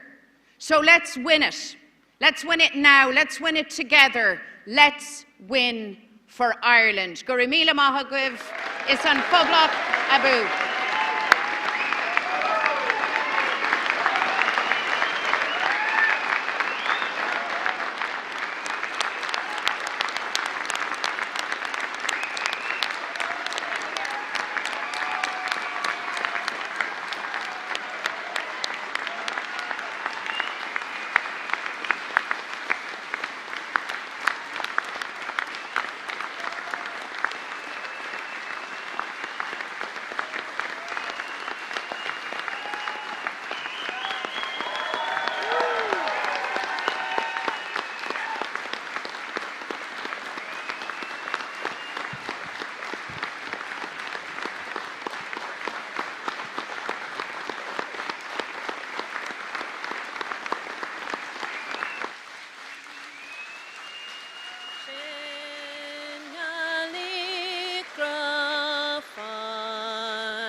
Advesir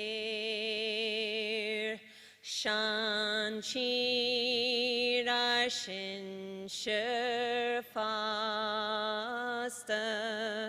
Niag Fuin Chira Na Fuin Trai Anak Dahem Savarna Will Legaler Gilhon Boash Nosel Lechon Iskrech Fui Lawach Nabilher Sholev Kanegi Ora Navim.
Oh my God, it's roasting. Well, Fáilte Cáride, welcome back to the final section of the 2026 Ardèche commentary in Belfast, and welcome MEP for Ireland South, Kathleen Function. How are things? How was your Ardèche? Great, yeah. It was a really good weekend. It was great to be back in an Ardèche and to be back at a 2-day Ardèche. I think it's really good for members. I think it's good for discussion, debate. I think it's good for people from a social point of view, interaction. I'm a really long time in the party at this point, and I love when you get to meet up with people that you don't always see. And I think that's a really important part of the kind of activism and the comradeship of meeting. And I was really delighted with some of the motions that passed. A fantastic speech there by Mayor Leader, really, really powerful. So what a way to end.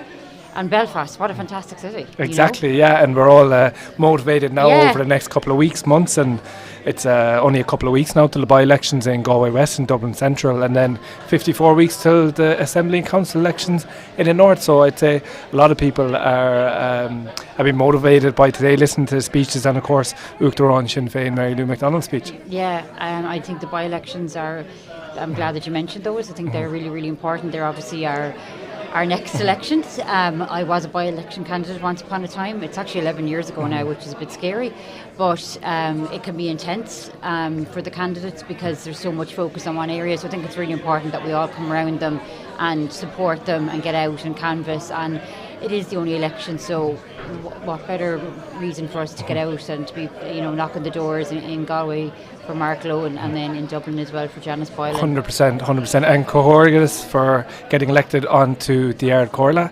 And now we're in the final few seconds of wrapping up the live commentary of the 2026 Ardèche here in Belfast. So we'd like to thank everyone who tuned in yesterday, who tuned in today.